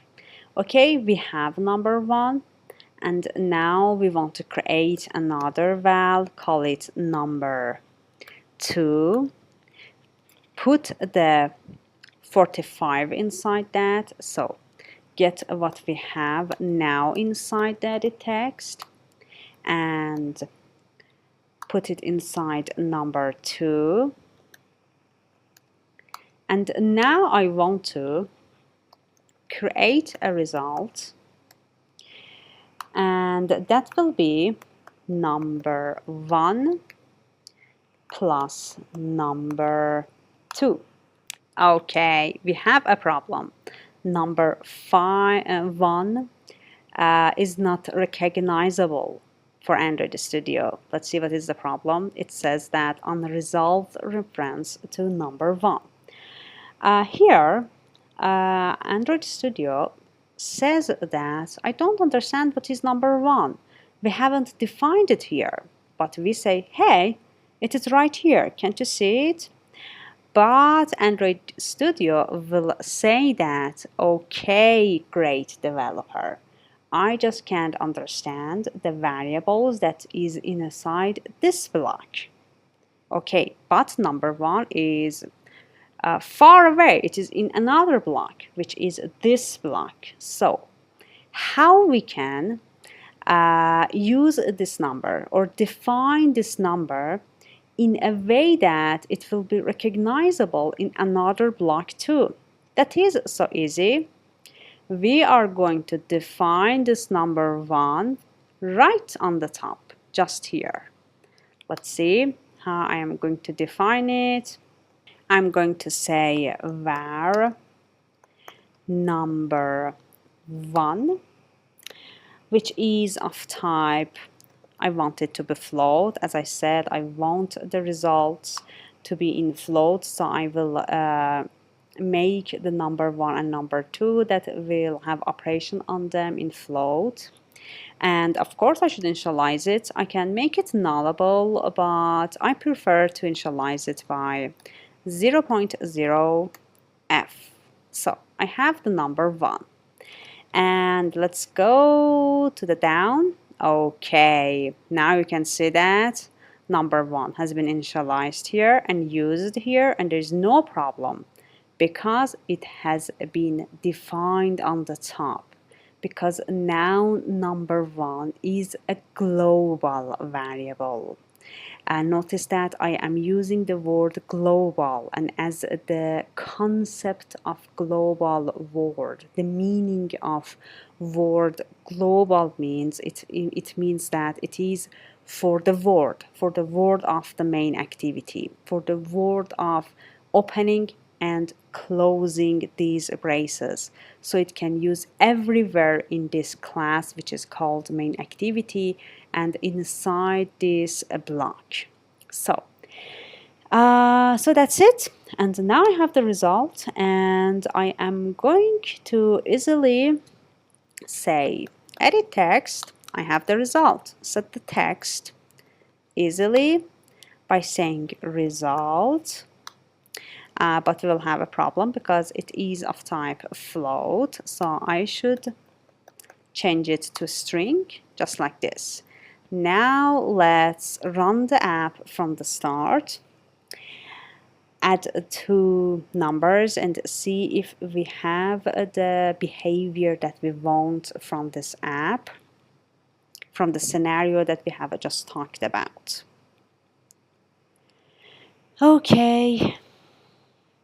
So I am going to say 12, then say plus, so it has been removed, but 12 is stored in number 1, plus 45. Now if I click on equal, 45 will be stored inside number 2, then number 1 will be plussed by number 2, and the result will be printed. Now let's see, the result should be 57. Let's click on equal. Okay, we have 57. We have implemented a calculator that can add two numbers. Great. So you can see that 57 has a dot zero because it is in the two numbers that we have just added were converted to float. So we have the result as float, and this is good. We have it in float. Now let's do another one, this time minus. So let's start. I have our dot ID dot button. This time, oh, minus. Okay. What will be go inside? Let's just put this branch below the other branch that are doing the operations. You can see that I want the branches with the same concept to be together. These are the concepts that if you know as a developer, you will be a great professional developer. And you can see that these little things makes you a professional developer. Why? Maybe this is strange and funny, but why? Because these little things make you a developer, a professional developer, and will put you apart all other programmers that are generating every year or every month. You will be a special developer because you know how to put lines with the same concept together. And know that these things that I am telling you is the lines that I have read from the book, which is called Clean Code by Robert C. Martin, or as we programmers and we developers called him, Uncle Bob. He knows a lot about programming, and maybe you heard this book Clean Code, but I have read it, and I want my students to know about the concepts, to know about the points that has been talked in this book, and because that will make you a programmer that knows a lot, because he or she knows how to write code, and these details will put together and make you a giant professional programmer. So let's go ahead. Okay, now this time for minus. For minus, I will have number 1 this time. Edit text dot text dot to string dot to float dot to float, and then number 1.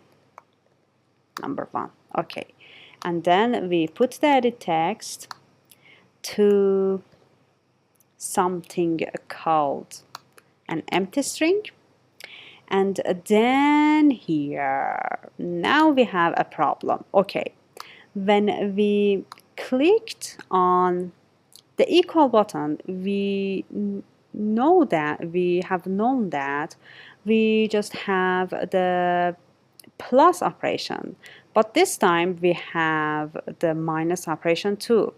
So how we can differentiate them, how we can tell when we click on the equal we have clicked on plus or minus. So for that we are going to differentiate plus and minus by two variables. Let's see how. Let's go up because I want to define a global variable. I will say var, call it is plus, which is of type boolean and is by default, for example, false. And another one, var is minus and of type boolean and by default is false. Okay, so you can see that the name is plus or is minus. They are telling us that this name is telling something about us. This means that this name is telling us if the operation that we have just done is a plus or is a minus. So the name is really self-completing or what is it in English? Self descriptive, something like this. So let's go down and here. Here, every time I click a plus, I will say is plus is equal to true because it is a plus. And every time that I click on minus, I'm going to is minus to put minus to true. So I am telling the Android Studio that you can differentiate these two operations by checking if is plus is true or if is minus is true. So let's complete this block of equal. Here I'm going to say if is plus is true. You don't need to say is equal to true because you can see that there is a gray line which if you do this, it says that simplify Boolean expression. It is saying that is plus. When you're saying is plus, Android Studio is itself saying that if is plus is true. And inside the block, I am going to do the plus operations, just like this. Else if, because I'm going to have several conditions, I have used else if. Else if is minus is true, go ahead and do this for the minus. Number 2 is equal to, just like this. And now instead of having plus, I'm going to change it to minus, like this. And then I'm going to just print the results. Okay. And one more thing that you should do is that when you click on the equal, if it is plus, just put is plus to false, is plus. Put it to false because next time you may click on minus and is minus be true, but because is plus is still true, you will go again inside this block and you will have a plus, an addition instead of minus. Okay, understand that? You understand that, yes? If not, just go ahead and repeat this part again. That's why we need to put this to false. Is minus is equal to false, because we don't want to have confusion in the next time that we clicked on button equal. So let's run the app from the start, not just applying the changes, and do a plus and do a minus and see if everything is going on or not. Is going on right or not. Okay, let's see. Okay, I'm going to start with a plus. I'm going to say, for example, this time 15 plus 13. We should have 28. Let's click on equal. Oh, something is not okay here. We have 16. We said 15 plus 13. Okay, let's debug it. What our guess is that we have something wrong in our numbers. 1, 2, 3, 4, 5. Let's see. Let's clear it. Say 15 plus 13. Okay. I think we didn't have defined the unclick listener for 3. Let's go back to activity main. Okay, 3. Yes, that's it. We haven't defined this unclick function for that. So you can see that as a developer, you need some debugging time too. This was a really easy bug, but I'm telling you, debugging times are really mind-blowing. Okay, now let's see. Let's run the app and see if it is okay or not. Because I guessed that when I said 15 and 13, it should 15 is added by 1, so 3 should not be worked that something like this has happened. Okay, now let's say 15 plus 13. Okay, now it is okay. Now let's click on equal and we have 28. Great. So plus is working. Let's clear it. Now I am going to say this time, let's do the minus for the same numbers. 15 minus 13. This should be a result in 2. Let's click. Okay, we have 2. So we have done the minus part too.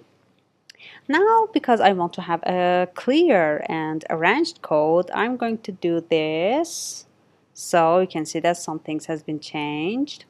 And I'm going to take a look at this top right, which is green, which means that I don't have any warnings in my code, and I'm really showing off this because I'm really happy of not having any warning in my code, because this is the sign of being a professional developer. Okay, after showing off, let's go back to work, and this time let's just go back and do the r.id, this time for divide. And inside we will have again these getting the edit text, emptying the edit text, and at last we are going to say we need another is type variable, but this time is divide of type boolean is equal to false. So now I can go ahead and here say is divide. If you click on the divide button, is true. Now here I will say else if it is divide. Go ahead, put what we have. Oh, sorry. Put what we have inside. Sorry, else if. What we have inside edit text inside number 2. And for the results, we will have number 1 divided by number 2. And the result will be go inside edit text dot set text, and inside we'll have the result dot to string. To string, what's wrong? Dot to, let's see, something is wrong. Okay, we didn't say number 1. Why didn't you tell me? I'm doing wrong and you should tell me. I was just joking. Dot to string. Okay. And the last thing we need to do is to say that is divide is going back to false state. Now let's see what we have. So I have run it. Now let's see. This time 12 divided by 3 should be 4. Yes. Now let's clear it. This time let's do something that results in a decimal number. For example, 5 divided by 4, 1.25. Now let's do something else. For example, 7 divided by 3. Okay, so that was great. We actually created a real calculator app. And I know that we have some advanced calculators that really can do magic. But in this episode, in this section, we just wanted to create an application that can have a layout, have a design. This application has a design like this. And this design, for example, creating this keyboard was quite a challenge, but we did it. And then we wanted to see how we can perform click listeners like these. and how we can perform operations on these numbers. These are really quite a job, these were quite a work, but we did it. How we can get the numbers, print them in the edit text. So that was a really simple calculator app, and maybe you see some bugs in this, and I have put this calculator app in the GitHub, in the Git repository. If you are familiar with Git terminals, you can fork the Git, you can fork the repository and complete this calculator app. Or for example, you can add some other features, or if you see any bugs, you can help other students to complete this simple calculator. But as I said, the purpose of this calculator was just to let you know how to create an application that you can interact with as a user. So that's it about this calculator app, and I want you to have another another episode to see how we can make this code much more cleaner. Again, the Uncle Bob clean code book that I have just talked about. I want you to go to the next episode and see how we can make this code much more cleaner and readable. And see you soon in the next episode. So let's make it bigger and see how we can make this code cleaner. Okay, let's start by this, that we can see two lines like this that has been repeated a lot in button 1, 2 till what we have here, button dot.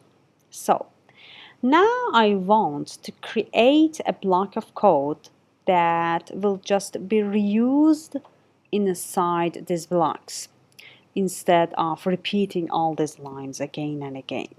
So for this, let's see where it is finished, right here. So after this, I'm going to say function and call this function, for example, number clicked, because it is going to do something with clicking the number. And inside, let's just get one of these two lines, cut it, and paste it right here. And I am going to call this number clicked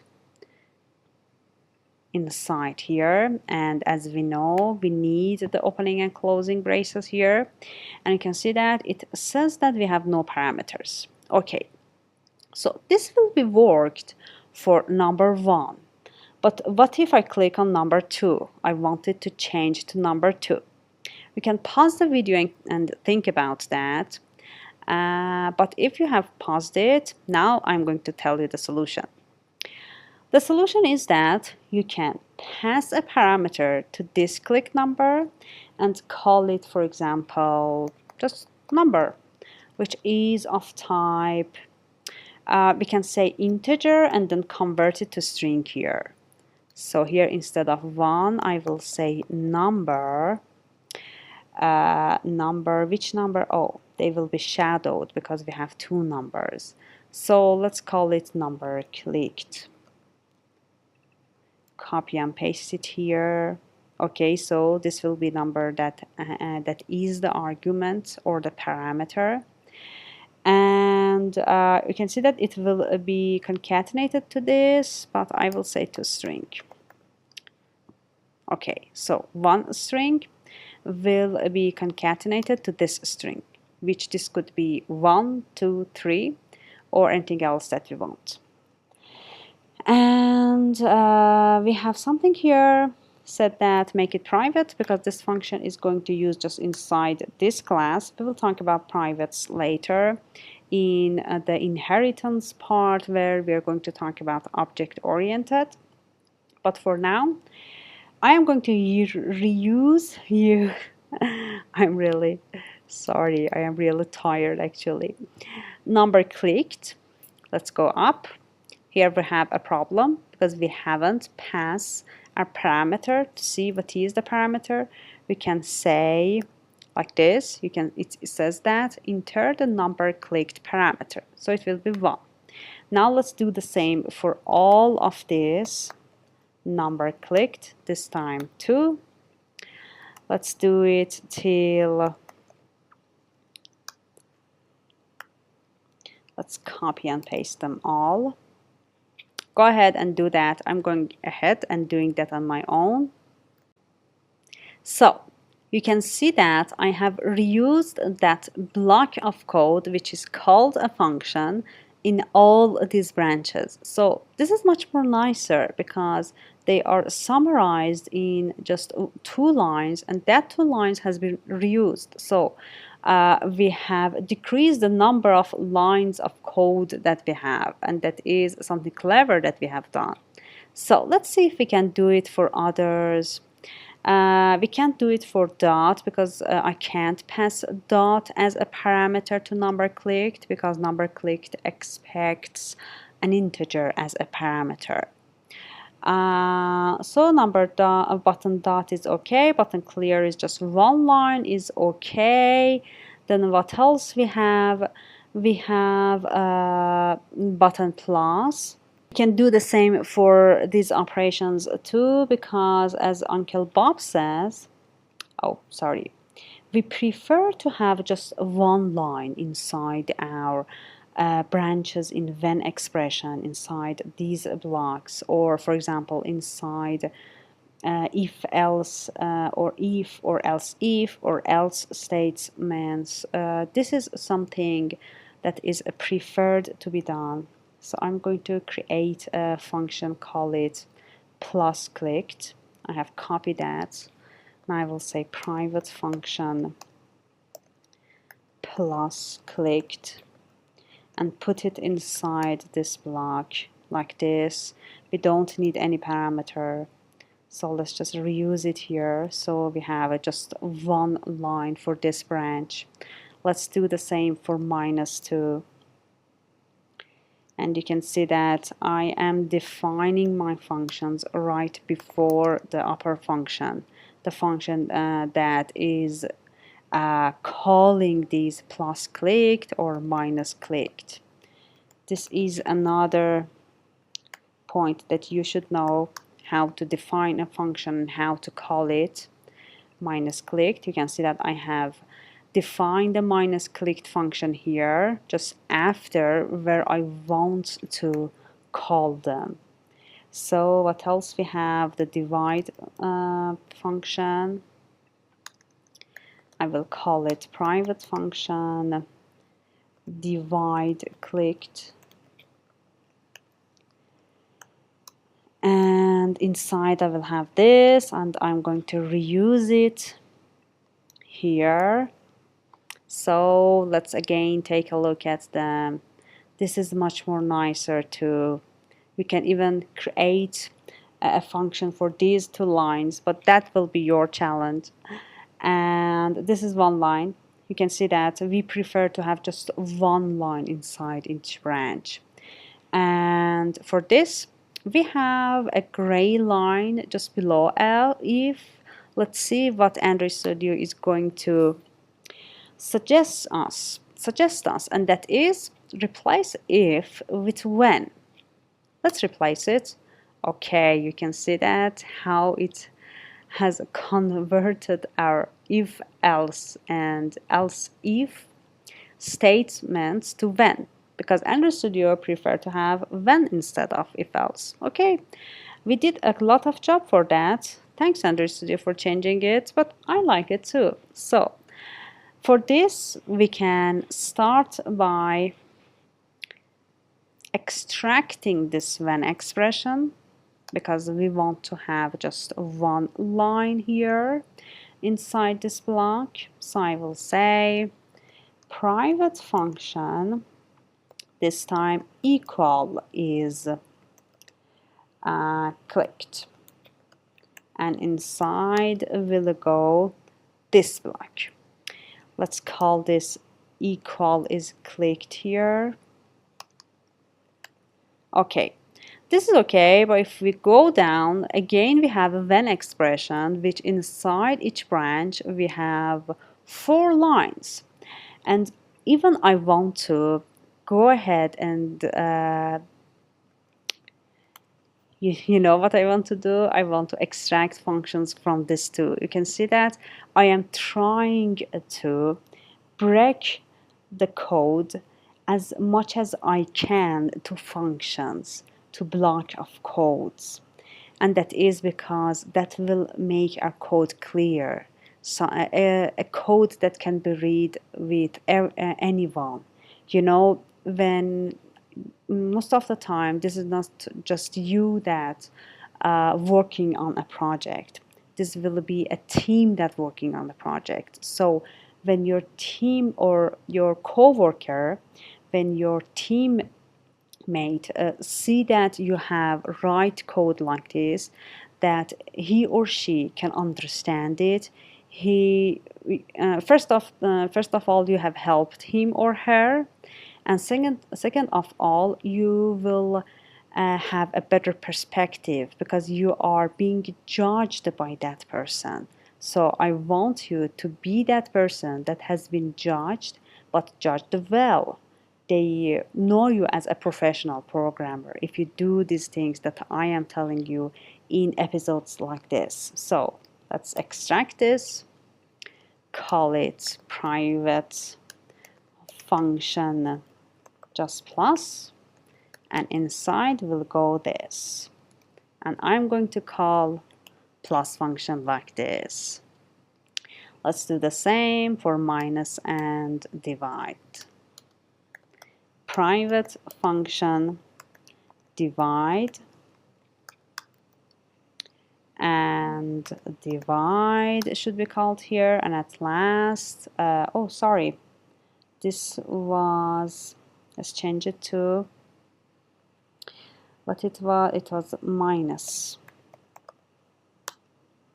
So now let's extract this, which this time this is divide, private function divide, and inside we'll have this. I'm going to call divide right here. So now inside plus, minus, and divide, we cannot make more functions as much as we have done here. So this is the code that I myself really like it. I know that you like it too, because everything is where they should be and everything is really arranged well. We can even do this as let's do this. This is not a good line because I want just one line in each branch. This will work if you have 100 lines in a branch, but as I said, as Uncle Bob says, this will be better to have one branch in each when expression branch or in if statement branch. So what is this? Let's call it dot is clicked, and I'm going to define it just below this number clicked because they have the same concept actually.